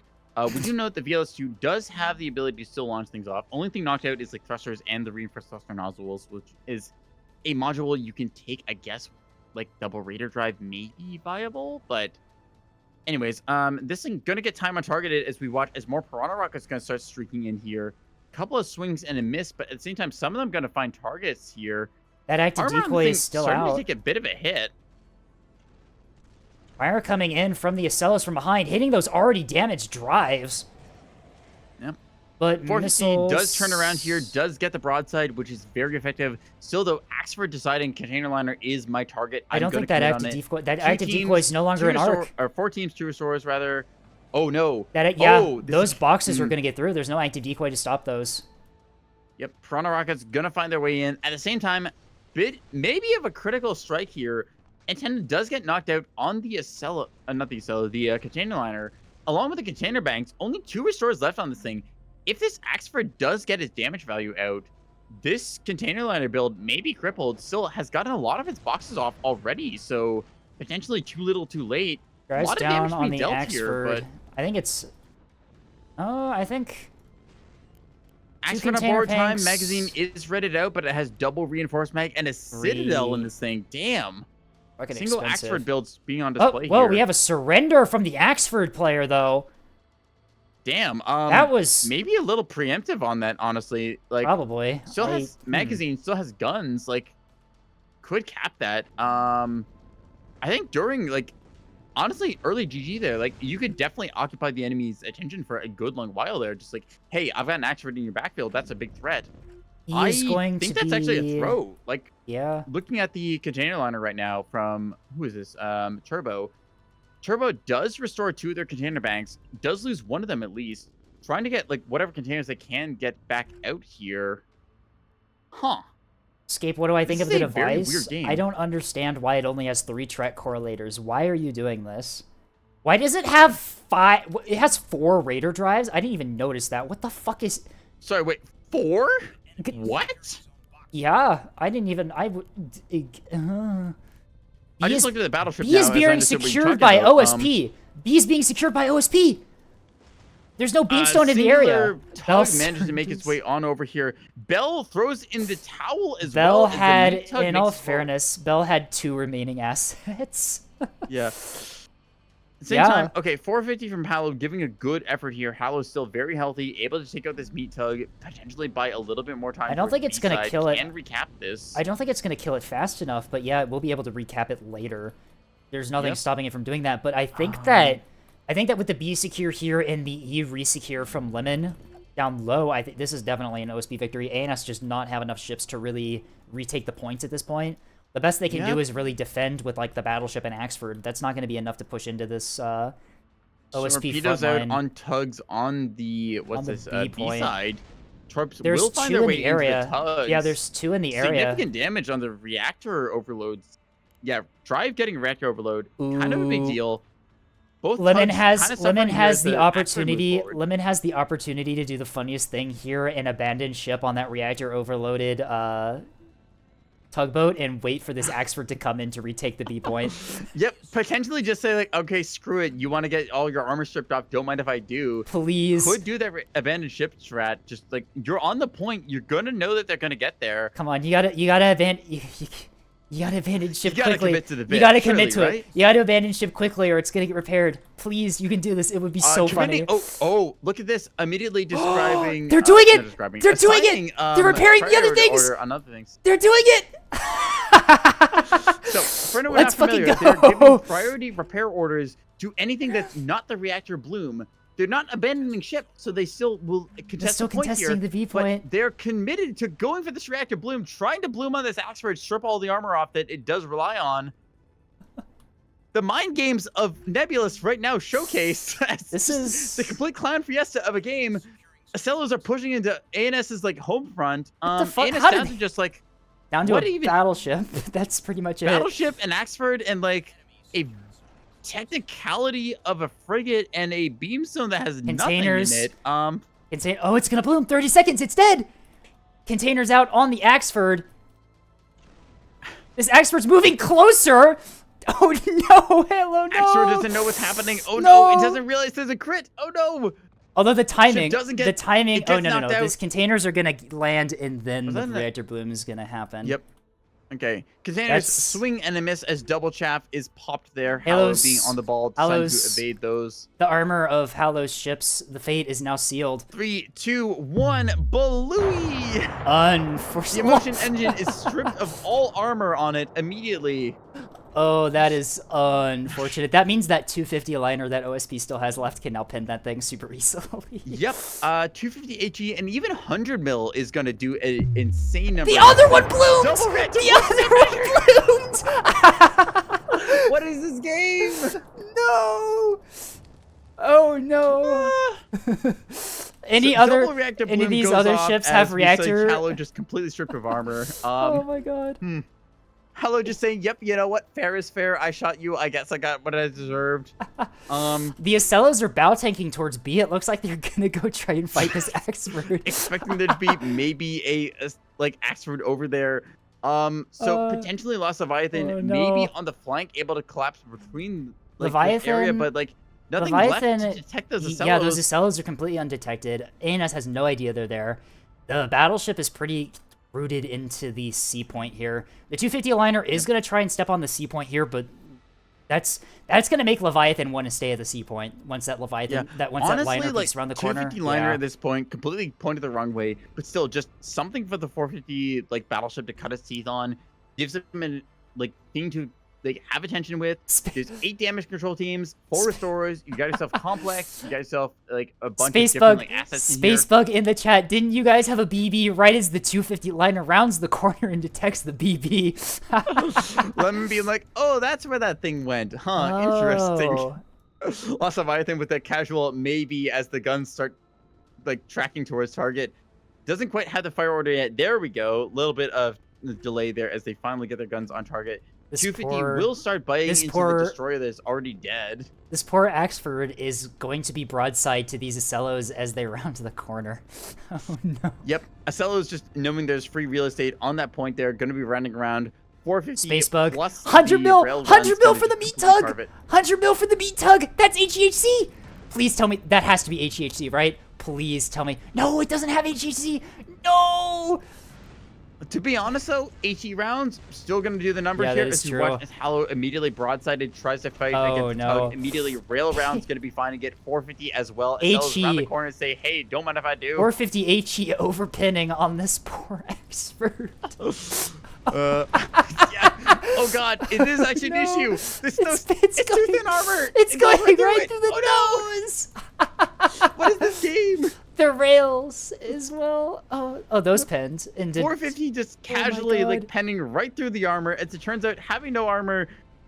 Okay, I'm gonna be honest. I saw his guns retaliate for a brief second there. I thought the 450 somehow bounced off and went back towards the Acello. Tactical broadsiding. Yep. Oh my god. As we know, overpens only 20% of the listed damage value. Hallow somehow with 0 armor whatsoever actually tanking through 450 HE better than the tank through 100 mil. The core of the Axford though is dense enough for this 450 HE 2 full pen.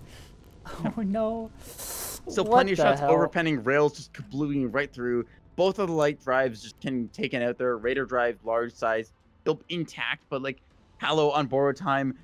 Honestly, looking at the cap points right now, 714 ANS versus 788 OSP. If ANS just had like a little bit more on the board, I wouldn't call this yet, but like OSP starting to commit on target. C point strike going off. This Lost Leviathan does lose their destroyer. The destroyer was not a threat to begin with. Yeah, destroyer was just like pointing its butt towards enemy because it had nothing left in it, just trying to like grape shot being fired into the Axford now from the tug. Recognizing the situation as they get in visual range, they're like, oh yeah, you don't have armor, I will just kill your damage control teams, don't mind if I do. All of these red components here vulnerable to crew damage below like 50%. This Axford, despite being very red, has survived a lot more than I thought it would. Spectator chat does have a point here. Dead ships are good at catching those. Yeah, it turns out like ablative cappers are kind of good. We've seen before in tournaments, like, what was it, like a single tug ate like 1,000 points of size 3 hybrid or something? Is that 35 slug on this fucking halberd? What? That's 35 slug on this halberd. And it shot down the SDM! The 35 slug turret shot down the SDM! I guess if it does just like get on target, that does work. You don't need flush out in this range. What the fuck is going on? Slug rounds, don't mind if I do. Oh my god. CFP. Lemon just coming over C point deciding, I wonder if this is going to be a problem. The More SDMs being fired out. Halbert, I think, deciding like, yeah, no thing. I'm just gonna shoot it with my nose gun yet again as it moves away. It's turning What is to this fire. game? It's turning to fire. Oh, that's gonna hit. Oh, Oops, swing and a miss. unfortunate. Unfortunately, no Our bad hero. arc on that, so the skip does get taken Our out. hero. Bell complaining about game balance. Bell, you're just bad. Like, straight up. Bell, I'm not gonna lie, Chief. Like, you brought 4 beam destroyers and got nothing done with them. This That's one, a bit of a moment there of just a skill issue. Bell puts 4 lightly defended, low damage control beamstones in the 4 places where ANS puts beamstones on this map, then proceeds to get yubbed. Like, Bell, this is 100% your fault, my friend. Yeah. Did the liner on C just leave? Yeah, the 250 liner just saw the battleship on C and just left.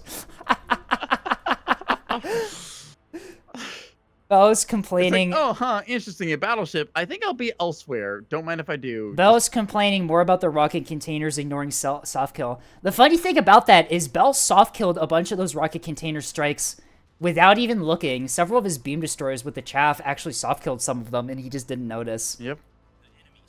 Hallow finally biting the bullet here under the combined force of how many different fleets here, as like Lemon and Spacebug and 8-Ball all finally just contribute every single shot they can to a broadside armor stripped Axford here. Oh, this... ANS certainly bringing along a comp here and kind of suffering for it. OSP as well. OSP taking losses, not gonna lie. Like, let's take a look at the board. 4 tugs, 2 of the like Corvettes, shuttles there. And one of these 450 liners absolutely biting it, but like at the same time, just like kind of a bit of a missile issue there, just trying to overgreed into like 4 beam destroyers and like super cheap Corvettes. Right. I should Kind also mention that Bell's destroyers, I think, were flak only. Yep, only rebounds on those. No active decoys. No AMM. Yep. All right, I'm assuming maybe AMMs? Once again, going to show with Nebulous Fleet Command, you get what you pay for. You get what you pay for. Only like defense against like, say, I don't know, like size 1s and 2s. You're going to get rocket struck and hit by containers. So the full greed build going for like 4 beam destroyers to try and like completely cover the area of the map. Kind of worse than like the 3 beam destroyers built up. I think the moral of the story for this entire stream is A, default fleets, starter fleets, they're good, yo. Run them. And also, don't build cheap ships as ANS Cat Fleet because then you get belled. Yep. Once again, showing like investing in your ships is the name of the game for Nebulous Fleet Command. There's a reason why you don't just bring 2 of the same hull. You want to pay for one, get those focus particle accelerators, ammo elevators, whatever buff modules you call them. They are very effective, as we've seen. The expensive ones die too.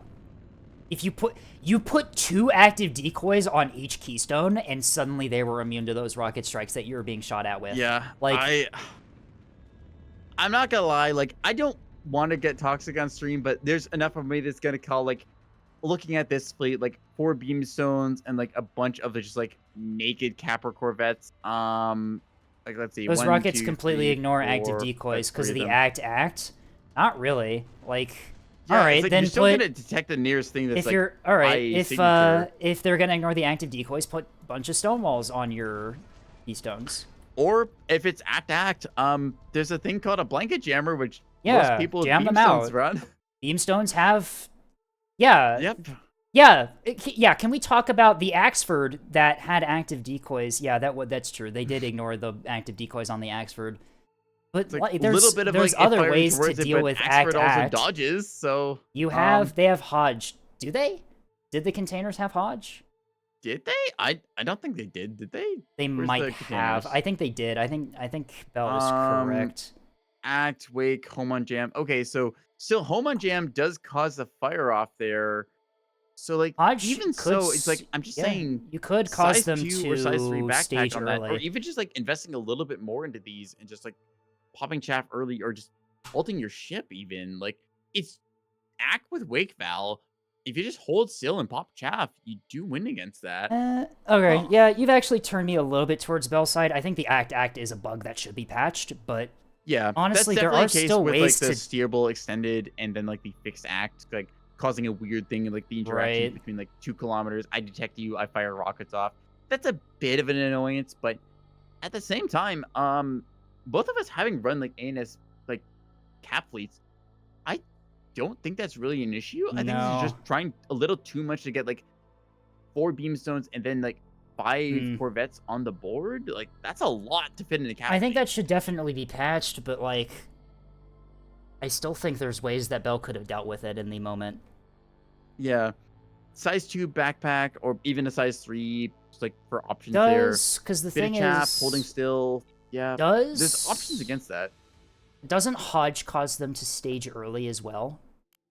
Yeah, home on jam will immediately like detect a target and then fire towards it, so you will cause that thing to stage earlier than it probably should be, like 3 kilometers versus the 2 kilometers for the fixed active. So a little bit of difference there. So like there's still a lot of tech options, many things still yet to be discovered in Nebulous Fleet Command as more people experiment with tech to sky.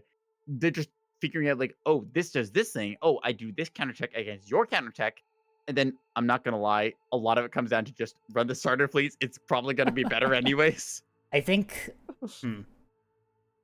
Yeah, Act should be patched, but I think that Bell definitely had options there. Yeah. Also, like a lot Bell of was this Bell. trying to do Also, a by the little way, Bell. too much with A lot too of this. little there, like a lot of just this. stretching their fleet too wide. A lot of this Bell is us making fun of you because you had the worst take by saying that there's only 2 viable ANS cap fleets, and that was one of them. Like, there's much more viable ANS cap fleets. You just yeah. 550 point beam destroyers. Definitely can invest a little bit more in those. Get yourself a blanket jammer. Get yourself like a good bullseye on that thing as well. Defender, well, it might not be the best, like because some people want to run rebound. I would say personally, still like defender, at least 1, if not 2 of them, very good against dealing with like rocket containers because rocket containers speed like what's it like 2 rockets per strike if they want to be cost effective or something. I think, honestly, double stonewalling stones may be an okay thing to do. Put 2... It's expensive, Almost but very expensive, yeah. That is true, yeah, but... I mean, like, if Bell ran that same fleet, all they would have to do is remove one of the keystones, and then they could afford that for the others.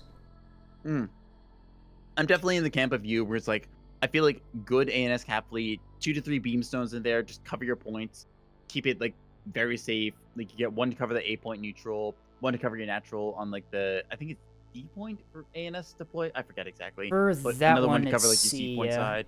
And C and B, for ANS.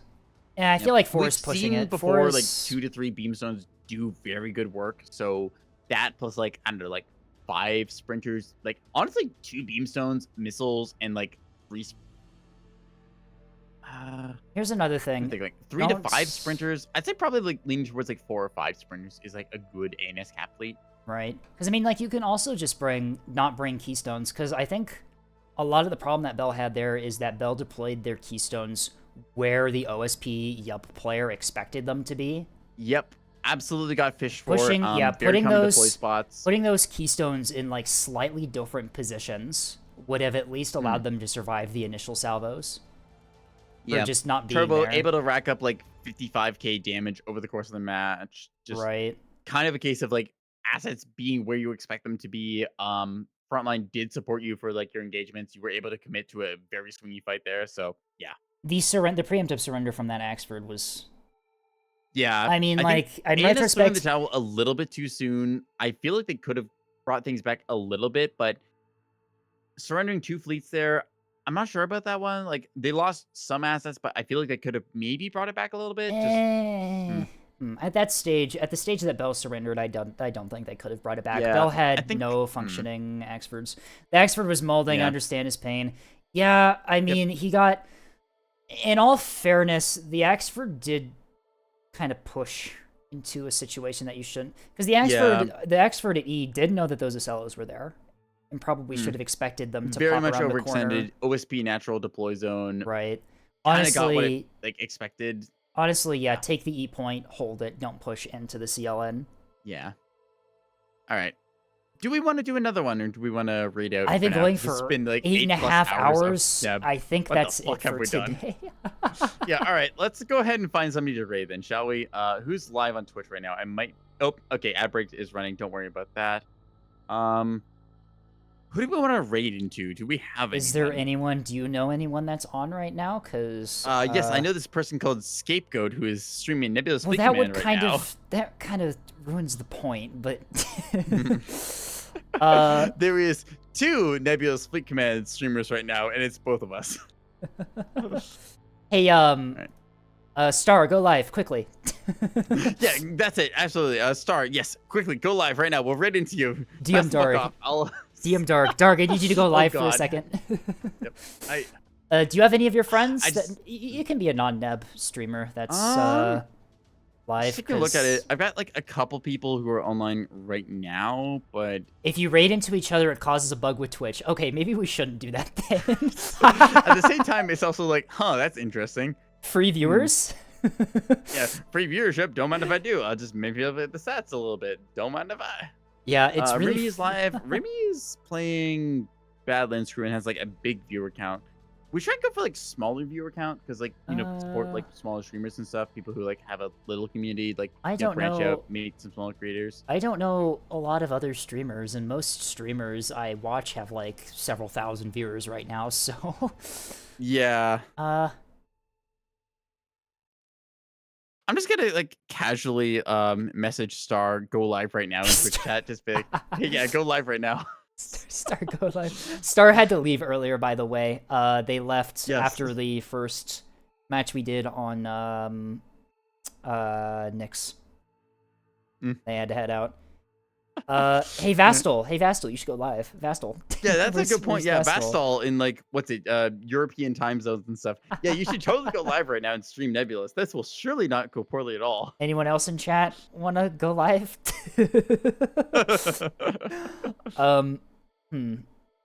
We may just have to. Is it end the wrong to rush stream. the stream of a match you're in?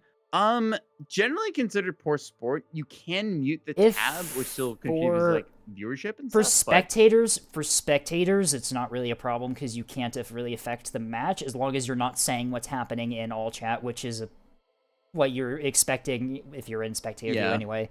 But for the actual players, it's generally it's like if you're in like as a player, like politely mute the stream, take your time. Go back to stream chat afterwards. Like, if you get fully knocked out of the game, you're like, okay, I'm gonna hang out in stream chat. I'm not gonna communicate anything. That's fair and balanced. Whatever. All right. We might just have to end stream. Is there anyone you know? Like, it's just, I'm looking at like my raid list and like nothing jumps out at me. Yeah, I'm the same way. It's kind of just us right now. do we just call it here like 8.5 hours of like Neb stream and just like, you know, this was a bad idea. Let's end it off here. I think we do. I think that's probably your best option. All right. Well, Scape and I might be back next Friday night. We'll see. I'll definitely be available. I have nothing planned. It's just it's really up to you to see if you want to do Mechabellum or. I'll reach out to you. We'll figure things out. Shameless shilling aside, I do have a Discord server, and so does Scape. I have an ! Discord command, which I probably should have told you how to set up. So there you go. I thought it just works with Neko. Well, my Discord is linked in my YouTube channel and also my Twitch channel, so you'll be able to find it. So yeah, check that out if you want to do like some Nebulous fleet review stuff. You want to submit your creations to be judged by us, and one final time, please, 1 fleet per person per week from now on. I cannot deal with 30 fucking fleets. We're doing a rule. Yeah. Right. We'll be ending off here. Thank you, Evignon, for coming out. 8.5 hours of stream. Yeah. I think I'm gonna go lie down after this. I don't know about you. I am also going to do that as well. Yeah. This was not necessarily a mistake, but like maybe less stream when we do this. I'll be back for Age of Wonders 4 tomorrow around like. Oh, when did I even say it was going to be? Like 3 p.m. Eastern, I think. All right. That might get pushed back depending. Oh. Depending. I wonder why. Anyway, God, if you're I put it for 1 p.m. Eastern. Oh, okay. Oh, it's over. It's over. You're screwed. Yep. So I might be screwed for that. Anyways, I potentially will be live tomorrow. Scape and I might do things on Friday. We'll find out and play it by ear. Look for announcements on that. I guess until next time, catch you later, Evignon. Join the Discords. Submit your reviews. We'll figure out about that, right? Yeah. I'm keeping the list of fleets I have downloaded in my folder the same. I'm not touching it. Yep. It'll be the same. We will maybe potentially review every fleet if we want to. Maybe. Yeah, again, like please keep fleets to like limited to vanilla because we know vanilla That at is least. true, Like yeah. there's a bunch of mods that like we don't really know, like Burning Lance, Falcata. They all have their own specific things we don't know enough about. But like, yeah, one fleet per person. We'll do maybe a little bit more civilized fleet review on Friday. Get through some more of these submissions and go from there. But until then, I think that's all I've got for today. You have anything else to add, Escape? No, that pretty much encompasses everything. All right. Well, I'll be live for Age of Wonders 4 tomorrow, and then potentially, we'll do Nebulous Fleet Command on Friday. So Yeah. look forward to that because we sure as hell won't. I'll make sure to have something alcoholic Friday if we end up doing that. Yep. All right, you can be the drunk one that time. Oh, Anyways, great. I'll catch you later, Escape. This is gonna be the end of my stream. So good night, every I will see you around. Meow meow. See you around, everyone.